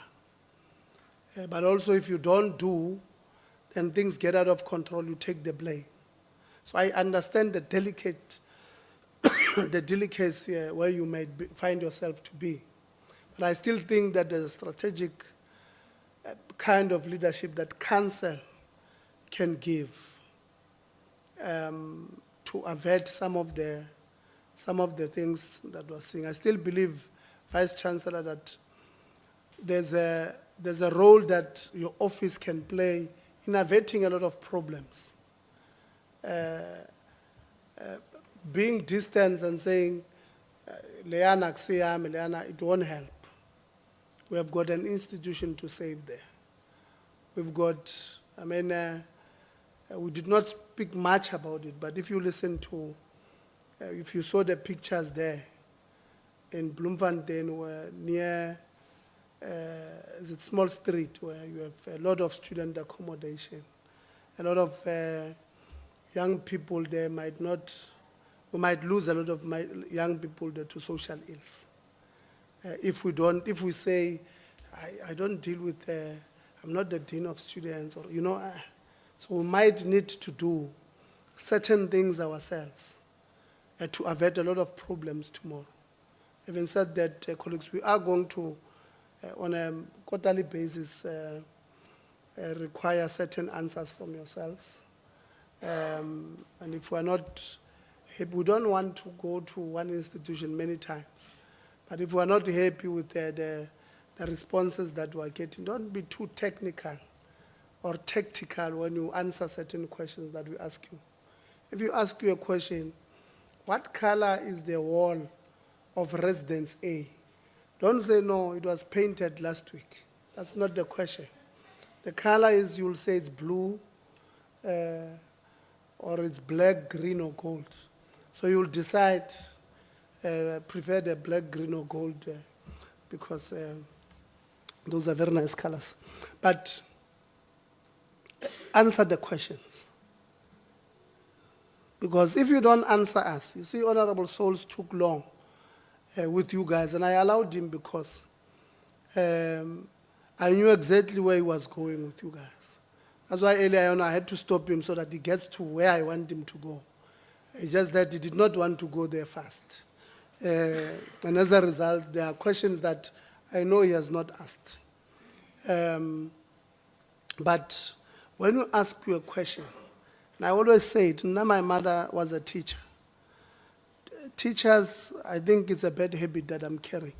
But teachers, just like lecturers, they ask you a question to an answer they already know.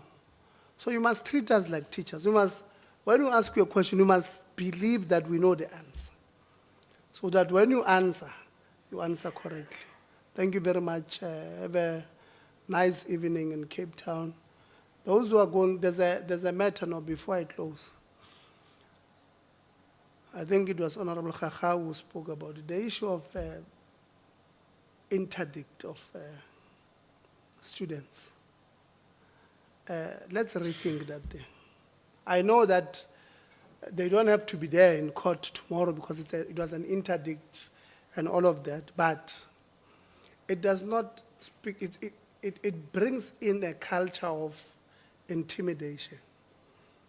It might have been the best solution you guys thought about at the time to protect the infrastructure, but it's not the best solution you can have, because the best solution, I can tell you, there's no student who will wake up in the morning and go and strike. I was a student, I was very naughty. I think I liked striking more, but I would not wake up and go and strike. The first will be to engage with yourself. But the attitude that comes from management is the one that creates this barrier to say, Dala what you must. And then they will, I told you, since those people hijacked me, I know the language now. You know, so let's not create these barriers, because we're going to create a problem where we look at students as potential criminals who can ban a lecture hall, instead of looking them as the clients of the institution. So let's that part, again, we're going to engage a little bit on it. You want to say Very quickly, just for written response, can CUT also just tell us whether they are in the process of registering another subsidiary called CUT Enterprise? Thank you. Yeah. I told you that there are questions that he wanted to go to. That's one of them. The third stream income company that we're currently busy with, is it the CUT Enterprise? And if you can just break it down, how will it work moving forward? Department, thank you very much, DDG. We really appreciate it. I know you traveled in very late yesterday, and you've been here with us the whole day. We really appreciate the commitment from yourself and your chief director there, Kabo, from standing in on behalf of you are standing in on behalf of the DG's office. Yeah, office. And as far as we're going to have 2 meetings with you now. We've already told you the number of things we are not happy with, which we believe that we could do. But in fact, one of the meetings we're having in your offices, one of the meetings we're having in your offices, members, thank you very much. Council members, chair, deputy chair, council members, VC, executive management, workers, IF, chair and deputy chair, students, student leadership from both Velcom and Bloemfontein. We really appreciate the contribution you have made. We'll follow up with them. We'll be in contact with yourselves. I know students, sometimes management, I'm not saying this one, but sometimes management goes back and say, but why did you say X, Y, and Z? Threaten you here and there. I mean, the president of Blom VC, and I don't want you to take it lightly, she said, at some point you must choose between students and your graduation.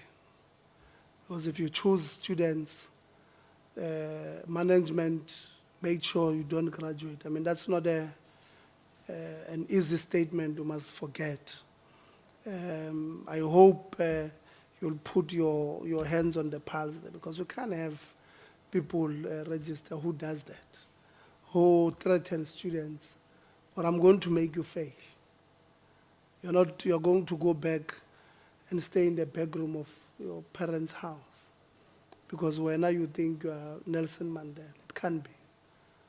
It can't be, not when people died for the freedom. So we really appreciate you. You must be in contact with our office when there are challenges. Say, look, we've raised point 1, 2, 3, 4, 5 with management. We're not getting anywhere. And that will not be us, DDG, being operational. That will be us trying to get the system to work on its own. Sometimes you must push people so that the system starts working on its own. And then you will see after that the results will be good. Having said that, colleagues, thank you very much. This meeting is now adjourned. Thanks.